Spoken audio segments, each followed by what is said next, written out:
Chapter 1001, Already Riding the Tiger's Back. The next day, Vesta's eyes widened in shock when she saw the dozens of portals that William had summoned in order to help the one-horned clan migrate inside his thousand-beast domain. Palax had gotten the opportunity to enter it a few days ago, when he had become William's vassal. This was why he was very excited to have his entire clan migrate. Unlike Vesta, Kira and Athrun looked at this scene with calm expressions on their faces. After signing the contract with William, the half-elf came clean and told him his real identity, which shocked them to the bone. Even after half a day had passed, their shock had still not waned, so when they saw the massive portals that allowed the one-horned clan to migrate, they weren't in the right state of mind to be impressed by it. As demons, they had been told stories since they were young about the Dungeon Conqueror who was their mortal enemy. Even after several years had passed, this message was passed on to every generation to ensure that they would grow up knowing who their greatest enemy was. When the half-elf removed his disguise and showed them his true form, both Kira's and Athrun's first reaction was to scramble away from him. This move of theirs made Vesta roar in laughter because of how comedic they looked. The red-headed teenager didn't make any moves and simply looked at the two of them with a calm expression on his face. After letting them know his true identity, the half-elf told them that he would give both of them until noon the next day to think about whether they would continue to accompany him or not. If they decided to part ways with him, all of their memories about him would disappear, returning them to a clean state. That way, even if they were interrogated, they would not be able to say anything. This was William's way of protecting them and himself from the repercussions that would come if his identity were to be exposed to the public. "Have you two thought about what you are going to do?" Vesta asked after she had regained her composure. "We will be leaving soon, so it is best that you make your decision now." Kira, who had a stubborn and straightforward personality, looked at her with a complicated expression on his face. "You knew about his identity beforehand?" Kira asked. Vesta nodded. "Of course. Do you think my father is blind? He knew who he was the moment he entered our fortress city. If your father already knew, then why didn't he do anything about it?" Athrun asked. "He is the son of his mortal enemy. Why didn't he arrest him back in Amberfang?" Vesta crossed her arms over her chest as she eyed the two demons in front of her. "Back then, my father thought that it would be best to let him pass unhindered out of the fortress," Vesta replied.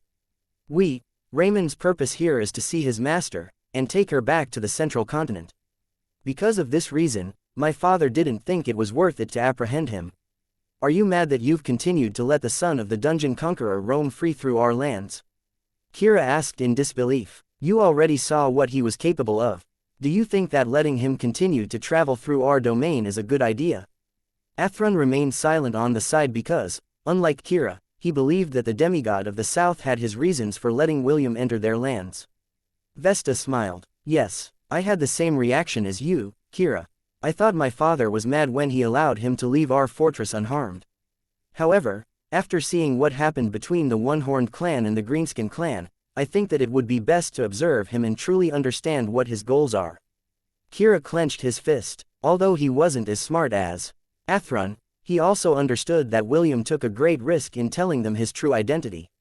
This was an unprecedented sign of trust that the half-elf had risked in order to give them a chance to leave his side.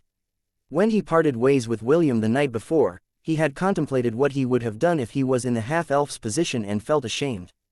Just the thought of Athrun and William calling him bro and big brother made him want to smack both of them silly. For a brief moment, he understood what the red-headed teenager was trying to tell them. The half-elf didn't want the two of them to follow him blindly, only to be betrayed at the last moment. Kira was certain that if his respect and admiration for William grew to a higher level, the backlash of the betrayal would leave him damaged beyond repair. It was then that Kira understood why William made them sign the contract to have their memories erased if they chose to part ways with him. This way, they wouldn't be burdened by the revelation they had been given. In the end, Kira only breathed out a loud and deep sigh as he scratched his head furiously, while trying to understand his real feelings. Athrun had a wry smile on his face as he shifted his attention back to the migration that was taking place. He assumed that it would take a little more than 15 minutes before all the members of the One-Horned clan were safely inside William's domain. That is also the amount of time left before the two of them needed to tell the half-elf their decision, if they would continue to follow him, or part ways with him forever. Vesta no longer bothered the two demons who were deep in thought. Right now, She was very tempted to sneak inside one of the portals to see what the black-haired teenager's domain was like. She had heard about portable domains from her father in the past, but Joash said that they were very rare and very hard to maintain. Even a demigod like her father didn't own one, so that proved that not everyone could have a domain of their own that they could take anywhere they went. A few minutes later, the migration ended and all the portals disappeared completely. Vesta had managed to convince William to allow her to enter his domain because of various reasons, which made the half-elf chuckle with amusement. Vesta pointed out that this was the least that William could do for dragging her into this territorial dispute, so the half-elf decided to let her have her wish. Actually, this was also part of William's plan in order to get Vesta to take his side completely. He had arranged a powerful lineup of earth snacks and desserts that would get the green-haired beauty addicted. As a final push, he also asked Chiffon to take Vesta to the theme park and let her try out the different rides. William was sure that at the end of the day, the daughter of the demigod would be unable to leave his side due to the luxuries that only he could provide her. You thought that you could one-up me, Joash? William chuckled internally. I now have a hostage in my hands. If you do something funny, I'll let your precious daughter understand what it means to go against me. Those were William's thoughts as he watched the curious Vesta enter one of the portals that led to his domain. Optimus was monitoring her vital signs and making sure that she wouldn't do anything funny while she explored the world that she had never seen before. After making sure that no one was left behind, William flew towards Kira and Athrun, who were standing on the balcony of the Patriarch's main residence. The half-elf didn't bother to take the crude city inside his thousand-beast domain because the Deadlands would be more amazing after it was properly rebuilt. This was one of the reasons why he asked the clans to migrate. With that amount of free manpower to help him fix the dilapidated city, it would only be a matter of time before he could enjoy Earth's specialities within the comforts of his own domain. Have the two of you decided? William asked as he landed a few meters away from the two demons who were looking at him with complicated expressions. Before I answer, can I ask a question first? Kira asked. William smiled before nodding his head.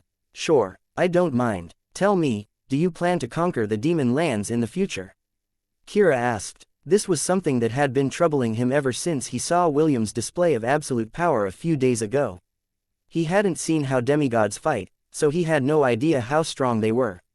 However, when he saw William on that day, a brand new world had opened up to him.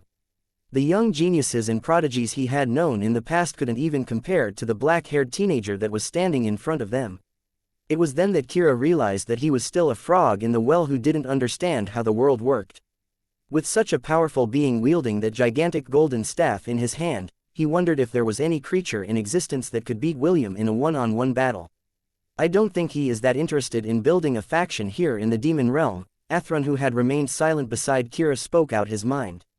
Also, he was the one that conquered the 51st floor of the Tower of Babylon not long ago.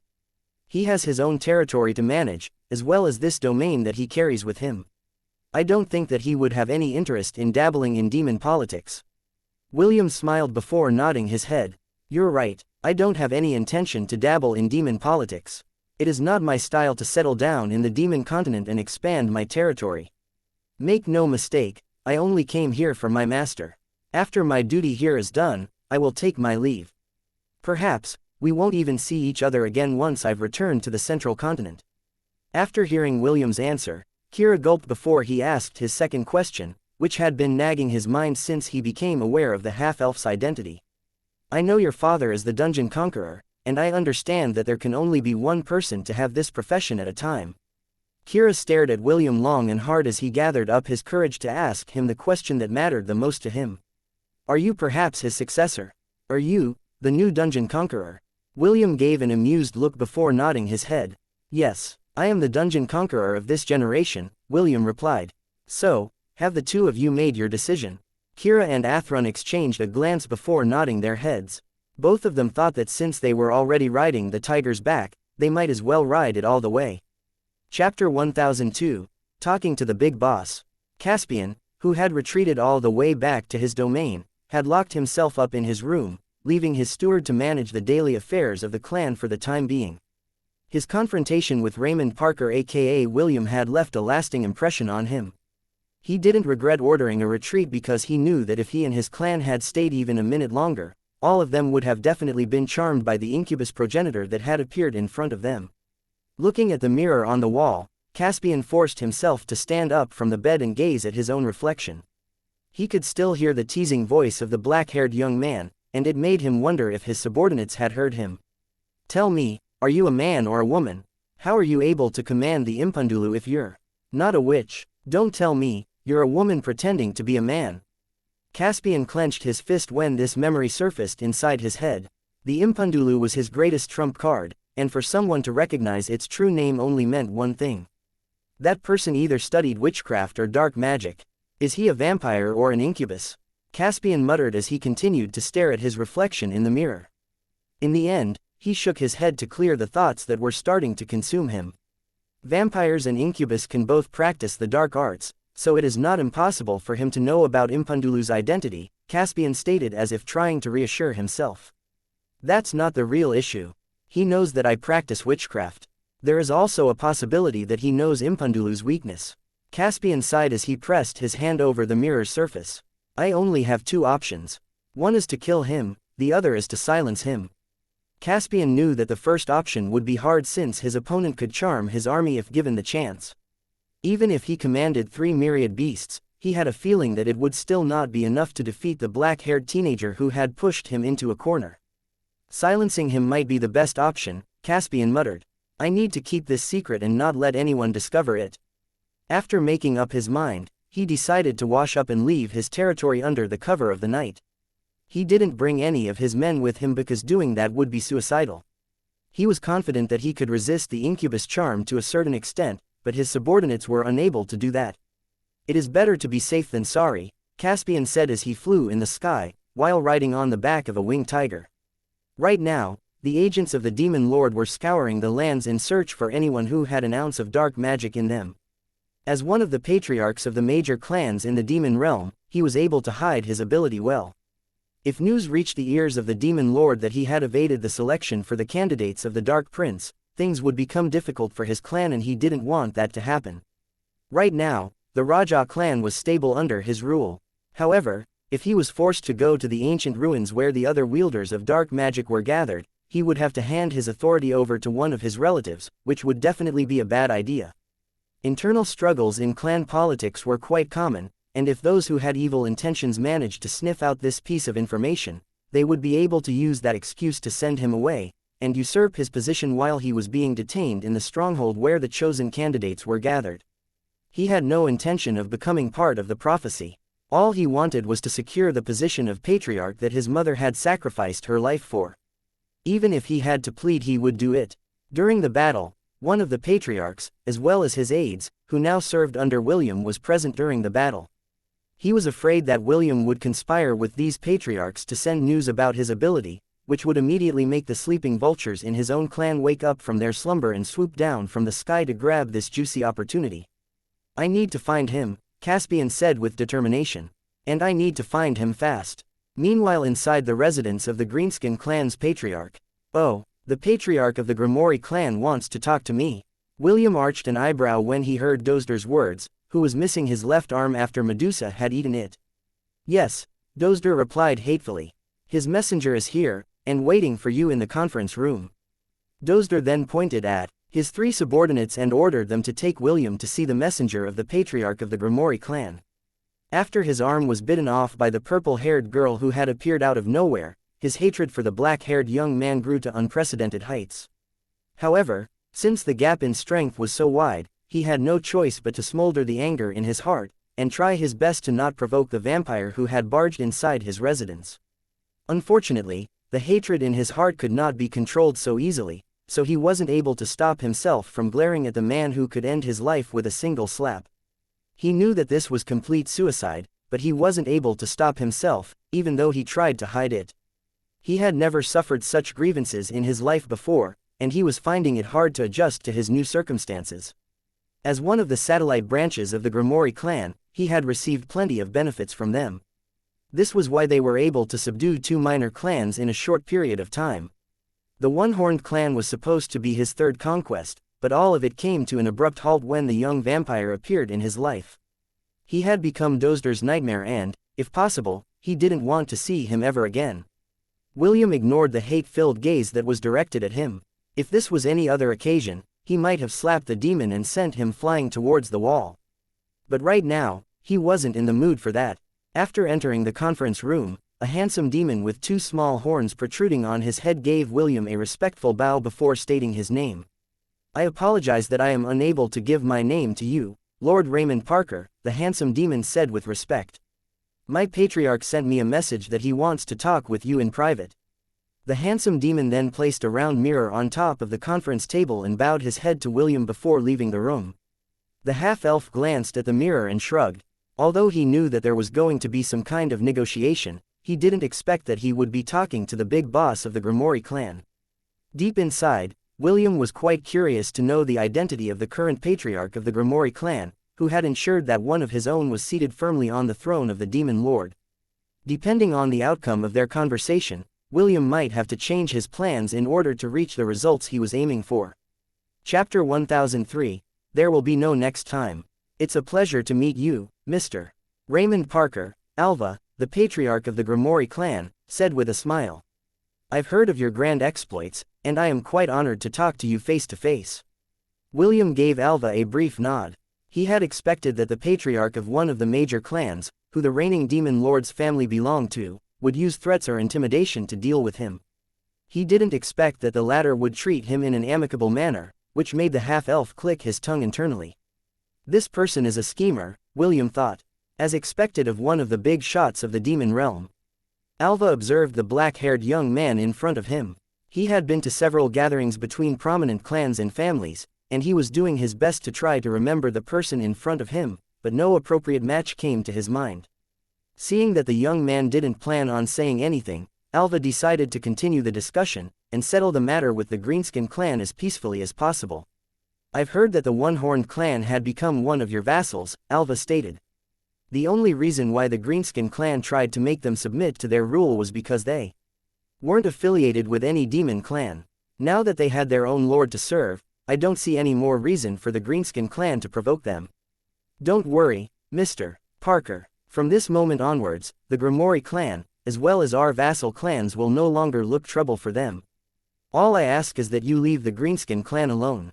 That way, we can continue to be good friends. What do you say?" William smiled in his heart because Alva still used a subtle threat to tell him that if he touched the Greenskin clan, the Grimoire clan, as well as their vassal clans, would not like it. In the end, he wasn't able to stop himself from using his position to threaten me, William mused. Dozder, who was standing at the corner of the room, clenched his fist as he stared at the young man's face to see any kind of change in his expression. Unfortunately, William's calm expression didn't give him the answers he was looking for. A few minutes passed in silence as William stared at Alva without blinking. The latter stared back at him with a confident expression on his face. Alva had dealt with all the patriarchs of the major clans in their realm, so he knew that person in front of him was testing his resolve. After who knows how long, William chuckled as the corner of his lips curled up into a smile. "You blinked first," William stated. "Excuse me," Alva replied. The half-elf crossed his right leg over his left, as he gave Alva a winning smile, which made the latter arch his eyebrow. "I only deal with smart people," William declared. "Those who play dumb are people I despise the most. Being sour must be a trait of the Grimoire clan." Alva smiled after hearing William's words. He then briefly nodded his head as he eyed the young man in front of him. "You're right, it is unbecoming of someone of my status to play dumb," Alva replied. "I apologize, Mr. Parker. I did indeed blink first. A man who admits his wrongdoing is an admirable person. It seems that there is still a possibility for negotiations. If you have any conditions, I am willing to hear them, Mr. Parker." William was quite impressed by how eloquent the old man in front of him was. Instead of saying he was willing to hear his demands, Alva said conditions, which had a softer tone, indicating that he would listen to conditions and not demands. "This is the type of person that my grandpa likes to bully." William's smile widened as he thought fondly of James, who disappeared after taking the 2 little pink-haired girls, Maple and Cinnamon, with him. William lightly tapped his armrest before stating his conditions to Alva, who reminded him of a traitorous snake that would sneak attack him if given the opportunity. "First things first, I'd like to inform you that I no longer have an interest in the Greenskin clan," William declared. "Oh, that is quite reassuring," Alva replied as his mood became a bit better after hearing William's words. But, allow me to sat my curiosity. What made you change your mind? Because they are weak. Weak? I don't understand what you mean, Mr. Parker. Can you elaborate? Dozder, who was standing at the corner of the room, gritted his teeth in anger after hearing William's words. His clan was a rising force in the southeastern region of the Demon Realm. Although his clan wasn't at the level of a medium-sized clan at the moment, he believed that he would reach that status in 2 to 3 years' time. I smacked him once with my staff and he was sent flying, William replied with a shrug. I have no need for weaklings. Dozder's face turned beet red after hearing William's explanation. He cursed the black-haired young man inside his heart up to his 10th generation for being shameless. Anyone who got hit by a staff that was as big as a castle would be sent flying. Even Palak suffered the same fate as me back then. You shameless bastard. Those were the words that Dozder wanted to shout so badly, but didn't have the courage to do so.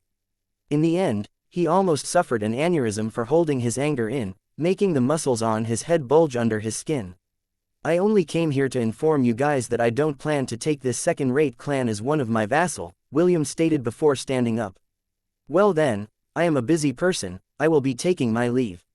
William didn't even bother to hear Alva's reply as he left the room, leaving the patriarch of the Grimoire clan deep in thought. Raymond Parker, this person is not simple, Alva thought as he watched William's retreating back. The happiness he felt earlier had long disappeared because it was replaced with uncertainty. He had tried to probe William's goal in the Demon Continent, but the latter ended the talks on his own accord without even giving Alva time to gauge his character. Dozder. Yes, my lord, don't provoke this person again, Alva ordered. There will be no next time. Do I make myself clear? Dozder felt cold sweat stream down his face because Alva's expression was menacing. He bowed his head in fear, and was only able to breathe in relief after the connection was cut. William boarded his carriage, and a few seconds later, it soared in the air while being pulled by Maximus. Flying beside him were Vesta's, Kira's, and Athrun's carriages. The two demons had decided to continue their journey with William because they wanted to know more about him. The half-elf didn't mind their company because he could tell that the two were sincere in their decision. With this small incident finally over with, their group once again returned to their journey to the north. They were not aware that the rumors of William's deeds had already traveled far and wide. This made the major clans weary, while the minor clans felt hope. In the end, this small interlude had caused the major clans to treat their vassals better, so they wouldn't choose to rebel against them. Although it was a small change in the policy of these major clans, it still made the lives of the minor clans more bearable. The weak and oppressed clans then started to worship William, and prayed fervently that he would one day cross their paths. That way, they would be able to ask him for his help, and allow them to live better lives, that were free from the daily suffering that they were forced to endure. Chapter 1004, Making Vesta Fall. What is this? What is that? How is this possible? How can this possibly exist? This tastes so good. Vesta had been asking questions left and right after she was taken to the theme park by Princess Sidoni, according to William's orders. After experiencing the things that the theme park had to offer, as well as the delicious food that was unique to Earth, the green-haired beauty suffered a case of culture shock, which blew her common sense away. Foo, just a little more, and she will fall, William grinned evilly as he held Princess Sidoni's hand. Good job, Sidoni. This little girl will soon be in our hands. They glanced at Vesta, who was currently eating a cake with chiffon, which was baked by the elves using a recipe book he had given them with devilish looks on their faces. Foo, I'm very happy that you think that way, Will, Princess Sidoni replied. How do you want me to train this girl? Do you want her as a pet, a slave, or a bed warmer? As long as you wish for it, I will make it happen. Ha, I think I'll pass, William replied because he could feel ashes in Princess Sidoni's fingers resting on his waist. He was sure that if he said the wrong answer, his succubus and mermaid wives would pinch and twist the skin on his waist, making him feel a world of pain. Seriously, are you planning to make her your wife as well? Ash asked. She's the daughter of a demigod from the Demon Continent. You might be biting off more than you can chew this time, Will. I agree with Ash, Princess Sidoni replied. I'll be fine if you treat her as a pet, a slave, or a bedwarmer, but a wife's position mustn't be taken lightly. Don't worry, William said as he kissed both of their cheeks in order to pacify them. Even if she begged to become my wife, I won't even consider it. Ah, I love you, darling. As expected of my husband. You understand me. Vesta, who was eating her cake, almost choked because the three were talking about her, while sitting right across from her. They didn't even bother to lower their voices, and let her hear everything, which pissed her off. Chiffon giggled as she offered Vesta a cup of water, which the latter gratefully accepted. Don't mind them, Vesta, Chiffon said with a smile. They are just joking. Really? It felt as if they weren't joking, especially the part about me becoming a pet, a slave, or a bedwarmer. Haha, don't worry, I promise you that I will eat you before that happens. So, rest assured. Vesta looked at the smiling, adorable pink-haired girl that had accompanied her since she entered William's Thousand Beast domain. After introducing herself as one of William's wives, she took Vesta on a tour of the theme park, which was still closed to the general public. There, the green-haired beauty enjoyed the rides, and ate the unique foods delivered to them by the elves like chocolates, potato chips, crepes, and milk tea. Eat me, Vesta blinked. How? Chiffon covered her lips and giggled. You will only need to worry about that if you fall in love with my husband. So, don't fall in love with him, okay? Fall in love with him? How is that even possible? I have high standards, you know. I'll believe you for now. However, if you ever feel that you are starting to develop feelings for him, come and see me. I'll eat them for you, okay? I don't really understand what you're saying, but okay. Vesta asked for another slice of chocolate cake, which she found quite delicious. She had eaten many desserts in the past, but this was something that she had never tried before. As someone that had been born with a golden spoon in her mouth, she enjoyed the best of everything in the demon continent. This was why seeing and eating things that she had never tried before was a luxury that made her happy. Vesta, after you finish eating that cake, you need to return to the outside world, William replied.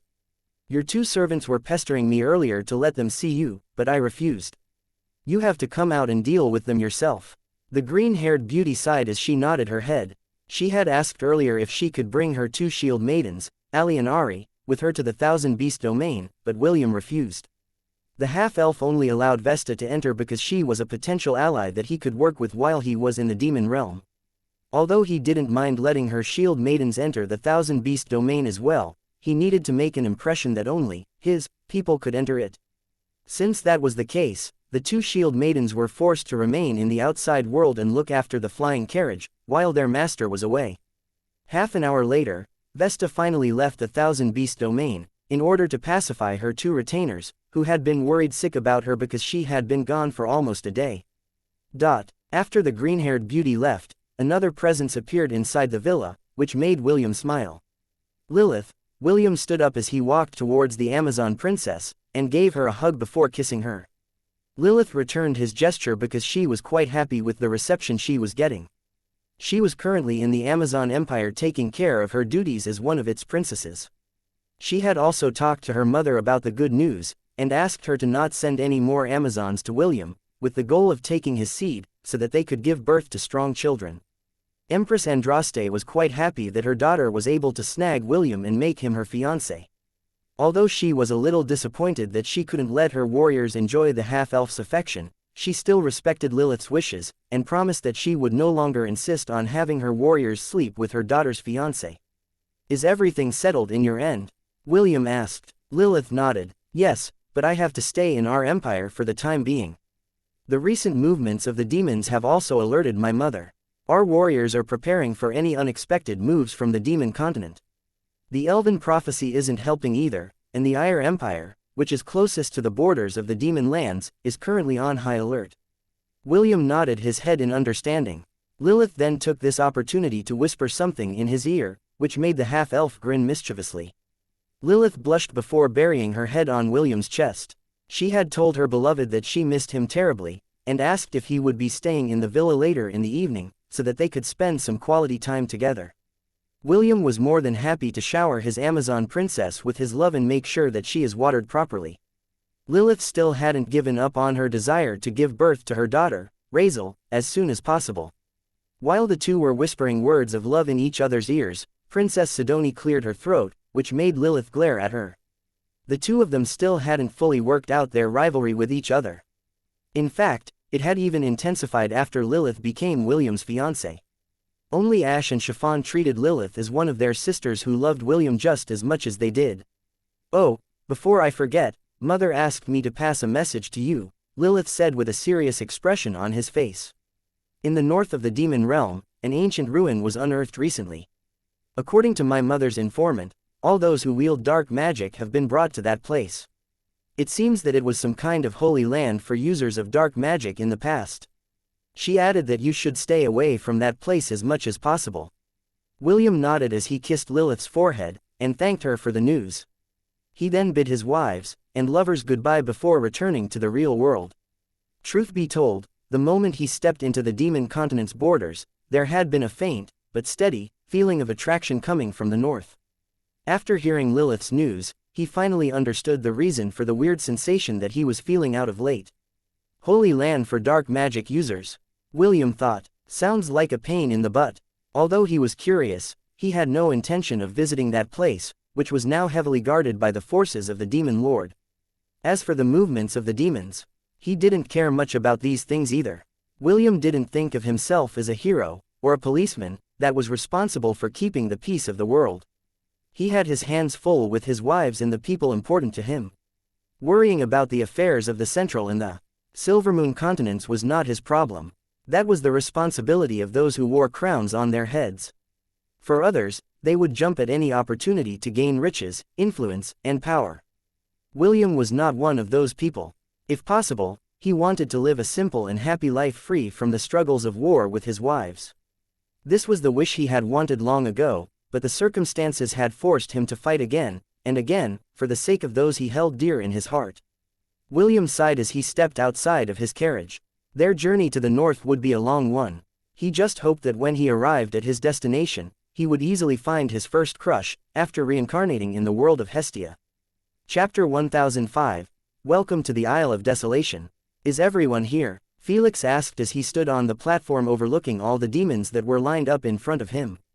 All in all, they had gathered over 800 users of dark magic, and had brought them all to the stronghold that was built at the outskirts of the ancient ruins. More than half of them were the young geniuses and prodigies of the demon realm, while the remaining were the people who had taught them dark magic. It was not only the members of the young generation that were drawn to the ancient ruins. Even those that had studied the dark arts for a very long time were being called by the ancient ruins, so that they could take a pilgrimage and visit the holy lands that were made for them. Some of these geniuses and prodigies had masters of their own, who had taken them to the ruins, to better understand the sensation that was urging them to head north. Of course, there were exceptions to this rule like Adam. Contrary to what people believed, some wielders of dark magic weren't taught by masters of the dark arts. There were several individuals who were born with this attribute, and being able to wield this power was as simple as breathing to them. Adam was one of these people, and this was why he believed that he was superior to the rest. Unlike those that were forced to learn it the hard way, he had been able to use dark magic ever since he was a child. As luck would have it, his grandfather was also a wielder of dark magic, so the latter took it upon himself to raise and train Adam until there was nothing more he could teach him. This led Adam to believe that he was the lucky one, a person that was born to be great because life had been smooth sailing for him. The only time where he felt a danger to his life was when he entered the ancient ruins using the back door and met the dark wraith. Since then, Adam had become more cautious and hadn't gone into the ancient ruins again. Instead, he had intensified his training, which made Prince Felix, as well as the other users of dark magic, admire him. "Everyone is here, Your Highness," one of Felix's subordinates replied. Felix nodded as he continued his speech. "I'm sure that you already know that none of the people that have been sent to explore the ruins have returned. The demon lord and I both agree that they might have died inside while doing their duties. Because of this, we have no choice but to send teams in greater numbers to explore the ruins. This way, you will be able to help each other if something unexpected happens. I believe that if all of us work together, we will be able to unravel the mystery of this holy land." Felix paused as he let his words sink in for a minute before continuing his speech. "All of you will be divided into 20 teams with around 40 members each. The masters will move alongside their disciples, so make sure that both of you are in the same team. In order to make things easier for you, the members of the young generation will count 1 to 20. Those of the same number will form a team together. The masters will go with the team their disciples are in. Now, Please start counting, so that we can start our exploration. Right after Felix finished his speech, the forming of groups began. An hour later, all 20 teams had been formed. Felix made sure to choose the team Adam was in to enter the ruins. Adam felt both excited and afraid at the prospect of returning to the ancient ruins. Last time, he went alone with no one to help him. However, this time, he wouldn't be alone. There would be plenty of people that he could use as shields and cannon fodder if something that would endanger his life arose. To the teams that have been chosen to enter first, go to the warehouse and accept the rations that have been prepared for all of you, Felix ordered. To those that have not been chosen, all of you are on standby until I deem it appropriate to send you in. For the time being, you may return to the stronghold and do whatever you want. Everyone, dismissed, Felix added as he made a gesture for the teams that were not included in the selection to return inside the fortress, where they would wait for his next orders. A few minutes later, Felix found Adam and gave him a communication crystal. If something happens, tell me right away, Felix said. I will send someone to rescue you as soon as I can. Thank you, Your Highness, Adam replied as he took the communication crystal and placed it inside his pocket. Felix smiled as he patted Adam's shoulder. I wish you the best of luck.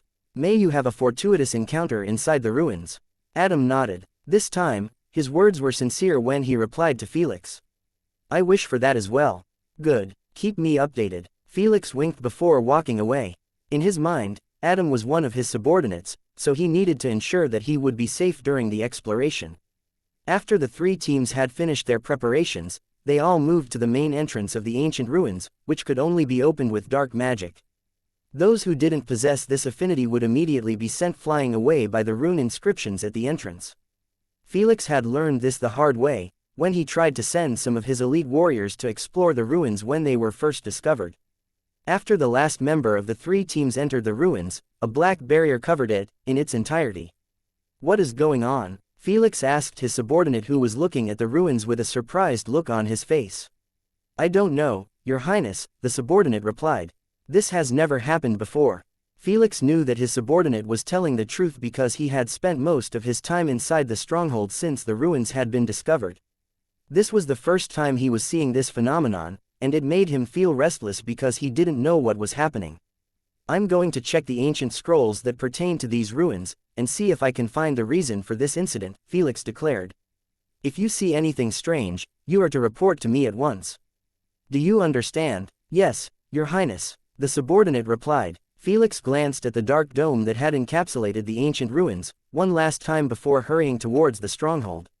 He hoped that after reading the ancient texts that had been taken from the royal library, he would understand why the dark dome had appeared. Meanwhile, inside the ancient ruins, the 3 teams found themselves in a wide open plain that extended for miles. All of them had no idea what was happening, or if they were still inside the ruins.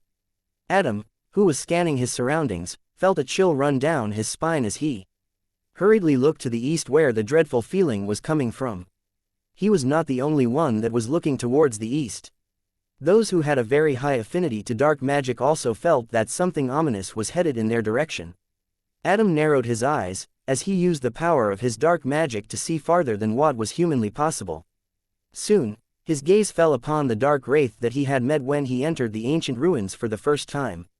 As if sensing that someone was spying on him, the dark wraith shifted its head to look straight at Adam before laughing. It had been hundreds of years since he had opened the Isle of Desolation to those who wielded the power of darkness, and there was a menacing excitement that could be seen in its glowing green eyes that looked at Adam as if he was a delicious delicacy. Welcome to the Isle of Desolation, young man, the dark wraith said in the same hoarse voice that made Adam's skin crawl. I hope that this time around, you will enjoy your stay. Before Adam knew it, he was already running. His instincts were telling him to run as far away from the dark wraith as possible. He had a feeling that if the dark wraith were to catch him a second time, something very bad was going to happen to him. Chapter 1006, Wait for me. I am coming for you. Not many noticed that Adam had run away, but those who did, followed him immediately. Those that had been blessed with a higher mastery of the dark arts knew that whatever was headed in their direction wasn't something that they could handle with their current strength. Even the masters, who had accompanied their disciples in exploring the ancient ruins, hurriedly ordered them to run and follow the people who were running in the opposite direction of where the fearful presence was coming from. Hey, where are you guys going? One of the prodigies shouted as he looked at those who were running away without any explanation. A third of the overall number of demons that had entered the ruins had fled, moments after they had passed through the gate, which confused those who were left behind. Just as they were about to ask each other what was going on, they found themselves unable to move from where they stood. It was at that moment when they heard a hoarse, yet powerful voice that made their hearts tremble. "Tell me, children," the dark wraith said as it hovered above the immobilized group of demons who were looking at it in horror. "Do you believe in dark magic?" The dark wraith made a gesture and several dark whips wrapped themselves around the waists of the demons who could not muster any kind of resistance against it. Tugging one of the whips, a demon who was in his early 20s was pulled towards the dark wraith, whose glowing eyes had traces of amusement in them. It was as if it was a child that had found a new toy to play with. "Your answer?" the dark wraith asked as it raised the face of the demon by placing its finger under his chin.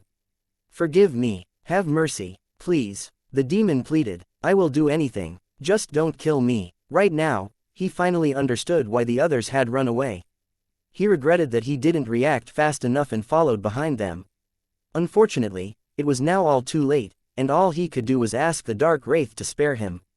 "Wrong answer," the dark wraith replied as it pulled the demon close to it. Everyone watched in fright, as the dark wraith started to suck the dark magic out of the young demon's body, making the latter convulse as if he suffered from epilepsy. The entire process only took 15 seconds, but after the dark wraith had completely drained the demon of his dark powers, he was tossed aside, and fell to the ground like a puppet whose strings had been cut. Everyone's eyes fell on the demon who was lying motionless on the ground. Those who were near him immediately noticed that he was no longer breathing, which meant that the latter had died after the dark wraith had sucked his dark magic out. "No, I don't want to die," one of the demons cried out in fear, which broke everyone out of their daze. Just like a domino effect, everyone started to scream alongside him and begged for forgiveness. "Wrong answer," the dark wraith shouted as he pulled the demons to him one by one. He then started to drain them of their dark magic, as well as their life force, to make itself stronger. Soon the screams of fear, despair, and unwillingness spread throughout its surroundings, which made the dark wraith laugh because it had never felt so full and powerful these past 1,000 years. "Weak, all of you, are weak." The dark wraith words were like a death sentence as it harvested the lives of the immobilized demons one after the other. It didn't stop devouring their powers, until only one demon remained. The dark wraith chuckled as he moved towards the demon whose tears, and urine, had already stained his clothes out of helplessness. "Tell me, child," the dark wraith pulled the last demon to it, until their faces were mere centimeters apart. "Do you believe in dark magic?" "Yes, I do, I believe," the demon answered like his life depended on it. "I believe in dark magic." The dark wraith nodded as a noticeable smile appeared on its face. "Good. Now, prove it." Without saying another word, the dark wraith's right hand pressed over the chest of the young man, infusing him with the dark magic that it had collected earlier. Soon, the demon's face contorted as he struggled with all of his might. Unfortunately, it was useless because the dark wraith was stronger than him. After a minute passed, the demon stopped moving. The dark wraith chuckled evilly before tossing the demon to the ground. Soon, the demon's skin started to change to a black color at a very fast rate. It only took half a minute before his entire body turned as black as charcoal, and black mists oozed out of his eyes and mouth. "Go, hunt them, all down," the dark wraith ordered. "You have 1 hour." The black-skinned demon nodded its head before giving a frightful war cry. Surprisingly, the demons who were running away heard him, and even redoubled their efforts to gain as much distance as they could from the threat that endangered all of their lives. William's eyes abruptly opened as he propped himself up into a sitting position. His breathing was ragged, as he tried hard to regain his composure from the sudden dread that he had felt deep inside his entire being. What was that? William thought as he subconsciously looked towards the north, where the ancient ruins were located. "Sir William," Charmaine asked with a concerned expression on her face. "What's wrong? Did you have a bad dream?" The half-elf had been resting his head on her lap for nearly an hour, as he took his afternoon nap inside the flying carriage. Charmaine was quite happy to give William a lap pillow, while humming a lullaby, and lightly petting his head while he slept. William's sudden action alarmed her, because she initially thought that she had done something wrong to disturb his rest. "It's fine," Charmaine, William said after regaining his calm. I just had a bad premonition. A bad premonition? William couldn't explain it well, but the dark power that was inside his body was getting restless. The hairs on the back of his neck were also standing on end, which alarmed him greatly because having this kind of reaction was never a good thing. Fortunately, the ominous feeling vanished after 5 minutes had passed. However, William was no longer in the mood to enjoy Charmaine's hospitality. He was currently in his vampire progenitor job class, which meant that his current strength was at the peak of the myriad rank. Very few things could make him react in this manner. Even Apophis didn't give him this feeling of dread that could be felt deep inside his bones. Lilith said that the demons had discovered ancient ruins to the north, which seemed to be the holy land for those who practice dark magic. William inwardly shuddered as he recalled the warning that Lilith had given her a few hours ago. I should stay away from that place. William pressed his hand over his chest, and took deep breaths in order to calm his wildly beating heart. Although he didn't want to admit it, whatever was happening in the north was making him feel restless. Master, I hope you are safe, William thought as he clenched his fist in frustration. Wait for me, I am coming for you. Chapter 1007, This is why you are a late bloomer. Celine's delicate hand, that was about to drop a red crystal to the cauldron, stiffened as she glanced in the direction of the north. The dark magic inside her body started to stir, and it made her feel slightly uneasy. A few seconds later, an ugly hag with a wrinkled nose and skin barged into her room without even knocking on the door. Did you feel that, Celine? Baba Yaga asked with an anxious expression on her face. When she saw Celine's shaking hand, hovering her cauldron, she waved her hand extinguishing the flames to stop the alchemical process that her disciple was performing. She then pulled Celine to her arms and gave her a hug. Are you all right? Baba Yaga asked as she patted Celine's back. Don't worry, I am here, I will not allow anything to harm you. Celine's shaking hand dropped the crystal as she hugged her master's back. Her whole body started to shudder, as she tried to calm the powers inside her, which were starting to run amok. Baba Yaga hummed as she unleashed her own dark powers, creating a protective dome, shielding both of them from the influence of the ancient ruins, which was several miles away from their location. A minute later, Celine was finally able to regain full control of her powers as beads of sweat formed on her forehead. Baba Yaga, who had extended her senses on the outside world, removed the dome of darkness after the ominous feeling had subsided. As the strongest dark magic user in the entirety of Hestia, she had discovered the ancient ruins many years ago. However, she didn't do anything about them, and simply allowed them to remain buried under the ground. However, a year ago, a strong earthquake shook the entire land, allowing the ancient ruins to rise to the surface. It created a bizarre phenomenon in the sky, which alerted the nearby demon clans, forcing them to investigate the area. When they found the ancient ruins, their first reaction was to explore it on their own. But their plans were thwarted after they read the runes of the entrance, which said that only users of dark magic were allowed entry. Of course, they attempted to break in by force, but it was futile. In the end, they were forced to report the incident to the demon lord, who had sent his son, Felix, to investigate the ruins under his name. Felix was immediately fascinated by the ruins and decided to build a stronghold on its outskirts to better study it. After understanding how the ruins worked, the first son of the demon lord asked his father to issue a decree, calling those who could wield dark magic to come to the north and cooperate with the great undertaking of exploring the ruins. Of course, Felix also went to Baba Yaga's place to respectfully ask for her help, but the Great Witch refused him. Baba Yaga even warned Felix that he and his father shouldn't mess with something that was beyond their control. However, both turned a deaf ear to her warnings, and left her alone when they deemed that she didn't want to cooperate with them. Baba Yaga then placed a protective barrier around her domain, to prevent anyone from entering without her permission, with the exception of her one and only disciple, Celine.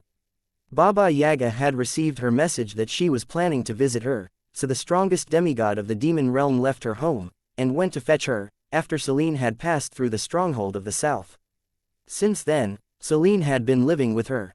Seeing that her disciple was finally feeling better, the old hag made the beautiful elf stop whatever she was doing. She then prepared tea for the two of them before sharing the news that one of her subordinates, who were scattered about the demon continent, had reported to her earlier that day. There is some news going around in the south, Baba Yaga said with a smile on her face. A vampire who goes by the name Raymond Parker has just poached a few minor clans, and it is causing a stir among the major clans in the area. Celine listened with half an ear as she drank her tea. Frankly, she didn't care about the affairs of the demon realm. Baba Yaga also knew this, but the smile on her face didn't disappear as she told her beautiful disciple about the things that had left her quite interested in this troublemaker who had appeared out of nowhere. According to my subordinates, the daughter of Joash is accompanying this person, Baba Yaga said like an old auntie who was on the lookout for juicy gossip. Out of curiosity, I used a long-distance call to talk to that black lizard and heard some very interesting things about this vampire. Celine continued to sip her tea because she knew that her master really liked gossip. When she was still training with her when she was younger, the old hag would often tell her what was happening in the demon continent. This was how Celine had become knowledgeable about the major clans that ruled it, as well as the geopolitics that were shared when it came to each clan's borders. It was one of the things they did to pass the time while they took breaks from training. This vampire has black hair and light brown eyes, and is very young too, Baba Yaga stated while looking at Celine's indifferent expression. What do you think? Do you want me to catch him and pair you up with him? Master, don't be silly, Celine replied. Don't make things difficult for other people. The old lady knew that her disciple was not really interested in what she was saying, but the old hag was sure that her current expression would change after she finished relaying the news to the elf who was about to finish drinking her tea. Don't be so quick to turn him down, Celine, Baba Yaga said while shaking her head. This is why you are a late bloomer. Now, where was I? Oh yeah, you see, this young man originally didn't have black hair and light brown eyes. His name is also not Raymond Parker, but William. Celine's hand that was holding the teacup shook briefly as she gazed at her master in disbelief. Baba Yaga chuckled as she clapped her hands happily. Well then, my little princess, it seems that your prince has come to get you, Baba Yaga said in a teasing manner. Are you going to wait for him, or should I kidnap him and bring him back here? Your call. Master, are you sure that you're talking about my disciple? Celine asked. Could there have been any mistake? Well, I don't really trust that lizard, so I might as well see this troublemaker for myself. Baba Yaga replied with a smile. Also, I've heard that he is traveling with Vesta, Joash's beloved daughter. It seems that the black dragon is trying to fish in troubled waters, using his daughter as bait. What do you think we should do about her, Celine? Celine had a complicated expression on her face the moment she heard that William had appeared in the demon continent. Half of her was happy that William had come to the continent that treated his father as their mortal enemy to find her. The rest of her was very worried because once his identity became known, he would be besieged on all sides, with no place to escape to. Baba Yaga knew how deep the hatred of the demon lord was to the enemy that had stood in his way. Although William wasn't even born when the great war between Lucian and Maxwell was fought, his fate was sealed the moment he became the Dungeon Conqueror's son. Master, I have a favor to ask, Celine said with a serious look on her face. Well, I'm all ears, Baba Yaga grinned as she eyed her disciple with a mischievous gaze. More than anything else, the old hag wanted to see the son of the Dungeon Conqueror, as well as the man that had conquered her disciple's heart and body. Celine wore a cold and indifferent persona in the outside world, but deep inside, she was a warm and loving person. As someone who had raised her, and treated her like her own daughter, Baba Yaga swore to protect her from those who wanted to take advantage of Celine. Since that was the case, it was only natural for her to see this possible son-in-law that had come from distant lands to find Celine. Baba Yaga had heard many things about the half-elf from Celine, and she could tell that her disciple was very fond of the red-headed teenager who had become the talk of the land, ever since he conquered the 51st floor of the Tower of Babylon. Baba Yaga wanted to know if William really had the ability to protect her disciple, as well as daughter, from the prophecy that bound her mind, body, and soul. If the half-elf didn't meet her standards, she would then take Celine and leave the demon continent with her. Every day that passed, the darkness inside her body was getting stronger, and the old hag knew that these happy days of theirs were numbered. In truth, she wished that the bride of darkness was Celine's twin sister, Celeste, and not her disciple.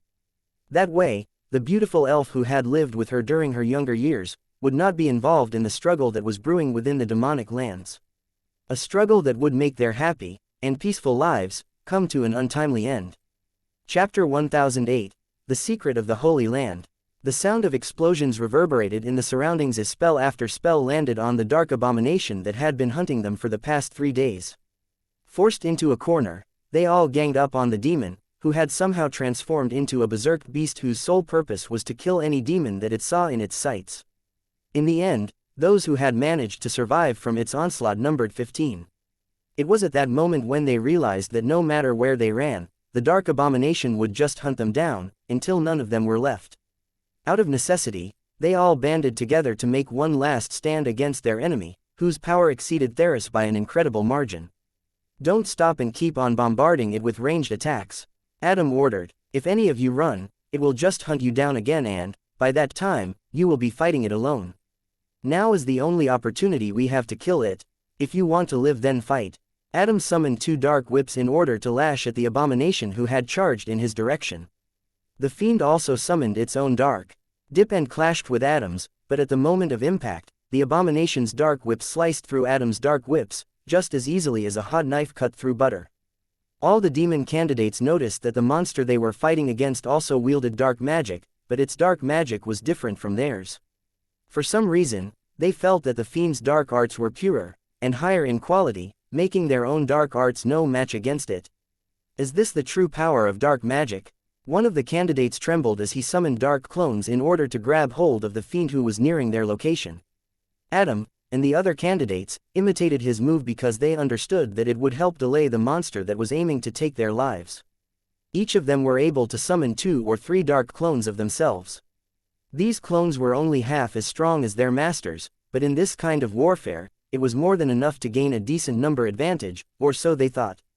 Adam, who was able to summon 3 clones of his own, bombarded the dark fiend with several dark bullets.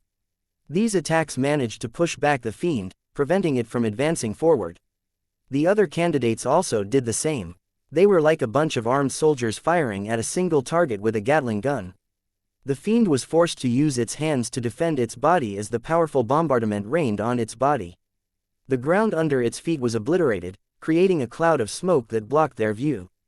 Even so, they didn't stop firing spell after spell because they felt that if they stopped, the dark abomination would continue its deadly offensive. Suddenly, 3 dark spears shot out of the smokescreen, hitting 2 of the candidates in the chest, making them collapse on the ground in disbelief. Not long after, they died with their eyes open.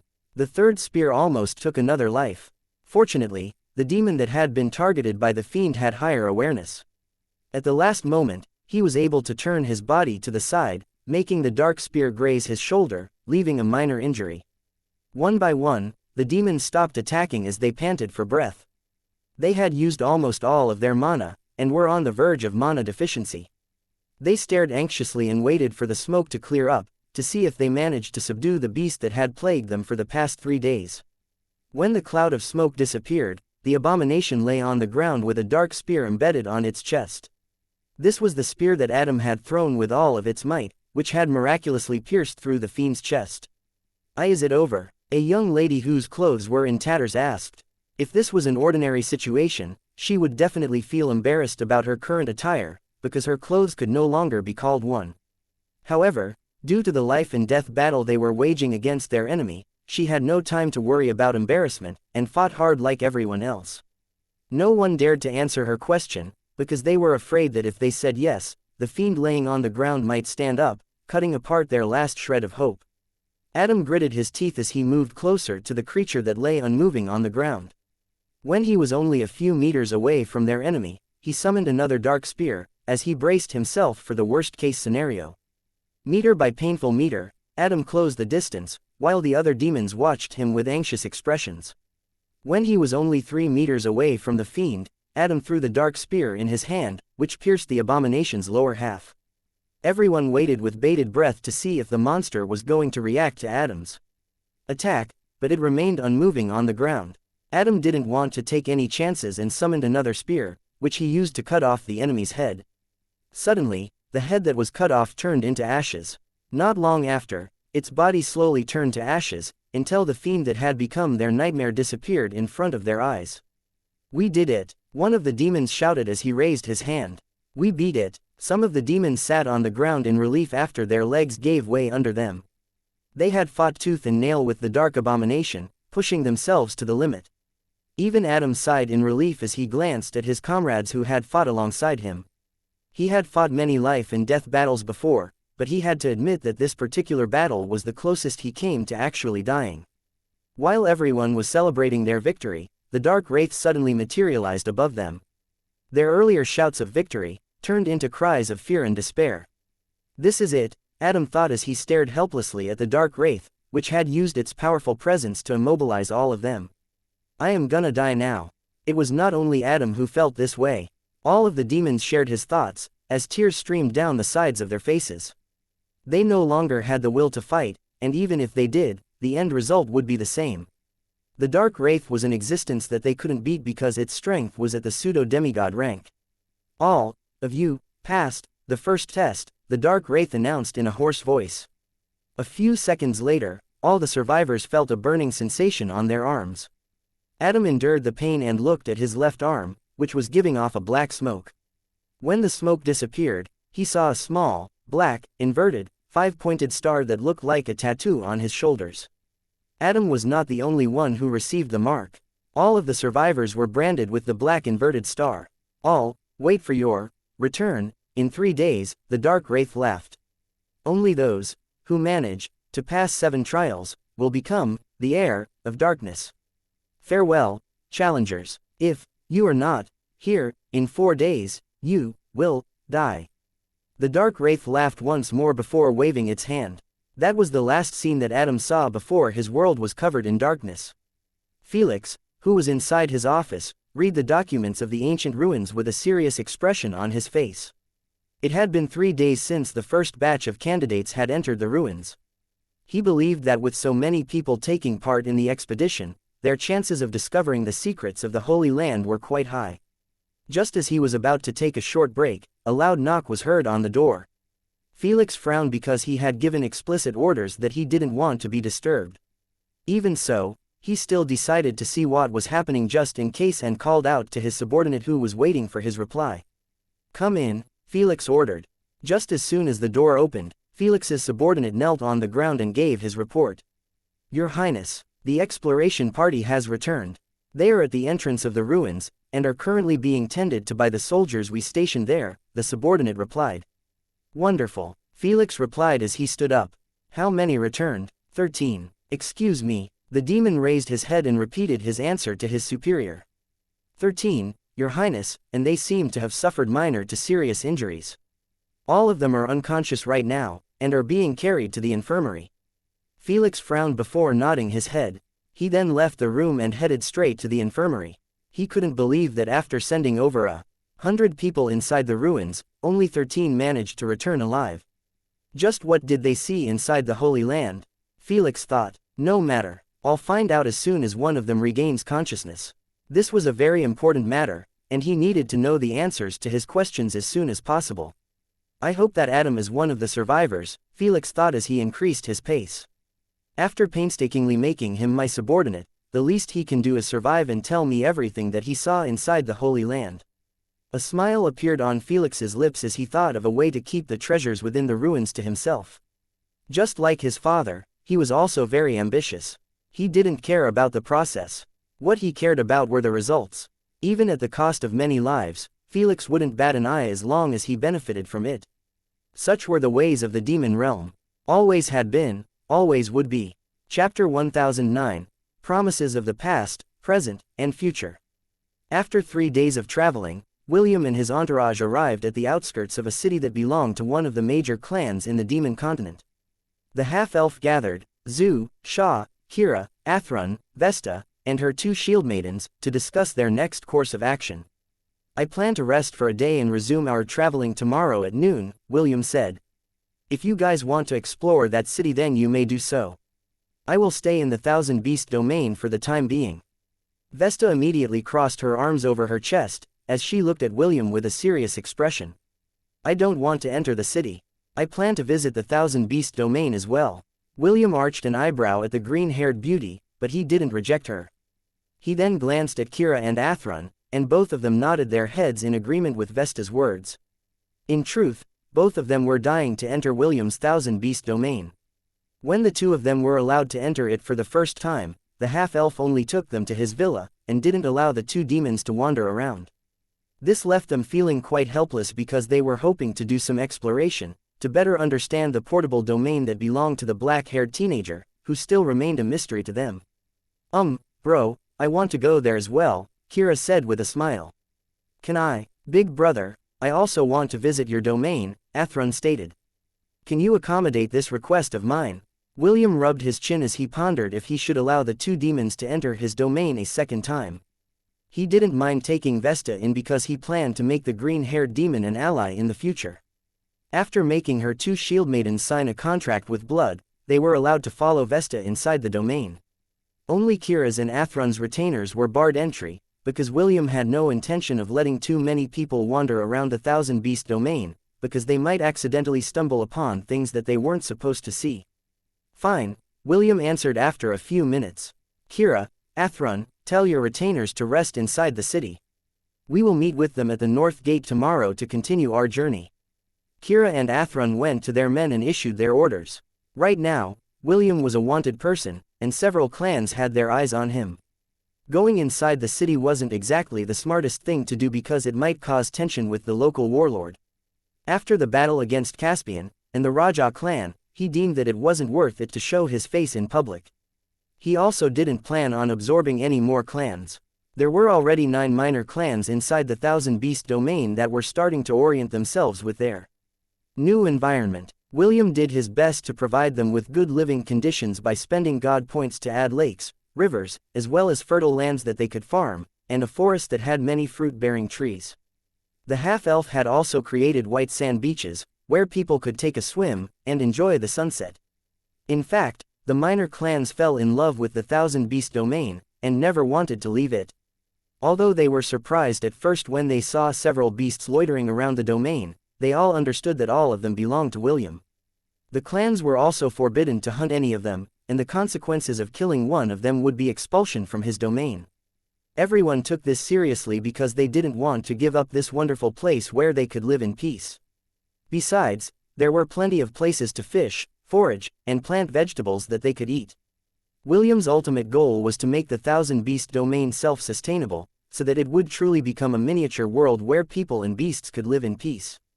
The first thing that Vesta did after entering the Thousand Beast domain was to go to William's villa and invite Chiffon to go with her to the theme park. She had become addicted to the gaming arcade that William had expanded during his free time. The green-haired beauty was particularly invested in mastering the songs in the Let's Dance Revolution, in order to set the highest record for all of the songs on it. Chiffon and Medusa were more than happy to accompany her. The three had become something short of rivals, and often challenged each other in arcade fighting games like Tekken and King of Fighters.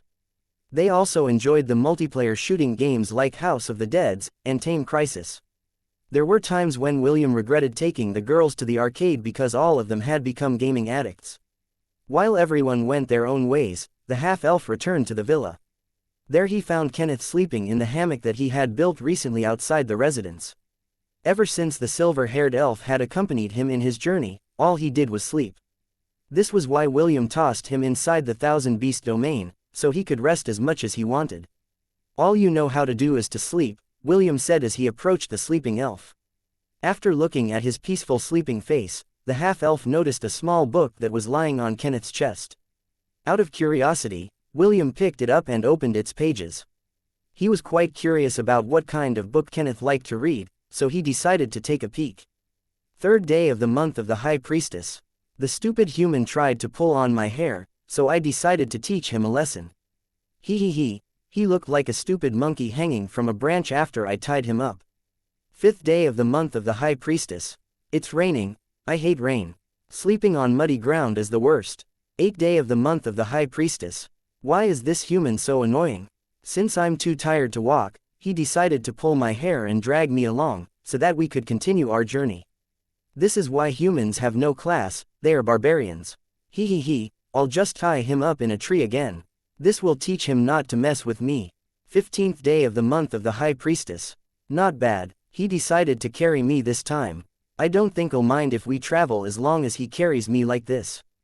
22nd day of the month of the High Priestess. The human is burning up with a fever. This is not good, all he does is sleep on the ground. Is he trying to compete with me? If yes, I won't lose. Sleeping is my specialty. 23rd day of the month of the High Priestess. This is bad, I think this human is actually dying. Should I do something? But I'm too lazy to move. Okay, I guess I'll just let him die then. 24th day of the month of the High Priestess. So scary. After pinching, flicking, and pulling on that scary worm, I think I got pregnant. I'm starting to regret helping him recover. This is why humans are so detestable, but having a baby doesn't sound bad. At least, I won't be alone, right? William closed the diary, which he thought had been a book at first, before placing it back on Kenneth's chest. The other entries that were written in the book were simply someone cursing the stupid human, which seemed to be up to no good.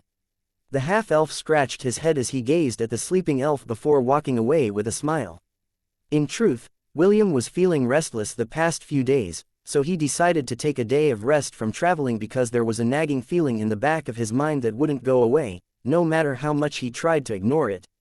The diary he had read a while ago amused him enough to momentarily forget the thoughts that were inside his head. Once William entered the villa, he closed the door behind him. The silver-haired elf who was sleeping on the hammock opened his eyes. He then summoned the silver ballpoint pen that William had given to him as a gift, and opened the diary. He turned several of its pages. Kenneth then started to write his latest entry in the diary. 14th day of the month of the lovers. The stupid monkey read my diary without my permission. I was forced to fight the urge to wrap my hair around his waist and hang him up in a tree because of his crassness. Doesn't he know the meaning of privacy? Well, I guess it is my fault for sleeping here with my diary out in the open. Next time, I will make sure that I put it in my storage ring before I sleep. After admiring his work for a minute, he returned the diary and ballpoint pen inside his storage ring, and closed his eyes to sleep. A smile hung on his delicate-looking face, as he once again entered his dream world, where a silver-haired man, with blue eyes, stood while carrying an elf in a princess carry. Both of them looked at the picturesque scenery in front of them, that made his heart skip a beat. He had seen this scene a few times already, but he didn't get tired of it. In fact, he even anticipated it. You see that, Acedia? The silver-haired man asked the beautiful elf with long blonde hair, that he held firmly in his arms. That's our destination, the Violet Ever Garden. Beautiful, the long-haired elf replied. This was one of the very rare occasions when she didn't feel sleepy. Because of this, her memory of the view was quite vivid. The silver-haired man chuckled. Well, it's not as beautiful as you, Acedia. Acedia hummed. Will, are you going to leave me once you bring me there? The smile on William's face stiffened, and the happy expression he had was replaced with a sadness that made Acedia's heart ache. If I told you that I don't want to leave you, would you believe me? I believe you, but you will still leave me, right? William sighed as he forcefully tore his gaze from Acedia's tear-filled gaze that made his knees weak. Acedia wiped the tears from her eyes with her hands, before shifting her gaze to the promised land where she would spend her eternity by herself. I wish we didn't go here, Acedia said softly. That way, this journey of ours would never come to an end. William closed his eyes, as he held the lady in his arms tighter. For a brief moment, he also wished that their journey would never end. But all journeys had an end.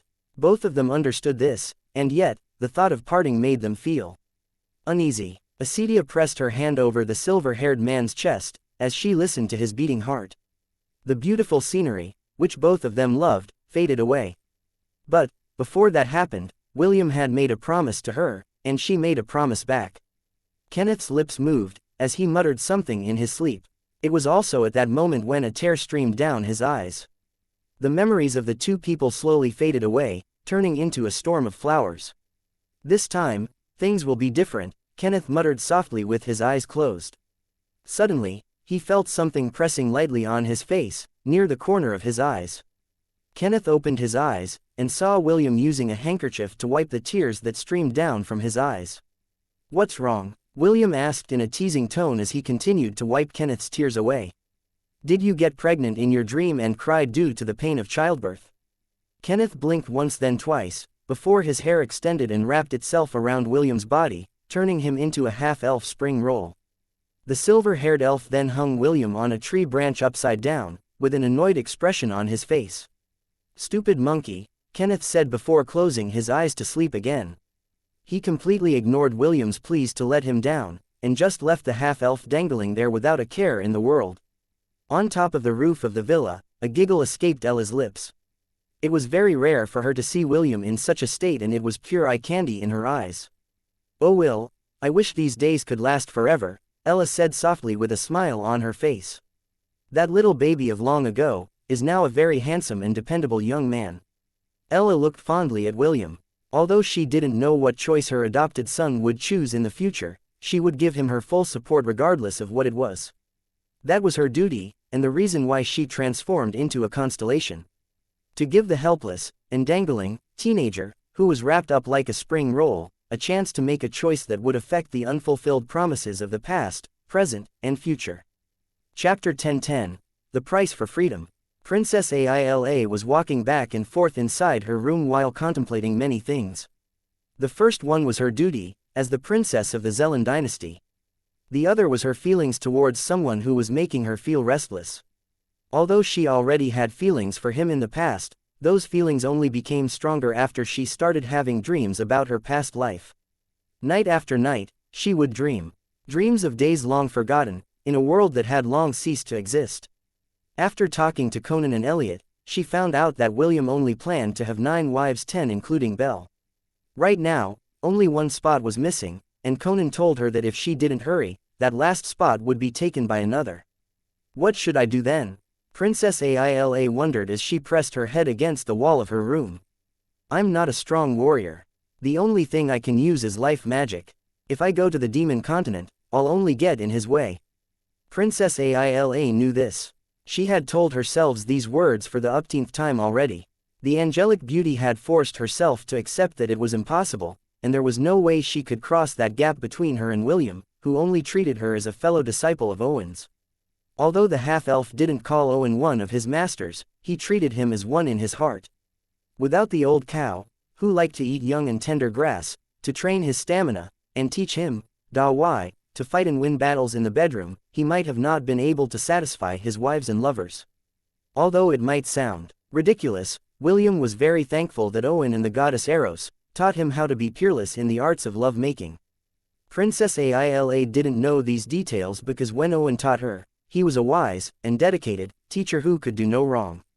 Master, I wish you were here, Princess Aila thought as she remembered the hen-pecked old man, who couldn't say no to his beautiful and young wife, who was 50 years younger than him.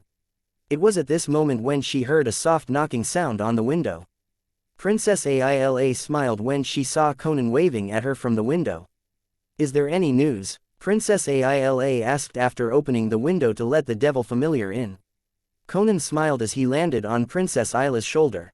Due to her request, Conan and Elliot decided to help her better understand her feelings, while there was still time for her to secure the final seat in William's heart.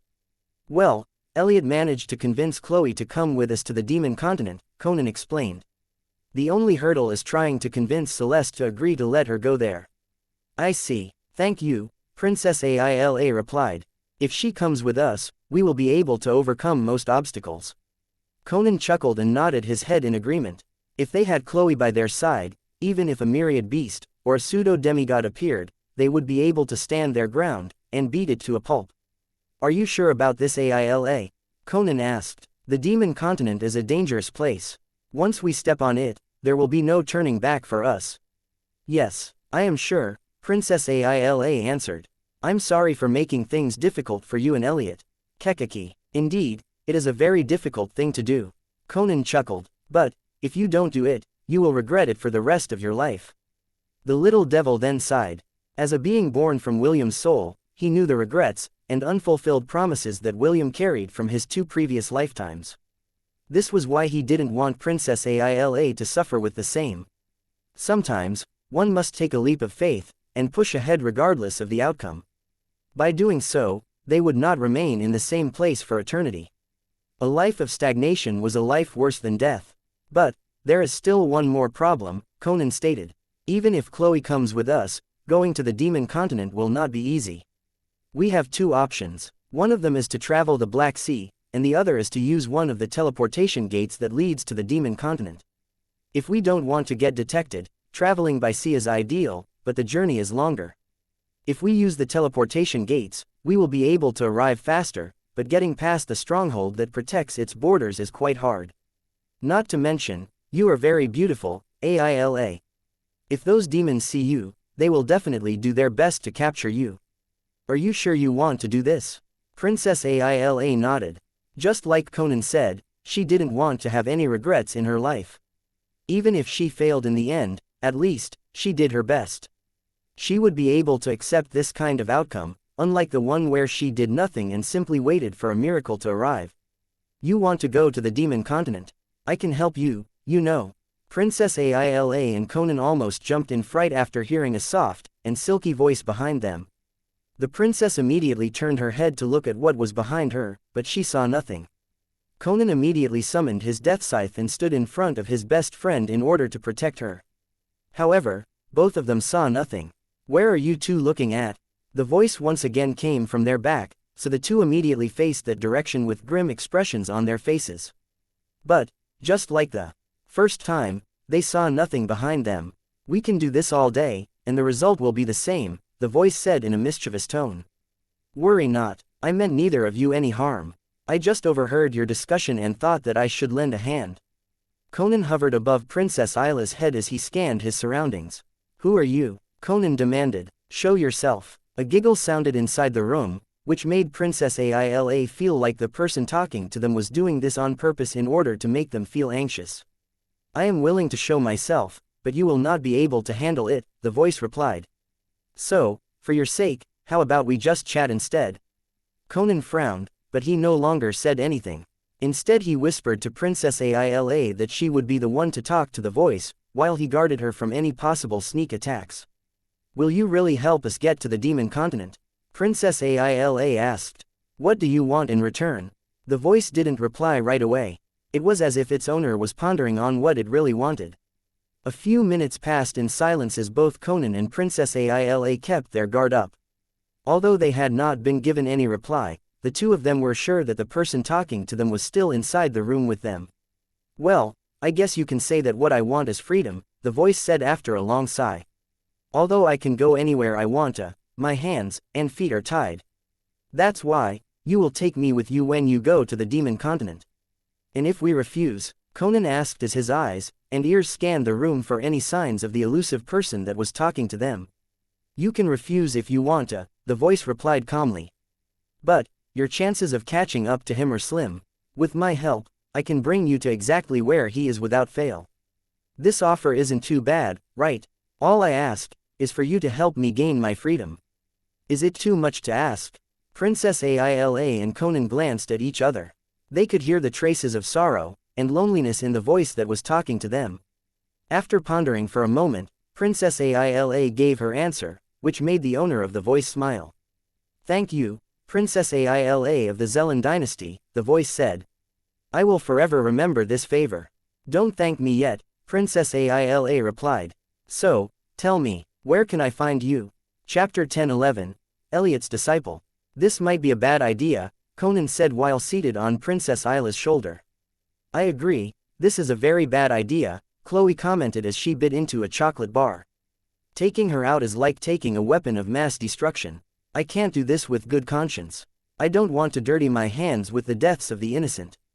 Princess Aila remained silent as she sat quietly on her chair.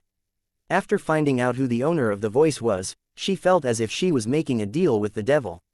Elliot, who was seated beside Chloe on the table, had his arms crossed over his chest. His eyes were closed as if he was in deep meditation. An awkward silence descended inside the room as the four of them stopped talking. Only the chewing sounds coming from Chloe could be heard from time to time. All of you are thinking too much. It is going to be just fine. Chloe snorted as she raised her chocolate bar towards the ceiling of the room. Shut up, Shannon, Chloe shouted. Only fools will set you free. We're not gullible children, you know. Suddenly, a small purple cloud appeared in the place where Chloe had pointed her chocolate bar. This was Shannon's way of communicating with people outside of her room, but she rarely used it. Only when she saw things that could potentially harm the Academy's interest, would she use this ability to talk to the headmaster of the Academy, Byron, to inform him of the things that were happening in the world. Chloe, it's not what you think, Shannon replied. I have divine artifacts that can keep my divinity from leaking out. If I wear them, I would be able to step into the outside world for a month without endangering anyone. Chloe snorted unconvinced. Let's say that I believed you. What happens after a month? Would you return to the academy and allow yourself to be bound by chains once again? I think not. Don't try to sweet talk us into this, Missy. Quote. You know, I'm starting to dislike you, Shannon replied. I promise that I will return to the academy before the power of the artifacts wears off. I swear it upon my true name. Chloe ignored her words and returned to eating her chocolate bar. The little fairy knew that the outside world was a very tempting place to explore, especially for someone who had been stuck inside a shrine since the day she was born. Many people had already died trying to find ways to help Shannon control the power of her divinity, but all of them failed in the end. Even William wasn't able to last long when facing her, even after Chiffon merged with his body. Amon wanted his daughter to experience happiness as well. If she could live her life like a normal girl, he would be extremely happy. This was why he had asked William to set Shannon free as his final request. Not as a god, but a father who dearly loved his daughter. While everyone was pondering their next course of action, Elliot opened his eyes as he breathed a sigh of relief. It can work, Elliot declared. We can take Shannon with us. Chloe, who was eating the chocolate bar, almost choked after hearing Elliot's words, who was seated beside her. Are you nuts? Chloe shouted as she pointed her little finger at Elliot's face. Do you plan to commit mass murder? Wait. Forget about a mass murder. What you want to happen is a mass genocide, right? Elliot chuckled nervously because Chloe had raised the chocolate bar in her hand. From her posture, it was very obvious that she was planning to swat Elliot with the snack in her hand. Relax, Chloe, Elliot said with both of his hands raised in surrender. Believe me when I say that Shannon would be able to help us. Also, she would indeed be harmless for a month, if she keeps the artifacts she has in her possession on. No means no, Chloe stated before shifting her gaze to Princess Aila. If you persist with this folly, I will tell Celeste and the headmaster about your plans. Let's see if you can leave the academy then. Princess Aila's face became grim because she could tell that Chloe's threat was genuine. Because of this, she shifted her gaze towards Elliot, who was wearing a serious expression on his face. This was the first time that Princess Aila saw Elliot with this appearance because Conan's twin brother always had an angelic smile on his face. William's life is in danger, Elliot stated. I don't care if you agree or not. You can stay here in the academy if you like, but I will go. We will all go. Chloe raised the chocolate bar and swatted Elliot without holding back. However, the angelic familiar had turned into a small lightning bolt and easily escaped her attack. Chloe, I will say this again. William's life is in danger, Elliot declared. You know about my ability. I don't care whether you believe it or not, but we are going. With, or without you. Let's see if you can do it then. Chloe shouted before flying towards the window. None of them stopped her, because none of them could. Oh, no, what should we do if she tells Ms. Celeste or Sir Byron about this matter? Princess Aila asked in a worried tone. Elliot turned his head to look at Princess Aila with a smile. Don't worry, she won't tell anyone. However, we need to make preparations. The little angel then looked up at the purple cloud that was hovering on the ceiling before voicing his plan. We will leave at this time 3 days from now, Elliot announced. Make the necessary preparations on your end, Shannon. Make sure to bring your brush and canvas with you. I don't plan on leaving them behind, Shannon replied. But why should we leave in 3 days? Leaving tonight is better, no. Elliot shook his head. Although leaving now would indeed be a good decision in Shannon's eyes, it would in fact have the opposite effect. Although he knew that Chloe wouldn't tell anyone about what they talked inside the room, that could change if they really tried to free Shannon tonight. Elliot knew that Chloe was still feeling angry, and angry people couldn't think properly in their current state. If they did anything that might provoke her, she would definitely head straight to Celeste and Byron in order to get the two of them to stop Alia and company from freeing the one person that could cause mass genocide by simply existing. Elliot understood that Chloe was only thinking of their safety, which was why she was against the plan to work with Shannon. Also, he still had loose ends that needed tying up, and he wouldn't leave until they were done. For now, don't go anywhere near the shrine, Elliot ordered. Heck, it would be best if you don't leave this room for 2 days. Let Conan bring your meals to you, Aila. We mustn't do anything to provoke Chloe right now. Understood. Princess Aila nodded her head in acknowledgement. Right now, she was depending on everyone to help her go to the demonic continent. If this was the only way that she could see William and understand her true feelings, then she was willing to risk it all.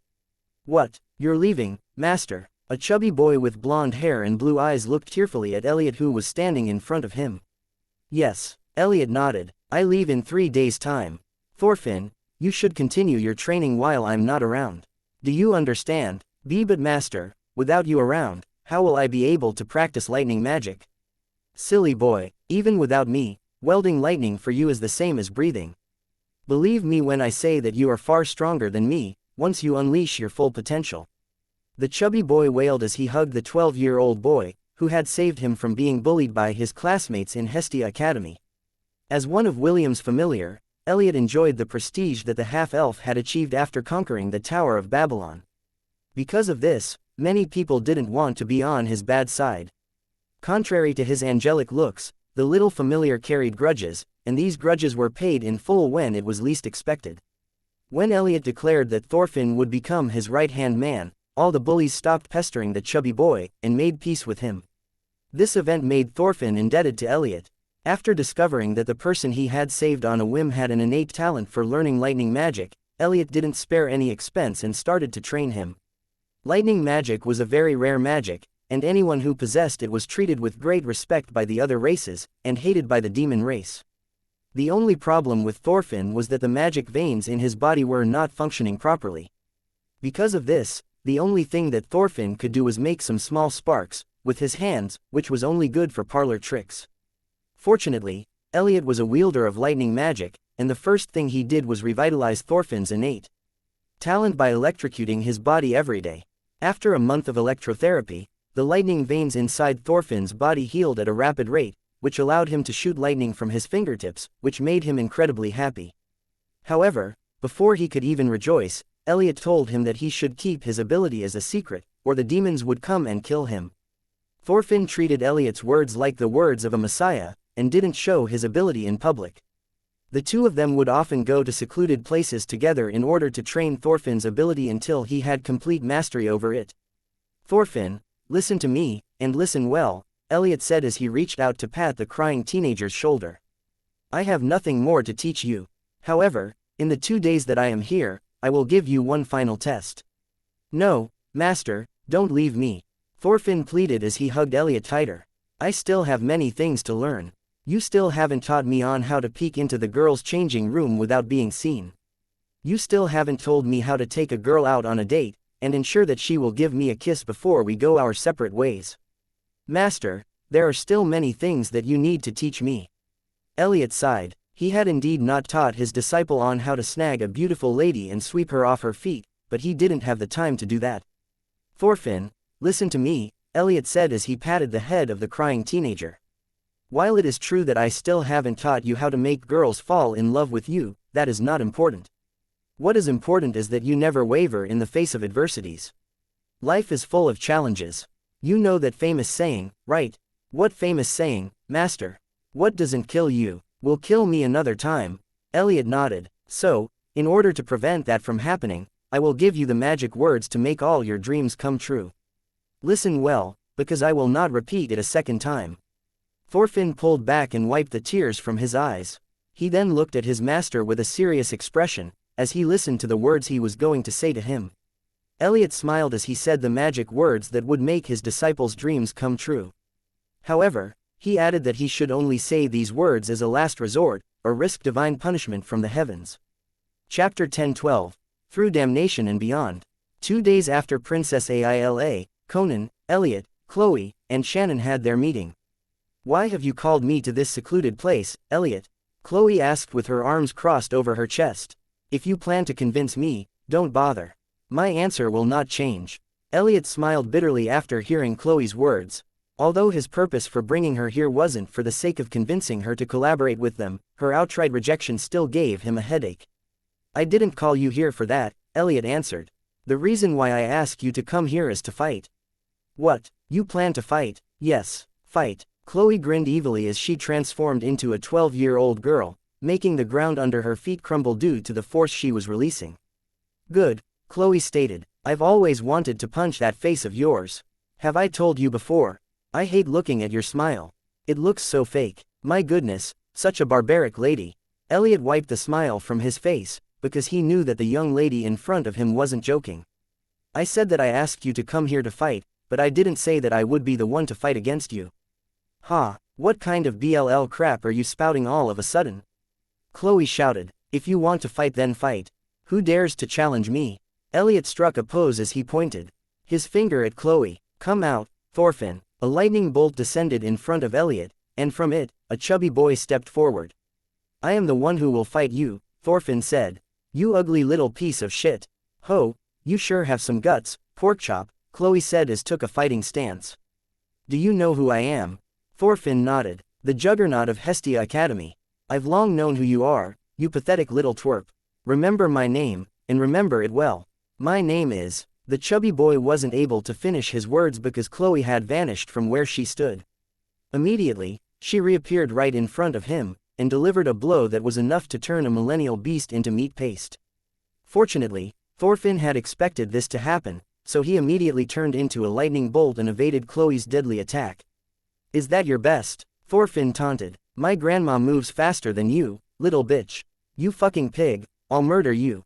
Chloe shouted as she once again charged at Thorfinn, this time using her ability to break the laws of the world in order to double her speed. For a brief second, the world slowed down in front of Thorfinn's eyes. He could clearly see Chloe's hate-filled expression as well as her fist that was only inches away from his face. In that moment of life and death, Thorfinn once again turned into a lightning bolt, barely evading Chloe's attack by a fraction of a second. That was close, Thorfinn thought anxiously as he appeared several meters above the ground. I almost died in that class. The chubby boy wasn't able to finish his words because he once again turned into a lightning bolt, barely evading Chloe's attack for the second time. Soon, Thorfinn found himself backing away as he tried to keep himself alive from Chloe's relentless attack. He didn't have any time to counterattack and was doing his best to evade the juggernaut whose bloodshot eyes spelled his doom. Every second that passed had made him realize that death was only a mistake away from happening. Every minute that passed felt like he was living years of his life. This one-sided dog fight in the air continued for a quarter of an hour. All Thorfinn did was evade, and all Chloe did was attack.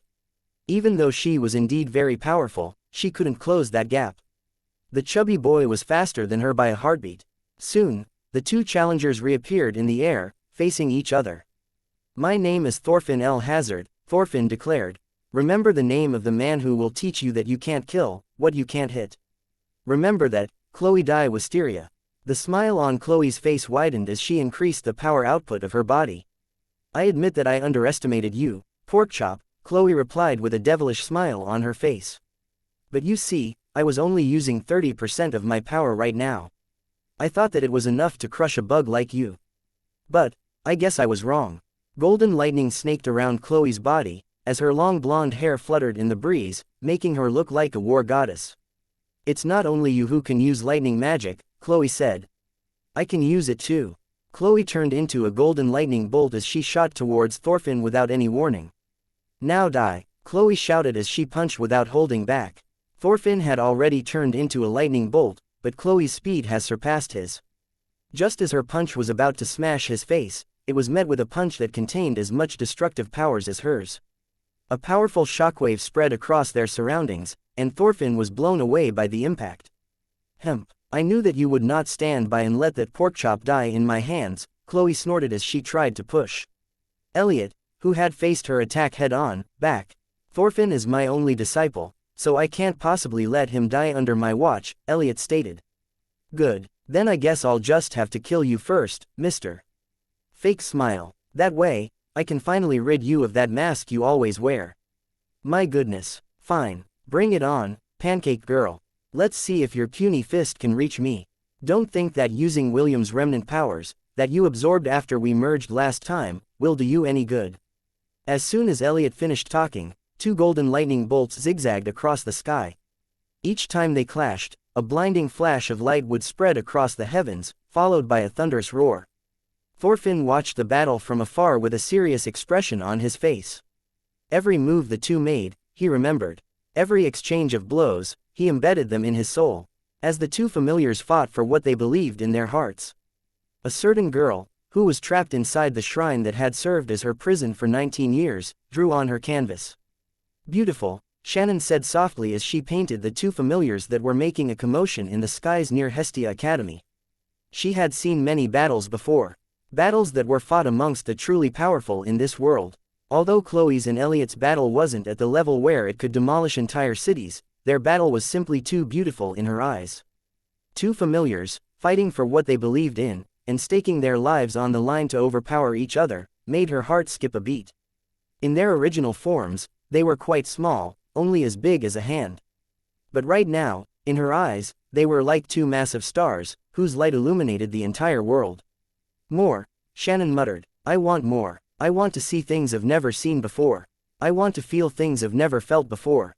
This world is my canvas, and I want to paint the greatest masterpiece that would be idolized for eternity. Bring me to that brand new world, make me a part of that world." The young lady's hair color and fox ears turned black as her eyes turned golden. Her brush danced in front of her canvas, never missing even the smallest detail of the battle that was currently being waged in the heavens. On the ground, Conan, who sat on Princess Isla's shoulder, stared at his twin brother who was giving his everything to fight for what he believed was right. "Kekaki," Conan chuckled softly. "Beautiful, isn't it, Aila?" "Yes," Princess Aila replied. "Sometimes I wonder if love is worth fighting for, but then I remember his face and I'm ready for war." "Good, because that is where we are headed, we are going to war."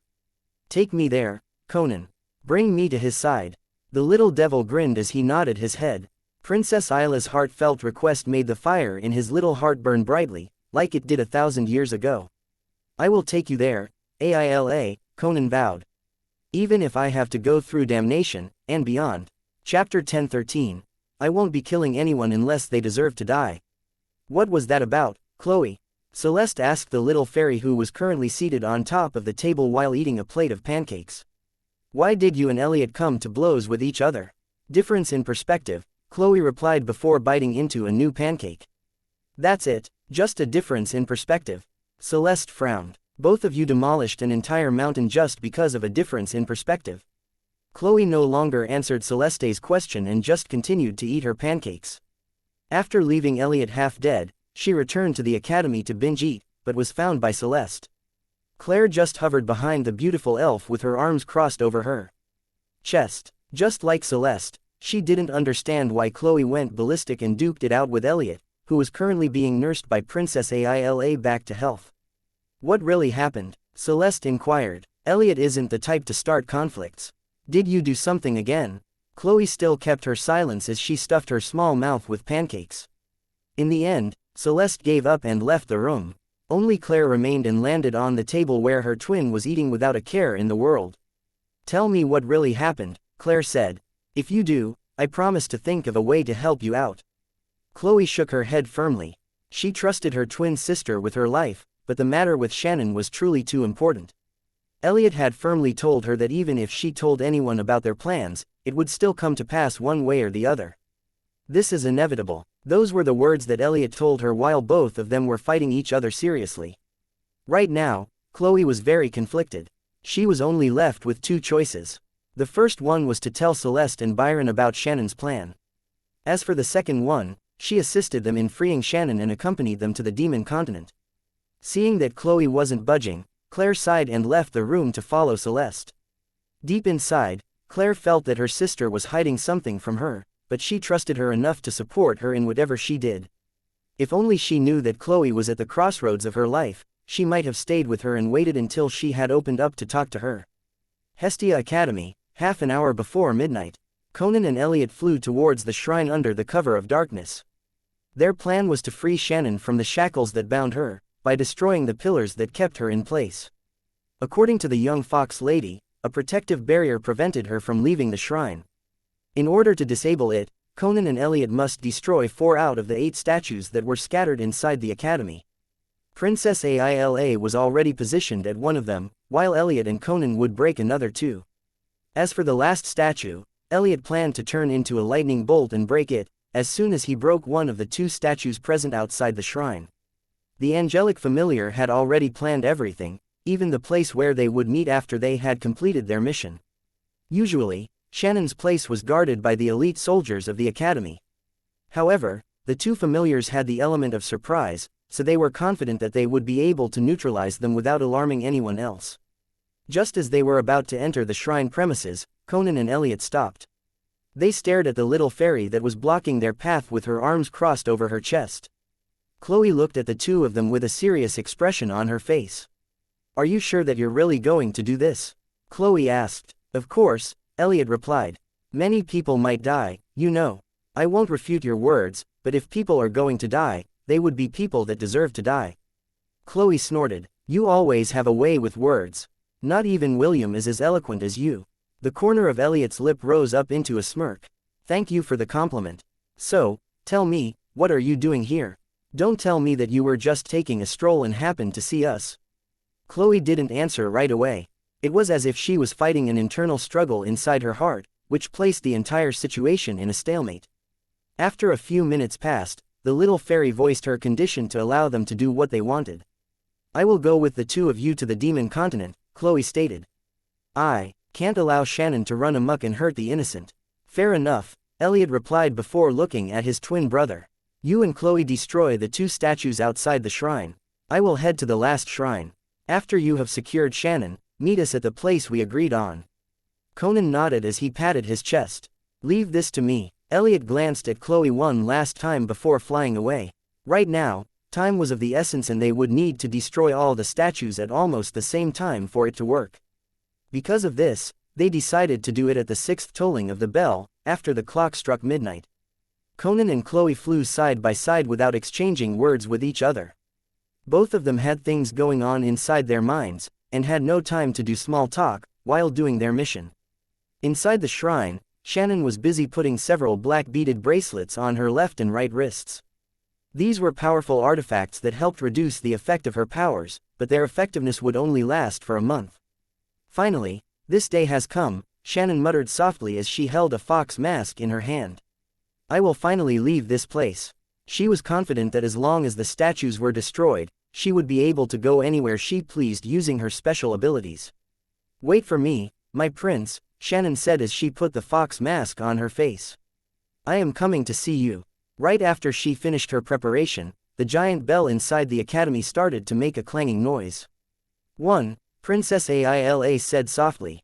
Although she understood that what she was about to do was wrong, this was the only way they could leave for the demon continent without being detected by anyone. 2. Elliot muttered as he sat on the head of a dragon statue. "Kekeki," Conan chuckled as he and Chloe stood in their respective places. 3. 4. Chloe muttered as she transformed into her battle form. After 2 more seconds, the 6th bell finally rang.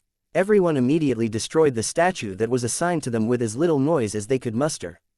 Soon the sounds of glass breaking echoed inside the shrine. Shannon immediately felt the power that was surging inside her body, as soon as the statues were destroyed. The door of the gate opened and Shannon came out with hurried steps. In truth, she wanted to take her time to observe her surroundings, but the circumstances were not in her favor. "Let's go," Conan said. "Everyone is waiting." Shannon nodded, but before she could even take another step, she felt something wrap around her leg, preventing her from moving. Looking closely, she saw that it was a silver chain that held her leg in a firm grip. "What do you think you're doing, Shannon?" Byron, the headmaster of Hestia Academy, asked as he stepped out from behind a tree. "I believe I didn't give you permission to leave the shrine, am I right?" Byron then glanced at Conan and Chloe, who had flown by Shannon's side. "Do the two of you have any idea of the consequences of your actions?" Byron asked in a threatening manner. "Especially you, Chloe. I expected more from you." Chloe snorted as she ignored Byron's words. Without any hesitation she swung her arm and cut off the silver chain that held Shannon in place.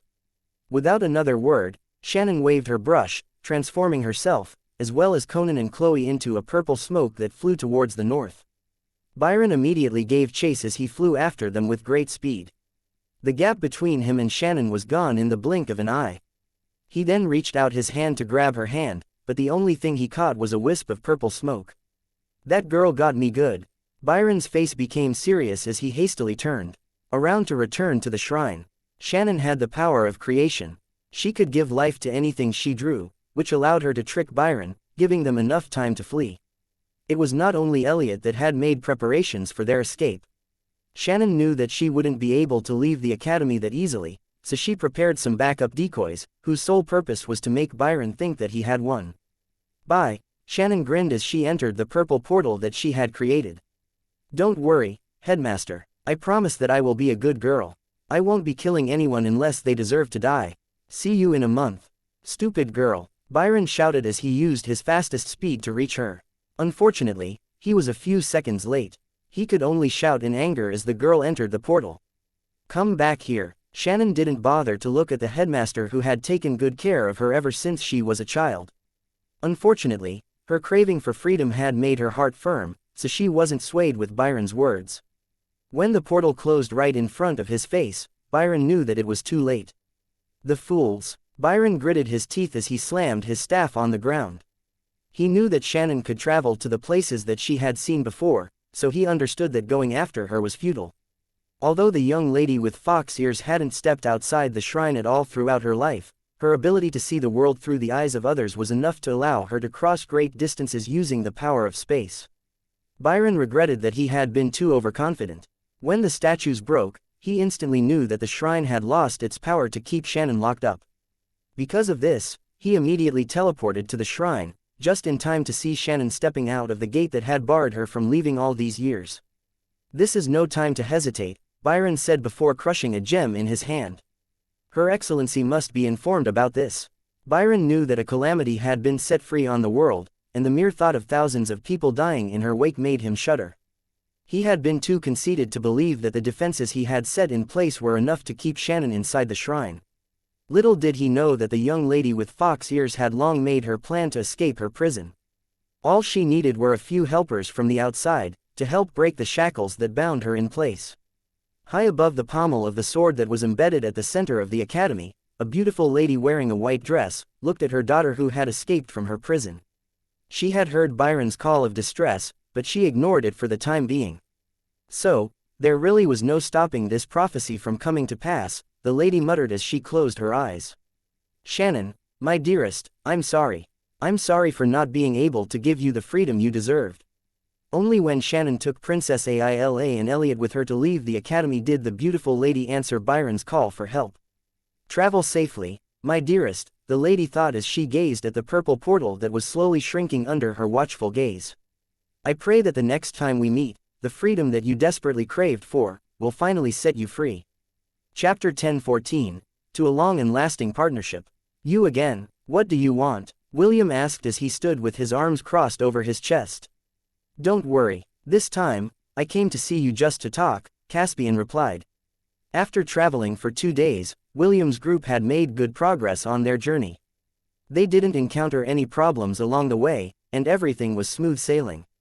All of that ended when they neared the borders of the desert, where several warring clans lived. However, before they could even enter their territory, Caspian appeared and blocked their way. Just to talk, William asked back. I don't think we have anything to talk about. Actually there is, Caspian answered with a smile.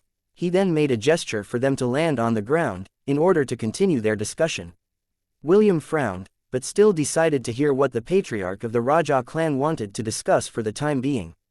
He had never liked politics, but the overall situation of the demon continent was quite volatile when compared to the peace that everyone enjoyed in the southern and central continents.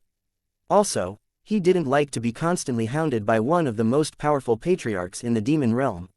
Even though William could smack Caspian and his summon silly with his heroic avatar form, he also understood that sitting down to discuss things in a civilized manner would avoid any unnecessary conflicts. William, Vesta, and Caspian sat as Charmaine and the other elves served them some snacks and coffee. The three enjoyed some small talk as they drank and ate. The half-elf as well as the green-haired beauty were quite curious why Caspian traveled so far in search of them. Usually, patriarchs didn't travel far from their territory, especially without their elite guards, because it was dangerous. Originally, I came to find you in order to negotiate certain things, Caspian said. However, after hearing the news that you declined to make the Greenskin clan one of your vassals, I realized that this was a good opportunity to form a collaboration with you. William arched an eyebrow as he made a gesture for Caspian to continue speaking. Be honest with me, do you know witchcraft and dark magic? Caspian inquired. Yes, William answered. Is this about you being able to summon Impundulu? According to the system, only those that practiced witchcraft or specialize in dark magic would be able to make this extremely malevolent creature their subordinate. The vampiric lightning bird, Ipundulu, was nearly immortal. Even the strongest demigod, Tarisk, wouldn't be able to kill it because it had only one weakness, and that was flames that held a strong divinity. Yes, Caspian admitted. I thought that you are going to expose to everyone that I know witchcraft, so I hurriedly came to find you in order to negotiate. Vesta, who was only listening to the side, raised her head to voice her opinion. Isn't witchcraft only available to women? Vesta asked. How come you can use it? That is because she is a woman, William answered before sipping his coffee. Right, Caspian. Caspian eyed William for a few seconds before waving a hand over his face. The face of the strong demonic tiger that led the Raja clan to battle was replaced by a sensual lady who seemed to be in her early 20s. Her long orange hair, green eyes, and fluffy tiger ears was a very stark contrast from the domineering image that she had shown on the battlefield. I never thought that one of the overlords of South was actually a woman, Vesta muttered. I see, so that's why you have to hide your identity. The rules of the Raja clan don't allow women to become patriarch. Caspian nodded. When I am in this form, feel free to call me Cassie. This was the name my mother gave me before she died. As you can see, I'm a half-breed. In order to gain the seat of patriarch, I had to rely on witchcraft to change my appearance. William and Vesta nodded in understanding. This rule that only men could inherit the head of the family was very common in Hestia. The Amazon Empire, which was purely ruled by women, was a rare exception to the established rules of the world. If you are afraid of your identity being exposed by me, then you can rest easy, William stated. I have no intention of divulging your secret. Now, since that is out of the way, what is this collaboration that you are talking about? Cassie smiled because she understood that William didn't have any intention of bringing up past events to make things difficult for her. Tell me, Raymond Parker, what do you think of the Grimoire clan? Cassie asked. William replied. You can call me that when it is just us. The smile on Cassie's face widened because she understood what William was trying to say. In order to gain his trust, she was willing to show him her true form. The black-haired young man's gesture of goodwill made her feel that her effort to find him was not in vain. Very well, William, Cassie said. What do you think of the Grimoire clan? I don't know much about the Grimoire clan, William answered. However, I have a grudge against the Demon Lord. So, tell me, Cassie, are you perhaps aiming for the seat of Demon Lord? Cassie firmly shook her head. A very tempting offer. But, I am someone that looks at reality. What I want to do is simply change the rules a bit. Oh, I see. William nodded in understanding. So you want to make it so that women can also have the right to sit as the head of the clan. But, I don't understand. What does the Grimoire clan have to do with what you plan to do? Cassie's expression became serious as she looked at William. During her journey to find him, she had thought about many things along the way. One of those was to reshuffle the major clans in the demon continent. She wanted to kick the strongest clan out of their seat and make hers, the Raja clan, the new head of the major demon clans in the continent. My domain is in the south, while the Grimoire clan's territory is in the north, Cassie explained. In normal conditions, it is impossible for me to travel to the north and wage war with him. However, from what I've heard, you and your entourage are headed north. William nodded. I see. So your plan is to use us as your army to clap their butt cheeks, while letting your clan remain in the south. You won't even send any of your men to fight, leaving us to be used as cannon fodder to fight your battle for you. Cassie chuckled. Cannon fodder? I think not. I have 4 myriad beasts under my command. They are more than enough to trample my adversaries. Also, the Impundulu's one and only weakness, which is fire, can easily be countered by the ancient fire elemental under my command. With the two of them fighting side by side, I am invincible. True, William nodded his head in agreement. But, this logic only holds true until a demigod comes along and wrecks your plan. Cassie gave William a knowing smile, which made the latter's liver itch. And, that is where you come in, Cassie stated. Alone, I am more than enough to bring the Grimoire clan to their knees. But, if a demigod intervenes, I hope that you can hold them off for me. William lightly tapped his fingers on the table as he pondered Cassie's proposal. Anything that would make the Demon Lord feel constipated was a worthwhile endeavor to do. Weakening his backing was very important because his influence over the other clans would also fade.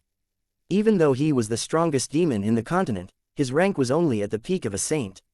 He had weakened considerably after fighting against William's father, Maxwell, and losing his arm in the process. My priority is to find someone in the north, William said after careful consideration. I would not make trouble with the Grimoire clan until I found her first. Once she is in my custody, I don't mind going with you to pay a visit to the Grimoire clan.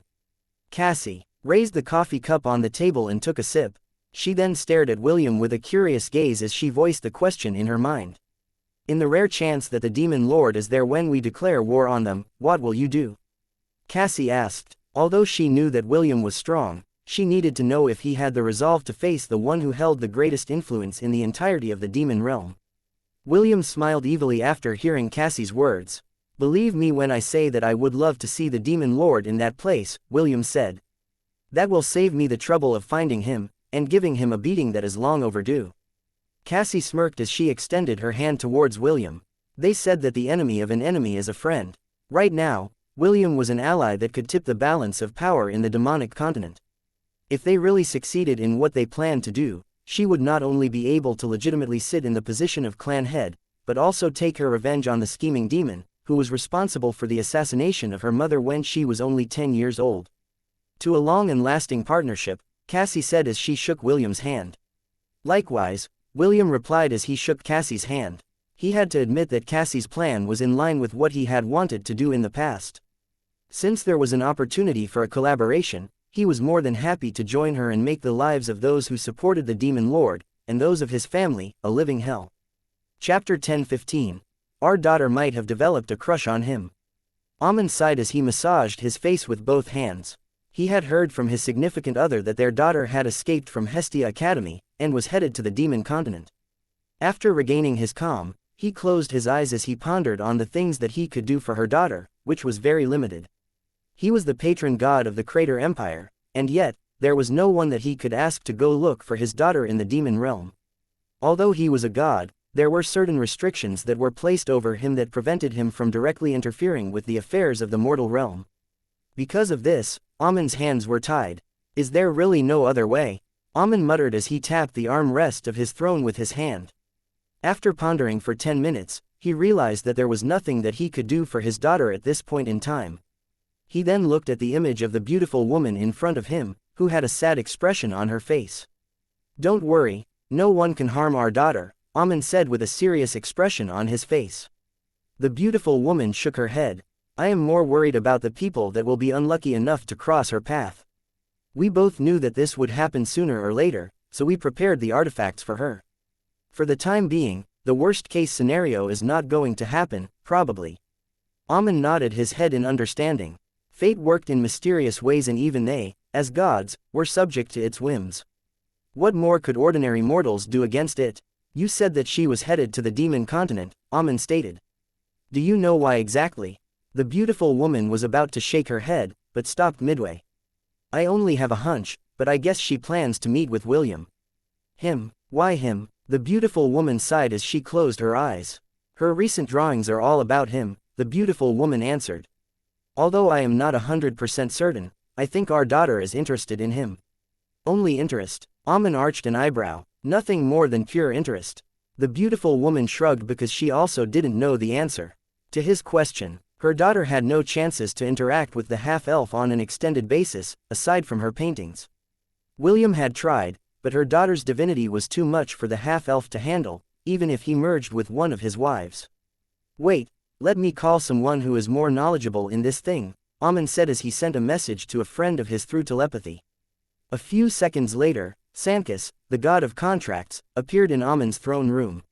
What's wrong? Do you need me to prepare a special contract for you? Saintess asked. No, my friend, Amon replied. I called you here to ask for your help.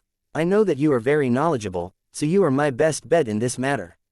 Fumu, indeed, I am one of the wisest gods around. You forgot to add the word scheming in your introduction. Saintess chuckled as he made a gesture for Amon to continue what he was planning to tell him.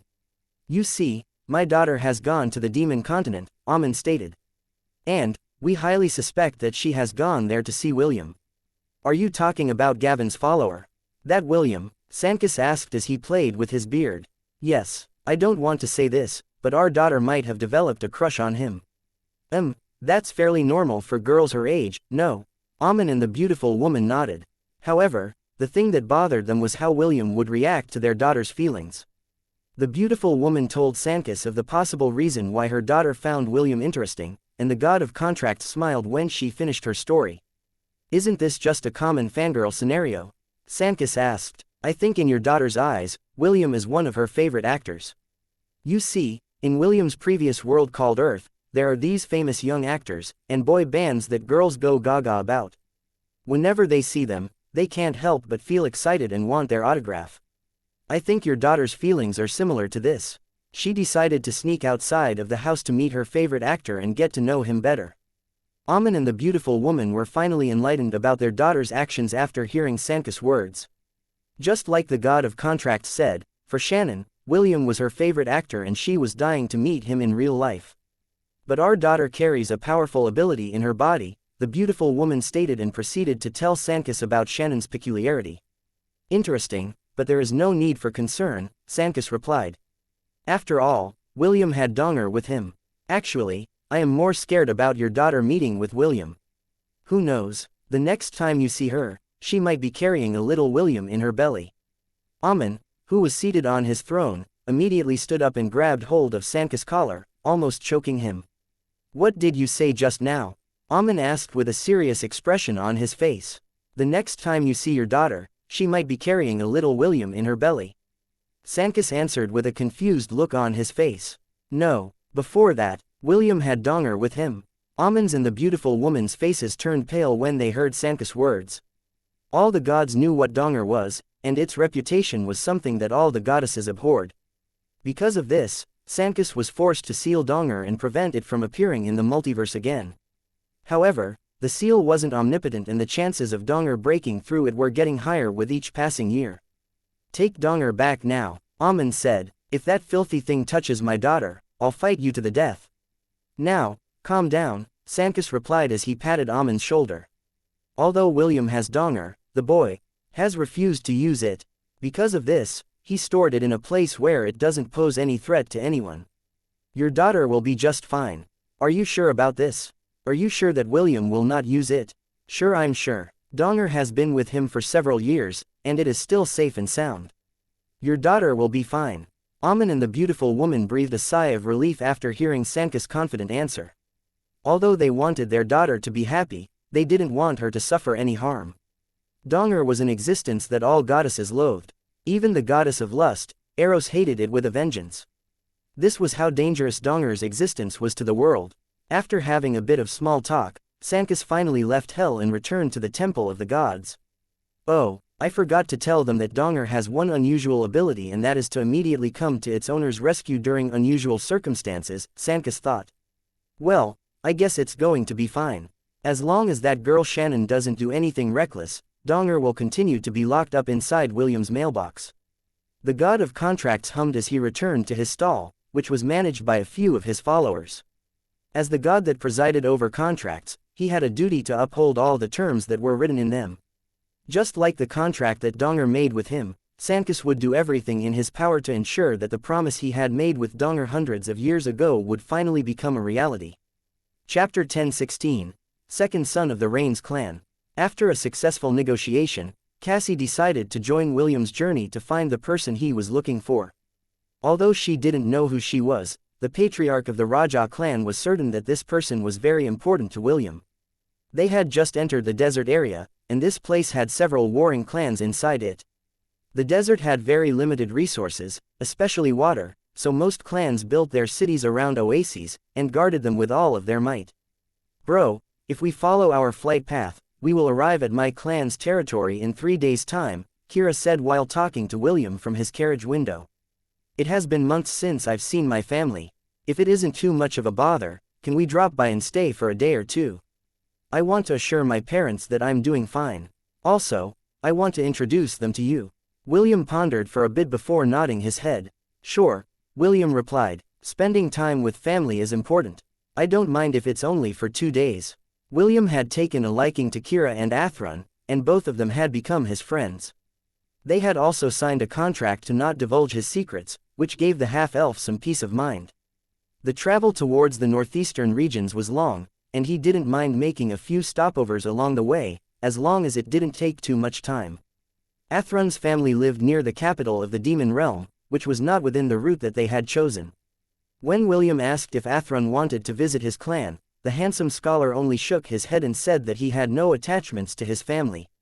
Since the half-elf wasn't willing to pry in Athrun's past, the latter didn't mention anything about his circumstances with his family. Truth be told, this was the first time that William was traveling over a desert. As far as the eye could see, there were only desert sands. He had seen them several times in TV, but seeing them in reality made him understand how vast the world really was. It was quite hot during the day, and very cold at night. This was why he, and Vesta, stayed inside the Thousand Beast domain most of the time, leaving Kira and Athrun to deal with Cassie, whom William didn't fully trust. On the third day, after entering the desert, they landed on the outskirts of a medium-sized city that was brimming with life. Out of respect for Kira's family, William placed Gluteus and Maximus inside his Thousand Beast domain. He was certain that if the Sand Clan Patriarch saw the two dangerous flying armored elephants enter the city, he would surely die from a heart attack. Cassie had decided to use her true form, while she journeyed with William so that no one would recognize her. She also wore a style of clothes that was quite different to what the Raja clan wore on a regular basis. After her discussion with William, both of them decided to make her William's advisor. As someone who was familiar with the customs of the demon realm, Cassie's new identity was foolproof. Even if the demon lord or the patriarch of the Grimoire clan were to sit at the table with her, neither of them would be able to tell that she was, in fact, the reigning patriarch of one of the major clans in the continent. "Open the gates," Kira ordered as he disembarked from his carriage. "I have returned." The guard captain immediately recognized Kira, but didn't make a move to open the gates for him. "Young master, I apologize but I cannot open the gates even for you," the guard captain said. "Your father is currently in a high-level meeting with someone, and because of this, the entire city is under martial law. No one is allowed to enter, and no one is allowed to exit. I apologize, but I cannot allow the young master to enter the city at this point in time." Kira frowned because this had never happened in the past. The city of Alton had never been put into martial law ever since his grandfather had become the patriarch. "Who is the person that grandfather is meeting with?" Kira asked. "Surely, you can tell me this much, right?" The guard captain didn't answer right away. Instead, he pondered if he really could tell his young master who their VIP guest was. However, before he could even decide, a loud and confident voice spoke out from his side. "Oh, so you're here, Kira," a man dressed in a white robe, and holding a fan in his hand, said with a smile. "Have you gotten tired of pursuing that Vesta girl?" "Oren," Kira muttered as he gazed at the second oldest son of the Rains clan. The Rains clan was the lord of the Sand clan. The reason why Kira had left his family was not because of his wish to pursue Vesta. It was because he didn't want to participate in the upcoming struggle for the seat of patriarch of the Rains clan. Their clan had always been neutral, and didn't dabble in politics. However, the four heirs of the Rains clan were busy trying to gather as many factions under them before the selection ceremony. Even the Sand clan's neutrality was being put to the test due to the insistence of the candidates for the position of patriarch. "Yes, it is me, Kira," Oren smiled. "Welcome back, is what I'd like to say. Unfortunately, this city is currently under my older brother's jurisdiction. No one is allowed in, or out, unless the Sand clan agrees to join our faction." Kira's expression immediately became gloomy after hearing Oren's words. He had expected that they would be forced to choose a side, but he never expected that Oren and the brother he was supporting were going to use such a high-handed method to deal with them. As Kira clenched his fist in anger, he felt a hand rest on his shoulder, which made him turn his head to his right side. "Who is this guy, Kira?" William asked. "Is he the one responsible for preventing us from entering the city?" "His name is Oren," Kira answered. "He is one of the sons of the Rains clan, which is our lord in this part of the desert." William rubbed his chin. If he wanted to, he could easily smash the gates and enter the town if he wished. However, since this was Kira's hometown, he definitely wouldn't use such a barbaric method. "Vesta, come out for a while," William said to Vesta, who was currently playing Let's Dance Revolution with Chiffon and Medusa in his Thousand Beast domain. "I need your help with something." Oren looked at Kira and the person standing next to him in disdain. As one of the sons of the Rains clan, his word was law among the vassals who served their family. He had long wanted to put Kira into his place, and he thought that this was the perfect opportunity to do so. Kira looked up at the arrogant son of the Rains clan with contempt in his heart. If he was alone, he would definitely not be able to put up any resistance. However, he was no longer alone. The person standing next to him was no ordinary man. Kira wondered what would happen if William revealed his identity to the pompous young master, who was looking at them as if they were dogs wandering in the streets. No good, Kira thought as he suppressed the sneer that was about to appear on his face. I am very tempted to ask Bro to let Gluteus and Maximus make an appearance. I'm sure that if this bastard saw them, he would be running like his life depended on it. A few years ago, a herd of flying armored elephants destroyed half of the city where the main residence of the Rains family was located. Ever since then, Oren's family had long dreaded these beasts who were known to cause mass destruction wherever they went.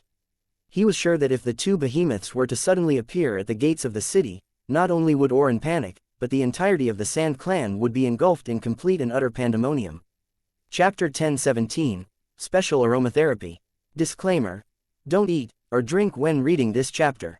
You have been warned. William returned to his carriage and summoned a grumpy Vesta out of the Thousand Beast domain. The green-haired beauty had completely become a game addict, and she was not pleased to have her gaming time disturbed. Sorry, but we have a situation, William said as he explained the details to the green-haired beauty who had a frown on her face. The Rains clan. They are one of the clans that had a pacifist mentality, Vesta stated. It's quite unfortunate that the apples that were born from a fine tree turned sour. Fine, I'll handle this. Vesta disembarked from the carriage with an arrogant look on her face. As the proud daughter of one of the demigods in the continent, her persuasive ability was the real deal. Very few would deny her what she wanted, and those who did found themselves face to face with an angry black dragon, who spoiled his daughter very much. I am Vesta Agni, Vesta declared as she stood beside Kira. Who dares block my path? Oren, who had a haughty attitude earlier, immediately narrowed his eyes as he looked at the young lady whose beauty and fame reached far and wide. I am Oren D. Rains, Oren bowed as he introduced himself. It's a pleasure to meet the gem of the south. If Lady Vesta wished to enter the city, I would gladly open the gates for you and become your host. However, only you may enter. The rest are not allowed to step foot inside the city. I am not asking you to let me enter the city, I am ordering you to let me enter the city along with my entourage, Vesta replied crispily. You have no qualifications to block my way. If you really insist on making things difficult for me, I will be more than happy to tell my father to visit your clan's main residence and have you punished with your family's laws. Oren kept the smile on his face as if Vesta's threat wasn't a big deal. He even chuckled as he fanned himself with the fan in his hand, as he looked down on the green-haired beauty who was glaring at him in irritation. I'm afraid I can't do that, Lady Vesta, Oren replied. The Grimoire clan and our Rains clan have formed a partnership. This partnership has the blessings of the Demon Lord, and I would greatly appreciate it if you don't intervene in these political affairs. So, you mean to say that you won't let us enter the city? Vesta asked. Lady Vesta, like I said earlier, you are more than welcome to enter the city, Oren answered with a smile. But, only you alone are welcome. The rest should just stay here at the gates and wait for your return. Okay, Vesta nodded as she walked towards William. I did my best, now let me go back. The corner of William's lips twitched before nodding his head.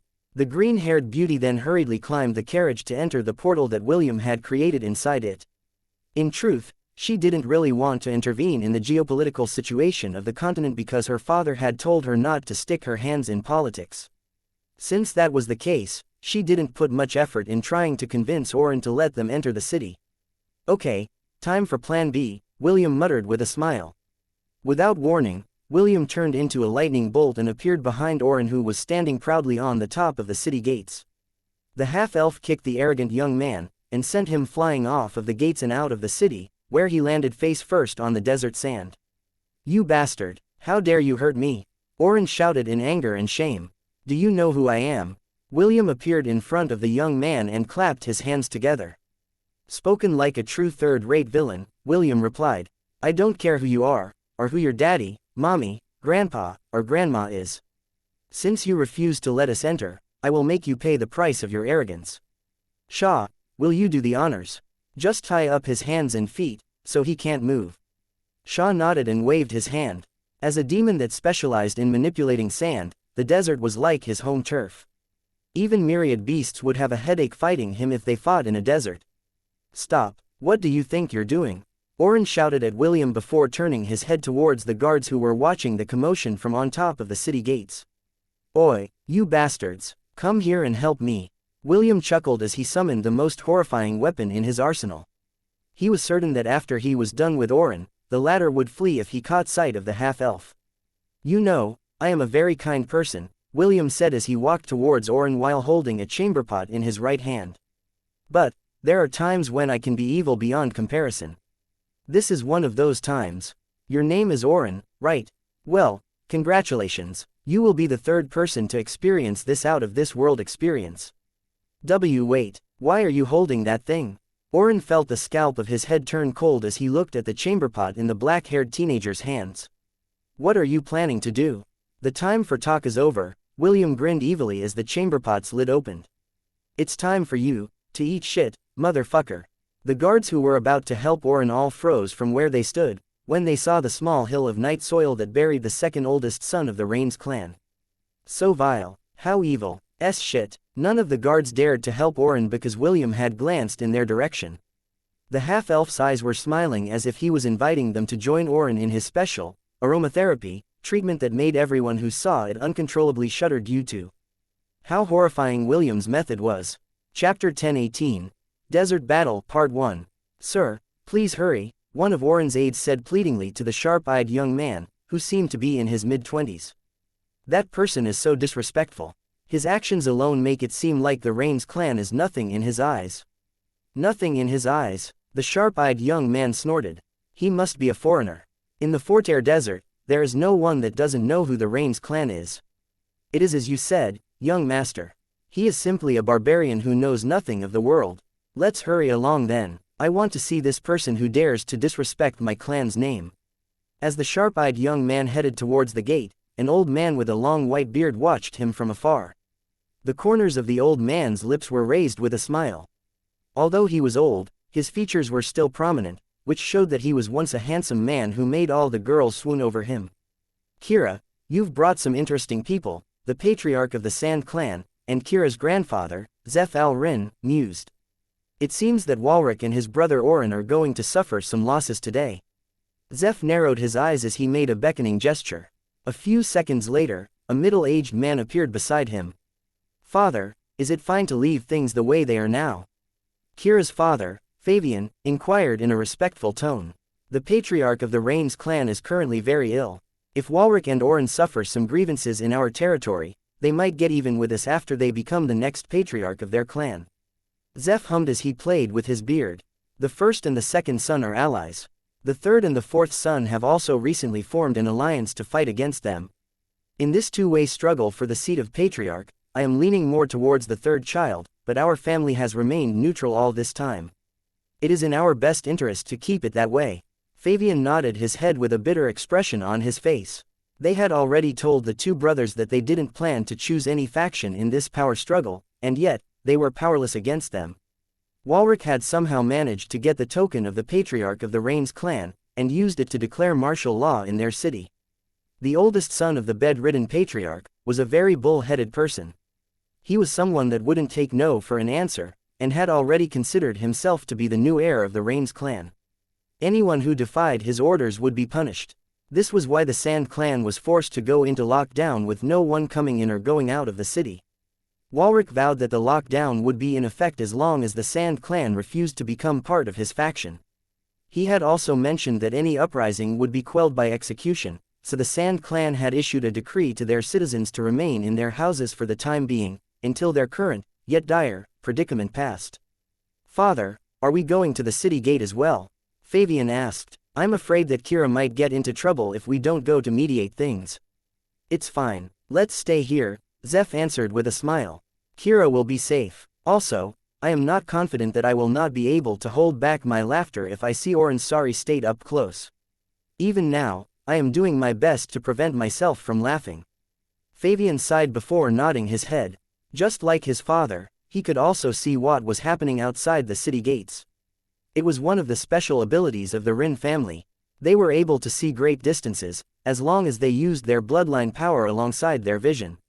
I wonder how this little farce will end. Zeph smirked as he placed his hands behind his back. Although he was a carefree person, the two brothers had made things difficult for him and his clan. Even though he kept a respectful stance on the surface, deep inside, he was giving the two annoying brats the middle finger in his heart. Stop, please, I beg you, Oren pleaded as his head poked out of the small hill of night soil. I apologize for what I said earlier. I give you permission to enter the city. William smirked as he stood over a dozen meters away from the arrogant young man, who was having the time of his life.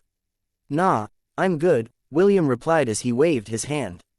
I don't mind staying here for a few hours. It has been a while since I smelled some fresh air. The half-elf took a deep breath and smiled, which made the city guards, as well as Zhu, Sha, Kira, and Athrun have the strong urge to spit at him. What fresh air? You call that fresh air? Bruh, do you live in the sewers or something? The half-elf had disabled his sense of smell with the help of Optimus, so he wasn't too bothered about the smell around him.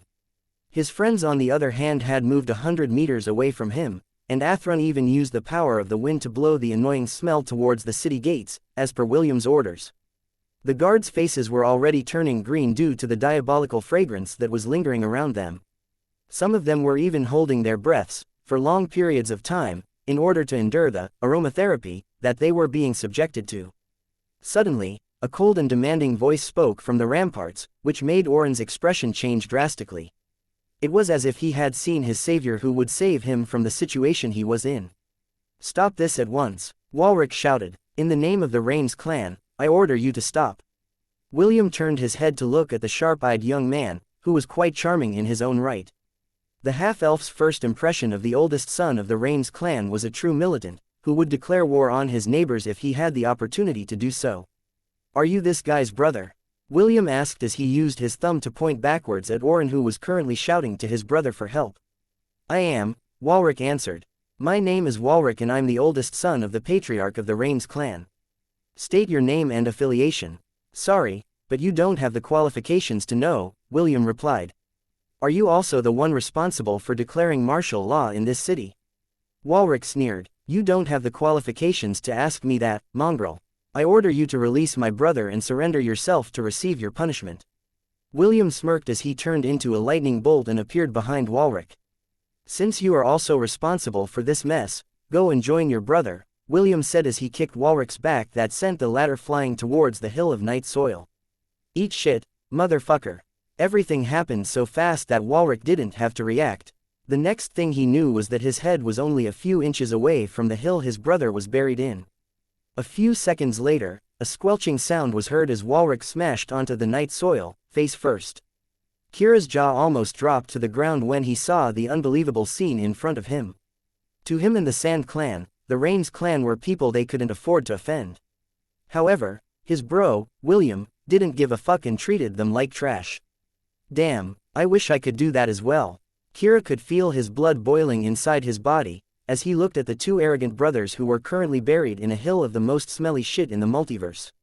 Somewhere in the city, a loud roar of laughter reverberated in the air. It sounded so amusing, that William couldn't help but laugh alongside it.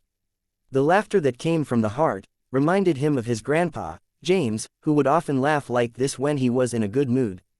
Suddenly, the hill of shit exploded, sending the filth flying everywhere. Shah raised his hand and a wall made of sand blocked the approaching projectiles, keeping them at bay. William raised his hand and a small tornado appeared, sucking up the filth and sending it in a different direction.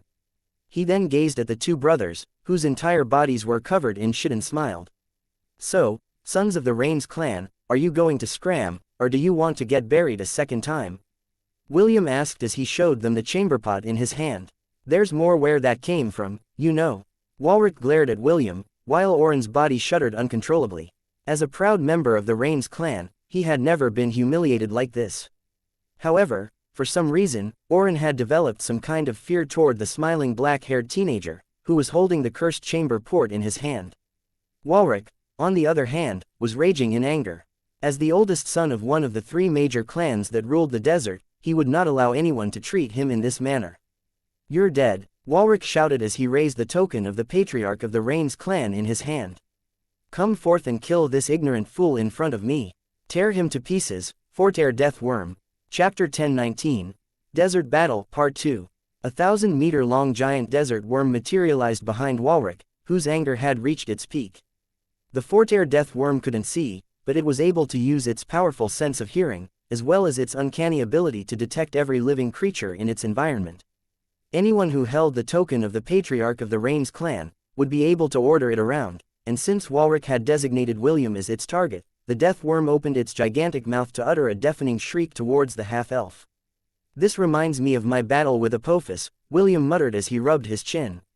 Peak Myriad Beast. Not bad. Walric and Orin expected that William would panic and beg for forgiveness after seeing their clan's powerful summon. However, William was unfazed. In fact, he even looked amused as he looked at the desert worm, whose entire body could easily crush the city that belonged to the Sand Clan. Fortear Death Worm. Devourer Beast of the Desert. The Fortear Death Worm is the largest and most powerful monster in the Fortear Desert. According to legend, it is said that this monstrous beast, who moves in the desert like a fish in water, is as old as the very desert itself. Do not be fooled by its massive size, because it can move very fast in the sand. It is the apex predator of the desert, and no other beast within the desert is able to challenge its sovereignty. Even flying wyverns are no match for this creature, and are treated as its snacks. Dragons, on the other hand, steer clear of its territory in order to avoid unnecessary conflicts.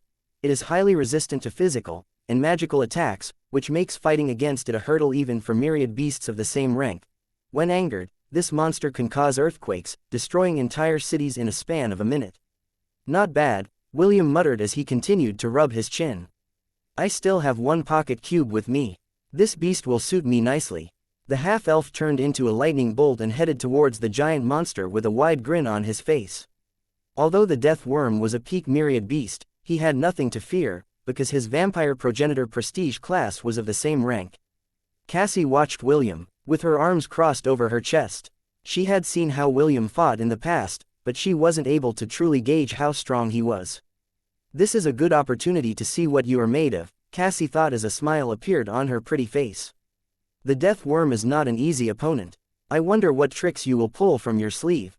Zeph, the patriarch of the Sand Clan, had a frown on his face as he looked at the death worm in the distance. This could be a problem, Zeph thought as held his own token in his hand. He was no longer laughing, and his expression was grim. The giant desert worm was how the Rains clan had become one of the three overlords of the desert. If the current patriarch wasn't a pacifist, he would have already united the desert clans under the banner of his family. This was why Walric wanted to become the patriarch of his clan so badly. He knew that once he had unleashed this monster from its long rest, he would become the one true master of the desert. Suddenly, a resounding clap echoed in the desert as William's fist connected with the scaled head of the death worm, which made the half-elf wince. "This is harder than I thought," William thought as he followed up with a kick that sent the head of the death worm swaying to its right side. William didn't hold back in his attack, but the death worm was a pure physical beast. Its defenses, as well as its physical prowess, were at the peak of the myriad realm. The vampire progenitor was a balanced type that was good in both physical and magical attacks. However, because of the giant worm's near immunity to magic, and strong defenses that could withstand his physical attacks, the half-elf knew that he had to be resourceful if he wanted to beat his opponent. "Optimus, can you modify that thing?" William asked. "I can, but it won't be enough to make your plan work. You need to weaken it a lot first." "I know, just modify it for now. I will think of a way to deal with this thing." William swapped his job class to his prestige class, Champion of the Sun, which was the second form of the Sun Knight job class. Although this job class was weaker than the vampire progenitor, William was confident that he would be able to use its ability to the fullest, given his current circumstances. Stepping on Soleil's body, William zigzagged across the desert to avoid the death worm's furious attacks. He was luring it away from the city in order to prevent Kira's clan from getting entangled with the battle he was about to wage against the most powerful creature of the desert. The jewel on his chest glowed brightly, and several tablets came flying out of it. They then encircled William's body as he continued to dodge the attacks of the giant monster, who had resorted to spitting some kind of acid, because it was unable to land a decisive blow on the slippery half-elf, who was using Soleil as a surfboard in the air. and Demiurge Tiamat, who gave birth to them all. William chanted and the tablets around him started to shine brightly. Mother of creation, ruler of every creature in the world, I call upon your mercy, William said with determination. Come to my aid, so my enemies will get a taste of your overwhelming might. Support me with your heavenly blessing, and grant me your sacred favor. The tablets flew towards the sky to create a seven-pointed star that encompassed the clear blue sky of the desert with its radiance. Let the world tremble at your greatness.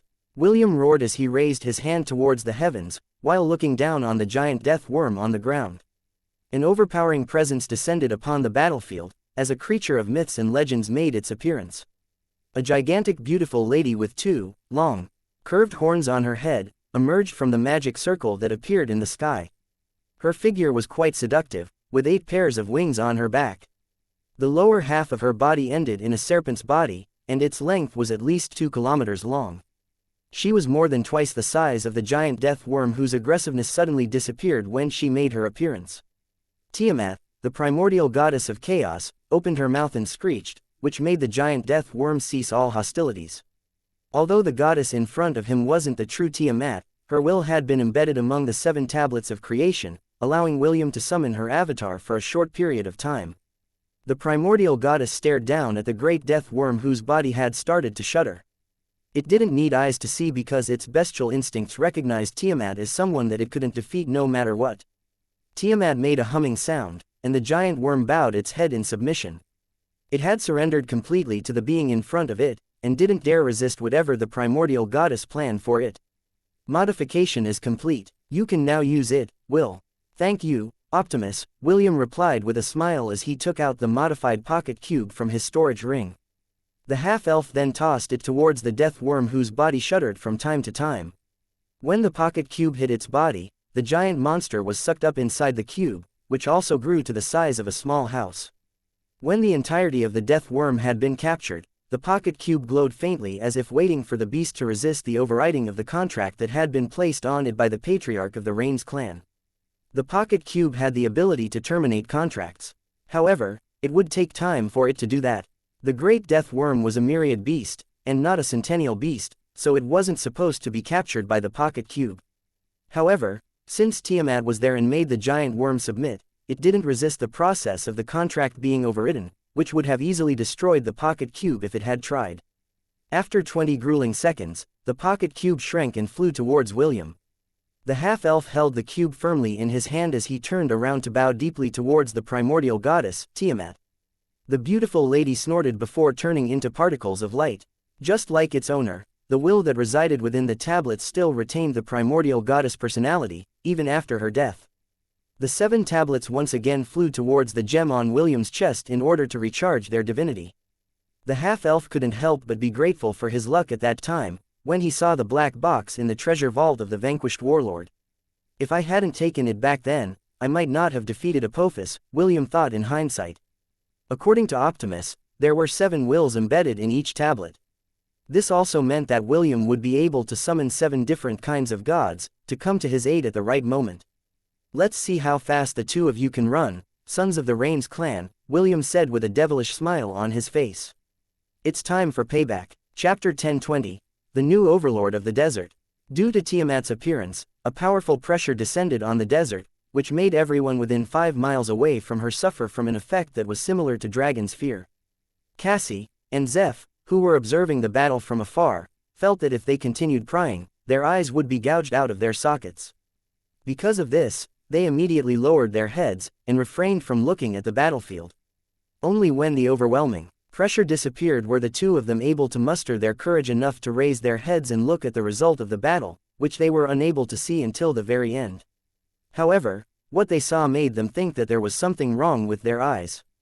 William stood on top of the giant death worm's head with his hands behind his back, and his robes fluttering in the wind. It was a very surreal sight, which made Cassie and Zeph doubt their eyes for a second. However, what they were seeing was the reality, so they had no choice but to accept it, no matter how unbelievable it was. A minute later, the giant worm arrived at the city gates, with a smug-faced half-elf riding on its back. I have returned, William declared as he looked down on the 2 brothers who were still covered in filth from head to toe. So, tell me, How do you want this worm to eat the two of you? Oren, who was the weaker-willed between the two brothers, collapsed on the ground as he looked up at William, who was smiling at them like a devil. He was so scared that he wasn't able to control his bodily functions, and peed himself on the spot.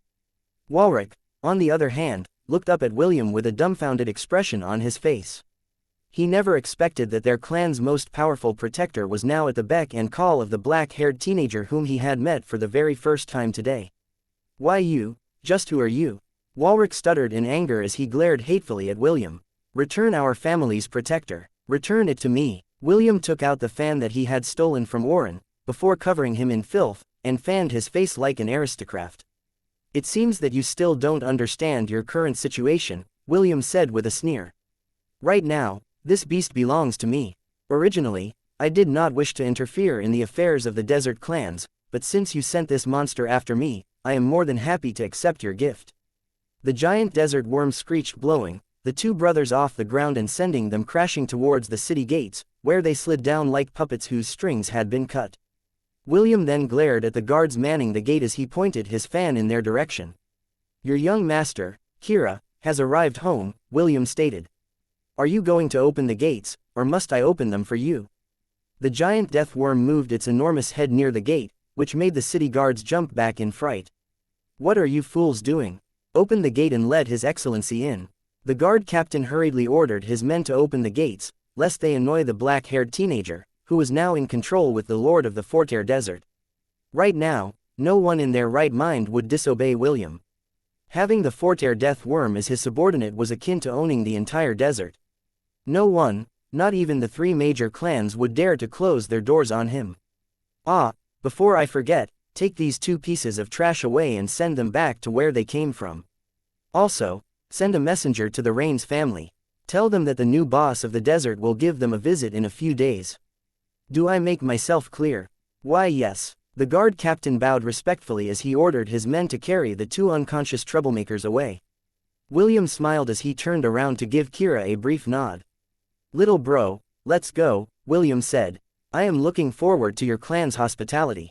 Oh okay, Kira stuttered but managed to catch himself just in time. I will give you the grandest welcome. Food, wine, and women. I will prepare them all for you. Charmaine, who happened to be standing beside Kira, stomped her foot on his, which made the young demon cry out in pain. My master is already married, Charmaine stated in a voice that carried a trace of killing intent. If you value your life, make sure that you remove the women from your plan, got it? Why yes, I'm sorry, hemp. Charmaine took a step back and lowered her head. She didn't dare to look William in the eyes because her cheeks were currently burning in shame. William didn't notice the blush that was creeping on his personal maid's face. He was still in a very good mood because he now had a peak myriad beast under his control. Truth be told, Optimus and he had also arrived at the same guess that the Fortair death worm was the strongest beast under the demigod rank in Hestia. There could be no other beast stronger, or more ferocious than it. Even dragons wouldn't stand a chance against it even if they worked together. This was why William didn't bat an eye when he decided to capture it for his own. With the addition of this mighty beast in his king's legion, William now had the entire Fortair Desert in the palms of his hands. Although this wasn't his original intention, the reach of the Grimoire clan was starting to get on his nerves. As the family that was behind his adorable wife's suffering, how could he possibly let them do as they pleased?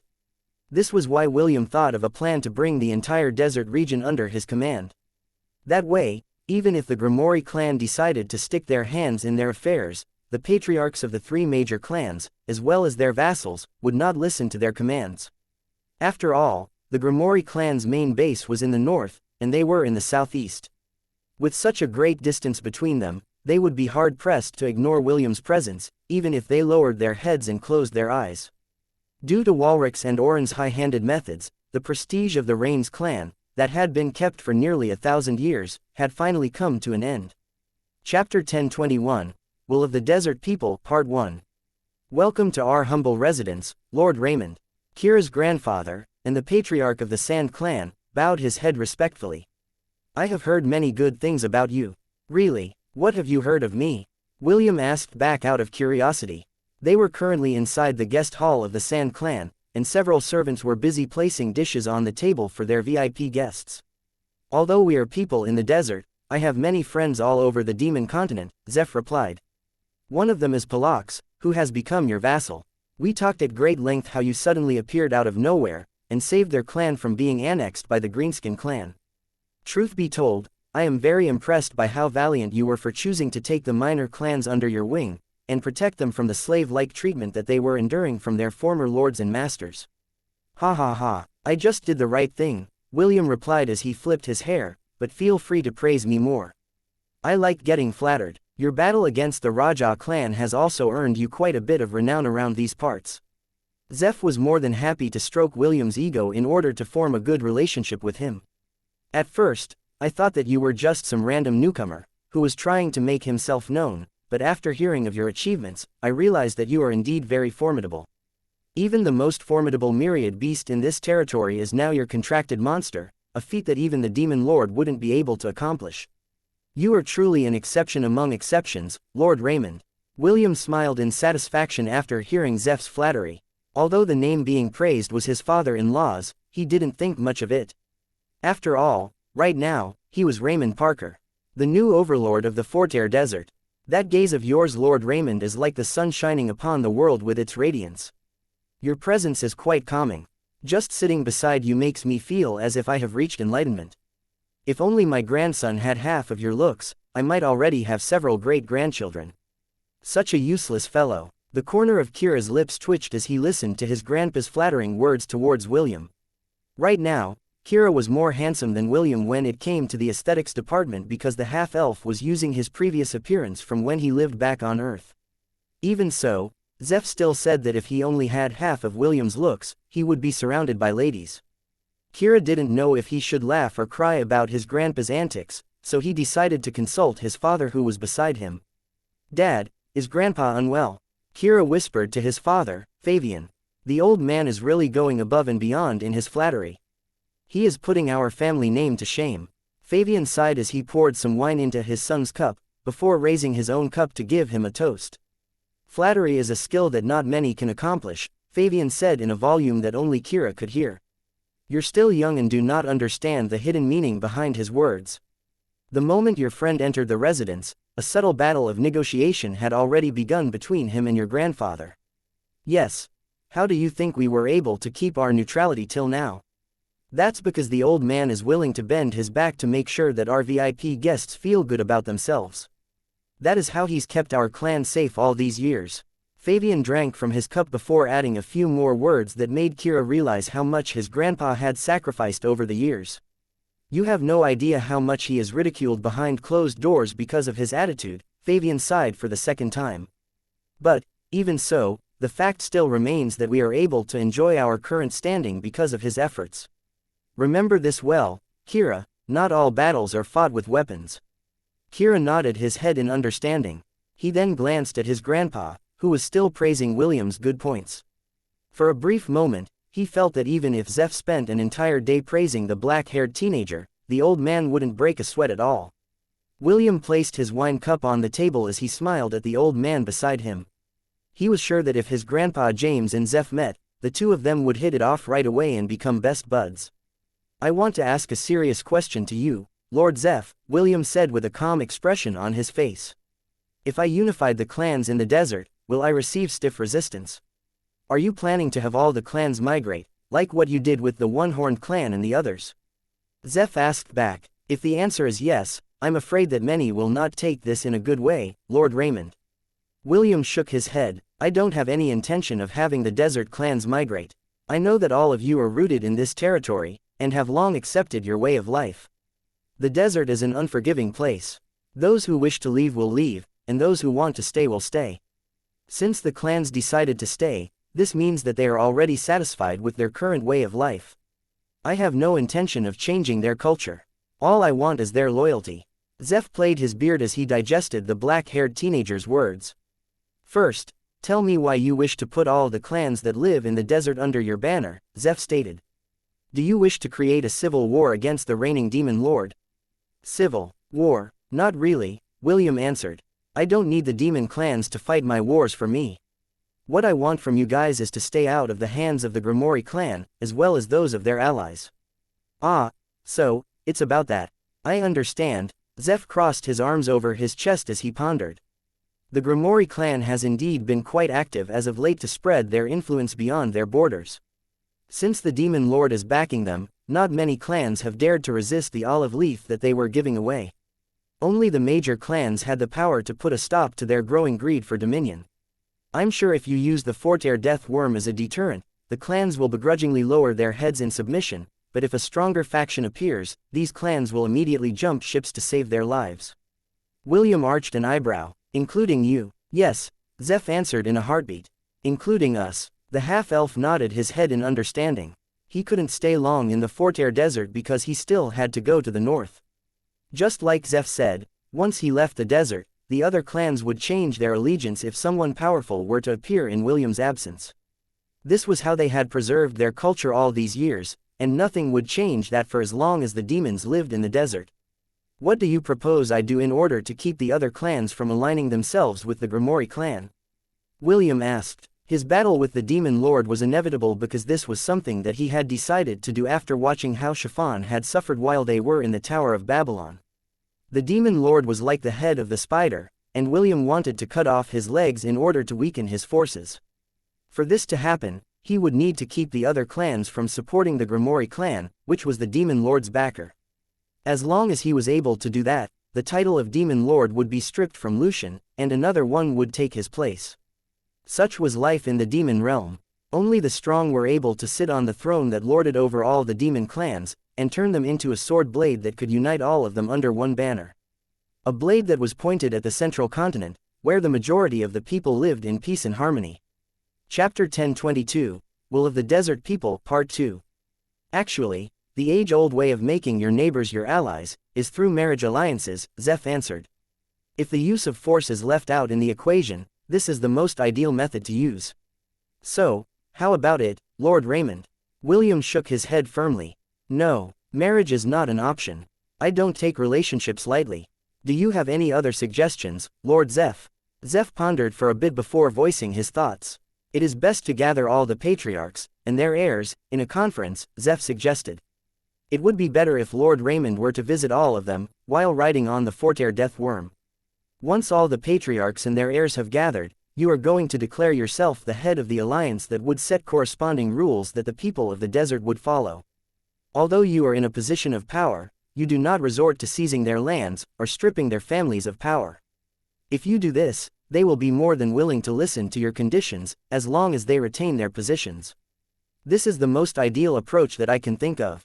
William smiled because he didn't expect that Zeph would give him this kind of suggestion.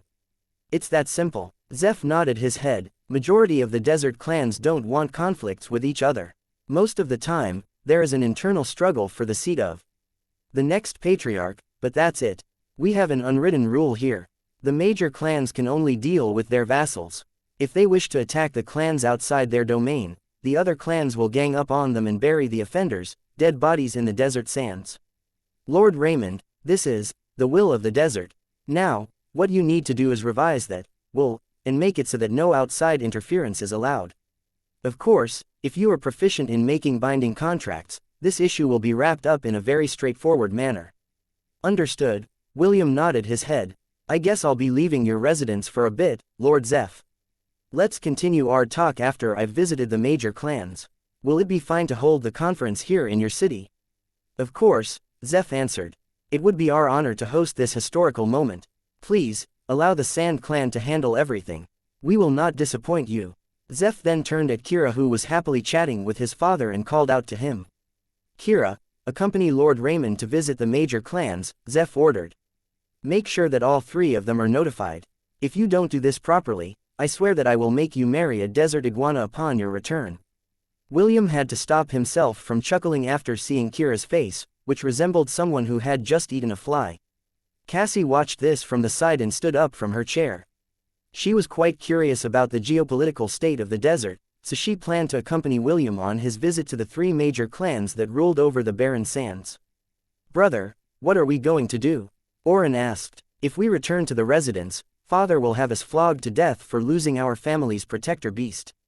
Regardless, we must return as soon as possible, Walrick said through gritted teeth. I'd rather receive the family's punishment, then let our family be caught by surprise by that bastard."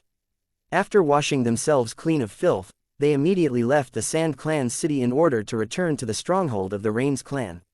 They needed to tell their father what had happened, so they would be able to create some contingency measures for how to handle the black-haired teenager whom they offended. They were currently riding 2 desert wyverns to hasten their return back to their domain. Both of them had taken the exclusive teleport gate that was reserved for their family, within the city of Alton, to shorten their journey. However, it would still take them another hour to reach their family's residence. Suddenly, they heard a powerful roar coming from behind them. Both brothers turned their heads to look behind them, and immediately froze when they saw where the roar had come from. "Damn it, he's already here," Oren shouted in anger and frustration. "What do we do, brother?" Walric was at a loss for words. Although he had anticipated that the black-haired teenager would visit their clan's residence, he thought that he would do so the next day. He could only watch helplessly as the great death worm closed the gap between them in the span of a few seconds. Contrary to its gigantic size, the Fortair death worm moved very fast, especially in the desert. It was like a sailfish in the open seas, as it glided on the sand, headed towards the residence of the Rains clan. Half a minute later, it had already passed the 2 brothers who were desperately urging their wyverns to fly faster. However, neither of their mounts dared to get near the monstrous beast because it was one of their natural predators in the desert. "Bye-bye," William said as he casually waved at the 2 brothers with a smug expression on his face. Walric and Oren glared at him hatefully. This was the only thing they could do as the giant death worm widened the gap between them. They had no choice but to eat the dust that was being sprayed at them from behind the monstrous beast. "Brother, what should we do?" Oren asked worriedly. "We can't catch up to them no matter what we do." Walric's expression remained the same as he stared at their protector beast, whose image was slowly getting smaller. Looking at it from behind, he felt like his hope to become the next patriarch was also getting farther and farther away. He regretted the fact that he had used such a high-handed method to show the power of their family through forceful means. Even so, he still decided to return to their clan's residence. He believed that as long as the delegations of the Grimoire clan, who were currently resting in their residence, said the word, then this nightmare that he had woken up to would disappear completely. Chapter 1023. Times like this, I wish you were here, Grandpa. Is what you say true, old man Zeph? A sickly old man asked as he leaned on his chair. My sons did that, Zeph sighed before nodding his head. It is true, my lord. Young Master Walry and young Master Ori offended someone that they shouldn't offend no matter what. Kira's grandfather had a serious expression on his face as he gazed at his liege, whom he had sworn loyalty to for the past few decades. As soon as William left the city of Alton, Zeph immediately contacted his lord through a communication crystal to tell him of William's impending arrival, as well as what had happened in his territory. My lord, I'm afraid that the balance of power in the desert has tilted, Zeph said with a sigh. The best we can do is support Lord Raymond, and ensure that the 2 other major clans will not use this opportunity to divide the Fortair Desert between the 2 of them. Lorcan D. Rains, the patriarch of the Rains clan, sighed as he closed his eyes. All these years, he did his best to keep the status quo among the 3 major clans, by using the Fortair death worm as a deterrence. Now that it was no longer under his control, the 2 clans would certainly use this golden opportunity to shake the delicate balance that he had maintained all these years. I've grown old, my friend, Lorcan replied. If I hadn't fallen ill, the Grimoire clan might not have been able to entice my grandsons to join their ambitious plan to reign in the other clans in the continent. My lord, while it is presumptuous of me to say these words, I am afraid that the demon lord is preparing for war, Zeph said with a serious expression on his face. For this to happen, he needs to get the approval of the major clans. Ever since we lost the previous wars, our race has licked the wounds of failure, and decided to just remain in our respective territories. Our numbers have also decreased, and continue to decrease due to the infighting. Only the Grimoire clan had retained their strength because they have kidnapped talented individuals from the other continents, and used them as stud and breeding horses, to keep their bloodline strong and their population in check. Lorcan opened his eyes as he gazed at the old man that had refused to become his right-hand man on the surface, but agreed to become his trusted agent in the shadows. In the past, both of them just wanted a place to call their own home. Because of this, they had endured the hardship of living in the desert because very few clans would dare to live in such a harsh environment. If he wanted to become its supreme overlord, he would have done it long ago, but he didn't. Doing so would only make him a nail that stuck out too much, and the Grimoire clan would stop at nothing to make them bow their heads in submission. I think this is fate as well, Lorcan commented. Tell me, old friend, is this person's name really Raymond? Zeph shook his head. My lord, this person, who will soon come knocking on your door, is a very special individual. If we play our cards right, we may be able to benefit from this misfortune. Who is he, old friend? Why do you think so highly of him? Lorcan inquired. Zeph smiled bitterly as he faced his lord and told him the truth. He is none other than the son of the mortal enemy of the demon lord, Zeph answered. Lorcan's eyes widened in shock as he looked at his sworn brother in disbelief. You mean he is that man's son? Old friend, please, don't tease this frail old man. How can I possibly do that, my lord? Even now, this young man is riding on top of the strongest myriad beast in the desert and headed to your residence. The Dungeon Conquerors and the Saint of the World Tree's one and only son. The one who conquered the 51st floor of the Tower of Babylon, as well as one of the candidates for becoming the Prince of Darkness. He is none other than William Von Ainsworth. So, this is the city of the Rains clan. William arched an eyebrow when he saw the gates wide open and several men, wearing the Rains clan clothing, lining up along the sides of the gate, as if they were waiting for his arrival. The banner of the Rains clan fluttered high on the walls of the ramparts, as all the officials, as well as the Walrics and Orin's two remaining brothers, stood just within the gate with their heads bowed in respect. Welcome Lord Raymond to the Rains clan, a young man who seemed to be in his late teens greeted. My name is Hector D. Rains, and the Patriarch has asked me to welcome you to our humble city. Cassie, who was standing beside William, giggled. It seems that they were waiting for your arrival. The Patriarch of the Rains clan is truly formidable. Kira gulped as he nodded his head in agreement. He thought that the scene he would see when they arrived was the entire city panicking, but looking at the current situation, it seemed that everyone had been briefed of their arrival. Yes, truly a formidable man, William commented with a smile. For him to be able to gain the loyalty of Zeph already proved that he has at least some backbone. It seems that I am about to meet someone very formidable. William understood that he was the dragon that was riling up the local snakes. However, the fact still remained that this was their domain. He was just a passerby, who decided to play politics on a whim. Compared to the old foxes who had spent their entire lives in politics, he knew that his abilities were not on par. Times like this, I wish you were here, Grandpa, William thought. I wonder what he is doing right now. Deep within the void, James chewed on a gummy bear as he traveled the vastness of the void. He had parted ways with his great-granddaughters a few days ago, and resumed his journey. As he was passing through one of the countless pathways of different worlds, he saw 100 giants marching together along a path that was several layers below his own. James frowned as he hid his presence. He waited until all of the giants had passed before removing his camouflage. Just where are these giants headed next? James muttered. Also, that robed man standing on the shoulder of that giant, he is at the pseudo-god level. I have a bad feeling about this. James pondered for a bit before making his decision. Sleipnir, follow them, but make sure we are outside of their detection range, James ordered. Sleipnir nodded its head as it descended towards the lower layers in order to stalk the giants from a distance. James had always been blessed with unnatural instincts, and his gut instinct was telling him that the giants he had seen passing just a moment ago might be headed to a place that was very dear to him. Chapter 1024, William's Unexpected Proposal. Are we on the Demon Continent? Princess Aila asked as she stared at the vast expanse of land that looked no different from the southern continent, where she had grown up.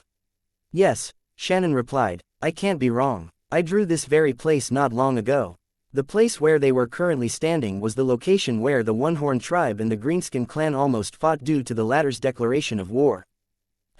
We are indeed in the Demon Continent, Elliot said as he gazed towards the north. I can sense William's whereabouts in that direction.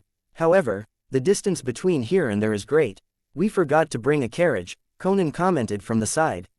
We can't possibly let Aila and Shannon travel by foot, right? Shannon smiled as she summoned her paintbrush. There's no need to worry.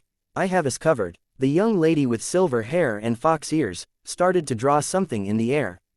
A minute later, an image of a carriage appeared, and it was being pulled by a griffin with its wings spread wide. Veni ad vitam. Shannon made a final brushstroke and the image she had painted came to life. An ink-like carriage, and Griffin, appeared in front of everyone. Elliot couldn't stop himself from whistling because he didn't expect Shannon to have this kind of ability.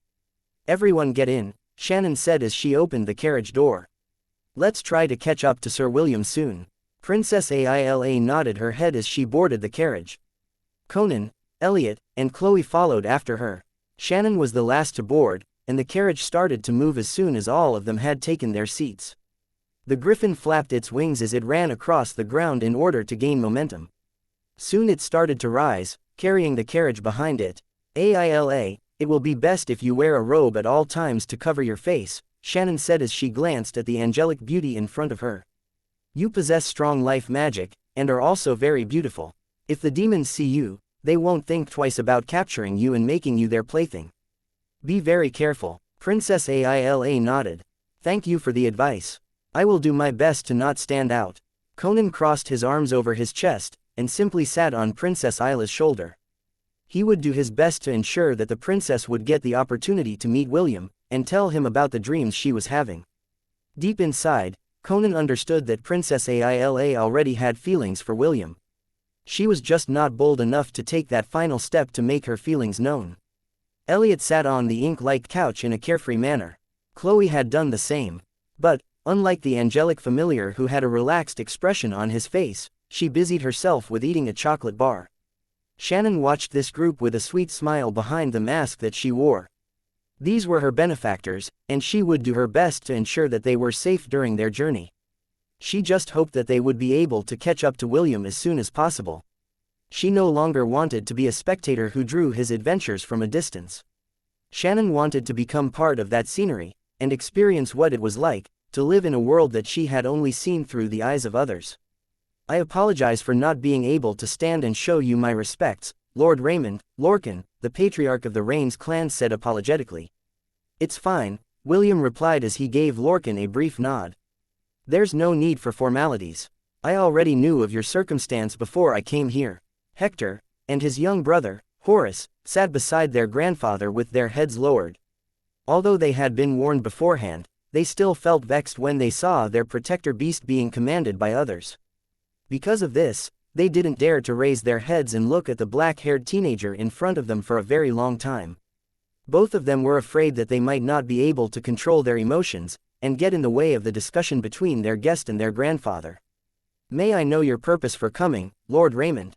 Lorcan asked. "Hasn't Zeph told you everything already?" William asked back. Lorcan smiled, but still made a gesture for William to speak his purpose for coming. "Although I have already been informed, the others have not been," Lorcan replied. "It would be best to let my sons, grandsons, as well as my aides, hear what you have to say personally." Lorcan didn't even try to deny William's allegations because playing dumb in this critical moments would just invite unneeded trouble. As someone that had kept the balance of power in the desert for decades, he knew that what he should prioritize right now was gaining William's trust. Only by gaining his trust would they be able to reach a result without the need for shedding blood. William nodded his head in understanding. Just as he was about to say his purpose for coming, two men burst into the hall with determined expressions on their faces. "Grandfather, please, punish me for my stupidity." Walrick lowered his head and knelt on the ground. "I have done a great sin to you and our family. I will take full responsibility for my actions. Grandfather, punish me as well. We have committed a grave mistake." Oren kneeled as well, but, unlike his brother, he didn't lower his head and met his grandfather's gaze. After that, he pointed his finger at William, who didn't even bother to turn his head to look at the two newcomers. "Grandfather, I ask that you punish this person as well," Oren shouted. Not only did he not show respect to our clan, he even dared to oppose us openly. Someone like him should not be shown any mercy. Right after he finished his words, he felt a hand on the back of his head. Not long after, Walrick pushed his brother's head down, until it was only a few inches away from the ground. "Shut up," Walrick said with a serious expression on his face. "This is the great hall of our ancestors. Do not further disgrace our family's name." "But, brother," I said, "shut up." Oren felt wronged as his forehead was forcefully pressed against the ground by the brother that he trusted and loved the most. However, he no longer uttered a word and simply gritted his teeth in frustration. Lorcan stared at his two grandsons and sighed. He then looked at William apologetically, and the latter simply shrugged to let the old man know that it wasn't a big deal to him. "Lord Raymond, I apologize for the sudden disturbance," Lorcan said. "Please, let us know your reason for coming to our domain." William rubbed his chin for a brief moment before asking Lorcan the question that he had thought on the spot. This was not his original purpose for coming, but for some reason, he felt that he was in the mood to ask this question. "Tell me, Lord Lorcan, what do I need to do in order to become the demon lord of this realm?" Gasps of shock speared throughout the hall as William finished asking his question. Even Cassie and Kira, who was seated by his side, looked back at the black-haired teenager as if he was someone crazy. William, on the other hand, remained calm as he stared at Lorcan, who was looking back at him in disbelief. Although he only thought of it on a whim, he realized that this was the most effective method to make the Grimoire clan, as well as the current demon lord, Lucille, suffer a setback that they didn't see coming. Chapter 1025, How Can I Become the Demon Lord? After that brief moment of surprise, a pin-drop silence descended into the entire hall. No one dared to speak. No one dared to shift their attention away from William, for they knew that anyone who dared to entertain the black-haired teenager's words was akin to treason. 2 minutes passed before the rustling of robes broke the tense silence inside the room. Lorcan, who had been seated in the seat of honor, stood up and walked towards William. He had a pale expression on his face, and yet his steps were steady and firm. When he was only half a meter away from William, he lowered his head until his face was mere inches away from the black-haired teenager. "You wish to become the demon lord?" Lorcan asked. "I am considering it," William replied. "Well, is it possible?" Lorcan stared long and hard at William before walking back towards his seat. A long sigh escaped his lips the moment he had sat back down. With just a glance, one could tell that he seemed to have grown several years older, as if William's words had caused this sudden change in his physical, emotional, and mental state of mind. "If you are asking if it is possible for you to become the demon lord, then the answer is yes," Lorcan replied. "However, this is easier said than done. In order to become the demon lord, you need to have the support of 70 out of the 100 major clans. Then and only then would you be able to challenge the current demon lord in a duel. If you win, then you will take his place and sit upon the throne as the strongest amongst us." William crossed his arms over his chest as he gazed at Lorcan with a smile. "Sounds like a tedious thing to do," William commented. "Perhaps after I complete my purpose for coming here, I'll consider this massive undertaking. But, tell me, Lord Lorcan, what is the fastest way to make the other major clans support my cause?" "Well, the first thing you need to do is to hide your true identity from the rest of us," Lorcan replied to William via telepathy. "Do you really think that the major clans would agree to support the son of the man that made all of us return to this continent in defeat? You've got guts, boy." William chuckled. How did old Zeph know? He couldn't talk back to Lorcan using telepathy, so he decided to just ask in a casual manner. "He has a lot of connections, and has forged friendships with many people, including the demigod that guards the south," Lorcan replied. "Joish and him go way back, and both have a mutual understanding of each other." "I see. So, that is how he knew," William muttered. He had placed Kira under a powerful contract, so he was sure that his bro hadn't betrayed him.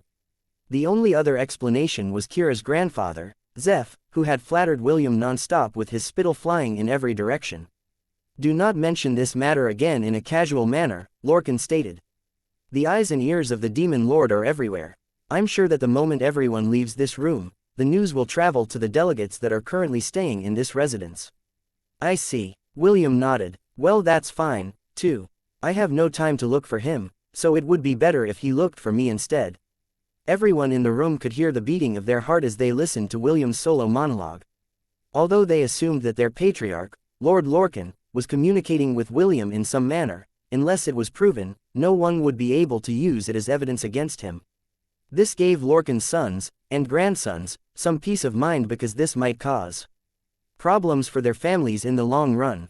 The people of the Grimoire family were currently inside the Rains clan residence. If they were to get wind of what was being discussed inside the hall, heads would start to roll.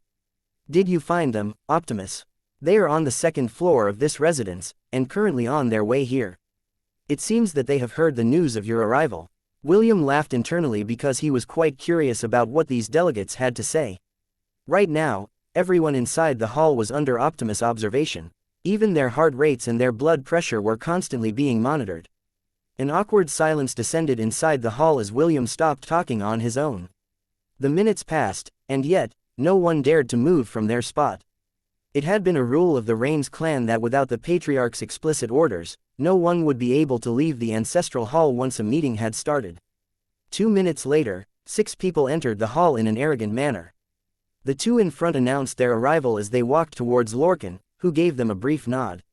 "Lord Lorcan, I apologize for barging into your discussion, but I am quite curious about this guest that has arrived in your residence," a middle-aged man with tattoos of skeletons on his bald head stated crisply. "I hope that I am not disturbing anything." "Well, I don't particularly mind," Lord Lorcan replied. "But I can't say the same for my guest." The bald man turned around and looked at William with a smile. His patriarch, Lord Alva of the Grimoire clan, had already told him about the black-haired teenager's current route. Since he was already in the territory of the Rains clan, Lord Alva had asked him to meet this person personally. "You must be Lord Raymond," the bald man said with a smile. "My patriarch, Lord Alva, had many good things to say about you. Allow me to introduce myself. My name is Jasper, pleased to make your acquaintance." Jasper extended his hand for a handshake, but William arched an eyebrow as he voiced his opinion. "I am currently having an important discussion with Lord Lorcan," William stated. "Do you mind sitting on the side and just listening to our discussion in silence?" "Of course," Jasper replied as he returned his hand to the side as if he hadn't tried to initiate a handshake. He then made a gesture for his subordinates to move to the side of the room, where they sat on the seat cushions that were provided for them. "Now, let's go back to business, Lord Lorcan," William said after giving Jasper and his cronies a sidelong glance. "How can I become the Demon Lord?" The hearts of the members of the Rains clan almost jumped out of their throats, as the black-haired teenager purposely asked a question that could condemn their entire clan for treason. Lorcan's hands shivered as he grabbed the walking stick beside him with the intention to smack the good-for-nothing half-elf who currently had a devilish smile on his face. Lorcan's sons immediately grabbed hold of their father in an attempt to stop him from whacking their guest. However, deep inside, they wanted to steal their father's walking stick and smack the black-haired bastard with all of their might. Kira and Cassie moved their bums to the side, in order to distance themselves from the troublemaker, who was trying to bring them down with him. Walric, Orin, Hector, and Horace, the 4 candidates to become the heirs of the Rains clan, looked at William with horrified expressions on their faces. They thought that William getting their protector beast was already a big blow to their family, but they were wrong. The only thing they could do now was glare at the smiling half-elf, whose eyes were telling them that if they didn't want to jump into the frying pan, he was more than willing to cook them in an open fire. Chapter 1026, Days of Bitterness and Suffering, Part 1. Jasper frowned after hearing the black-haired teenager's words. At first, he thought that he had just misheard things, but after seeing the reaction of the Rains clan patriarch, as well as his family, he knew that something was amiss. "Sir, I think he just asked the patriarch how to become a demon lord," one of Jasper's trusted subordinates whispered in his ear. Jasper nodded and looked at William with narrowed eyes. He was currently a guest inside the Rains clan, and had already forced his way inside the ancestral hall, where an important discussion was being held. However, he didn't expect that the discussion involved something similar to an uprising. Truth be told, he knew that some of the major clans were very disappointed with their current demon lord, Lucille. They had sent many of their elite warriors, only to have them die on the battlefield, and no form of compensation was granted to their clans or their families. This had given Lucille incredible pressure in the past, so he was forced to not do anything too reckless, that would give the major clans cause to look for the other faults that he had made. As the years passed, these hidden grudges started to simmer, which worried the Grimoire clan. This was why they had sent several of their ambassadors to each major clan in the continent in order to negotiate and reach a compromise. To those that didn't want to budge, they would then issue mild threats, using Lucille as deterrence.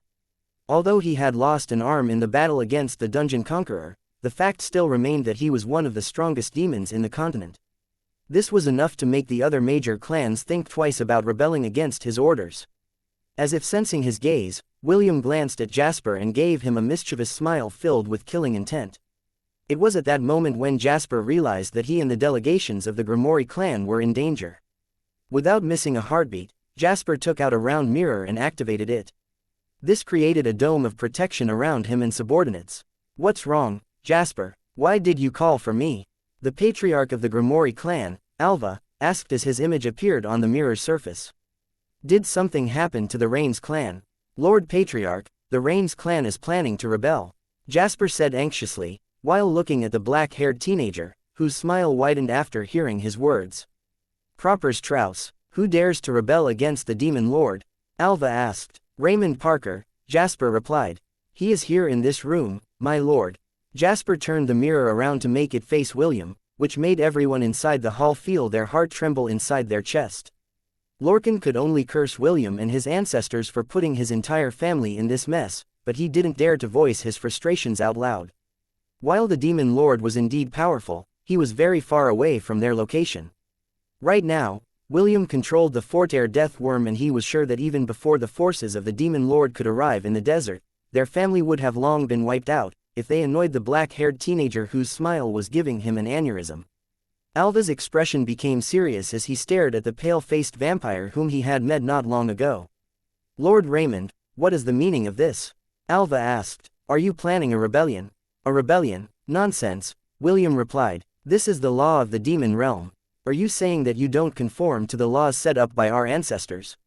Lorcan held back the strong urge to spit at William. He didn't expect the son of the Dungeon Conqueror to be this shameless. Ancestors? What ancestor? You're not even a demon, damn you. Pichoui. Lord Raymond, this is a serious matter. Alva's tone became cold and chilly. If what you say is true, then I have no choice but to report this to the Demon Lord. He will be the one to make you understand that there are some things that you shouldn't joke about. Wow, I'm scared, William sneered. Do you think I'm afraid of that crippled loser? If I see his face, I'll clap his cheeks so hard he will start seeing stars. Just because you managed to acquire some minor clans, you already think you're a big shot. Alva sneered back. You have no idea who you are dealing with, mongrel.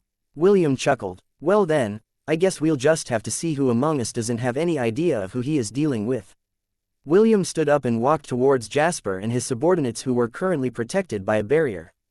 He then raised his hand and punched it, causing cracks to appear on its surface. Lord Alva, save us, please save us, Jasper pleaded as he looked at William in horror. The half-elf laughed like an evil villain as he punched the barrier for the second time. That's right, Alva, save your subordinates, William mocked. Show me how powerful you are. Raymond Parker, I can still turn a blind eye to your actions if you leave my subordinates alone, Alva said with a serious expression on his face. Do you really want to wage war against the Grimoire clan? Yes, William replied as he smashed the barrier, making it shatter like crystal glass. Let's rumble. Without another word, William smashed the mirror in Jasper's hand, making the members of the Grimoire clan scream in fear. They had long enjoyed their status as members of the family that was backed by the Demon Lord, and had abused their power wherever they went. Now that someone dared to rise up against them, they were caught by surprise and didn't know how to respond. William easily knocked all of them unconscious and threw them one by one inside his thousand-beast domain. Medusa had long pestered him for demons to eat, so he didn't mind letting the little Gorgon have her fill with the members of the Grimoire clan. Chapter 1027, Days of Bitterness and Suffering, Part 2. You were too reckless, Lord Raymond. Lorcan was finally able to regain his composure and voiced his thoughts out loud. By declaring war against the Demon Lord, you will turn this land into a battlefield. Tell me, do you hate us demons this much? William shook his head before sitting back on his cushion. No, I just intend to put a new person in charge of this continent. Don't worry, none of your family members need to fight. All you need to do is sign a contract. The half-elf smiled as he took out a contract from his storage ring and made it fly over towards Lorcan. The patriarch of the Rains clan grabbed it and read its contents. A few minutes later, he looked at William in disbelief before shifting his gaze back to the contract and read it a second time. A quarter of an hour passed before Lorcan placed the contract on his lap and stared at William with a serious expression on his face. If you do this, there will be no turning back, Lorcan said. Also, by doing so, you are forcing the demon clans to make a hard choice. William shrugged as he rested his right cheek over the palm of his hand. We both know that the Demon Lord is already preparing to launch an attack on the central continent, William replied. Sooner or later, your people will also be conscripted into the war, whether you like it or not. I don't know when Lucille will attack, but I'm sure of one thing. It will certainly happen, and it will happen soon. The frown on Lorcan's face deepened because he couldn't refute his words. Did Zeph tell you that? Lorcan asked. William nodded. He had no choice after I told him that if he didn't confess everything he knew about the Demon Lord, I would bury him in night soil, just like I did to your 2 grandsons. The corner of Lorcan's lips twitched as he glanced at his 2 grandsons, who had lowered their heads, not willing to meet his gaze. Then, let me ask you this. According to the contract, we don't have to help you fight against the Demon Lord, Lorcan stated. All we need to do is continue to remain neutral and not meddle in politics. Also, those who have signed this contract are not allowed to fight against those who have signed it as well. Including their vassals. Yes, William replied, there will be a permanent non-aggression pact between those who have signed this contract of mine. He may be a demon lord, but if he didn't have the support of more than 70 major clans of this continent, he can't start his selfish war against anyone. True, but even if I sign this, you will just have one major clan supporting your cause, Lorcan argued. That will not be enough. That's fine, just leave the rest to me, William said as he patted his chest. Originally, he only planned to take Selene and leave the demon continent. However, after hearing Zeph's confession, he knew that this was something that he couldn't turn a blind eye to. Wars were never a good thing. As someone who had taken part in one, he knew the devastation and loss that war could bring to the people. He didn't want that to happen again, so circumstances had forced him to take a stand. When he visited the Rains clan, he already planned to make them the first major clan to join his cause. In truth, William didn't know if he was playing right into Zeph's plan, but he didn't mind it one bit. The main reason why he declared his intention, while the envoy of the Grimoire clan was there, was to bait Lucille to come to him. He was very confident that he could fight the Demon Lord in a head-on confrontation. The spider may have many legs, but if you cut off its head, all the legs would shrivel up and die. With so many trump cards in his disposal, William was confident that he could take Lucille down. The sooner he dealt with him, the better. Also, he knew about Cassie's ambition as well. Although she tried hard to hide it, her hatred for the Grimoire clan was obvious. Since she was already powerful, and had enough myriad beasts to create problems for them, he decided to push his plan to deal with the Grimoire clan forward, while also enacting his plans for the Demon Lord. Can I refuse to sign this? Lorcan asked with a serious expression on his face. William nodded. You can, but do you really think that the Grimoire clan, as well as the Demon Lord, will believe that you are not part of this scheme to bring them down? I can make them believe if I try hard enough. Well then, suit yourself. William stood up and walked towards the exit of the hall. However, before he left, he glanced back at Lorcan with a smile. If things go south, don't come running to me for help, William stated. I can also guarantee that if your clan joins the demon army in their attack on the Central and Silvermoon continents, I will show you no mercy when we meet on the battlefield. After saying what he had to say, William finally left with Kira and Cassie in tow. Only after one of the family members confirmed that they had left the residence did Lorcan sigh deeply. I'm too old for this, Lorcan said as he gazed at the contract in his hand with a bitter expression. Regardless of the choice I make, the Rains clan will have no choice but to take part in this battle for supremacy. Lorcan glanced at the desert sky, which was now covered in storm clouds. Rain was very rare in the desert, especially raging storms. Whenever the parched land received a sudden burst of rain, a flood would happen and sweep away everything in its path. More than anything else, Lorcan didn't want to be swept away by this sudden change which was outside of his control. The only thing he wanted was to live a calm and peaceful life, free from politics. Unfortunately, the one sitting on the top didn't want to live a peaceful life. Yes, the Demon Lord, Lucille, had stopped licking his wounds, and once again decided to restart a war that would allow him to regain his honor and prestige. However, this was not a simple war, but a war that had been prophesied by the oracle of the demon race. The heir of darkness would be born and would make the entire world his kingdom. None would be able to stand against his might, and those who dared would only suffer a devastating defeat at his hands. Lucille was waiting for the promised day to arrive, as he started to rally the major clans under his banner. Unfortunately, very few answered his call, and the majority of the major clans didn't want this war to start. This was why the Grimoire clan had tasked their subordinates to go to the territories of these major clans in order to reach a compromise. Back in the city of Adlan, Zeph leisurely sipped a cup of tea as he glanced at the round mirror by his side. Your Excellency, should I inform the rest? Zeph asked as he stared at the person who had told him that Raymond Parker was just an alias that William Von Ainsworth used to fool the people of the Demon Continent. Yes, the man answered. The time is near. The prophecy is about to be fulfilled. We'd better make our own preparations. Your Excellency, are you sure that he is the one? No, but I'd rather think that he is the one. Zeph sighed as he shook his head. And, if he really does end up not being the one in the prophecy? The man on the surface of the mirror quieted down before crossing his arms over his chest. If he isn't the one in the prophecy, then we will go with Plan B, the man replied. However, without my signal, none of you are allowed to make your move. Do I make myself clear? Zeph nodded before finishing up the tea in his cup. The man in the mirror also gave Zeph a brief nod before cutting off the connection. Kira's grandfather walked towards the window of his room and stared at the storm clouds that had covered the entirety of his city. I sure hope that you are right, Your Excellency, Zeph muttered. If he is not the one, then I'm afraid that our days will only be filled with bitterness and suffering.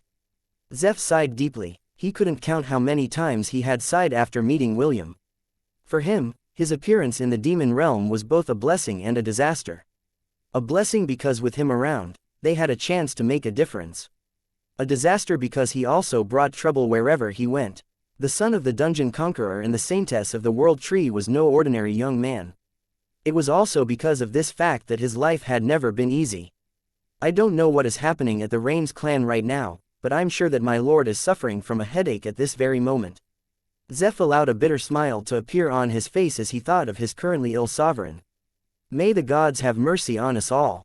Or else, all of us will take the fall. Chapter 1028.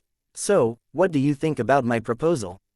2 days after William visited the territory of the Rains clan, William gazed at the demons who were currently partaking of the feast that the Sand clan had prepared for them. The patriarchs of the 3 major clans, as well as the patriarchs of their vassal clans, all gathered today to talk about an important matter. After visiting the Rains clan, the half-elf swaggered towards the territories of the remaining 2 clans and gave them an invitation to attend an important meeting in the city of Alton. When the patriarchs of the 2 major clans saw the giant Fortair death worm, they immediately accepted William's invitation, and agreed to meet him on the promised date. The spies of the 2 major clans inside the Rains clan had reported that the giant death worm was no longer in Lorcan's hands. The 2 even communicated with each other and proposed a plan to collaborate and annex the territory of the currently ill patriarch, who had lost the protection of his guardian beast. Unfortunately, before they could even execute their plans, William came knocking on their doors. Because of this, they were forced to put their agenda on hold and go to the city of Alton to hear what he had to say. William casually sipped his tea as Charmaine fanned his body with a feathered fan. He was wearing a black suit, which gave his slightly above-average appearance more depth and sophistication. This was a suit that he had brought back from Earth, and many demons wondered where he had procured such clothes. When he had deemed that everyone's gaze was now locked onto his body, he placed the teacup on the table and addressed the demons that had traveled far to meet him. Before we start, all of you have to sign this contract, William said as he waved his hand. Don't worry, this contract only states that whatever you hear and see in this meeting will not leave this room. Whoever breaks this rule will be killed instantly, so if you don't want to die, make sure to zip your lips when you return to your respective domains. The demons grabbed the contract that had appeared in front of them and read its contents. Just like William told them, it only stated that whatever was going to be discussed during their meeting would be kept a secret from those who were not involved in the discussion. Seeing that there was no harm in the contract, everyone signed it using a drop of their blood, which was quite common for contracts made in the demon realm. After the contracts had been signed, it merged with the demons' bodies, which proved that the contract had started to take effect. William nodded in satisfaction before starting the meeting. I'm sure that all of you are wondering why I have gathered all of you here today. The reason is really simple, William said with a smile. I am here to propose 2 things. The first is a non-aggression pact between all the clans living in the Fortair Desert. This means that after this meeting is over, none of you are allowed to fight amongst yourselves. The second proposal is that none of you will take part in the Demon Lord's call for mobilization against the Central and Silvermoon continents. As long as the 2 of you can agree to this condition, all of us will get along well. Are there any questions? As soon as William gave permission, An old man stood up on the right side of the room and eyed the black-haired teenager with a serious expression on his face. I don't want to sound rude, but we who live in the desert abide by our own rules. I don't think it is appropriate for an outsider to order us around, the old man said. William smirked. If I remember correctly, you are the patriarch of the Ryder clan, Fergus. Since you spoke in this manner, I assume that you don't agree with my proposal. Fergus shook his head. I agree with the part on where we don't have to answer the Demon Lord's call to rally to his aid in declaring war on the Central and Silvermoon continents. However, the distribution of territories in the desert is an internal thing. I hope that Lord Raymond understands what I'm trying to say. Yes, I understand, William replied. Is there anyone else who thinks this way? A middle-aged man stood up and gave William a brief nod. I agree with Patriarch Fergus, the middle-aged man stated. This is an internal affair, so I hope that Lord Raymond respects our laws. Renan of the Blythe clan. William nodded in understanding. Is there anyone else? As if waiting for that moment, all the vassals of the two major clans stood up to show their support to their masters. Lorcan and his vassals remained seated as they looked at the two clan leaders who had smug expressions on their faces. Idiots, Zeph thought as he sneered internally at the fools who thought that they could run their mouths in William's presence. William scanned the crowd of demons that had decided to go against his proposal. He had already expected that this would happen, so he had made plans beforehand. Understood, William said. Then, I'll give you all a few minutes to change your mind. Fergus snorted. I'm afraid that even if you give us an hour, our answers will remain the same. Please, let's not waste each other's time and end this meeting. We still have important matters to attend to. My friend Fergus is right, Lord Raymond, Renan commented. It is in our best interest if we stop wasting each other's time. William smiled and nodded his head. Both of you are right. It is best if we don't waste each other's time. The half-elf then snapped his hand. Immediately, all the demons who were standing disappeared in a blink of an eye. Lorcan and Zeph glanced at William at the same time and looked at him with suspicion. Both of them didn't know what just transpired and wondered if the half-elf could give them an explanation. William didn't say a word, save to ask Charmaine to refill his cup, which the pretty elf was more than happy to oblige. Several minutes passed as William drank leisurely, while waiting for his succubus wife's signal. 10 minutes after the demons had disappeared in the room, William finally received the answer he was waiting for. With a wave of his hand, the demons reappeared inside the room, under everyone's gazes. So, what do you think about my proposal? William asked. A confident smile was plastered on his face, as he waited for everyone's answers. It is a wonderful proposal. Fergus answered and gave William a respectful bow. The Ryder clan will follow and obey Lord Raymond's orders from this day onwards. The Ryder clan's vassals also bowed their heads respectfully as they pledged their loyalty to William's cause. We will obey Lord Raymond's orders from this day onwards. Renan took a step forward and also proclaimed his allegiance to William's cause, along with his vassals. To the eyes of the outsiders, he seemed to have a complete change of heart as he promised to support William in whatever he wanted to do. Lorcan's and Zeph's expressions became serious when they noticed the sudden changes that had come over their rivals. They had known them for many years, and they had never seen them act this servile to anyone. Even the Demon Lord wasn't given this kind of treatment when he visited the Fortair Desert to ask for their help. Well then, I guess that settles it, William said as he waved his hand and a new set of contracts appeared in front of everyone in the room. Please sign it, so that all of us can return to our happy everyday lives. As you wish, my lord, Fergus replied. By your will, my liege, Renan declared. Lorcan and Zeph glanced at each other with bitter smiles on their faces. Clearly, William did something to the demons, which made them submit to his will. They secretly rejoiced because they hadn't rejected his proposal for a united front in the Fortair Desert.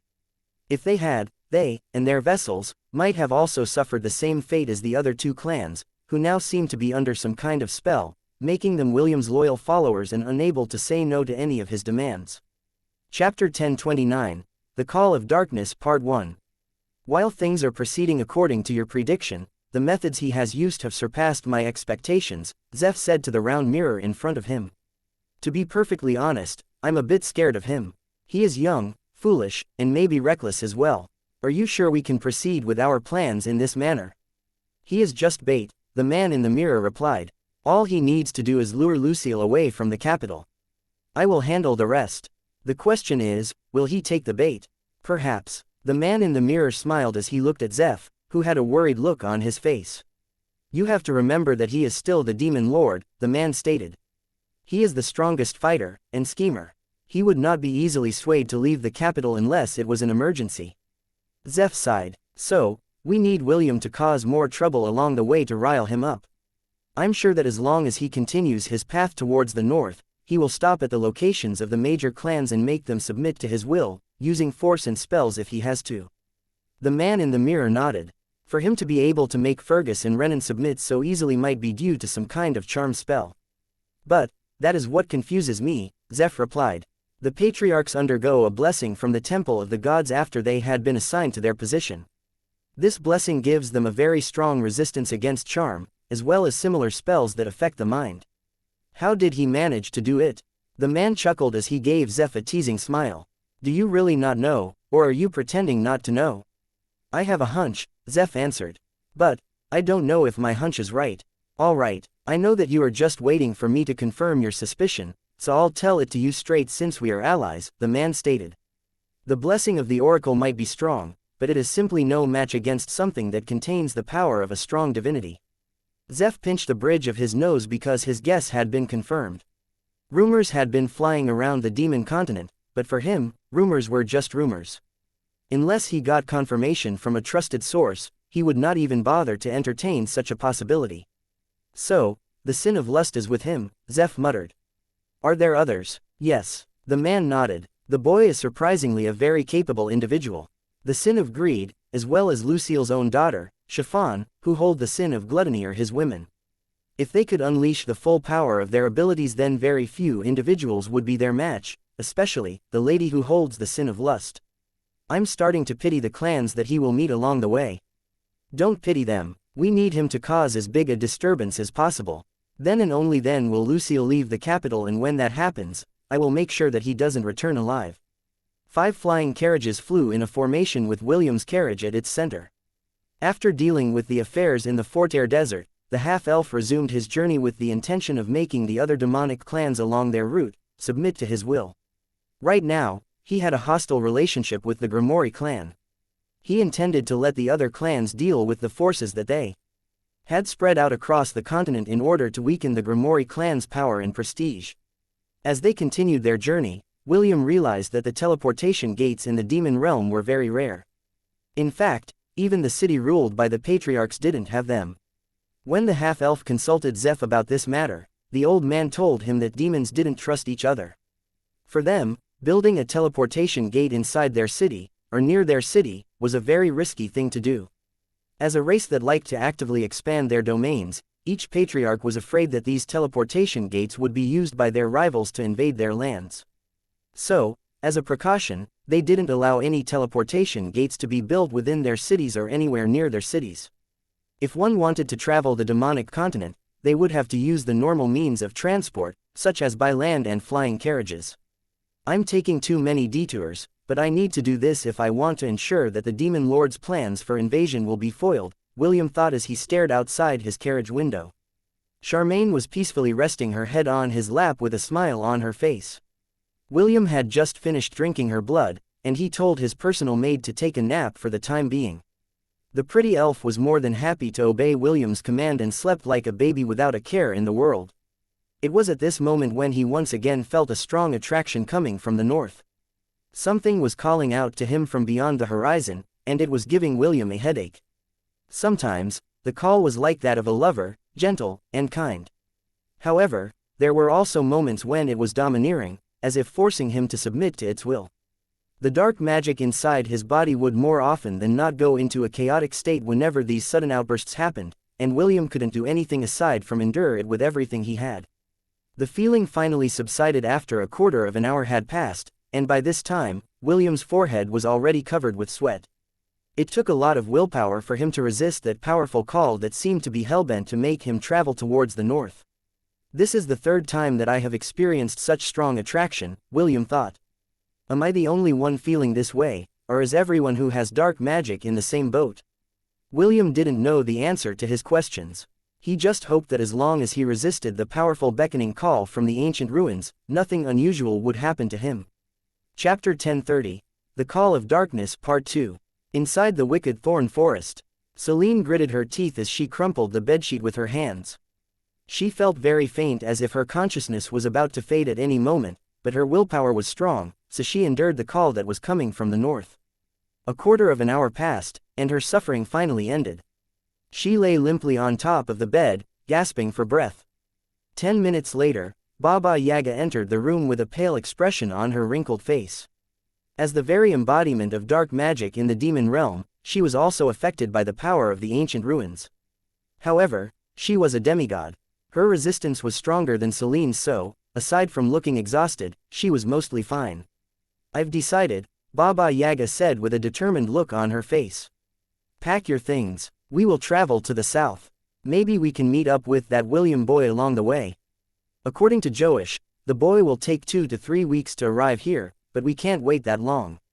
The attraction is getting stronger each time, and I'm afraid that you will not be able to withstand it before long." Celine weakly nodded as she forced herself to stand up. Although everything she owned was inside her storage artifacts, there was some stuff that she had procured inside the wicked thorn forest that she planned to bring with her as well. Suddenly, Oliver, the parrot monkey, entered the room through the window with a tired look on his face. "The dark magic candidates entered the ancient ruins a third time not long ago," Oliver reported. "The best-case scenario is that less than 20 of them will be able to return alive. The worst-case scenario, on the other hand, is a complete wipeout, leaving no survivors behind." Baba Yaga nodded her head in understanding. The first time there were less than 15 survivors from the first group, and 8 survivors from the second group. All of them are taking turns to challenge the ancient ruins, and get its guardian's approval. "I'm afraid that those with weaker willpower wouldn't be able to run even if they wanted to," Oliver added. "It seems that the Holy Land is seriously taking its time to pick its heir. Mistress, we need to leave this place.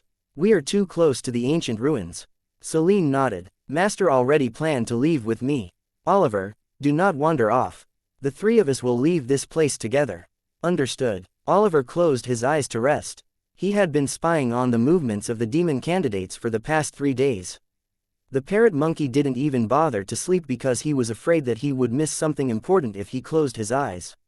Because of this, he was dead tired, and decided to take a short nap, while waiting for Celine to finish her preparations. An hour later, a giant wooden house, propped up by 2 giant bird legs, started to traverse the wicked thorn forest. This was Baba Yaga's personal artifact, which she called Domus Mactabilis. It was a mobile house that could go anywhere, as long as Baba Yaga willed it. Although the old hag usually traveled using a giant flying mortar, the giant wooden house was her home, and she didn't want to leave it behind. As they broke away from the vast forest where she had stayed for more than a century, Baba Yaga felt a weariness deep inside her bones. As a demigod, this was not a good sign because it meant that something bad might happen to her in an unforeseeable future. "Oliver, that boy, William, can you find him?" Baba Yaga asked the parrot monkey, who was currently perched on the nest that Celine had made for him, after arriving at her master's house. Oliver nodded. "I can." The parrot monkey had supported the half-elf when he was still young and inexperienced. Because of this, he had left a mark on the boy's shadow that allowed him to sense William's general direction. "Good," Baba Yaga replied. "Tomorrow, at first light, go and find him. I will put a tracker on you, so that I will be able to know where you are. Once you find him, notify me right away. We will head to his direction as soon as you find his location." "Sounds like a plan. Consider it done," Oliver nodded before shifting his attention to Celine, who was still feeling under the weather. "Mistress, your prince has come for you. Are you ready to meet with him?" "He is not my prince," Celine replied. "Even if he is, I will not recognize him as such." "This is why you are a late bloomer. Why must you play hard to get?" Baba Yaga chuckled. "You and the boy have already rolled in the sheets. He's already your man, and you his woman. Why make things difficult?" "I agree, Your Excellency," Oliver commented. "I can vouch for my boy, Will. I was the one that taught him his moves." Celine and Baba Yaga looked at the smug-faced parrot monkey with amused expressions on their faces. Both of them knew that Oliver was just exaggerating, but they didn't call him out on his bold antics. "It's quite unfortunate that my scrying doesn't work on the boy," Baba Yaga said as she sat down on her chair. "Whenever I try, all I see is a gray mist that can't be penetrated by my keen eyes. This can only mean one thing. The boy has a very strong protective charm that prevents anyone from spying on him, or someone else is spying on him and preventing others from doing the same. Truth be told, I am leaning on the latter. However, if that is true, this is a very concerning matter. Why is it a concerning matter, Master? Selene inquired as she gazed at her master's wise and wrinkled face with worry. Selene, I am a demigod. The strongest demigod in the demon realm, Baba Yaga replied in a confident tone. I can see anyone if they are in the demon continent. For me to not be able to pierce that misty veil means that the one who is blocking my sight is someone stronger than me. Oliver and Selene exchanged a glance and their faces turned grim because they finally realized what Baba Yaga meant. Someone stronger than Master is. Selene's hands trembled as they rested on her lap. A god. Baba Yaga smiled wryly as she finished her disciple's words. I don't know if this is a good or bad thing, but for him to attract someone of that rank is simply amazing. Selene, I advise you to always be on your guard once the two of you reunited. You don't know who is looking, so make sure that when you pin him down, you do it inside the artifact eternity, okay? Selene lowered her head, which made Baba Yaga chuckle like the witch she was. Even Oliver had a happy expression on his face when he saw Selene's flustered expression. The beautiful elf sighed internally as she thought of the red-headed teenager that had taken her first time. She had done it on a whim because she wanted to confirm if William was the prince in the prophecy.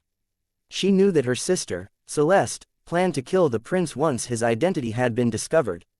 This was why Selene needed to know and sacrificed her chastity to confirm her suspicion. If, at that time, a mark had appeared on her body, then her worst fears would have become a reality. She had steeled herself to take William to a faraway place where no one would be able to locate him. Selene would do this to protect him from Celeste, as well as the other forces that planned to use him to fulfill the prophecy. Fortunately, William wasn't the one that would cover the world in darkness. Because of this, her worst fears disappeared. However, another worry started to grow in her heart. If William really wasn't that person, then that only meant one thing. Whoever it is, it doesn't matter, Selene thought as her purple eyes glowed briefly with power. I will be the one to kill him, and end this hateful destiny that made me and my sister suffer during our childhood years. Baba Yaga stared at her disciple and sighed internally. Although she couldn't see Selene's face right now, her clenched fist that was filled with hate was enough to tell her all that she needed to know. Don't worry, child, as long as I am around, I will not let anything harm you, Baba Yaga vowed. This was the promise that she had made long ago after learning about her disciple's ill-fated fate. As someone who had treated Selene as her own daughter, she would stop at nothing to ensure that she would be able to live a peaceful life, out of harm's way. Chapter 1031, Dozder's Nightmare, Part 1. Halt, state your names, and the reason why you are here in the territory of the Greenskin clan. A demon with green skin shouted as he walked towards the two hooded figures who were currently buying some fruits and other food supplies from the food stalls in the plaza. One of the hooded figures, who was wearing a fox mask, turned around to look at the demon who was looking at them in a suspicious manner. My name is Shane, and this is my companion Zelen, Shannon said. We just came here to buy some supplies for our journey. Is there something wrong, mister? Hearing the smooth and silky voice that was coming from the hooded figure, the demon from the Greenskin clan glanced at his men, and gave them a brief nod. Immediately, over a dozen members of the Greenskin clan surrounded the two hooded figures, in a tight encirclement. The city is currently being monitored for potential spies that have come from our rival clans, the demon, who seemed to be the captain of this patrol group, replied. Both of you are to come with us, so that we can inspect your belongings and make sure that you are not spies sent by our enemies. The captain had very keen senses, and after hearing that the voice belonged to a young lady, he immediately thought of a sinister plan to capture them, before the other groups found them. After William had left their territory, their patriarch, Dozder, issued an order that all foreigners must be interrogated at all cost when they are found inside their domain. Since very few individuals visited their city on a regular basis, the two robed figures stood out. At first, the demons only wanted to steal their belongings, but after hearing that the voice belonged to a young lady, their goals changed. The demon captain immediately planned to capture both of them, so that they could enjoy a good time. Just as the demons were about to capture the two robed figures, three little familiars appeared and stood in front of the two girls. Kekaki, I'll protect them, Conan said. The two of you can teach these idiots a lesson.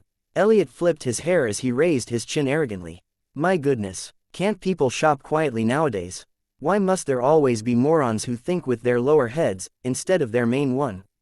The sound of knuckles being cracked reached the ears of the demons who were just a few meters away from Shannon and Princess Aila. Chloe grinned evilly at the green-skinned demons who were unlucky enough to meet her. It's been a while since I punched someone, Chloe stated. I'll make this count. The demon captain took out his sword and gave his order. Take care of these annoying flies, but don't hurt the goods. The captain shouted. We will enjoy them later. Yes. The demons charged with faces filled with high expectations. It had been a while since they had played with a young lass, and they wouldn't waste this opportunity to fully enjoy the offerings that were in front of them. Half a minute later, the sound of pained screams and cries for help reverberated in the plaza. Chloe smashed the demons' faces, and sent them flying in every direction. Elliot, on the other hand, electrocuted those who tried to come close to their group. The smell of charred flesh permeated the plaza as the little angel shot lightning bolt after lightning bolt from his small fingers, toasting those who dared to come in their direction. After a minute had passed, all the demons had been dealt with. Elliot and Chloe had held back, so none of them had died. However, the injuries they received from the two familiars was enough to cripple them for half a year without proper treatment. The captain of the demon patrol stared at this scene in horror as he tried to run away to escape the two little monsters that he had unknowingly antagonized. Too late, punk, Elliot sneered as he aimed his finger at the running demon. A few seconds later, a lightning bolt that was bigger from the previous ones that he had shot earlier shot out of his fingertips and sailed across the street in a heartbeat. The demon captain cried out in pain before falling face first on the ground, losing consciousness. Princess Aila, who had ignored the entire scene from start to finish, was busy counting the coins in her magic bag. Here you go, 32 gold coins for everything in your stall, Princess Aila said as she handed the coins towards the owner, who accepted it with shaking hands. Thank you, my lady, for your generosity, the stall owner replied. In truth, he just wanted to get the trade over with in fear that the little familiars would beat him up if he refused to sell his goods to the robed lady in front of him. Glad to do business with you, Princess Aila nodded as she stored the food supplies inside her storage ring. Shane, should we just buy everything we see? That way we don't have to make a lot of stops along the way. That's a good idea, Shannon replied. Let's just buy everything. The stall owners shuddered when they saw the robed figures split up, so that they could buy things faster. Conan and Elliot went with Princess Aila, while Chloe accompanied Shannon. The two young ladies busied themselves with stocking up on food supplies and clothes that would help them blend in with the inhabitants of the demon realm. While this was happening, word of their deeds arrived at the main residence of the Greenskin clan, which made Dozder red with anger. Who dares to hurt my people in my own turf? Dozder shouted as he slammed his left fist on the armrest of his chair. His mood had been very bad ever since his right arm had been bitten off by the Gorgon Willem had unleashed on him. Because of this, he had long wanted to get his revenge, but he also understood that his target could easily crush him like a bug. Because of this, he vented his frustrations on the foreigners that visited his city, and made things difficult for them. Now that there was someone who decided to openly defy him, Dozder felt that this was a good opportunity to vent out his frustrations once and for all. So, the suspects are 2 women and 3 strange creatures. Dozder asked his aide, who hurriedly reported the incident that had just happened in the plaza. Yes, my lord, the aide bowed his head. They are still buying things in the plaza. If you hurry now, we can still catch them.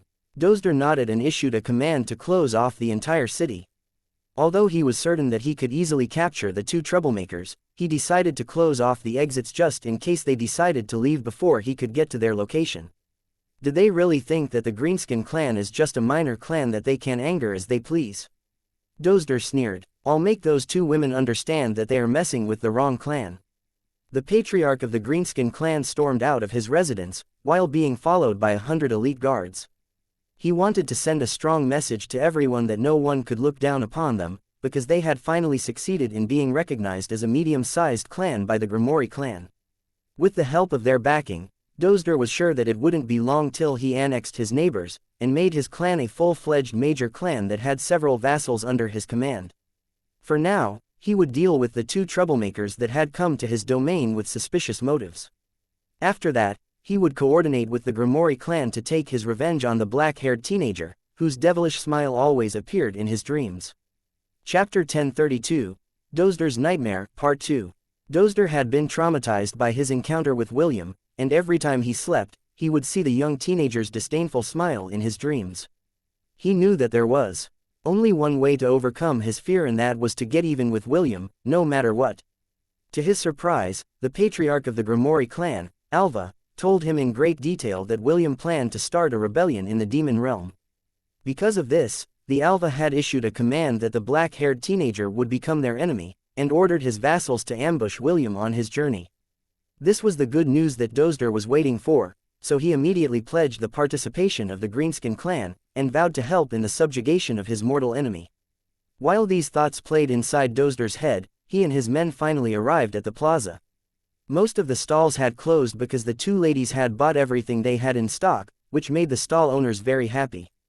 However, after seeing the patriarch of the Greenskin clan, as well as his entourage, they all bowed their heads and anxiously prayed that none of them would be involved in this tricky incident. "Where are they?" One of Dozder's men approached one of the stall owners and asked. "Don't even think about lying.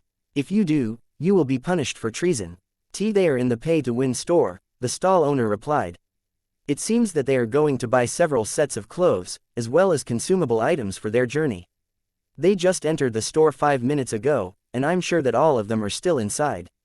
Dozder's man snorted as he tossed a gold coin in the man's direction before turning back to his lord. "Let's go," Dozder ordered. "I want to see these two bitches who think they can hurt my people in my domain."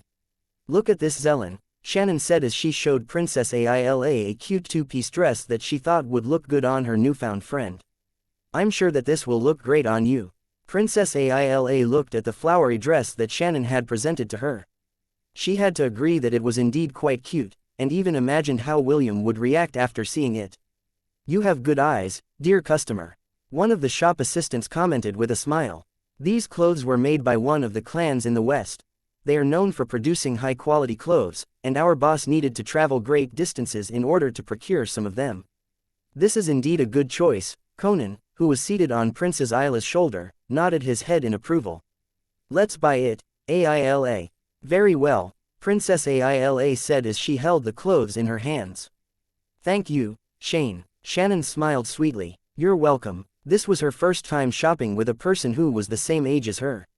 She had long treated Princess Aila as her friend, and the two hit it off right away after they escaped Hestia Academy. Unfortunately, they weren't able to stock up on a lot of food for their journey, so they decided to stop by the nearest city that they could find to buy some supplies. Both of them thought that it would be a simple process, but the incident in the plaza made them realize that the demons were very similar to humans as well. There were good demons, as well as rotten ones. Originally, they thought that every demon was bad and had their guard up the whole time, but after buying a few things in the plaza before the incident happened, they had a better grasp of the demon society, which was almost the same as human society.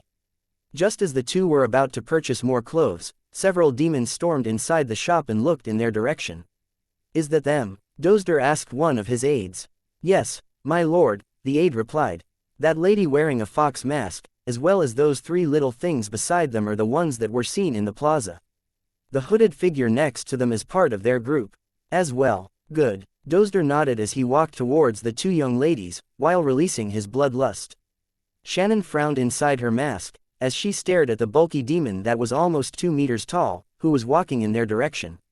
A single glance was enough to tell the fox-eared lady that he was trouble, so she took a step forward and stood in front of Princess Aila, in order to protect her from any sudden forms of aggression on the demon's part. "Are you the ones responsible for hurting my clan members in the plaza?" Dozder asked. "They were the ones who started to harass us," Shannon replied. "We were merely protecting ourselves." The staff member who was assisting the 2 ladies with their purchase, hurriedly took several steps back as she distanced herself away from her 2 patrons. Although she wanted to help them, she was no match against the patriarch of the Greenskin clan who was known to be brutal to his enemies. "I don't care who harassed who first," Dozder grunted. "All I care about is that you hurt my people, inside my own city." Elliot and Chloe had already flown in front of Shannon as they prepared to attack. However, Princess Aila's voice stopped them in their tracks. "Let's talk about this calmly," Princess Aila said. "Everything can be solved if we just talk things out." We are willing to compensate for the damages we caused, as well as pay for the healing expenses for the men we injured. Dozder glanced at the robed figure who had spoken, and his sharp senses made him frown. Take off that hood, Dozder ordered. I am the patriarch of the Greenskin clan, and talking to me without revealing your identity is disrespectful. Princess Aila pondered for a bit before lifting her hood, just enough to show her angelic face to the demon in front of her. She didn't take it off completely because she didn't have any horns, or any other distinct feature that would mark her as a demon. Dozder took a whiff of her fragrance from where he stood, which made his eyes widen. You're a human. Dozder's expression changed as he looked at the angelic beauty in front of him with an intimidating smile. It's been a while since I have seen a human without a slave collar on their necks, or bound by chains. Looks like I got lucky today. You're one high-quality beauty, I'll give you that, young lady. Shannon adjusted where she stood to make sure she still stood between Princess Aila and Dozder before glaring at the demon. You better not touch a single strand of her hair or else you'll be sorry. Shannon declared. Dozder snorted as he looked down at the lady in front of him who was wearing a fox mask. Sorry, this word is not in my vocabulary, Dozder replied. It would be in the best interest of both of you to just surrender yourself peacefully. That way, neither of you will get hurt. It will be a great loss for me if your delicate bodies are injured. How can I have fun if the dolls that I plan to play with are broken? Shannon sighed as she raised up her right hand to hold the side of her mask. I'm sorry Aila, it seems that talking in a civil manner doesn't work on these brutes, Shannon said. I'll deal with them myself. Just close your eyes, okay? Princess Aila took a step back and turned around. Shannon had told Alia about her ability, and cautioned her to never look at her directly if she wasn't wearing her fox mask. Elliot and Chloe also backed away, leaving Shannon to face Dozder as well as his 100 elite warriors, who always accompanied him wherever he went. Just what kind of nonsense are you planning here, Missy? Dozder asked with a lecherous grin. Stop resisting and I promise that I will send both of you girls to heaven. Shannon slowly moved her mask to the side, showing half of her beautiful face. What a coincidence, Shannon replied as the corner of her lips curled up into a smile. I also plan to send you and your men somewhere, but I'm sorry to say that you won't be going to heaven. Dozder's body stiffened when he saw Shannon's face. It was not only him, but all the men that the patriarch of the Greenskin clan had brought with him. Dozder gritted his teeth as he slowly raised his hand.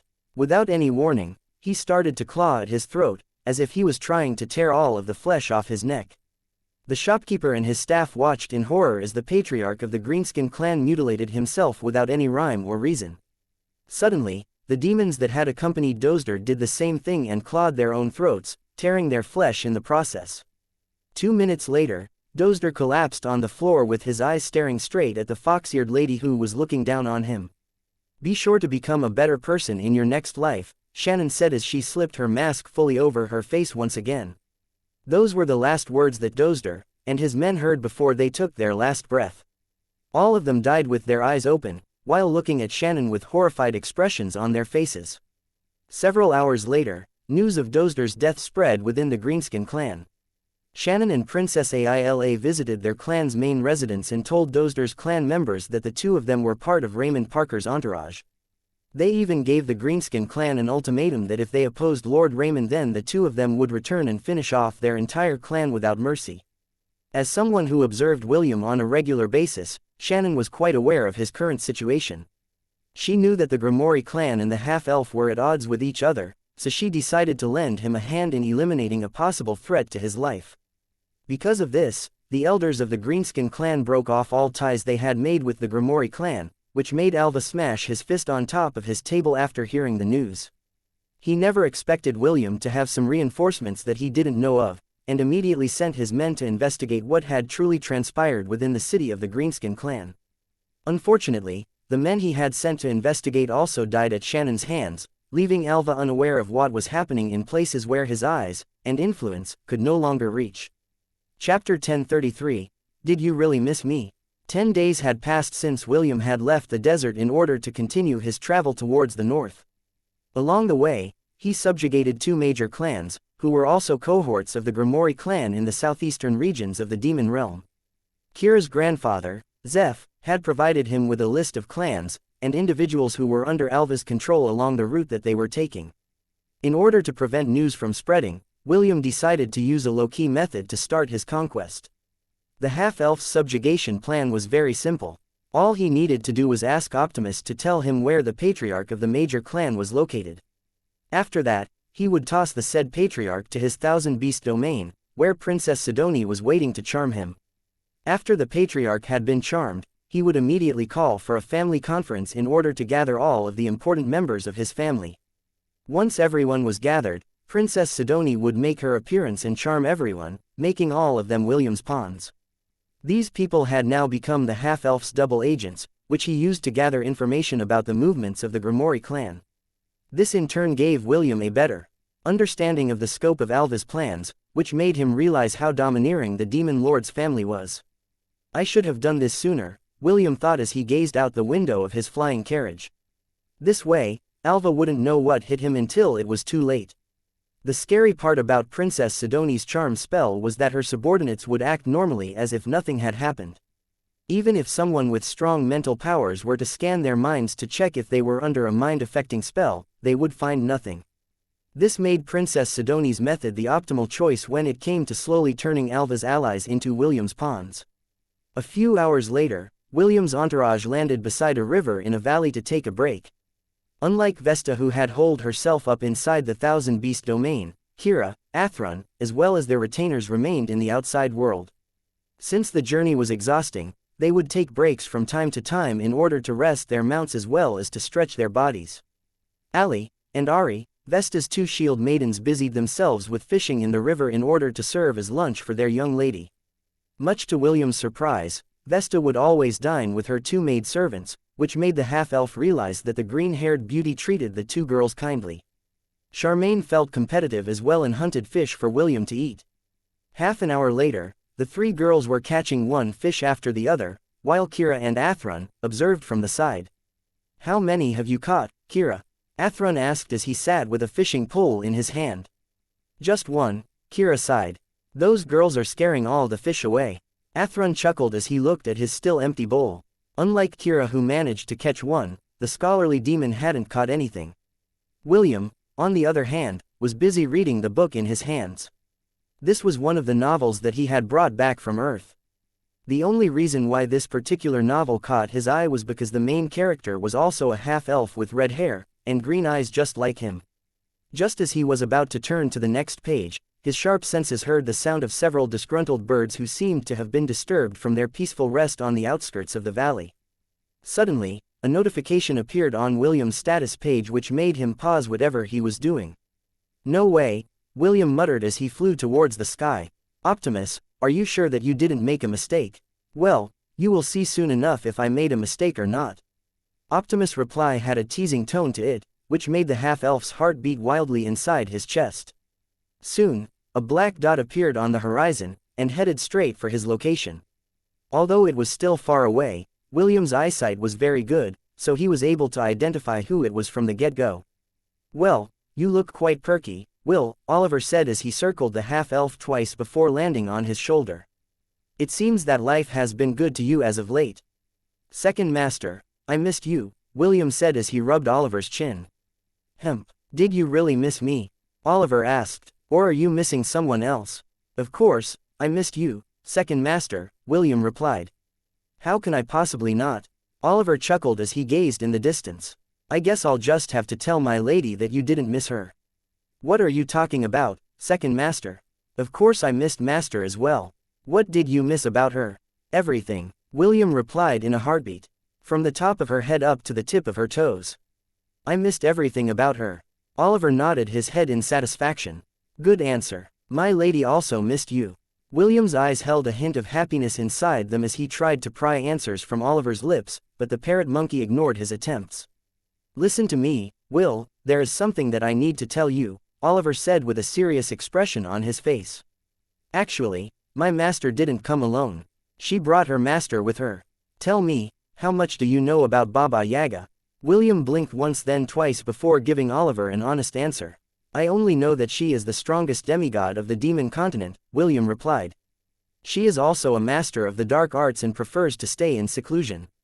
Oliver nodded because this was the common knowledge that people had of Baba Yaga. The parrot monkey wanted William to act properly when Baba Yaga arrived because she was the mother that Celine never had. Although the ugly old hag seemed like a carefree individual, she was a very vengeful demigod. This was also why no one dared to offend her, unless they wanted to have their entire bloodline eradicated from the face of the world. Well, Baba Yaga is Celine's master and mother, Oliver explained. You'd better be on your best behavior when talking to her. Master also respects her very much, and she would be angry at you if you acted discourteously in front of her second mother. William nodded his head seriously after hearing Oliver's explanation. It was also at that moment when an idea popped inside his head.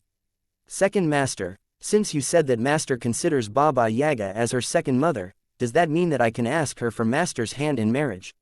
Marriage? I guess you can. But it will be difficult at this point in time. William arched an eyebrow as he looked at Oliver with a questioning gaze. The parrot monkey sighed before giving the half-elf a vague answer. Just wait until she arrives, Oliver stated. Don't have any high expectations. Celine has a lot on her plate right now, and marriage is the least of her concern. William reluctantly nodded his head as he looked in the distance where Oliver was looking. Somehow, he was feeling anxious about his unexpected reunion with the beautiful elf that had taught him many things in life. He thought that he would have to travel for a few more weeks in order to see her, but fate was a fickle lady and decided to let the two of them meet sooner. As to what the outcome of their meeting would be, William could only hope that it would be on a positive note. After all, now that he had an opportunity to talk to Celine once again, he believed that he could talk about their relationship, and how both of them would proceed from this day onwards. Chapter 1034, Master, I missed you. William watched the sun slowly set on the horizon with Oliver on his shoulder. Originally, he had planned to travel to the Wicked Thorn Forest, located in the northeast region of the Demon Continent, to meet his master, Celine. However, he didn't expect that Celine and her master, Baba Yaga, would take the initiative to look for him on their own accord, which made the half-elf very happy. When the sun was nearly out of sight, William's ears picked up a sound that was coming from the north, and was nearing his location. Slowly, but surely, the silhouette of a wooden house, nestled on top of what seemed to be two giant bird-like legs, traversed the valley in a steady manner. William could feel his emotions stirring up inside his chest, as he stood rooted on the spot, waiting for Baba Yaga's house to reach its destination. She's finally here, William muttered softly as his eyes focused on the wooden house in the distance, hoping to see a glimpse of the beautiful elf who had played an important role in his life. Shah, Zu, Kira, Athrun, as well as their retainers looked at the approaching behemoth with serious expressions on their faces. Although William had already warned them of Baba Yaga's arrival, they were still unable to hide the nervousness, as well as a bit of fear, from their faces. Baba Yaga's reputation preceded her. She was well known in the demonic continent, and many parents used her name to scare the children who misbehaved all the time. They would mention things like, if you are a naughty boy, Baba Yaga will come to get you and eat you. This alone was enough to make those mischievous children cry a river of tears in fear that the old hag from the north would really capture them and feast on their bodies. A quarter of an hour later, the giant walking treehouse stopped 100 meters away from William's encampment. The door of the treehouse opened, and a wrinkly old lady stepped outside to look at the people who had gathered around to meet them. You must be the infamous Raymond Parker who is wreaking havoc in the south of the demon realm, Baba Yaga chuckled like a witch after seeing the black-haired teenager, who was eyeing her with a curious gaze. Well met, child. William smiled and gave Baba Yaga a respectful bow. This was the bow that he gave to his masters whenever he would meet them to show his gratitude for their teachings. Disciple William meets Grand Master Baba Yaga, William replied courteously. It is my greatest honor to meet you, Your Excellency. Oh my, you get 8 points. Baba Yaga smiled as she nodded her head in satisfaction. She then glanced behind her and beckoned her hand. Celine, you chose your partner well. His manners are good, Master. He is not my partner, Celine said as she walked out of the door. At least, not yet. Not yet, Baba Yaga chuckled. Well then, Will my boy, it seems that my disciple doesn't recognize you as her significant other. At least, not yet. William felt slightly hurt due to Celine's response, which he wasn't able to stop from appearing on his face. Although it only lasted for a brief moment, Baba Yaga and Celine saw it, but they pretended that they saw nothing. Master, I missed you, William said.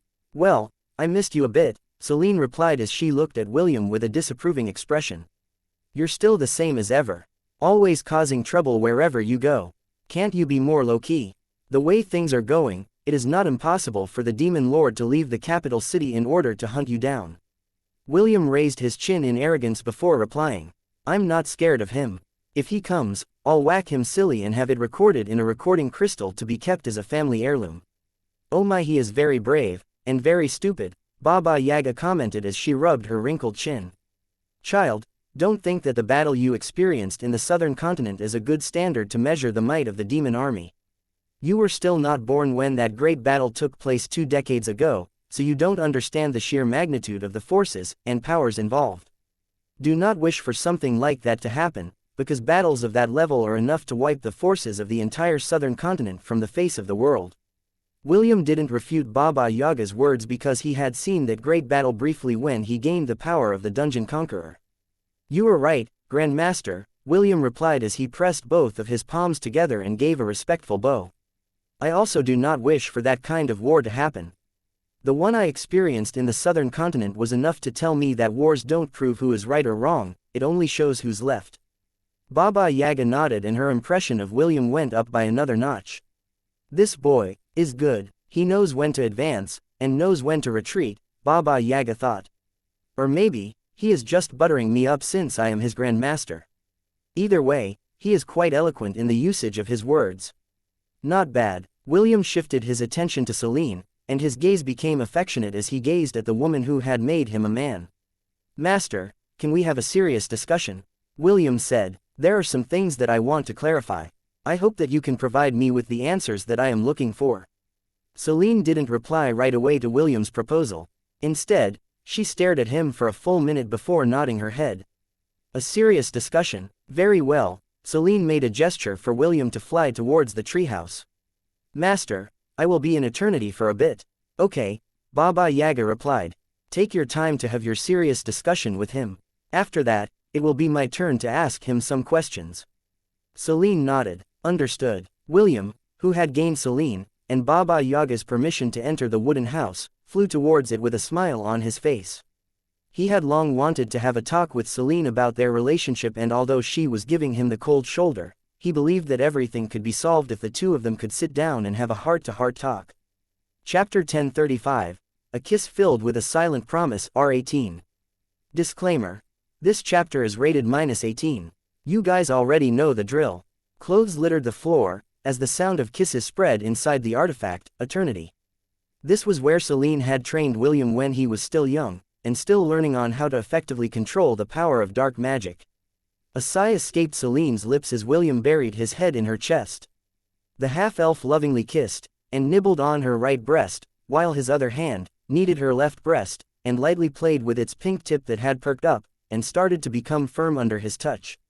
The beautiful elf was currently straddling William, and his strong and hard manhood was pressing at the entrance of her womb. Celine didn't move, and simply allowed her disciple, who had returned to his original form, to have his way with her. After a while, William's right hand rested on the back of her head, and pulled her towards him. There, both of them shared a passionate kiss as their tongues intertwined with one another. Only after a minute did Celine pull back, as she panted for breath. William stared at her beautiful eyes, and said the words that had wanted to tell her for a very long time. Master, I love you, William said. I love you. Celine wrapped her arms around William's head as she planted a kiss on his head. She didn't reply to the red-headed teenager's words of love, but still surrendered her body to his whims. The beautiful elf's silence made William's heart skip a beat. Just as Oliver had said, Celine seemed determined to not respond to him verbally, or make a promise that she couldn't keep. Master, even if you say nothing, I know that you also care for me, William said as he once again buried his face on her chest, kissing the crevice between her two breasts. Still, your silence hurts me. Can you at least say something? A yes, or a no is enough. Celine lightly patted William's head, as she guided his lips to her left breast, where her pink nipple was waiting for his affection. William complied as he sucked, and lightly bit that firm tip, with the intention of marking it as his property. After giving it his love and affection, William raised his head and kissed Celine's neck, making her body shudder subconsciously. Go on, Celine whispered. Drink my blood. William lightly bit and sucked on Celine's neck, leaving a mark on it. However, He didn't extend his fangs to draw her blood. Instead, William's hands supported Celine's buttocks, and raised her up a bit, until his mouth and her breast touched each other. Suddenly, Celine felt a prickling pain, as William bit her right breast, drawing blood. It didn't take long before a euphoric feeling washed over her body, making her body shudder for the second time. After the tingling sensation became bearable, Celine held onto William's head as she voiced out her complaint. "Why do you always suck my blood from that place?" Celine said in a voice that carried a trace of helplessness. "Have you developed some kind of fetish?" William didn't reply and just continued to drink her blood happily. Although Celine's blood wasn't as delicious as Cathis, it was still the blood of his first love in the world of Hestia. It was the blood of the woman whom he wanted to become his wife. Unfortunately, Celine refused to budge, and simply kept her silence, allowing him to indulge his wildest fantasies with her seductive body that had tasted no other man but him. After William had his fill, he kissed the wounds on Celine's breast, healing them in the process. Once it was fully healed, William lowered her body until his manhood slid inside her maidenhood. Although she didn't say anything, Celine enjoyed the feeling of William's member opening her up inside, and pressing against the entrance of her womb. It was a very intimate feeling, and it allowed her to feel William's warmth and love, as it was being conveyed by their union. The two basked in that feeling of intimacy that no words could describe. This time, Celine took the initiative to cup William's face, and raised it up. She then kissed his lips, using her tongue to invade his mouth. The red-headed teenager had just drank her blood, so she was able to taste some of it. Even so, she didn't stop because doing so would be lying to herself. Just as William had said earlier, even if she didn't say anything, he knew that she deeply cared for him. Her body had already been marked by him their first night together, as he shot his essence deep inside her womb, marking her as his woman. But, even if that was the case, she still held back and didn't deny or affirm his words. She was one of the two candidates who would become the Bride of Darkness. A part of her wanted William to become the prince, and the other didn't want him to be the one in the prophecy. According to the prophecy, the prince would be born after much hardship and suffering. Celine would never want William to experience something like that, so she kept her lips shut tightly. She was afraid that if he said that she belonged to her, the thing she dreaded the most would become a reality. Celine had resolved within herself that, if William wasn't the one in the prophecy, she would burn her life to kill the so-called heir of darkness in order to protect herself, and her sister, from becoming his so-called bride. Even then, Celine still didn't reject the possibility of William becoming the prince in the prophecy. If he really became the chosen one, then the beautiful elf would stand by his side and offer her everything to him to soothe his heart that had been completely corrupted by darkness. As these thoughts passed across Celine's mind, William lightly pushed her back, and stared straight into her eyes. "Master, since you won't answer, then I have no other choice but to make sure that you conceive my child," William said with a serious expression on his face. "That way, you will belong only to me. I don't care who the prince will be. I will not allow him to steal you from me." Celine stared into William's clear and beautiful eyes, only to see her reflection on their surface. She understood that he wasn't bluffing, and he was really planning to make love to her until she was pregnant with his child. "Do your best," Celine said as she wrapped her arms around William's neck and pressed her entire body against his lean and strong body. "I dare you to make me pregnant." This was the first time that Celine allowed a trace of her desire to reach William's heart, making the half-elf smile as if a weight had been lifted off from his shoulders. "As you wish, my love," William said tenderly as he started to move his hips. He held the beautiful elf firmly in his embrace. The half-elf took his time and used soft and strong thrusts to make Celine sigh in pleasure. This in turn fanned the burning passion, love, and lust in his heart, making their lovemaking reach greater heights. A few minutes later, both their bodies shuddered at the same time, as Celine felt William's hot essence shoot into her womb. The feeling of ecstasy was so great, the beautiful elf's vision momentarily turned white, due to how powerful her climax was. William continued to press his still hard manhood against the entrance of her womb, preventing any of his seed from leaking out of it. As the afterglow of their first lovemaking started to wane, both of them stared at each other passionately. They had done this several times before, but this time, their eyes revealed what they really felt for each other. "Master, are you ready?" William asked as he stared into Celine's purple eyes that glowed faintly with power. Celine didn't answer, but she gave William a sweet smile before kissing his lips. It was a kiss filled with a silent promise that only both of them could understand. Perhaps due to her acceptance of William's idea to have her give birth to his child, the kiss they shared tasted very sweet. An hour in the outside world was a day inside the artifact eternity. The half-elf was willing to spend many days inside of it in order to make sure that the beautiful elf conceived his child. Celine had also given him her silent approval, and allowed him to do as he pleased.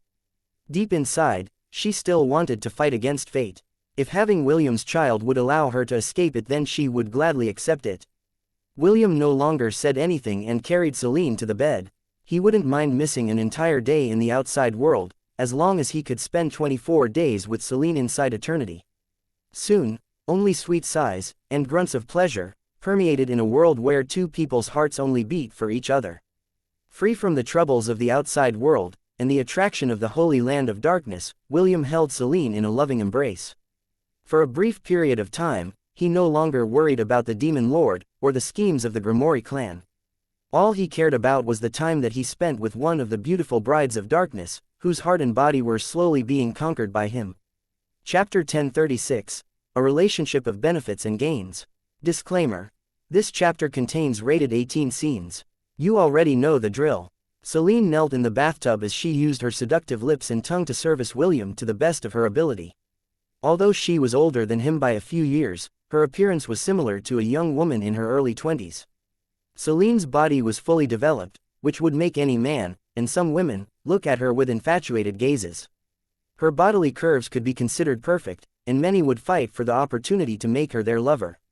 Unfortunately for them, this beautiful and mesmerizing elf was currently using her hands, lips, and tongue, to clean the manhood that had brought her to the peak of ecstasy for the past few days. William could be considered peerless in the arts of lovemaking because his stamina and skills in bed was second to none. Even so, after making love to Celine every day, his desire for her never waned. Naturally, they took plenty of breaks in between. They dined, and talked to each other, sharing stories of the things that they had encountered while they were apart. Celine was captivated by William's tale, especially the events that had happened in the Seventh Sanctum, the Deadlands, as well as his time on Earth. The half-elf didn't hide anything from her, including the memories of his past lives. The beautiful elf was able to control her emotions really well. She had been holding herself back, so that she wouldn't fall for William completely, in fear that what would happen in the future would break both of their hearts. Their constant lovemaking as well as William's honest words of love were slowly, but surely, loosening the knots that she had placed in her heart. There was even a time during their lovemaking when she almost said she loved him too, in reply to the words of love that the half-elf had whispered in her ears. Fortunately, she had caught herself in time, and masked the incoherent words that escaped her lips as a sigh, not of pleasure, but of relief. The two of them had just finished making love to each other, and went to take a bath to clean each other up. However, Celine told William that she intended to lick him clean, as a thank you for making her feel loved. Celine had teased William's manhood with her seductive lips, tongue and hands for half an hour, always stopping just as he was about to reach his climax. This torture was Celine's payback for almost blurting out the words that she had long suppressed inside her heart. William's face filled with helplessness, each time he was denied release, stroked her sadistic tendencies. "You think you can conquer me that easily?" Celine thought as she planted a kiss on the throbbing gland in her hand. "This is payback for what you did earlier." It was at that moment when Celine felt William's hand rest on the top of her head. She looked up at him with a questioning gaze as she released his manhood from her sensuous lips, causing an audible popping sound. "Master, please," William said with a flushed expression. "Give me release." "Fine." Celine relented. She knew that William was already at his limit, so she decided to end his sensuous torture, so that they could finally clean themselves up and have lunch. Within a minute, a grunt escaped William's lips as Celine held his member firmly inside her mouth. Soon, William came, and the beautiful elf took it all in, not letting a single drop spill from her mouth. Celine made sure to use her hands to properly squeeze William until the last of his essence had been taken in by her. Although she didn't want to admit it, she had grown very fond of William's strong and manly member, that filled her up to the brim, with the intention of making her conceive. A few minutes later, Celine washed William's body, scrubbing every nook and cranny. William did the same, and both of them went to the dining room to have their lunch. While the two immersed themselves inside eternity, certain things were happening in the demon continent. The patriarch of the Grimoire clan, Alva, was listening to the reports of the spies and agents whom he planted in the southeast regions, but none of them had seen any trace of the black-haired teenager who went by the name Raymond Parker. This was something that perplexed Alva because he thought that William would bulldoze his way towards every major clan he passed through, and force them to submit to his will, but it never happened. Everything was so peaceful that it was making Alva feel paranoid. For him, he would rather have William take bold actions that would allow the patriarch of the Grimoire clan to know his whereabouts and where he might strike next. That way, he could plan properly and set up an ambush in the future, which would deal a devastating blow to the newcomer, who dared to challenge the might of his clan. "Are you sure that you haven't seen him?" Alva asked the patriarch of the Xianxia clan, which he assumed would be one of the first major clans that William would visit after leaving the Fortier Desert. "He should have entered your territory by now." "No, we haven't seen him yet," the patriarch of the Xianxia clan replied. "I even placed my scouts along our borders to ensure that we would be warned as soon as he and his entourage appeared, but none of my scouts have seen hints of their shadows." "Maybe he changed his mind." Alva shook his head. "Impossible. He's an arrogant person. I'm sure that he will take this opportunity to make his name known to the world. Still, the fact remains that he's not here. Maybe he changed his route. It is a possibility. However, continue to stay on your guard." The patriarch of the Xianxia clan nodded. "Understood." Alva cut the connection and immediately looked at the map of the demon continent in front of him. He narrowed his eyes and he scanned the map for possible routes that the black-haired teenager might have taken after leaving the desert. "Did I calculate incorrectly?" Alva thought as he eyed the map. "Could he have gone to the west? But he has been traveling towards the north all this time." As the old man made his speculations, he heard a knock on the door which made him stop his pondering for the time being. "Enter," Alva commanded. The door opened, and one of his trusted subordinates entered the room. The subordinate walked towards Alva and only stopped 2 meters away from him before kneeling on the floor. "My liege, the demon lord has sent a message to you," the subordinate reported. "Where is it?" Alva asked. Alva's trusted subordinate took out a communication crystal from his pocket and presented it to him. In truth, Alva and Lucille didn't have a close relationship. Both of them were just using the other for benefits, but they were fine with this arrangement. In truth, Alva had used Lucille's influence many times in the past to allow the Grimoire clan to reach unprecedented heights under his management. This in turn strengthened the Demon Lord's faction, so Lucille turned a blind eye to Alva's machinations. Both of them understood that they needed each other, so they tolerated each other to a certain extent. Alva channeled his magic power to the communication crystal, and Lucille's image appeared in front of him. This was only a recorded message, so the only thing he could do was listen to the Demon Lord's reply to his concern about the black-haired teenager, who was causing a ruckus in the southern regions of the continent. "I have already sent people to investigate his identity and whereabouts," Lucille's cold and domineering voice spread inside Alva's office. "Once I get a better grasp of his intention, I will send one of my generals to assist you in dealing with him. This is a crucial time, and I can't leave the capital. I will leave the matters concerning this newcomer to you. I don't care how you deal with him, but make sure not to ruin the bigger picture. The clans who support me are becoming fewer in number, and it is mostly due to your greed. It will be best if you control your expansion for the time being. I don't want the major clans to turn their back to me, especially since I have received credible information that someone is plotting to overthrow me. If you don't have any other important matters to tell me, it is best that you just communicate directly to my general. I don't like getting letters signed by you." Alva controlled his urge to spit on his carpeted floor because he also didn't want to interact with Lucille as much as possible. Their relationship was purely about benefits and gains, so they didn't feel the need to flatter each other. "Fine, I'll handle this on my own," Alva grumbled as he once again stared at the map of the demon continent in front of him. Just like Lucille had said, he couldn't risk the bigger picture. This was something that both of them had wanted these past 2 decades. Even if they hated each other, he would still send every able-bodied member of the Grimoire clan to rally under Lucille's banner. That was the only way for their clan to regain their honor and dignity, which had been torn apart by the Dungeon Conqueror, who had blocked their way to victory. Chapter 1037, Bold Words. "But, can you really do it?" A day passed after William had gone inside Baba Yaga's house to have a serious talk with Celine. Just as Baba Yaga started to chat with Zhu, Shah, Kira, and Athrun, beside the campfire, the door of the wooden house opened, revealing a smug-faced half-elf.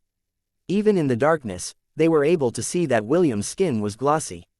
It was as if he had just had a Swedish massage, and the presence he radiated was filled with confidence. A minute later, a beautiful elf with long purple hair, wearing gold-rimmed glasses appeared behind him. Kira and Athrun weren't able to keep their eyes off of her because of how stunning she looked. Baba Yaga chuckled like a witch when she saw the two of them. She then gave Celine the, "Did you manage to squeeze him dry?" gaze, which made the latter avert her gaze in embarrassment. William smiled because he noticed this subtle exchange between Baba Yaga and Celine. In order to help his woman deal with her embarrassment, the half-elf cupped her cheeks and kissed her in front of everyone.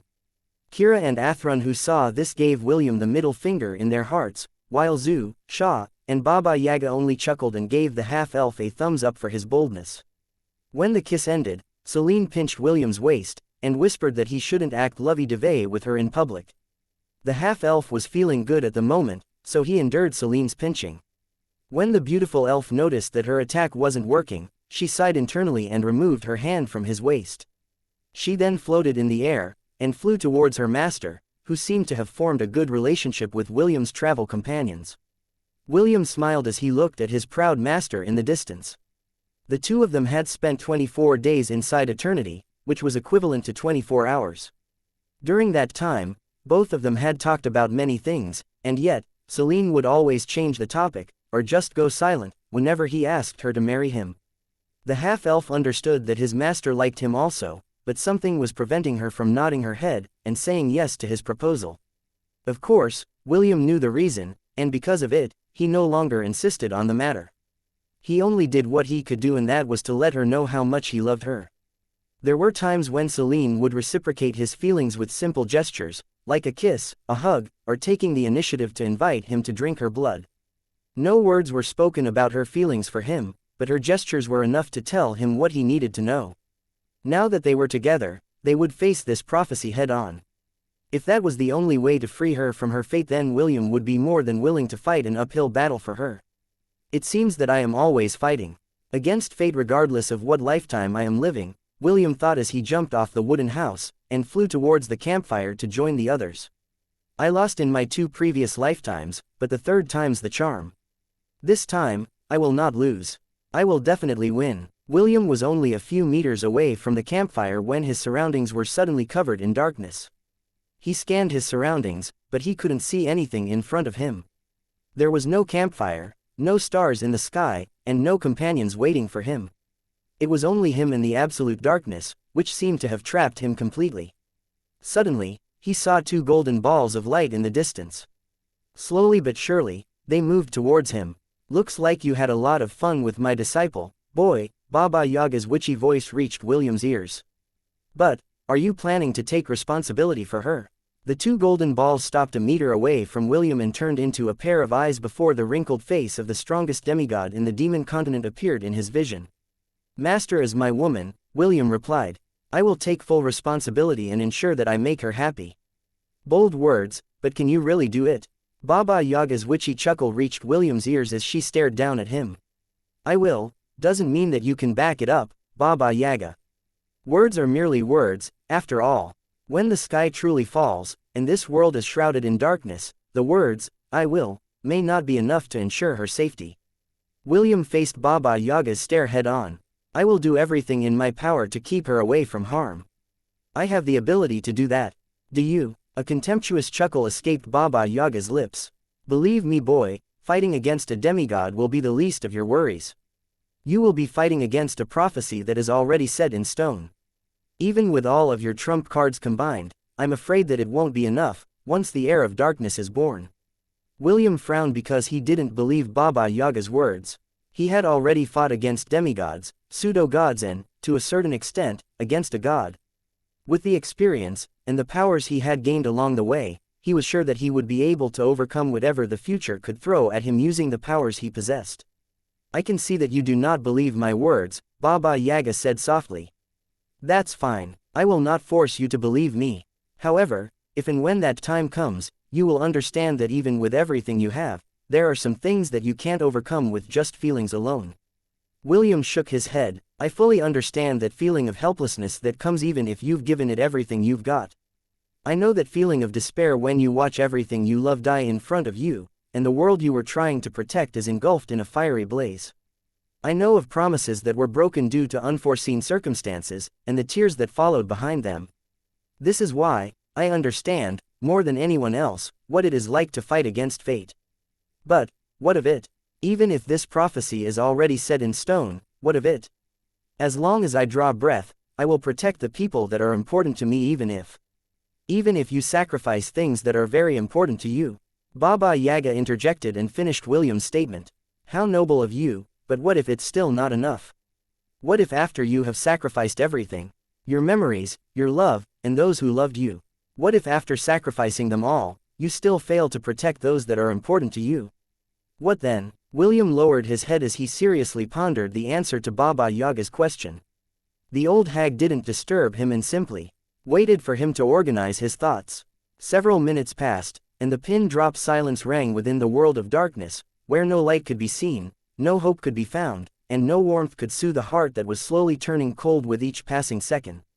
If after sacrificing everything, and I still fail to protect those that are important to me, then I will struggle until the bitter end, William said with his eyes closed.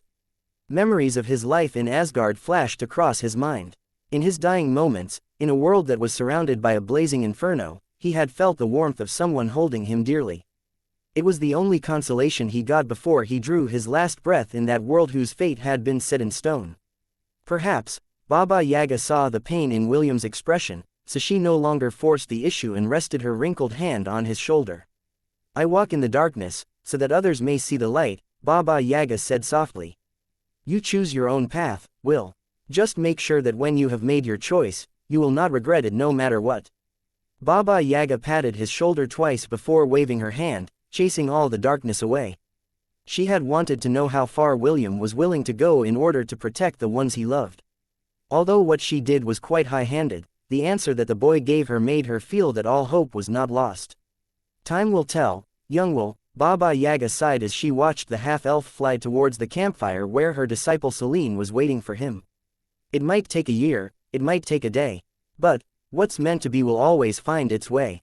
Chapter 1038. Hit the demon lord where it would hurt the most. Princess Sidonie and Lilith stared at Selene as if she was their mortal enemy.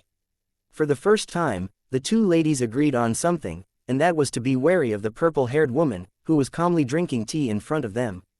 William had invited Selene inside his thousand-beast domain, so they could have breakfast together, and the latter accepted his invitation. When the seductive succubus and the Amazon princess saw the beautiful elf beside their lover, both of them felt threatened, as if their position in William's heart was about to be kicked away by the intruder that had come to their villa. Ash and Chiffon sat on William's left and right sides, and hand-fed him with biscuits, even though they had just finished eating breakfast.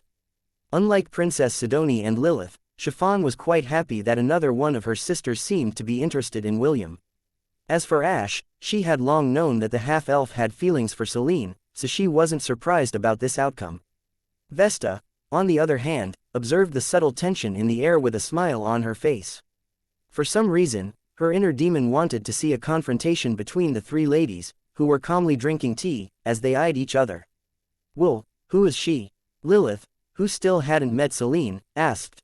At first I thought that she was Professor Celeste. But, after careful observation, I realized that her aura is different from hers. William smiled as he looked at the Amazon princess who rarely appeared inside his domain due to her responsibilities as princess in the Ares Empire. She is my master, Selene di Wisteria, William replied as she introduced Selene to his fiancé.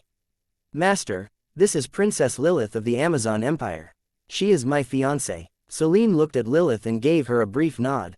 I have heard that the Amazon warriors are always looking for eligible men to bring back to their empire, so that they can give birth to strong warriors. So, you chose my disciple as your partner. That's right, Lilith answered. You have a weird taste in men. I can't refute that. The smile on William's face stiffened when he heard Selene's casual jab, as well as Lilith's agreement. For some reason, he had the strong urge to throw the two ladies into the artifact Eternity, and fight them there with 200 rounds in bed. What do you like about him? Selene asked. I'm very curious about how the Amazons grade their seed donors. Actually, I didn't like him at the start, Lilith replied as she gave William a sidelong glance. I just wanted his seed, but after a series of events, I discovered that I have a thing for redheads, so I decided to make him my life partner. That's quite unfortunate. You got the short end of the stick.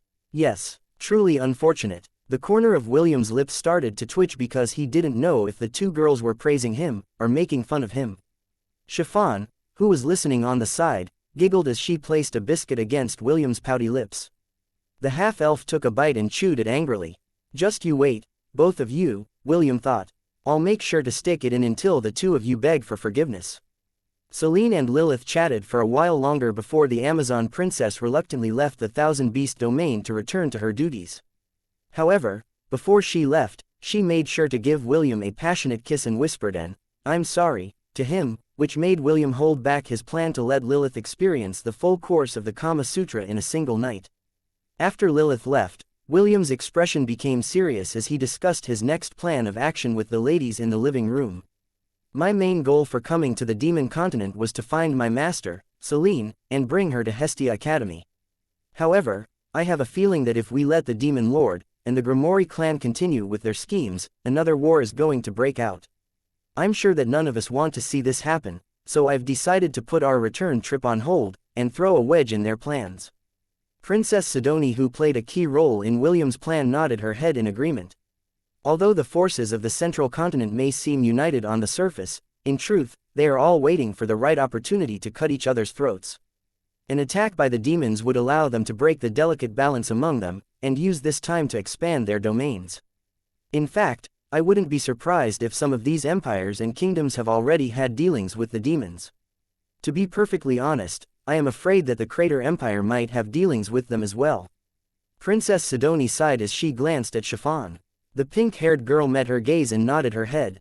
The fact that she was able to study in the academy for a few months meant that her father, Lucille, and Emperor Leonidas, of the Crater Empire had some sort of connection. Even so, Chiffon didn't regret coming to the human empire to study. If she didn't, she wouldn't have met William, and might have fallen into the corruption of her divinity. William lightly patted Chiffon's head as if to reassure her that she was currently safe beside him. The pink-haired girl rested her head on William's chest and wrapped her arms around him. She had no intention of being separated from her husband, even if the entire world were to become her enemy. I'm sure that the Grimoire clan are on the lookout for any information regarding me, but I already thought of a foolproof way to hide my whereabouts from them, William explained. The only problem is that the Demon Continent is vast. I'm afraid that we won't have enough time to charm every major clan, and make them our double agents before the war starts. Princess Sidoni nodded because this was also one of her concerns. Traveling the continent took days because there were very few teleportation gates within the continent. All demons were wary of each other, and they would never build a teleportation gate that could be used by their enemies to amass their troops and attack their territories. According to one of the patriarchs that they had charmed, the preparations for the war were underway. He added that the mobilization could start in a month at the soonest, and 3 months at the latest. The Grimoire clan had already laid down the groundwork with the backing of the Demon Lord. All they needed was the approval from over 70 of the major clans, patriarchs, and this war would commence as soon as possible. I asked for Grandmaster's input about the war, but the only thing she told me was that she hated politics, William said with a bitter smile. However, she did promise that she wouldn't assist the demon clans if they crossed their borders to wage war on the human and elven lands. Kenneth, who was listening to their talk with his eyes closed, lightly tapped his fingertip on his armrest. In truth, William's mother, Lady Arwen, was also worried about the happenings in the demon realm. This was why she asked Kenneth to send her reports about the movements of the demon army. "So, what are you planning to do now?" Vesta asked as she placed her teacup on the table. 1 month is not enough time to cover the entire demon realm. If you really want to keep the demon army from crossing our borders, you need to come up with a plan to make them reconsider their decision. William nodded his head in agreement. "You're right," William replied. "This is why I've decided to attack a place that will leave an impression on all the major clans in the Demon Continent." Vesta narrowed her eyes as she waited for William to continue his statement. She was very curious about what the half-elf could possibly do with the limited time that he had. "Everyone, we are going to the north," William declared. "We will bring down the Grimoire clan, and remove the Demon Lord's one true backer." Doing this will be like hitting two birds with one stone. Both of them are inseparable, so this is the best option that we have right now. Princess Sidoni smirked because she liked William's bold plan to hit the demon lord where it would hurt the most. As long as they could take down the Grimoire clan, the other major clans would think twice before sending their men to the battlefield. Chapter 1039. I am not the type that puts all my eggs in a single basket. Joash twirled the wine cup in his hand as he sat on his throne. A bold plan, but it won't be that easy to bring down that old snake, Joash muttered. But it will suffice as good bait. The black dragon who commanded the strongest fortress in the demon continent summoned a round mirror and activated it. Soon, the image of a wrinkled, grumpy, old hag appeared on its surface. "Ah, it's you," Baba Yaga said with a trace of irritation. "What do you want, you black lizard?" "I only want to know one thing," Joash said with a smile. "Are you going to play as a spectator, or will you join the stage and play your part?" Baba Yaga snorted as if the mere thought of her dabbling in these muddy waters was enough to disgust her.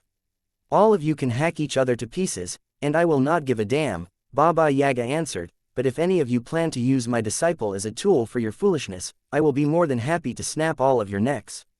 "Understood." Joash nodded. "So, as long as your disciple is safe, you will remain outside the fence, correct?" "That's right. Very well. You have my word. I will not include your precious disciple in our plans." Baba Yaga scoffed before cutting the connection. She really didn't want to involve herself in the struggle of power in the demon realm because this act was beneath her. The old hag was a free spirit that came and went as she pleased. There was no one who would dare to annoy her because her pestle alone was more than enough to annihilate an entire city with a single strike. Joash was well aware of Baba Yaga's character, so he was pleased that one of the obstacles in his way decided to watch from the sidelines. As long as she doesn't interfere, he was certain that he could cope with any kind of situation. "One down, 2 to go," Joash muttered. "If only one of them joins then I can manage. But if there's 2 of them..." The demon continent had 4 demigods that stood at the peak in the power rankings. Baba Yaga of the north, Joash of the south, Mapangari of the west, and the wandering demigod of the east, El Silban. Baba Yaga was the strongest of them, and Joash was the second. However, Mapangari and El Silban were just a notch weaker than Joash. The black dragon wasn't sure if he would come on top if he fought either one of them in a life-and-death battle.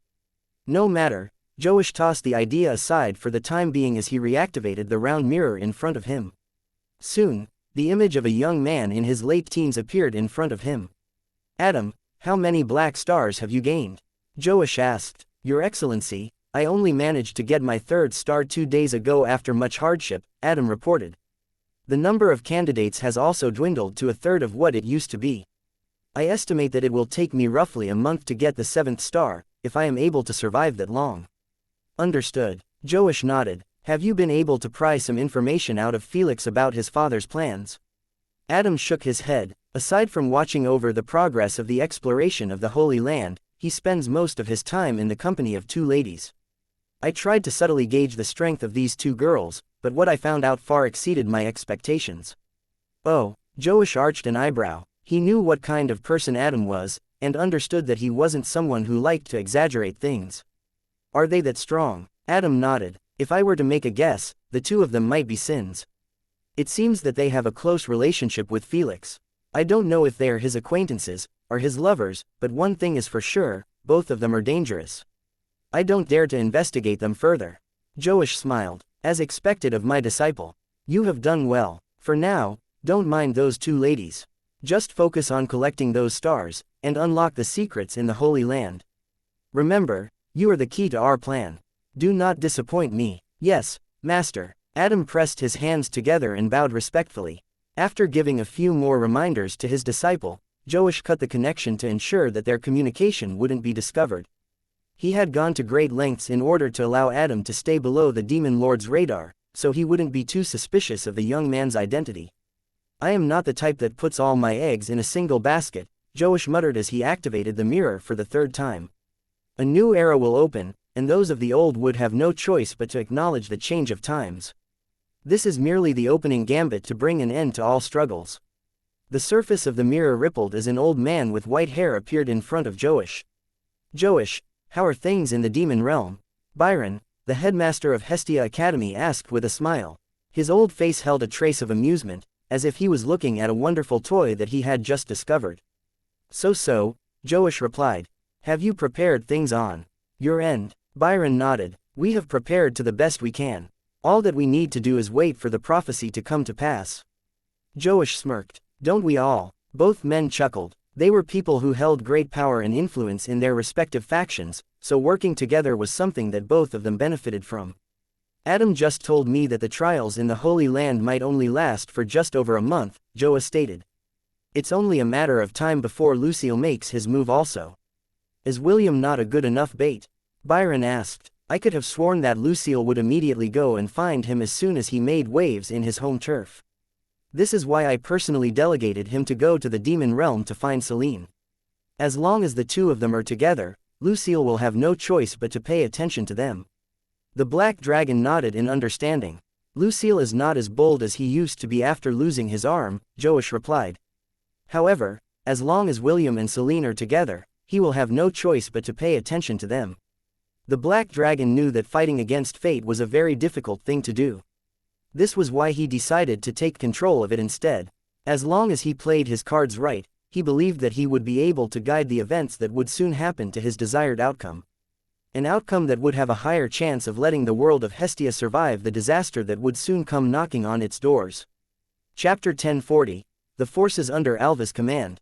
Okay, let's start our strategy meeting, William said as he scanned the faces of everyone that would be participating in the attack against the capital city of the Grimoire clan, Lexicon. Cassie, tell us everything you know about our opponents. The patriarch of the Raja clan nodded her head as she explained all the information that she had gathered over the years. The Grimoire clan is recognized as the strongest demon clan in the continent. They have a total of 7 cities, and have 20 vassal clans, Cassie explained. 5 of those 20 are medium-sized clans, which all have their own vassal clans under them. There are no major clans in the northern regions of the demon continent who dare to challenge their authority. This has allowed them to set their sights on other places, and expand their territories from there. Cassie paused as she took a crystal out from her storage ring and activated it. Immediately, the image of Alva, as well as the forces under his command appeared on the list.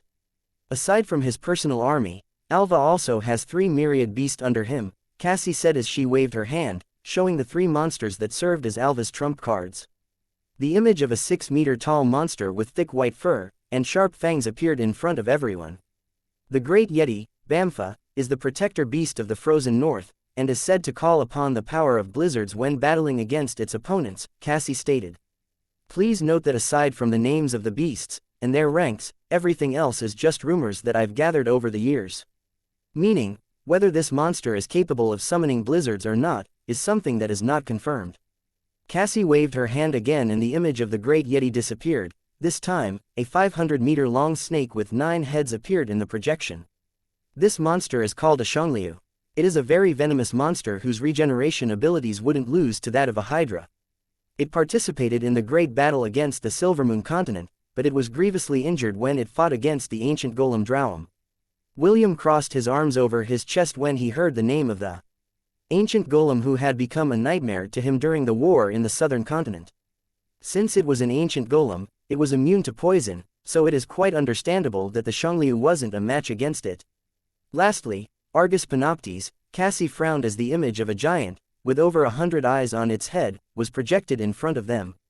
This giant is often referred to as all-seeing because it can see through disguises, as well as invisible things, for miles. It is also the one that guards the capital city of Lexicon. With it standing guard, any plans to attack the capital city will be thwarted long before the attackers reach the walls of the city. You could even say that it is the greatest hurdle that we must overcome if we plan to take Grimoire clan's stronghold by storm. William stared at the giant monster, but he wasn't too concerned about it. With the plan he had in mind, it wouldn't matter whether the 100-eyed monster saw them or not. How about the defenses of the city of Lexicon? William asked. How large is the army that protects it? Cassie pondered before giving an answer. According to the spy I planted in that city many years ago, they have at least 300,000 troops guarding the capital city, Cassie answered. The weakest among them are in the mithril rank grade A monster.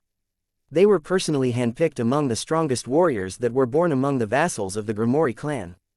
The rest of the Grimoire clan's army is stationed along the borders of their territory. If given time, the number of their forces could triple if the reinforcements from the different clans arrived to help defend the city. Cassie snapped her fingers and a map of the city appeared in front of everyone. Lexicon City is also the second biggest city in the Demon Continent. Its size is roughly 100 square miles, and home to at least 2 to 4 million demons. William nodded in understanding. He was quite impressed by Cassie's knowledge about the Grimoire clan, which meant that she had been paying close attention to them ever since she became patriarch of her clan. So, where is the residence of the Grimoire clan located? William asked. Cassie sighed as she looked at the projection of the city. The residence of the Grimoire clan can't be found in the city, Cassie explained. The first patriarch of the Grimoire clan was a cautious individual, so he decided to keep the main residence of their clan hidden and use a fake residence in the city to meet the dignitaries and other officials of the different clans that visit Lexicon City. William arched an eyebrow because he didn't expect that even Cassie didn't know where the residence of the Grimoire clan was located. He understood that as long as they were not aware of its location, they wouldn't be able to deal a devastating blow to the strongest clan in the Demon Continent. This was the only way that they could think of in order to make the other major clans reconsider their decision to join the large-scale war that the Demon Lord was planning to execute. Are there other things that you like to add? William inquired just in case Cassie had forgotten to say any important information that she currently had. Cassie nodded. There's one more thing that I think you should know. The ancient ruins that have been recently discovered are just 50 miles away from Lexicon City. I have no idea how many troops are stationed in that place, but I heard that all those who possess dark magic in the demon realm are now gathered in that location. William and Celine exchanged a glance at each other before shifting their attention back to Cassie. When they were still inside Eternity, the two of them had talked about the strong attraction that the ancient ruins had over the two of them. The half-elf would be lying if he said that he wasn't tempted to visit the place. However, his gut instinct was telling him to never set foot in that place. Celine also didn't want to go to that place because she felt that going there would endanger her life. This was why the master and disciple pair decided to never go to that destination, where the pull of darkness was strong enough to make them lose control of their senses for a brief period of time. Chapter 1041, The Night Before the Storm. A week had passed since they had their strategy meeting. William and his entourage traveled steadily towards the north using a route that Baba Yaga had planned for them. As a demigod who had traveled the entire continent, she was well aware of the lesser beaten paths where no demon dared to tread. She had stored her mobile house inside her own domain, and spent most of her day riding in her giant mortar as she led William's entourage along the hidden paths that she had used previously on her journeys. Celine, on the other hand, stayed in her laboratory in the Thousand Beast domain, and secluded herself for the time being to do some experiments. Although she didn't say it explicitly, it seemed as though she was planning to fight alongside William, and was currently preparing some items that she would use in their upcoming battle. William had asked Kira and Athrun to not join the battle because he didn't want to involve them, or their clans, in this unprecedented attack on the Grimoire clan's capital city. Finally, on the 10th day, Baba Yaga told them that they would rest during the day, and only travel at night. Although the north was very cold, it was surprisingly a very populated region in the Demon Continent. Most demons are highly resistant to certain temperatures, especially from the heat and the cold. They would often travel in groups to hunt, and forage in their snow-covered forests, which were teeming with life. This was why Baba Yaga told them that they would only travel during the night because the temperature would be too frigid for even the cold-resistant demons to wander outside of their homes. The days passed as everyone started to adapt to their nightly routine. When Baba Yaga said that the night was frigid, she wasn't joking. Fortunately, William had reached the final stage of his elemental sovereign job class, which allowed him to create a dome of warmth for each flying carriage in his entourage. Looking outside the window of William's flying carriage, Chiffon looked at the world of snow and ice with an indifferent expression on her face. The city of Lexicon had been one of the many prisons that her father, Lucille, had used to lock her up after her mother's death. She didn't have very fond memories of the place. Just like her brothers and sisters did to her, the other members of the Grimoire clan shunned her as well. They would ridicule her, and make her beg before she was given scraps for food. Back then, she couldn't stand up to them because, for her, they were stronger than her. This was why she was bullied. However, things were no longer the same. She was no longer the naive, little girl that begged them for food. Chiffon was confident that if she ever saw the faces of those who had made her life miserable in the past, she would smash their faces with Sharur, and feed their bodies to Medusa, who had somehow ended up becoming her adorable pet. "You don't have to force yourself to join me in this fight," William said as he wrapped his arms around Chiffon from behind. "I can handle them myself." The pink-haired girl rested her hands over William's hands, before shaking her head. "You are my husband, so it is normal for me to help you," Chiffon replied. "Also, I believe that I need to overcome this hurdle as well. I need to get revenge for my mother as well. I will not forgive them." William sighed internally, but he no longer tried to dissuade Chiffon from fighting alongside him. He had felt her strong need to vent out her childhood frustrations on the people that had made her childhood miserable. Kenneth, who had decided to accompany Chiffon to the outside world, was seated across them with his eyes closed. He had been cooped up in the Thousand Beast domain for most of the journey, so he decided to come out for a change of pace. What many people didn't know was that even if Kenneth closed his eyes, he was able to see everything around him using his mind's eye. This was one of the abilities he had, so he could see clearly the half-elf's concern for his wife. Charmaine was seated beside Kenneth and was looking at the husband and wife pair with an envious gaze. "Sir William only holds me like that when he drinks my blood," Charmaine thought as she replayed the last time the half-elf had embraced her in her memories. "Tonight is supposed to be the night that he will drink my blood. It's a shame that it will be put on hold until it's only the two of us." While everyone was lost in their own thoughts, the flying carriages started to descend from the sky. William frowned because he thought that it would still take them at least a day more before they reached their destination. Just as he was about to check what was going on, Baba Yaga's voice reached everyone's ears. "If we move any closer, Argus Panoptes will be able to see us," Baba Yaga said in a firm voice. "All of you should rest for the rest of the night and finalize your strategy. Once you cross the next 2 miles, there will be no turning back. This is as far as I will take you. I don't want to involve myself in the war between you and the demon race." William nodded in understanding. Baba Yaga had already made it known that she wouldn't participate in the battles that the half-elf was planning to fight. The only reason she had helped him thus far was due to her adopted daughter Celine's request. As the flying carriages landed in a hidden place at the foot of a mountain, William and his entourage gathered for their last strategy meeting. This would be the night that they would finalize their plans. The half-elf made it known to them that when the sun set the next day, and the first stars appeared on the horizon, their attack on the city of Lexicon would finally take place. Chapter 1042, Clash of Clans Part 1. Alva stared at the map in front of him with a determined gaze, as if gazing at it was enough to let him know exactly where William was currently. It had been almost 2 weeks since he had last heard of his exploits and, since then, not even his shadow had been seen. Alva had used all of the manpower and connections at his disposal to find the black-haired teenager who dared to challenge his authority. However, it had not yielded any results.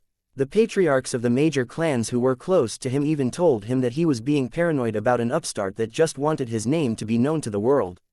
This was a very common occurrence in the demon realm, so the patriarchs of the major clans didn't think much of it. Some even assured Alva that the one who went by the name Raymond Parker had already gone into hiding because he was afraid of the Grimoire clans, as well as the demon lord's wrath. If this incident had happened half a year ago, Alva would definitely not think much of it as well. However, the mocking gaze that Raymond Parker gave him not long ago was etched in his memories. Those were not the eyes of an upstart, Alva thought. Those were the eyes of someone that is not afraid of me, or the demon lord. I'm sure that he is planning something, and I'm sure that, whatever it is, it will not be simple. Just as Alva was thinking of calling his spies, in order to check if they had heard any news about Raymond Parker, he received a message from his myriad beast that continually kept a lookout in his territory. "Something very bright is shining in the sky over the city," Alva asked with a frown. "Are you sure?" "Yes," the myriad beast, Argus, replied. "It is at least a dozen miles up in the sky. I can't see it clearly because it is shining brightly. Could it be a meteor?"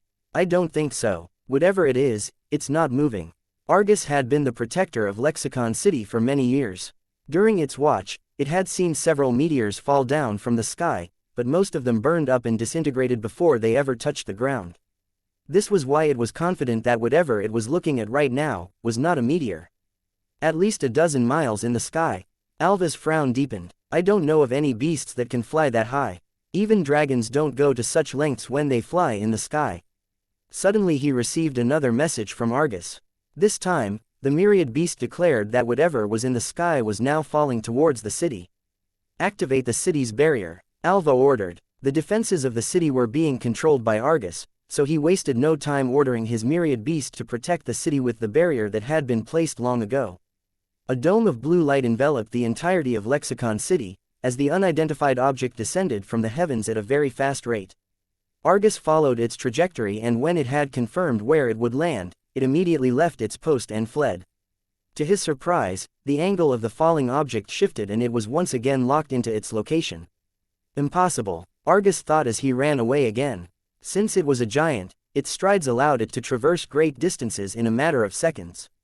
But, no matter where he went, the trajectory of the falling object remained locked onto its body. In desperation, Argus summoned its giant spiked mace and braced itself for impact. Although the city was enveloped in a very powerful barrier, it felt that it wouldn't be enough to stop whatever it was that was targeting it. Using all of its concentration, Argus focused its 100 eyes on the meteor-like object that was about to fall into the city that he had protected for many years. A stick, no, a spear, Argus muttered as he firmly planted his feet on the ground, and raised his weapon high. It was at that moment when a powerful shout echoed throughout the entire city of Lexicon. Bloom in the battlefield, the spear of the sun god shone radiantly like it never had in the past. William had allowed it to soak up the power of the sun in the stratosphere for 3 full days, raising its might to unprecedented levels. The moment its tip descended upon the barrier, a powerful explosion, similar to that of a nuclear warhead, thundered in the surroundings. For a few seconds, the world turned very bright. It was so bright that everyone was forced to cover their eyes, so that they wouldn't go blind. Unfortunately, for the 100-eyed giant, it only had a single hand to cover its eyes because the other hand was holding a weapon in a tight grip. Argus screamed as his eyes went blind due to the brightness that burned them to the core, but his scream was muffled by the thunderous explosion that shook the entire city. Moments later, the barrier shattered and Soleil descended towards the giant, who was struggling in pain. Due to its searing hotness, the spear pierced through Argus' spiked mace, and went straight into its head, burying itself deep inside it before unleashing its fiery might. Suddenly, Argus' head exploded like a watermelon. Its body then collapsed on the ground deader than dead. That was how the 100-eyed guardian of Lexicon City died, which made Alva, who felt the backlash of its death, hold his head in pain. William hovered above the city as he watched the barrier crumble underneath his feet. "Go," William said as a portal appeared behind his back. The 2 flying armored elephants, Gluteus and Maximus, trumpeted their arrival. Riding on top of Maximus was none other than Cassie, who still had a dumbfounded expression on her face. She thought that they would have a hard time breaking through the city's defenses. However, all it took was one attack from William, and the barrier, as well as one of the myriad beasts under Alva's control, was demolished under his overpowering might. Chapter 1043, Clash of Clans Part 2. William held Soleil in his hand as he gazed at his surroundings. He had ordered Gluteus and Maximus to trample the Grimoire clan's fake residence, in order to make Alva and his subordinates show themselves to him. He didn't like senseless killing, so he prohibited the 2 flying armored elephants, as well as Cassie, from attacking the civilians. Soon, the sound of horns reverberated in the air as the army of the Grimoire clan mobilized to fight off the invaders. William then threw Soleil back towards the sky to let it absorb more sunlight. It had depleted its firepower after breaking through the barrier and killing the 100-eyed giant.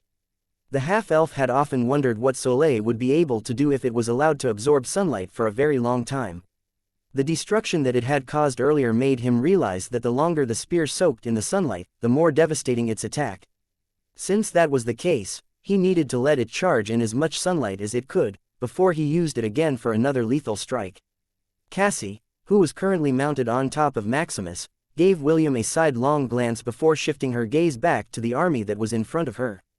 In truth, she was quite happy that she and William were on the same side. Her most powerful summon, Impundulu, had only one weakness, and that was divine flames. As far as she knew, Alva didn't have any of that in his arsenal, which made her resolve stronger. "Slaughter them, Impundulu," Cassie ordered. A powerful shriek answered her call, and a giant black bird with dark purplish streaks on the tips of its wings appeared above her. Tendrils of lightning snaked around its body, as it charged towards the approaching army with the intention of drinking all of their blood. Just as the giant vampiric bird was about to start its slaughter, a giant nine-headed snake materialized in front of it, and spat poisonous fumes in its direction. Impundulu didn't even bat an eye at the deadly attack and charged forward. It then unleashed a powerful lightning AoE skill that made the giant nine-headed snake, as well as the army behind it, scream in pain. Suddenly, gray clouds covered the sky, and a strong gust of wind blew over the city. Soon, it started to snow heavily, reducing the visibility. The great Yeti, Bamfa, gave a resounding roar as it unleashed the power of a blizzard to wreak havoc on its foes. William sneered as he changed his job class to Ice Sovereign and manipulated the blizzard to his advantage. Soon, hail as big as bowling balls crashed down on the Grimoire clan's army. The soldiers didn't expect the blizzard that their protector beast had summoned to be used against them. This had caught them completely by surprise and, in less than a minute, most of them had suffered injuries due to the powerful barrage that seemed unending. Bamfa roared in anger because it had never faced anyone who was able to manipulate its elemental storm to such an extent. After realizing that his opponent also held the ability to wield the power of ice, the Great Yeti once again took control of the blizzard and used it to attack William and his allies. William pressed his palms together as he tried to wrest control of the blizzard from the myriad beast, but Bamfa's hold on it was secure. Since that was the case, William did the next best thing, and that was to create a blizzard of his own. The already heavy snowfall became heavier, and visibility had been reduced to zero. No one could see anything, except the vast whiteness that was in front of them. Aside from the whistling sound of snow and wind, only the screech of Impundulu, as well as the shriek of the nine-headed snake, xianxia, could be heard. Perhaps, only William was able to see the current status of the battlefield thanks to Optimus, who was monitoring the battle in the city in real time. If you keep this up, the Grimoire clan's army will be buried in snow in 5 minutes tops. How about Alva? Have you found him? William inquired as he continued his battle with Bamfa, who was also strengthening its blizzard to unprecedented levels. Although no one could see it, William and the myriad beast were attacking each other with glacial spears, icicle shards, and several other ice elemental attacks in order to prove which of them was superior over the other. Their battle has become so intense that Gluteus and Maximus had no choice but to take shelter from the icy torture that they were experiencing. Although they had very sturdy bodies, both of them were still beasts at the peak of the millennial rank. A battle between powerhouses could easily turn them into ice statues. Fortunately, William had encased them in a protective barrier that prevented them from freezing over. Cassie's lips had already started to turn blue due to the sheer cold that she was experiencing. Even so, she didn't retreat and summoned her ancient fire elemental to keep her, and the two flying armored elephants warm. As powerful as it may be, the ancient fire elemental was also having a very difficult time. If was fighting against Bamfa, then it could definitely fight it to a tie. However, with William summoning a powerful blizzard to contend with the myriad beast, the only thing the ancient elemental could do was to keep itself, and the three creatures beside it warm and toasty. Alva smashed his fist on the table as he gazed at the grayish world in front of him. Even if his consciousness was connected with the Great Yeti, he was still unable to overpower the black-haired teenager that had come uninvited into his domain. Originally, he mocked William for trying to fight his myriad beast using the power of ice. He didn't expect that not only did his opponent resist his attack, the invader even summoned his own blizzard to make the situation much worse. My soldiers will be buried in snow at this rate. Alva gritted his teeth as he ordered his Great Yeti to cancel the blizzard that it had conjured. This was the only thing that he could do in order to preserve his army's fighting strength. William noticed that the force that had been pushing against him had disappeared completely, and only the blizzard he summoned continued to rain hail and snow everywhere he pleased. Hey, do you think I'll stop because you stopped? William sneered. Not a chance. The snow and hail had almost buried the army in front of him. He would be a fool to stop now and give them some time to recover from his devastating attack.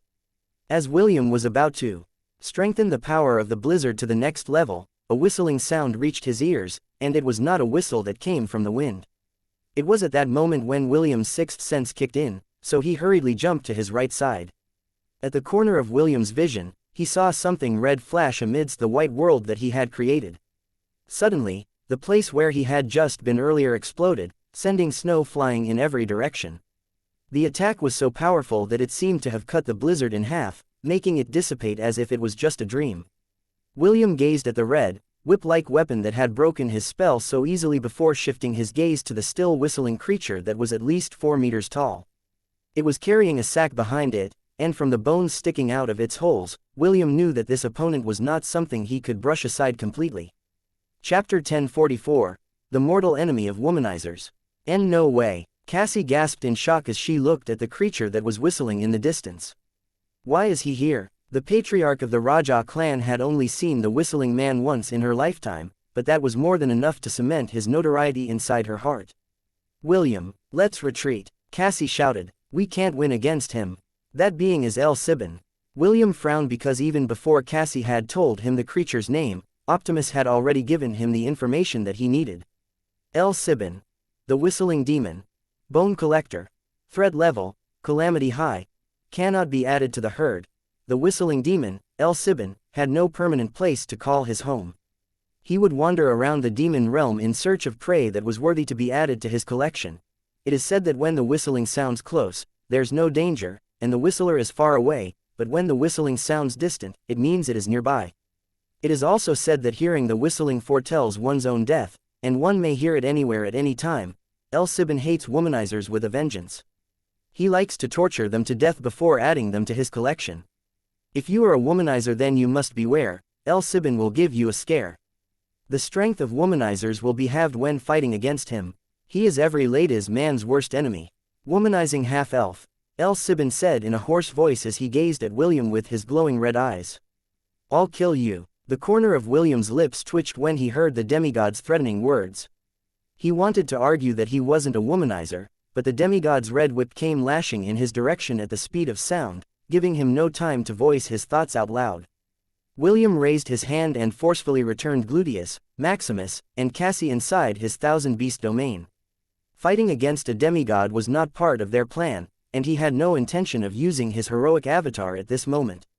He planned to use it after finding Alva's location, but even though Optimus had done a full sweep of the city, the patriarch of the Grimoire clan was not found. Also, even though he didn't want to admit it, there was a powerful suppression that made him unable to fight the demigod with his full power. William had a feeling that even if he used his heroic avatar, it would still end in failure, so fighting against El Sibin was something that he wouldn't do unless he could be certain of his victory. Die, womanizer. El Sibin once again lashed at William, but the latter had already changed his job class to Thunder Emperor, allowing him to escape with his lightning strider skill. The demigod could only watch him go, as the bones inside his sack rattled. It was as if they were feeling sorry that one of their compatriots had managed to escape instead of joining them inside the sack for eternity. Alva, who saw this scene, sighed in relief. He didn't expect that the wandering demigod, El Sibin, would end up in the northern regions of the demon realm.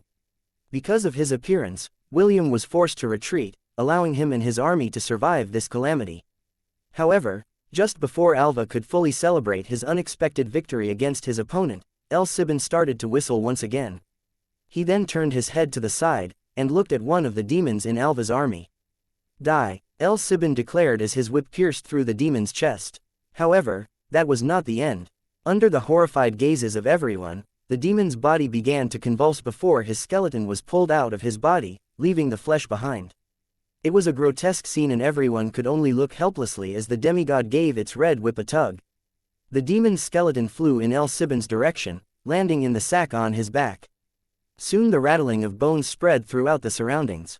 The demigod started to whistle again as he set his eyes on another demon whose legs had already collapsed under his feet. And no, I am not a womanizer.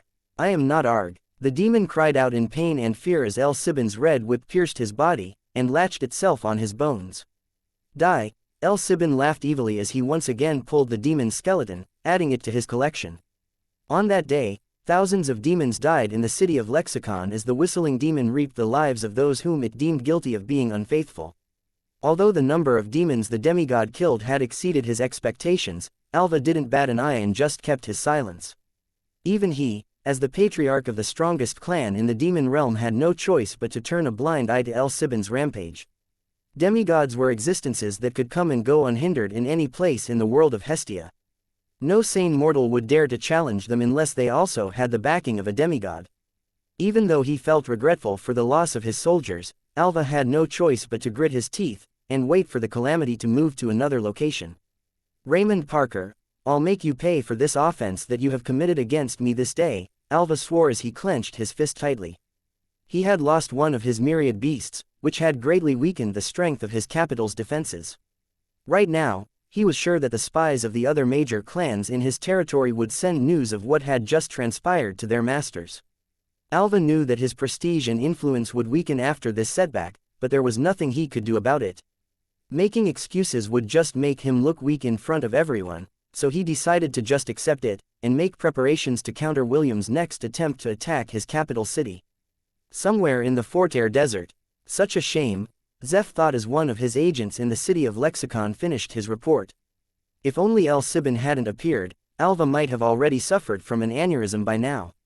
After pondering for a few minutes, he told his spy to report to him as soon as anything out of the ordinary happened in the territory of the Grimoire clan. The spy bowed his head respectfully before cutting the connection with his master. Zeph walked towards the window, as he gazed at the clear blue sky of the desert. Its appearance was the stark contrast of the chaotic atmosphere that was currently happening in the north. Now that William's location was known to Alva, the patriarch of the Grimoire clan would definitely have countermeasures prepared for the black-haired teenager's next attempt to attack his domain. Zeph was not the only one who thought that it was a shame that William didn't succeed in his plan to exterminate the Grimoire clan. Several of the other patriarchs, who had a bad relationship with the family that backed the Demon Lord, shook their heads helplessly at the stroke of luck that had come to the capital city to help the clan they hated deep in their bones. Chapter 1045. Enjoy your victory while it lasts. It's truly a shame that El Sibin appeared, isn't that right, William my boy? Zeph asked with a smile on his face. As expected, you already knew about it, William replied. You've got good connections, old man. Before William left the Fortair Desert, Zeph had given him a round mirror the size of a baseball ball. This was the means they used so they could communicate with each other over long distances. He had received a call from Kira's grandfather half an hour after he had left the city of Lexicon. Zeph chuckled as he waved his hand in order to appear humble in front of the black-haired boy, who was feeling a bit down because his attack didn't go according to his plan. Don't be so down, Will, Zeph said. Although you didn't manage to raise the Grimoire clan to the ground, what you did still had an effect on the geopolitics of the demon realm. In fact, the effect might be better than you imagine. However, in order to take advantage of the situation, you need to capitalize on your momentum. Capitalize on my momentum? What scheme are you cooking up, old man? I'm all ears. It's nothing much, I just need you to. After listening to Zeph's proposal, William realized that he still had lots to learn when compared to the old schemer who was looking back at him with a look of anticipation. Fine, let's do it your way, William replied with a smile. You're good, old man. Ha ha ha, of course I am, Zeph replied with a smug expression on his face. I have been lying in the shadows and scheming behind everyone's backs before you were even born. How can you possibly match my brilliance? William smirked because the old man did indeed have the qualifications to brag about himself. The plan Zeph offered was quite great, and it would definitely impact the Grimoire clan's plan to expand its domain. Since this was a move that would make his enemy suffer, William was more than happy to kick Alva and his clan while they were down. 2 hours after the event that had transpired in Lexicon City, the patriarchs of the different major clans in the demon realm received a call from their acquaintances, showing how the person that went by the name Raymond Parker had destroyed the barrier of the Grimoire clan's capital city, as well as kill one of Alva's myriad beasts. It also showed the appearance of El Sibin, and how it had started a killing spree after William had escaped its clutches. Many of the patriarchs that hated the Grimoire clan gloated when they saw the recording. The Grimoire clan's supporters, on the other hand, felt threatened at first because at the end of the video, the black-haired teenager had made a declaration. Any clans who continue to offer their support to the Grimoire clan in their ambition for war will answer to me, William declared. Alva and his family only survived because El Sibin interfered. However, do not think that you will be as lucky as them. I have a list of the clans that support the Grimoire clan, and I will visit you one by one. William showed everyone a devilish smile that made the hearts of Alva's cronies shudder. If you don't want to be annihilated, it will be best to break all ties with the Grimoire clan, William stated. Do not think that I will be fooled with fake pretenses. I am giving all of you exactly 2 hours to cut every single connection you have with them. The black-haired teenager then took out a scroll from his storage ring and recited the names of the clans that were currently supporting the Demon Lord and his goal to wage war in the Silvermoon in the Central Continents. Astesul clan of the Sleeping Valley, Brichazak clan of the Stone Steppes, Castamont clan of the Infested Plains. William mentioned the clans who had been confirmed to have formed a partnership with the Grimoire clan, as well as the Demon Lord. Zeph had done a lot of digging throughout the past week, in order to know which clans were currently working with the Demon Lord. He needed this list so that the people who were on his side would be aware of which clans they needed to target before Lucille's and Alva's plan was executed. After saying the names of over 20 clans, William stopped and sneered. "I know where all of you are located. Do not think for a moment that a demigod will always appear to save you," William said in a teasing tone. "I have an artifact that allows me to travel long distances in minutes. None of you are safe from me. I will be visiting all of you soon." After saying those words, the connection was cut, leaving the clans that had been called out by him feeling very anxious. The Grimoire clan was the strongest of the major clans in the demon realm. If even they were not able to resist William's sneak attacks, then how could they possibly cope with the black-haired teenager whose feats were now known to many? Joash smiled as he watched the projection disappear in front of him. This was the perfect opportunity that he was waiting for. Although Lucille was a cautious and scheming individual, he was someone who didn't like to be ridiculed. Now that his plan was being challenged by William, he would no doubt leave the capital city and hunt the black-haired teenager down. This was precisely the moment that Joash was waiting for. As long as Lucille left the powerful runic formation of the capital city, he was confident that he would be able to defeat him in no time at all. "Now, what are you going to do, Lucille?" Joash muttered. "Are you still going to remain cooped up inside that castle of yours, or are you going to show everyone why you hold the title of Demon Lord?" Joash didn't know the answer to these questions. All that he wanted was for Lucille to leave his stronghold, so that he could enact the plans that he had painstakingly prepared for over a decade. The black dragon gazed towards the north, where his enemies were currently at.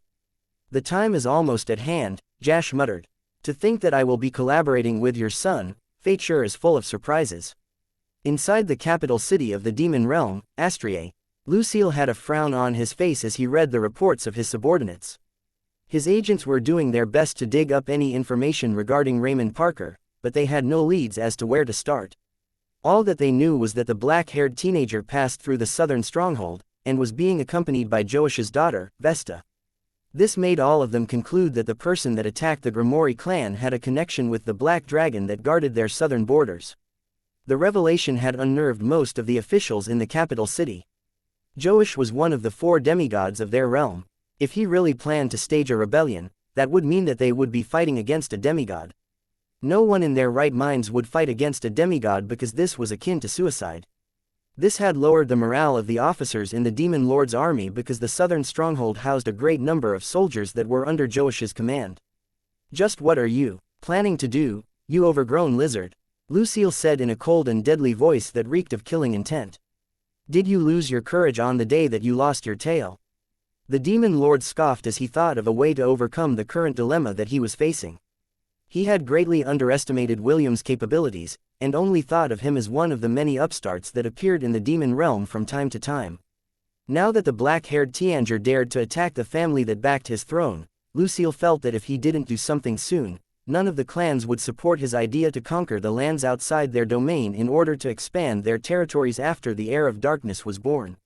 Felix had assured him that it would be less than 3 weeks before the ancient ruins found its successor. Because of this, Lucille decided to remain in the capital city and not venture anywhere until the Prince of Prophecy was born.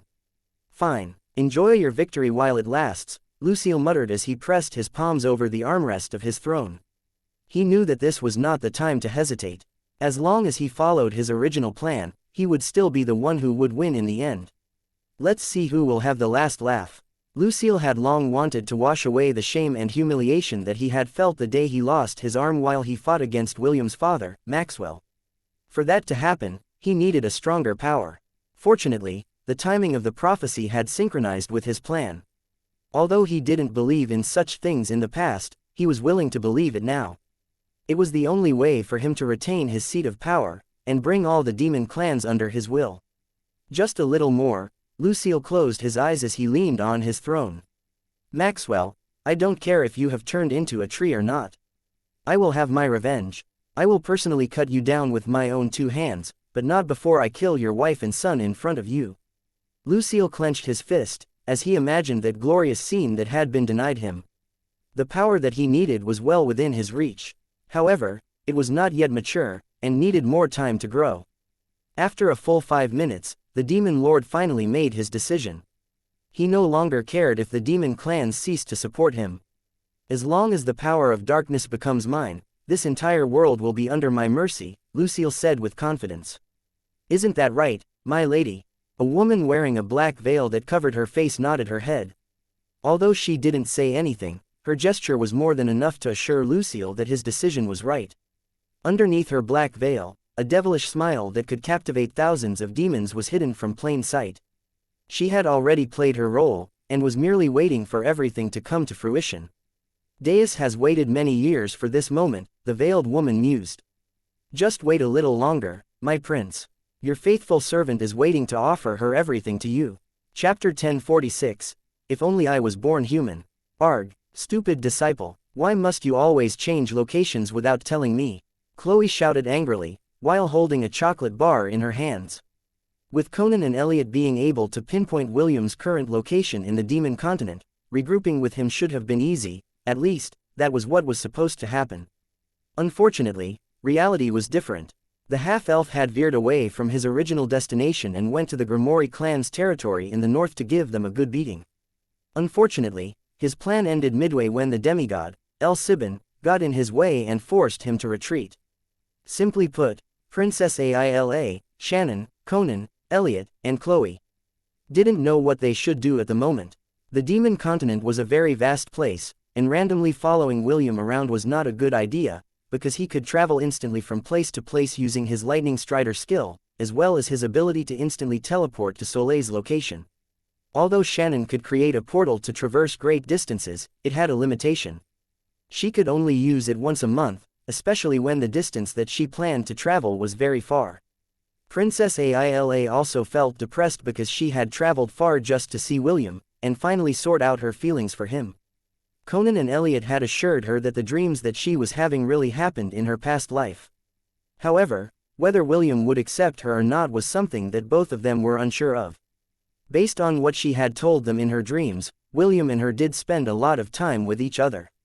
They had once been lovers, but due to the restriction placed on her by the veneers, she was forced to choose between erasing William's memories, or having him tortured until she agreed to erase his memories. William didn't agree to it back then, and endured countless hardships for her. If not for the fact that he was an Aenarion, and a captain that served under Freya's main legion, they would have killed him without batting an eye. Since both choices lead to the same result, Princess Aila made a hard decision and erased William's memories, so that her clan would stop in torturing him. She wasn't as strong as the silver-haired teenager who was willing to suffer for her sake. Every time she saw his injured body, her heart ached. In the end, she decided to free him and spare him from the daily torture that he endured under the heartless wardens of her family. When Wendy took William away in her dreams, Princess Aila felt relief, as well as guilt. Relief because the silver-haired teenager no longer had to suffer, and guilt because she was the one that gave up first. This weighed heavily on her heart, so she decided to look for William, and see if she could right her wrongs in her current lifetime. While Princess Aila was deep in thought, Elliot sighed and opened his eyes. Using the power of clairvoyance, he tried to predict where William was going to go next. However, what he saw made him depressed. Hearing Chloe's hateful shout from on top of the flying carriage, Elliot decided to join her in order to get some fresh air. A minute later, he sat in front of the little fairy, who was angrily eating the chocolate bar in her hands, while cursing William repeatedly. "Chloe, there is something I want to tell you," Elliot said. "Speak," Chloe replied in an irritated tone. She was still feeling angry about William.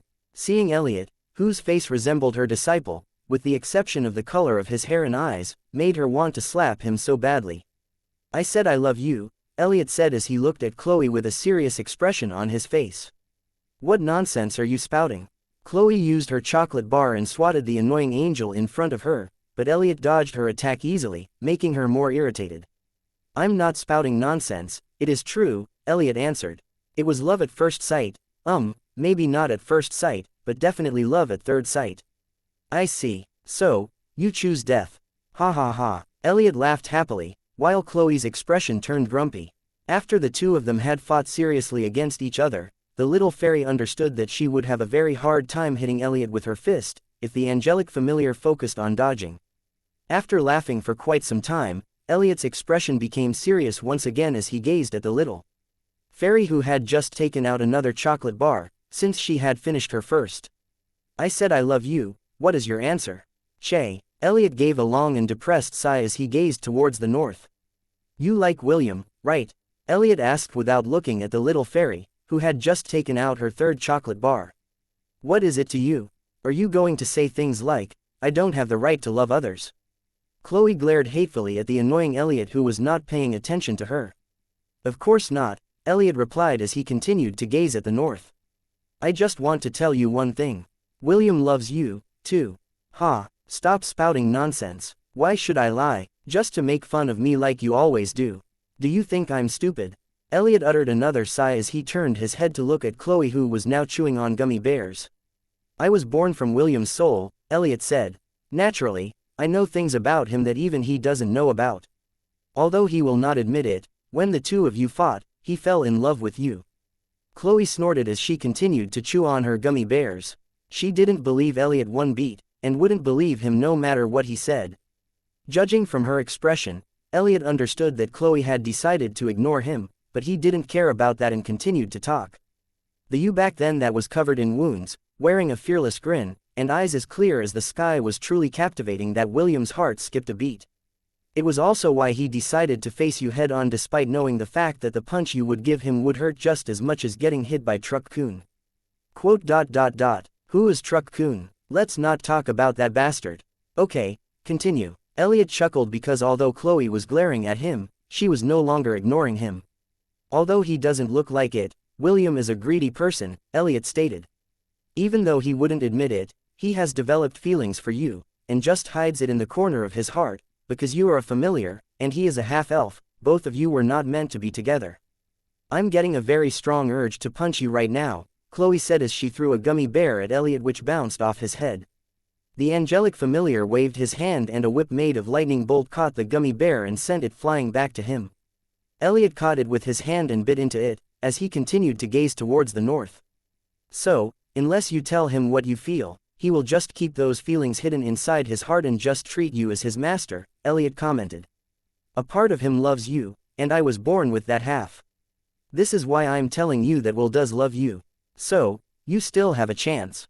Chloe frowned. She didn't know if Elliot was lying or not, but since she was born holding a piece of Celeste's soul, her personality was something that the beautiful elf had wanted to have.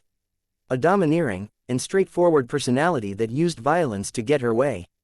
She was Celeste's inner wish, that she had tucked away into the corner of her heart. Chloe was the person Celeste always wanted to be, but didn't have the courage to become. What's the point? You and Conan said that he could only love one more. Also, according to you, there are already 3 candidates vying for that last spot. Why would I even bother with such troublesome things? You're right, Elliot admitted. I know that you won't bother with such things, and I know that, even if you tell William that you love him, he will just treat it as though you are just teasing him. This is why I am telling you that he loves you. That way, even if the two of you don't become a couple, you know that he feels the same way about you. Elliot then stood up and did some stretches. Life is a matter of choice, Elliot stated. There are times when you have to say the things you want to say before it is too late. After that, the only thing that is left for you is regret. After saying those words, Elliot flew back inside the carriage, leaving the little fairy alone on the rooftop of the carriage. You told me how he fell in love with me, but if I told you that I fell in love with him because of that same moment and in the same manner, would anyone believe me? Chloe muttered as she gazed towards the north. When the two of them fought against each other in the Tower of Babylon, Chloe felt an excitement that she had never felt in her life. It was as if she had met her match, and that was why she didn't hold back in her last attack. When she saw William's confident smirk as he used his world-end tempest to fight against her overwhelming strike, she knew that the person in front of her was similar to her as well. A stubborn person that would not yield when pushed into a corner. That was why Chloe fell in love with him. Stupid disciple, Chloe muttered as she bit into the gummy bear in her hands. If only I was born human, Could things have worked out between us then? When Chloe was born, she thought that she was a very special existence. She was strong, she was small, and she could beat the crap out of anyone that annoyed her. Never in her life did she feel as helpless as she did right now. Chapter 1047. Please, make sure that she doesn't start killing people. The next day, the flying carriage that Princes Aila, Shannon, Conan, Elliot, and Chloe were riding in arrived at the Forterre Desert. After much debate, they decided to visit Kira's grandpa. This idea came from Shannon, who used her ability to check on William from time to time. Through the scenes that played in her mind's eye, she discovered that Zeph was quite a capable individual. Because of this, she convinced everyone that they should head to the Forterre Desert and ask the old coot to let them talk to William using his communication artifact. Are you sure this old man will be able to help us? Chloe asked as she looked at the gates of the city that towered above her. Shannon nodded. Of course. However, if he refuses to cooperate, we can always use violence to make him listen to our demands. Oh, I approve of this plan. I like beating up old people. You shouldn't beat up old people, Chloe, Princess Aila commented from the side because she remembered her master, Owen, who sometimes complained that his hips were aching due to old age. Conan and Elliot glanced at each other and smirked.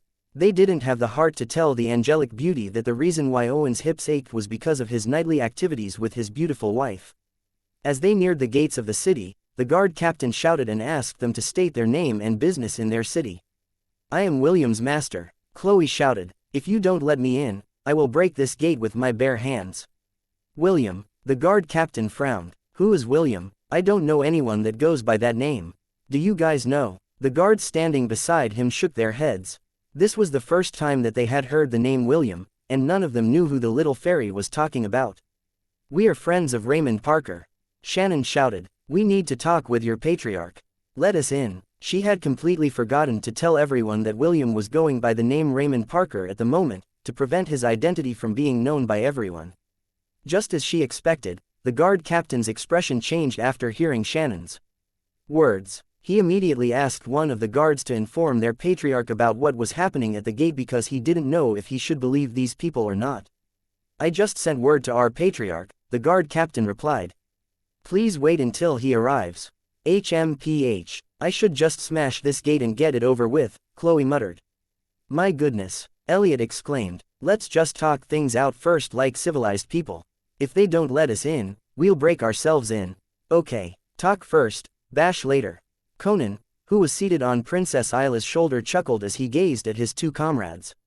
They had been traveling for quite some time, and they badly needed a place to stay, especially the two ladies, who had decided to look for William without much preparation at hand.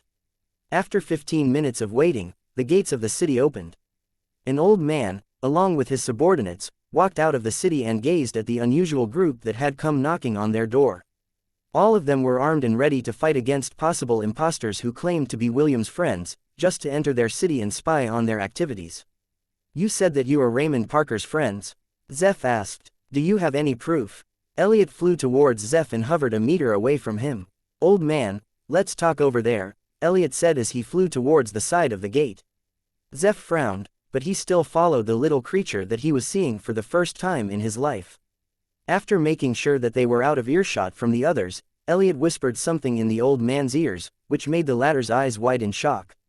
Shannon had briefed them that Zeph knew about William's true identity, so Elliot merely told him things about the half-elf in order to convince the old man that they were really William's friends.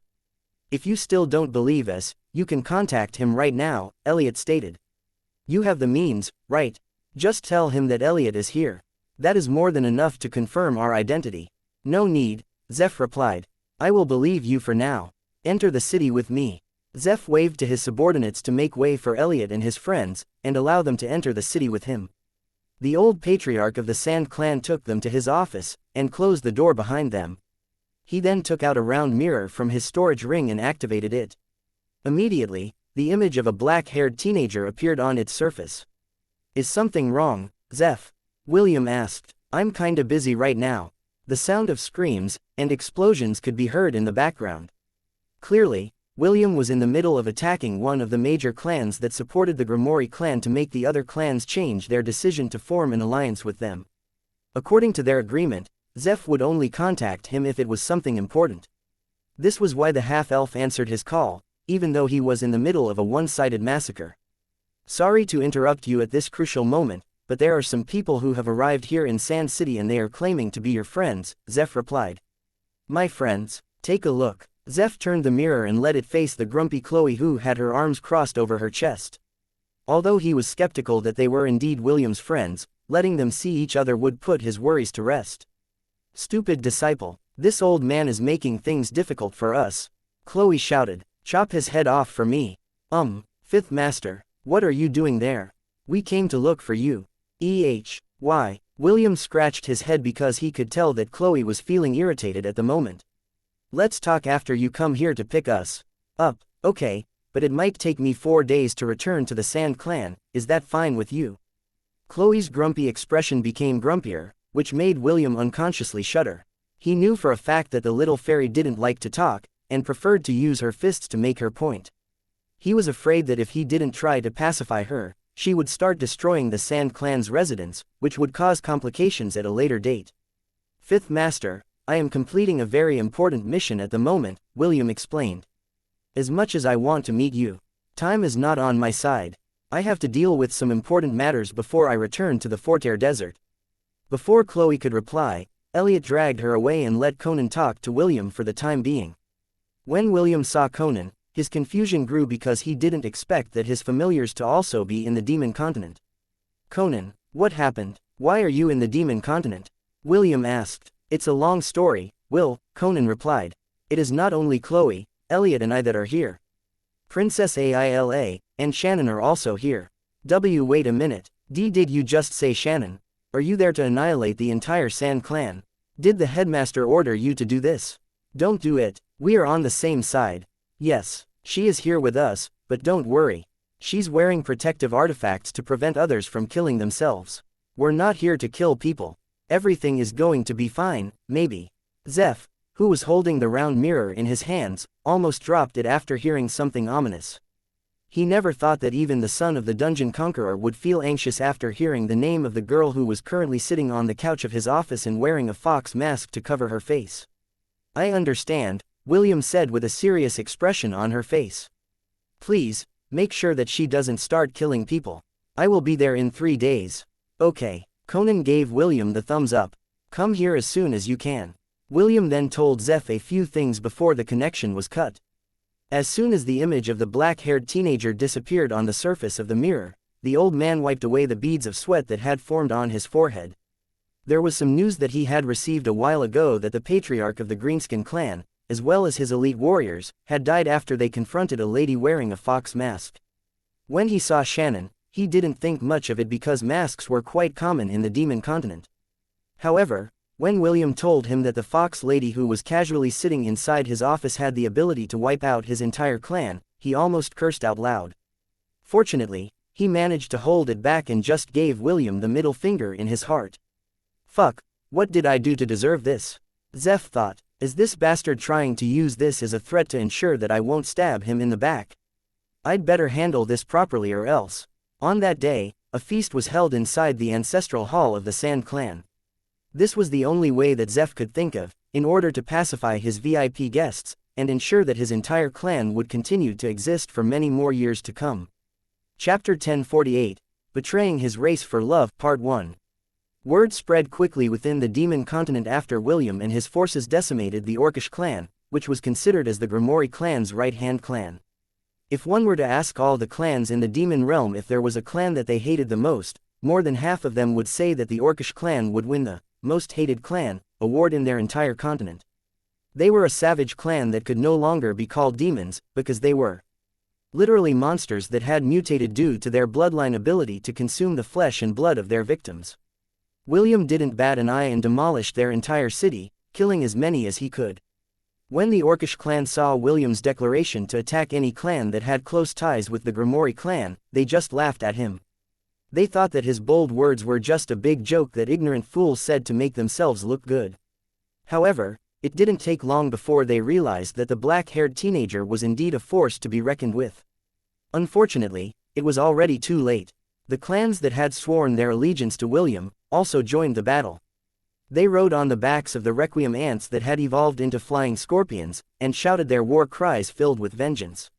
Looking at this scene, William understood that the clans that he had taken under his wing had a lot of pent-up frustrations that they were unable to vent out due to their fear of being persecuted by the major clans. Now that they had a powerful backer who cared for them, these nomadic clans banded together like warmongers who lusted for the blood of their enemies. Although I don't like war, this battle has a certain beauty in it, Vesta asked as she stood beside William with her arms crossed over her chest, and a smile plastered on her face. When the oppressed fight back against their oppressors, I bet the Orcish clan never saw this coming. William remained silent. He never liked wars, but understood that this was the only way he could prevent a bigger one from happening.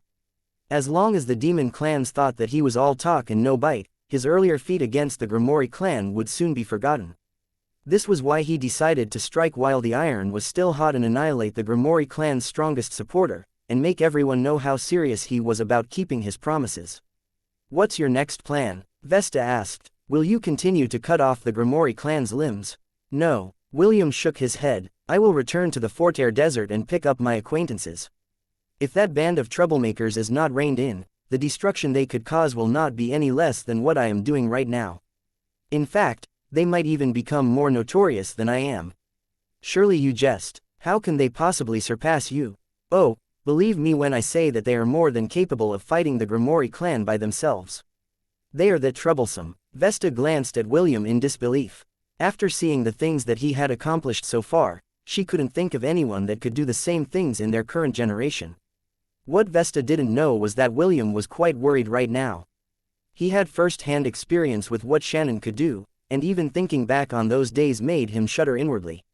If Shannon were to remove her restraints, and allow her divinity to surface, a one-sided genocide would occur and she wouldn't even need to lift a single weapon to do it. All she needed to do was remove her fox mask, and everyone who saw her would without a doubt take their own lives whether they liked it or not. William was unable to understand how Shannon had managed to escape Hestia Academy, and come to the demon realm with Princess Aila, Conan, Elliot, and Chloe. While he was deep in thought, his army had finished their mission. They raised their hands high up in the air and shouted their cries of victory.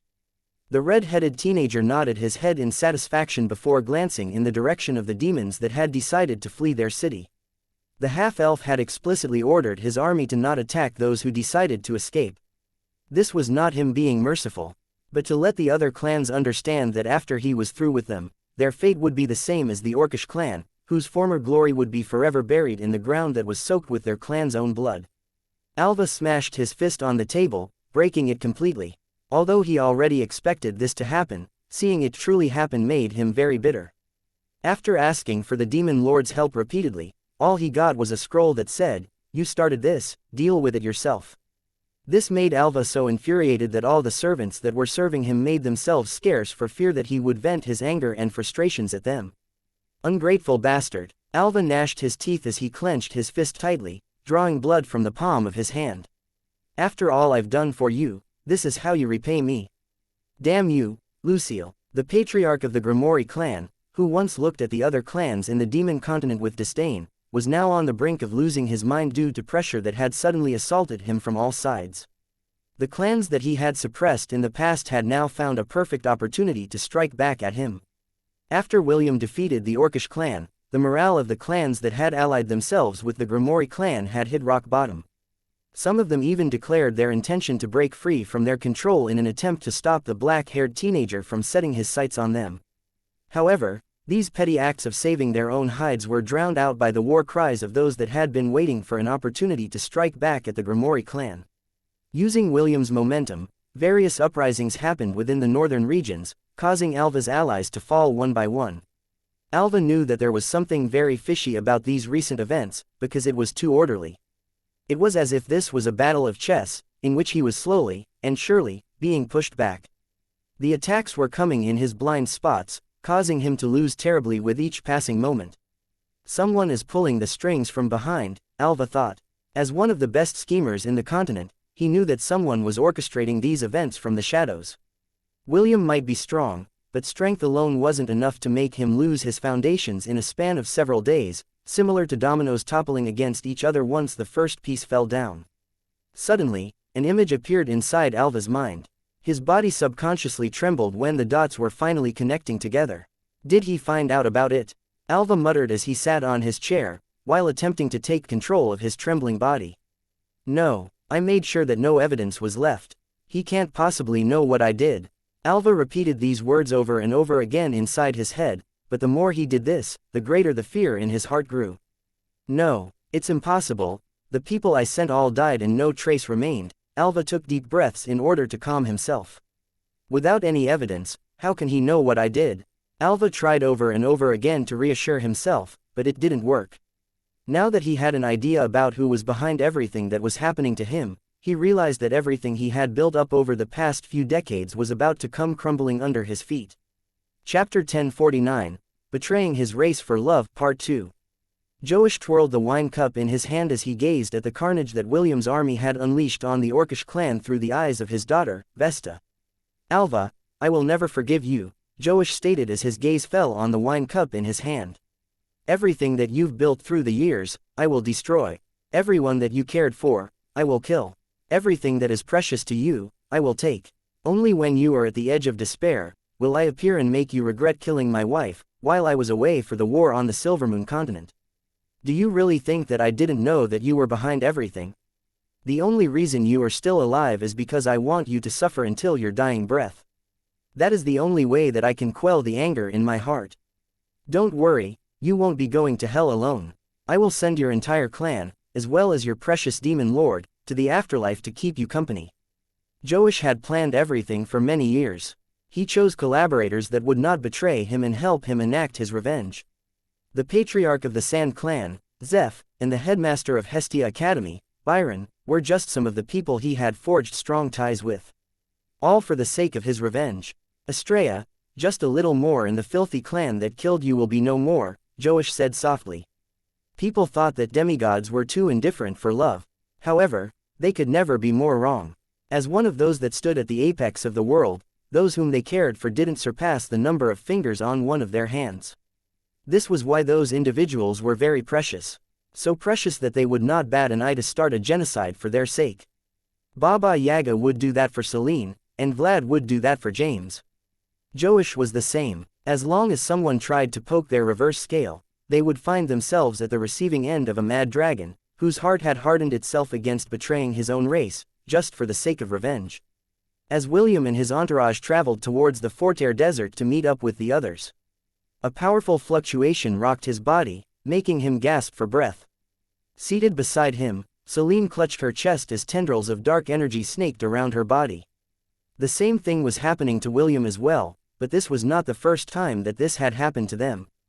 The black-haired teenager, as well as the beautiful elf, closed their eyes as they endured the power that was going berserk inside their bodies. The minutes passed slowly, but their conditions were not getting better. In fact, they were getting worse.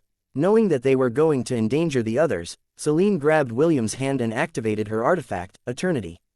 As the two stood in that vast and empty world, their hold of their senses gradually weakened, until they could no longer control their bodies. Just like two wild animals, the two of them used their bodies in an attempt to ease the torment that they were experiencing. Blood, sweat, tears, and other fluids flowed freely as the hours passed by. Both of them were no longer conscious at this point, but their bodies still moved, like puppets being controlled by a puppeteer.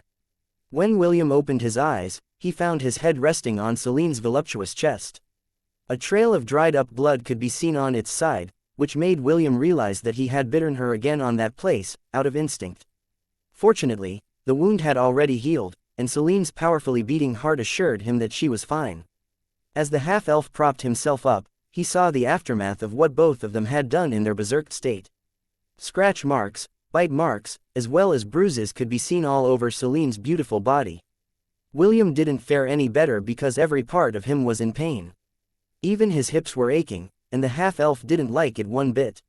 Using his wind magic, William gently lifted Celine's body, and cleaned her up with water magic. After making sure that every part of her had been scrubbed clean, William used his healing magic to mend all of her injuries. Even after everything that William had done, Celine didn't stir from her slumber. This showed how exhausted she was. William sighed as he took clothes out from his storage ring and gently dressed her. We can't continue like this, William muttered as he used his wind magic to move Celine to the bed, so that she could have a proper rest. Should we stop fighting it, and just give in to our instincts? As William used his magic to clean his own body, these thoughts came to his mind.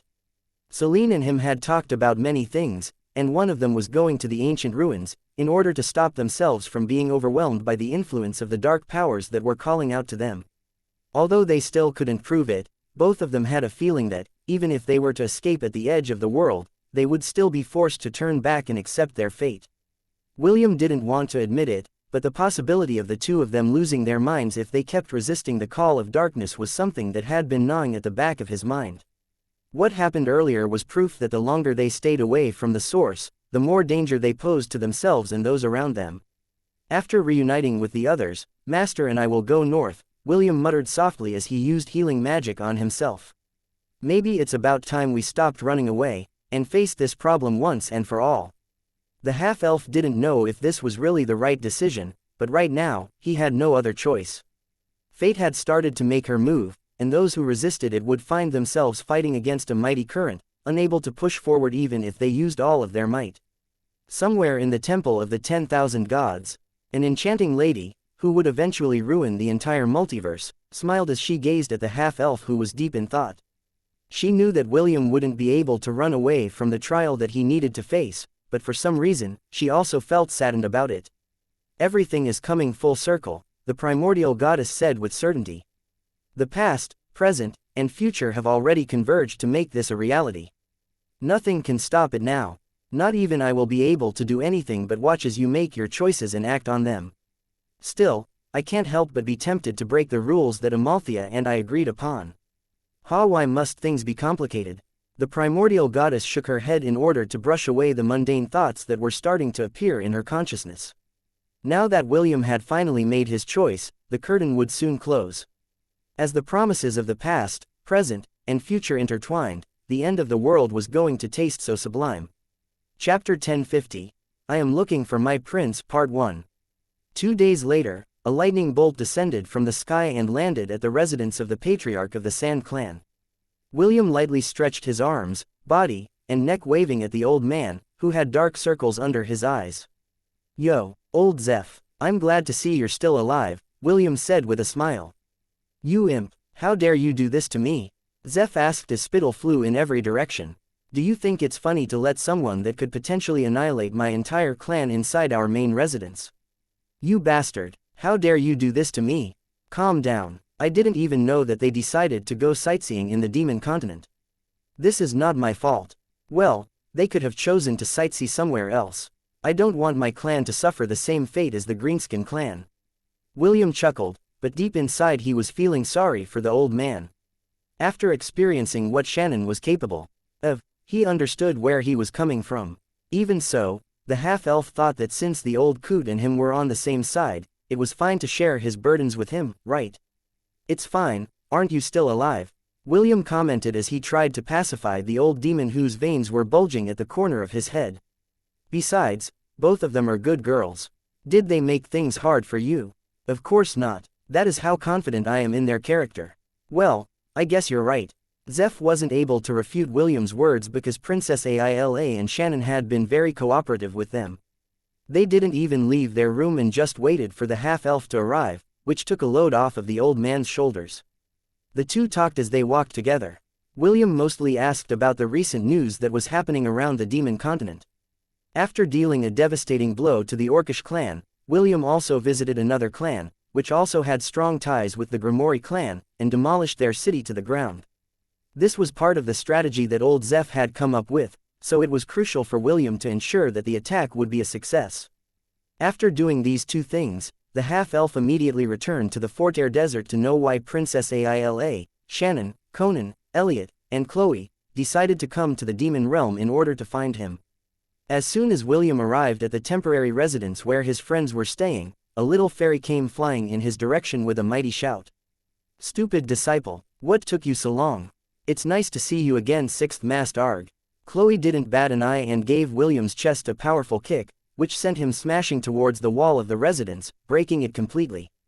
Zeph, who was standing right beside the half-elf a few moments ago, made a fist pump and gave Chloe 2 thumbs up in his heart. He had long wanted to slap the black-haired xianxia silly, but only held back because he was afraid of retaliation.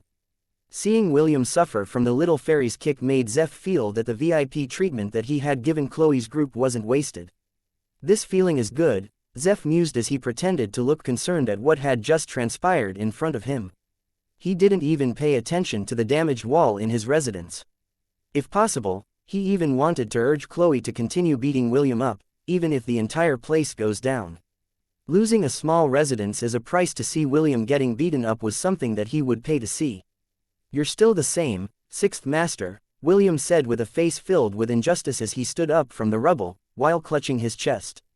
He had just finished using a healing spell to cure his injury, so he did not feel any pain from the blow he had just received.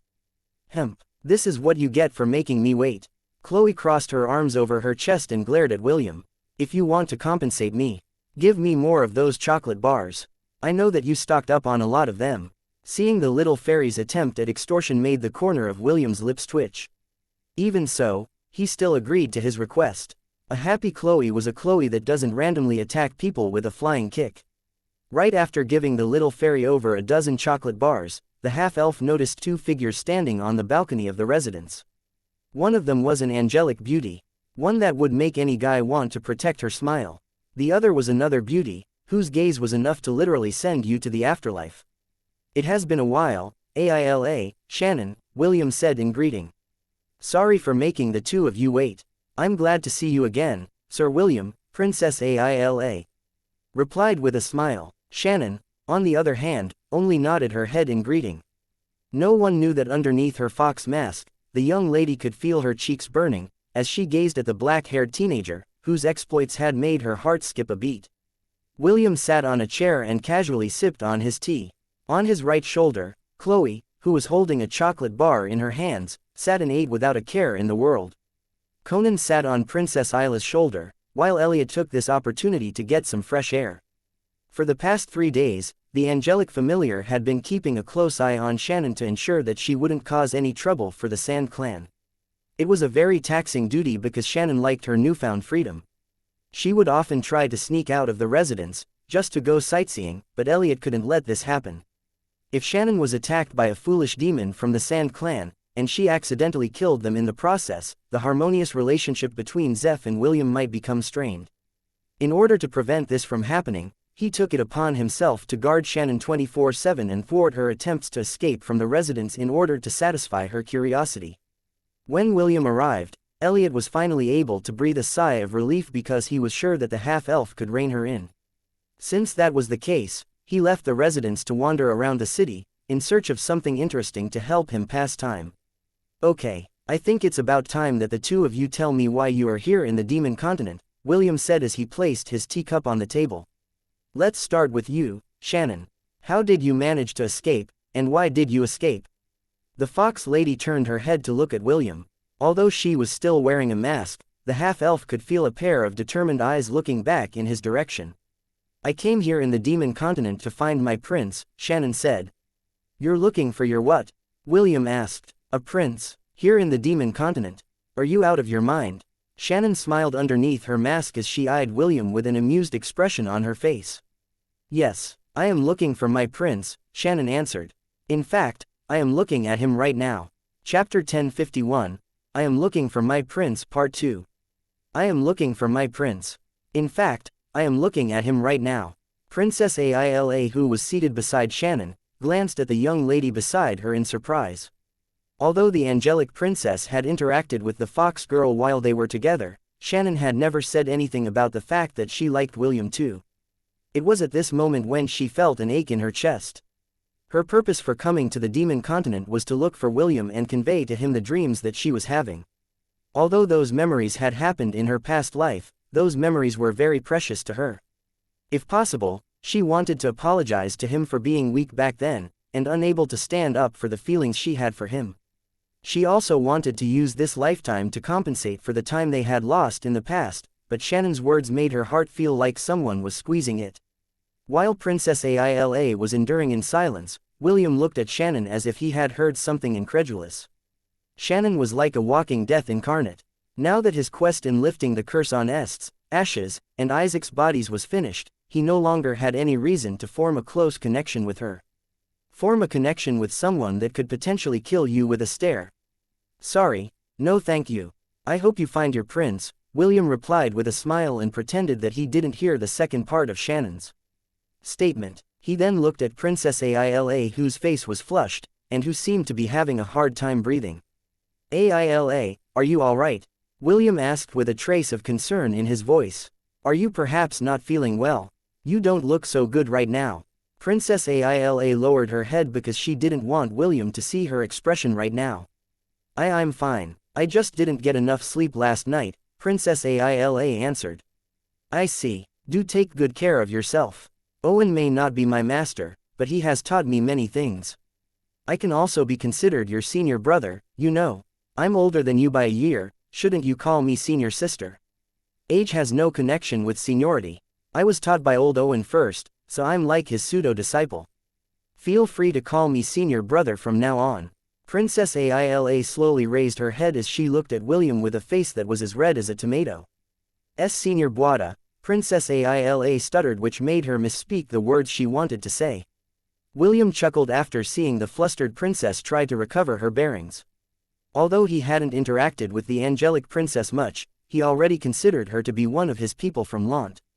Shannon, who had been ignored by William, glanced at the two with a curious gaze. She knew that the princess wanted to go to the demon continent to meet the half-elf, and she used this as an opportunity to ask for their help to escape, and accompany them on their journey. The fox lady already knew that Princess Aila still didn't understand her feelings for William. This was why she decided to test her reaction, and see how she would respond to her confession to the person she liked. Seeing her expression, Shannon understood that she might have inadvertently hurt Princess Aila's feelings. This was something that she didn't expect to happen because she knew that William could have up to 9 wives, not including Belle. Because of this, she wanted to give Princess Aila a push, and also give herself a push to get a piece of the half-elf's heart, which was slowly, but surely, being filled up by the women around him. Unfortunately, Shannon didn't know about Est's, or Cath's existence. Because of this, she had miscalculated the number of wives and fiancés that William currently had. Sir William, please don't ignore me, Shannon stated. I like you very much, and Princess Aila feels the same way. We want to become your wives as well, is this possible?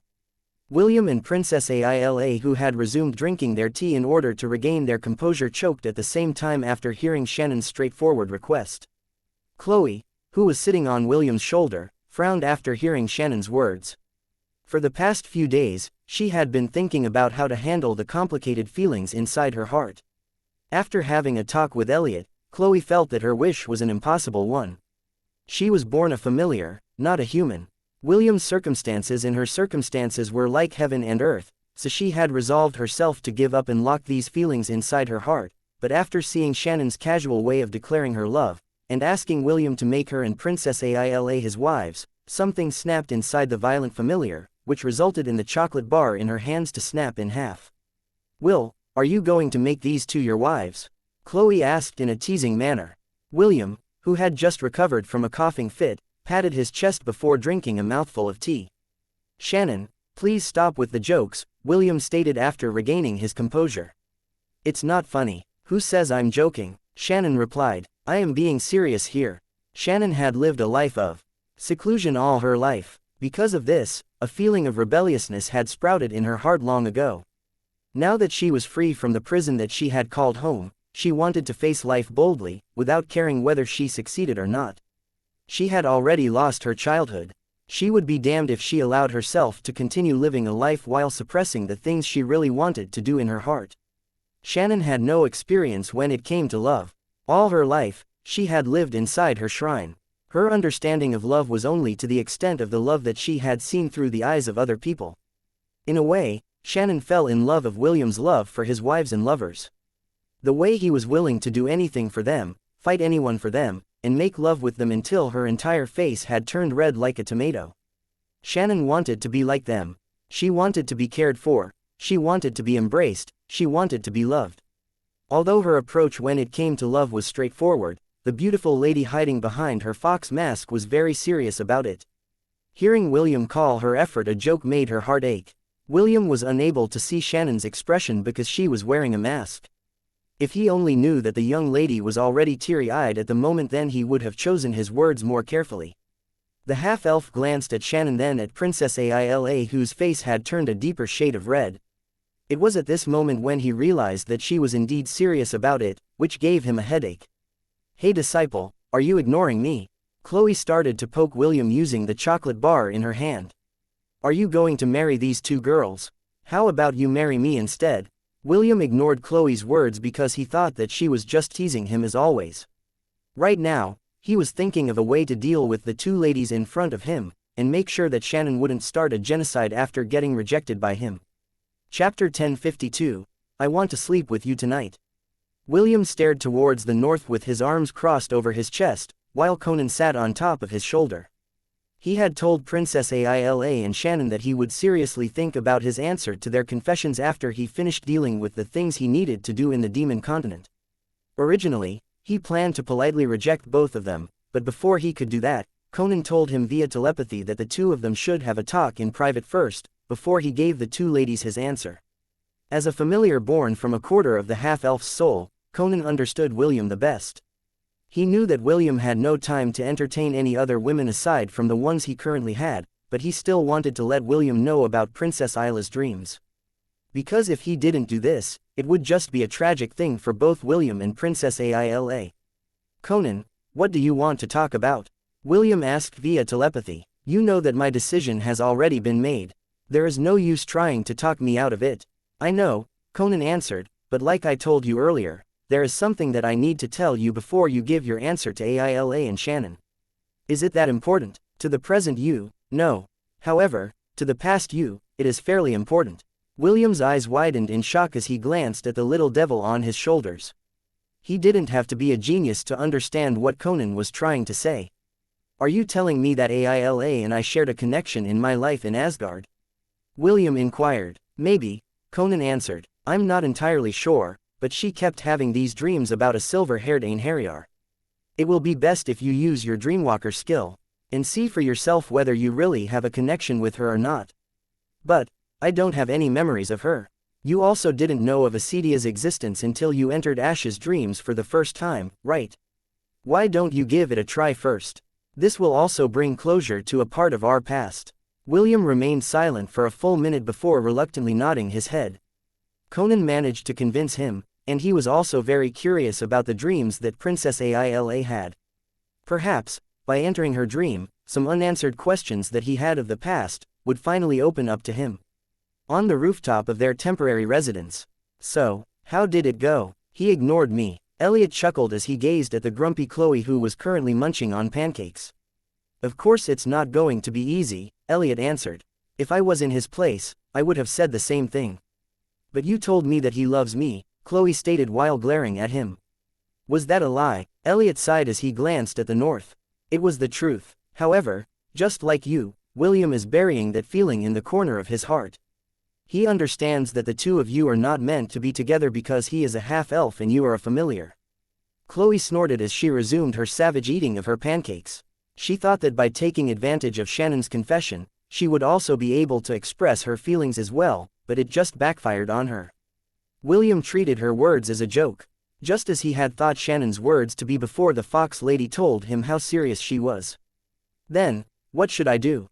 Chloe asked. "Is there really no other way?" I'm not a love advisor." "Why are you asking me?" Elliot asked back. Chloe looked at the angelic familiar with a dumbfounded expression on her face before nodding her head. "You're right, sorry, I made a mistake," Chloe said. "How can you be a love advisor after I rejected your confession?" "Ouch." Elliot pressed his hands over his chest as a pained expression appeared on his face. "You don't hold back, do you?" Chloe ignored him and returned to eating. Since the no-good Elliot was of no help to her, she decided that talking with him was just a waste of time.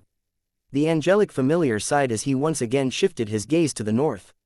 In truth, he wanted to tell Chloe that she had a chance, but after seeing how that chance appeared, he would rather not say anything about it. Sometimes being able to see the future is a curse, Elliot thought. "I've never felt so helpless in my life." Shannon visited Princess Aila and apologized for the outburst she had made earlier. She said that she didn't mean to hurt the princess' feelings, and only wanted to let her feelings known, so that she wouldn't have any regrets in life. Princess Aila said that there was nothing to apologize for because Shannon and her were in the same boat. After talking for a while, the two girls decided to have a heart-to-heart talk about what they would do while they waited for William's answer.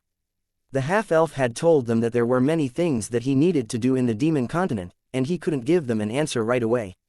Princess Aila and Shannon knew that they couldn't press William for an answer. When Shannon asked Princess Aila how William and she met, the angelic princess didn't hold back and told her everything.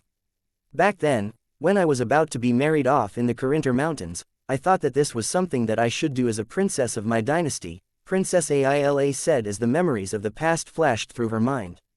However, just as I had resigned myself to my fate, he came along and pulled me out of that helpless situation. Shannon listened intently because this was something that she had not witnessed in the past. There was a very powerful barrier that shielded everyone's eyes from what was happening on the southern continent, and even Shannon's vision was obscured back then. Not being able to draw that war was one of the regrets in her life, so she pressed Shannon to continue her story, so that she could paint it inside her mind instead. The hours passed by without their knowledge. Only when Princess Aila's stomach grumbled in protest did the two realize how late it had become. As the two walked towards the dining hall, they came across William, who seemed to have just finished eating his dinner. The moment the half-elf saw the pair of beautiful girls, he walked towards them and whispered something in Princess Aila's ears. After saying what he needed to say, he left in a casual manner without even turning back. Shannon glanced in William's direction before shifting her attention back to Alia.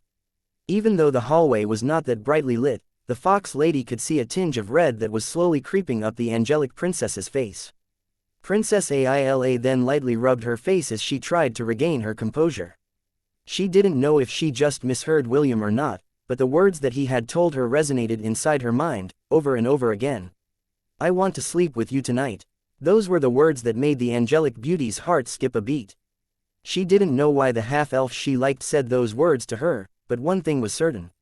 She wouldn't be sleeping alone in her bed tonight. Chapter 1053, Ayla Euro's Dream, Part 1.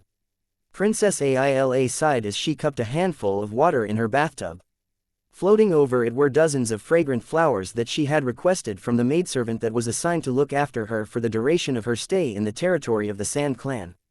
She had just returned from eating dinner, and yet, she didn't even remember what the food tasted like. Her mind was in chaos as William's words echoed over and over again inside her mind. A red tinge started to creep up her neck, up her angelic face, all the way to the tip of her ears. William's words were quite vague, and she didn't understand it much. Even so, she decided to prepare herself just in case the half-elf wanted to embrace her. She could still remember how she was supposed to become the sacrificial bride many years ago in order to strengthen the alliance between the northern tribes in her kingdom. However, all of that came to an abrupt end when the handsome red-headed teenager stepped in to foil her father's plan. Truth be told, Princess Aila had always thought of William as her benefactor. Although it wasn't to the point of falling madly in love with him, she held him in high regard. When her brother, the current crown prince of the Zelen dynasty, told her to do everything in her power to become William's wife, she didn't reject the idea.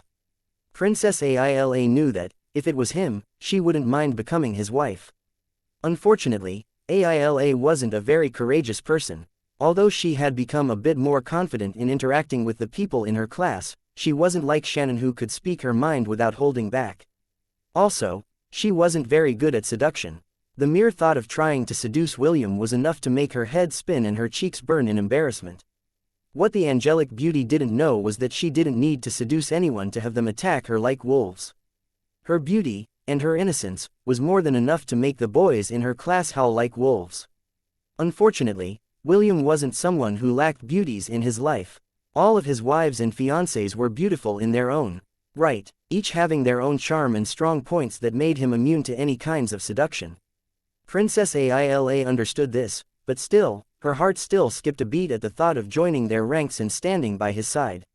"I hope he is gentle with me," Princess Aila said as she looked at the flower petal that had remained in her hands. "This is, after all, my first time." The angelic beauty soaked her body for 2 more minutes, before leaving the bathtub to prepare for William's arrival. Whatever was going to happen on this peaceful night, she would face it with everything she had. William gazed at the 2 moons in the distance, while his 2 familiars, Conan and Elliot, sat on his left and right shoulders. The 3 of them talked about many things, and William explained to them his plans going forward. So you plan to go to the north where the Holy Land is located? Conan rubbed his chin. This will certainly be dangerous, but no worries. I am here, so all is well. Kekeki. Right, William nodded. As long as the 3 of us are together, we can overcome anything. Oh, Conan raised his right fist in agreement to William's words. Elliot, on the other hand, remained silent. He had his arms crossed over his chest with his eyes closed. What's wrong, Elliot? William asked. Something on your mind? Elliot nodded. I just want you to know that Chloe loves you as well. Really? William sighed as he shifted his attention to the stars in the sky. Back then, he only had enough love for one woman. But now, things were different. What do you want me to do, Elliot? William inquired. You already know about my promise to Belle. I know. Elliot nodded. I just told you this so that you don't treat her love to you as a joke.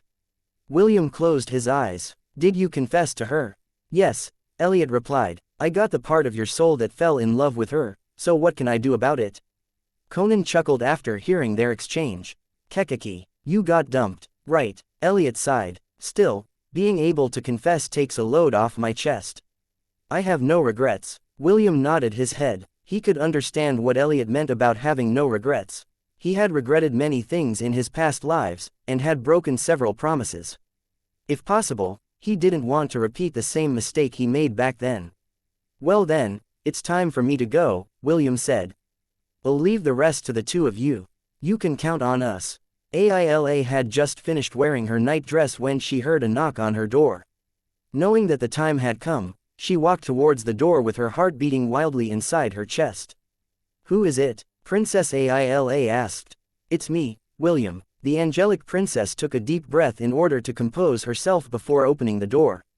Her knees almost turned to jelly when she saw the handsome half-elf in front of her. Although she had seen William many times in the past, this night was different and her nervousness was at an all-time high. Please, come in, Sir William, Princess Aila stuttered as she made a gesture to invite the half-elf inside her room. William said his thanks and walked inside. After closing the door, an awkward silence fell between the 2 of them because the angelic princess didn't know how to proceed from there. Whenever the thought of inviting William to her bedroom crossed her mind, her words became stuck up in her throat. Also, she lacked the courage to take the initiative to invite a boy into her bed. Seeing her pitiful expression, the red-headed teenager lightly coughed as he looked at the blushing girl in front of him. Can you take me to your bedroom? William asked. Oh okay, Princess Aila replied as she hastily moved toward her room without looking back. William could only smile at this cute behavior of hers as he followed behind her. Although he was still half in doubt, he needed to see the princess's dreams before he could make a decision. After entering the angelic beauty's room, William knew that he needed to take the initiative, or the 2 of them would once again return to that awkward state. The half-elf told the princess that he would be casting a sleeping spell on her, so that he could directly enter her dream without too much resistance. Princess Aila agreed and lay on the bed to allow the half-elf to put her to sleep. A minute later, the angelic beauty was already fast asleep, allowing William to relax a little. He had already changed his job class to the incubus class and used his powers to enter Princess Isla's dream. Time to see if she's telling the truth, William said softly as he pressed his forehead over Princess Isla's. Chapter 1054, Isla's Dream, Part 2. The first thing that William heard was the sound of a river flowing freely in the distance. Slowly but surely, the white world in front of him disappeared, and was replaced by beautiful scenery. These scenes were not new to him because he had seen similar things in Midgard, Asgard, and Alfheim. As he scanned his surroundings, he noticed a silver-haired teenager lying unconscious beside the river. A single glance was enough to tell him that it was the Aenarion William that he was seeing. So, it's true, William thought as he looked at the self who seemed to have received serious injuries from a battle. As one of the Aenarions, he would often be sent into the battlefield, alongside his comrades, to keep the forces of Jotunheim and Muspelheim at bay. William was no stranger to these battles, and he had almost died in several of them. Fortunately, he could be considered lucky, as well as unlucky, for being able to see the end of the world and be the last one standing, out of all those who stood up against the forces of destruction. As these memories played inside his head, he saw several giant, flying manta rays in the distance. The half-elf thought that they would just pass by his location, but one of the manta rays broke out from their formation and headed in his direction. It was then when he saw her. A young lady with long purple hair that fluttered in the breeze. Her eyes, that were of the same color as her hair, had a worried look in them as she urged her flying mount to descend from the sky. William watched as the angelic beauty jumped off her mount, and went to check the condition of the fallen warrior who was seriously injured. After checking his condition, she immediately cast a healing spell to heal his injuries. Only when the last wound on his body closed up did she breathe a sigh of relief. Is that person still alive? A seductive beauty with long blonde hair and purple eyes asked in a lazy manner. It's probably one of those Aenarions fighting at the borders. He might have fallen in the river and drowned. What a pitiful way to die. He's not dead, the angelic beauty replied. You shouldn't talk like that about the warriors that are keeping our realm safe, Nos. The seductive beauty simply shrugged as she stared at the unconscious teenager in the purple-haired lady's arms. So, what are you planning to do with him? Nos asked. Although you have healed his wounds, it is only on the surface.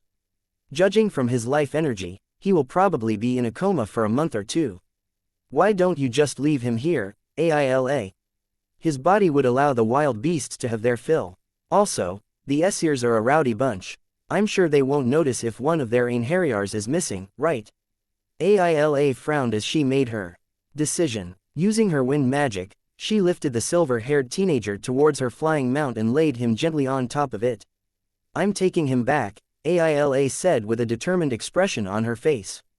You take their sacrifice too lightly, Nos. Nos shrugged as if Isla's words didn't mean anything to her. Well, I guess he is good-looking enough. He would make a good pet. Just make sure that you don't let your parents know that you're keeping him. You know that they look down on the Essir's cannon fodder. William glanced at the seductive lady whose name was Nos. For some reason, he had the strong urge to spank her bum until she cried for her mama and papa. Suddenly, the world in front of William's eyes faded. He found himself standing on a small hill overlooking a field of flowers. At the center of it, two figures were laying on the ground with their hands intertwined with each other. Are you really going back? Aila asked. Can't you just stay here, with me? I'm sorry, but I need to go soon. My men as well as my wife might become worried if I don't appear on the battlefield, William replied. But, I promise that I will come back after the fight at the borders ends. Do you think that Wendy will like me? I don't know, but, I'm sure that she will not treat you harshly. After all, you were the one that saved my life. The angelic beauty sighed as she rolled towards William, until she was on top of him. Don't go dying on me, okay? Aila said as she caressed William's face. I won't, William replied. If I died, you and Wendy would probably cry rivers for my sake. At least you know. The angelic beauty then lowered her head to peck on William's lips once before raising her head again. I gave you my first kiss, so you better come back to me, Aila said softly. You call that a kiss? William asked in a teasing tone. Well, technically it is. But, I know a better one. Show me. In that field of flowers, the silver-haired teenager taught the innocent young lady how to kiss. When their kiss ended, both of them were out of breath. After dinner, William started to pack his belongings as he prepared for his trip back to the border, where the war was still being fought. No matter how much Aila tried to convince him to forget about the war and stay with her, his resolve was firm. This was his last night in Isla's villa, and he was also feeling sad about it. After being saved by her, she nursed him back to health and kept him company until he recuperated. Because of this, the two became close. They went from strangers, to friends, to lovers in the span of 2 months, and William knew that he would miss her dearly after he left. Just as he was about to sleep on his bed, he heard a knock on his door. William didn't need to ask who it was because he was very familiar with Isla's presence. After opening the door, the angelic beauty threw herself into William's arms with tears in her eyes. I won't stop you from leaving, but please, just for tonight, let me stay here with you, Aila pleaded. Okay, William replied as he wrapped his arms around Aila and kissed her forehead. But, are you sure you want to stay with me tonight? I won't be able to hold back and embrace you. Are you really fine with that? William knew that Aila had resolved herself to take their relationship to the next level. Although he was happy because of this development, he was also sad because circumstances had forced her to act this way. Seeing his hesitation, the angelic beauty wrapped her arms around William's neck and tiptoed to kiss his lips. That kiss broke the last restraint that was holding the silver-haired teenager back. He no longer hesitated and led Aila to his bed. Soon, the rustling of clothes was heard, as Aila's celestial dress, as well as William's robe, fell to the floor. Both of them knew that this was going to be a long night, and they would do everything they could to ensure that it would be a memorable one. Chapter 1055, Aila's Dream, Part 3, R18. Disclaimer. This chapter contains R18 scenes. If you're not comfortable reading them, feel free to skip this chapter. You're beautiful, Aila. Thank you. As their clothes fell down from their bodies, William and Aila stared at each other for half a minute, before sharing a passionate kiss. She was no longer ignorant to what a real kiss was because they had already kissed each other countless times over the past few weeks. That was all they did, and nothing else. Aila knew that William had been holding back because he thought that she wasn't ready. However, since he was about to leave her, Aila gathered all of her courage to visit him, so they could share a memorable night together. It was then when she felt the silver-haired teenager's right hand that was resting on her waist, slowly moved upwards. This sensual action sent shivers down her spine, fueling something inside her that she had never felt before. William's hand then cupped Aila's well-shaped breast that perfectly fit his hand. Slowly, but surely, he started to knead it, while lightly pinching its pink tip, making it firm under his touch. Aila was surprised by the numbing sensation that suddenly washed over her body, but she didn't find it repulsive. Although she was feeling nervous and her heart was beating wildly inside her chest, she continued to kiss William, and allowed him to do as he pleased with her body. After their kiss ended, William sat on top of the bed, and pulled Aila close to him.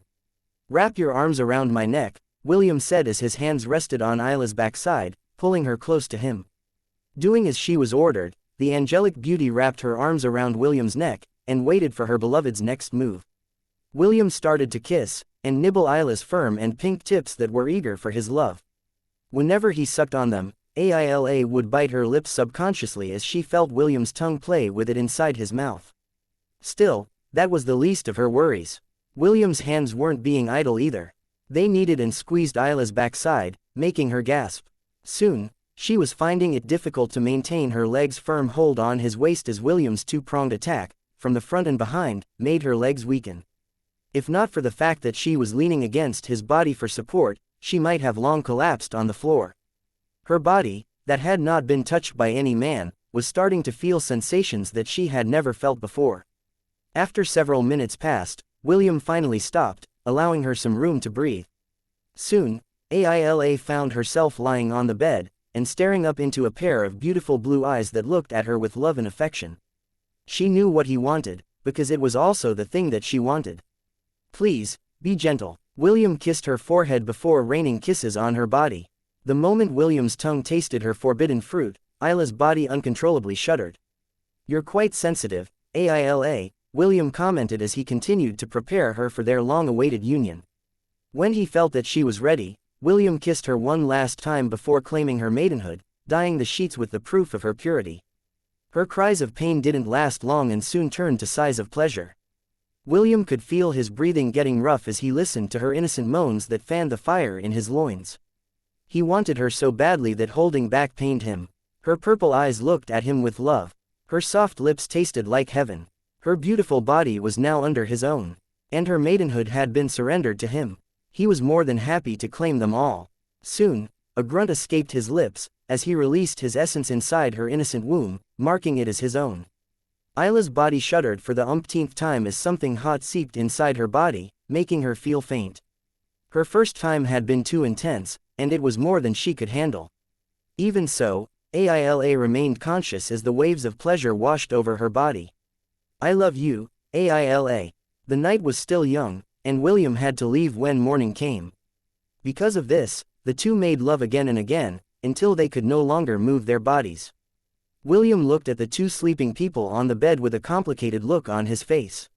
He was merely an observer in this dream, and yet, he could sense the feelings both had for each other. Soon, This scene disappeared and was replaced by another, then another. This continued until William was dragged onto an altar with his arms and legs bound in chains. Aila, it is better to put an end to his suffering, Nas, the seductive beauty with long blonde hair and purple eyes, said with a smile. Your relationship with him will never be recognized by anyone. If you resist, the elders will just continue to torture him until you agree to end this farce. William collapsed on the floor, as the angelic beauty covered her face with both of her hands and sobbed because she knew that she had lost someone very important to her today. The dream ended after that. When William opened his eyes, he found himself lying beside Princess Aila, who was still sleeping.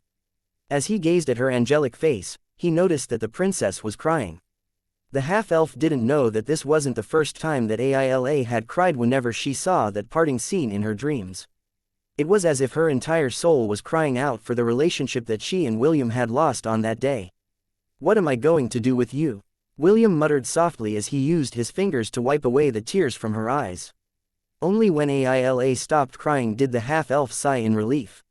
He didn't want to admit it, but seeing her cry like that made his heart ache. After making sure that all her tears had been wiped dry, William covered her with a blanket, and lightly patted her head before leaving the bed. He had many things to think about, and he was afraid that staying in the same room as her would make things difficult for him. Good night, Aila, William said before closing the door. Little did he know that a minute after he left, the tears that he thought were no more, were shed once again.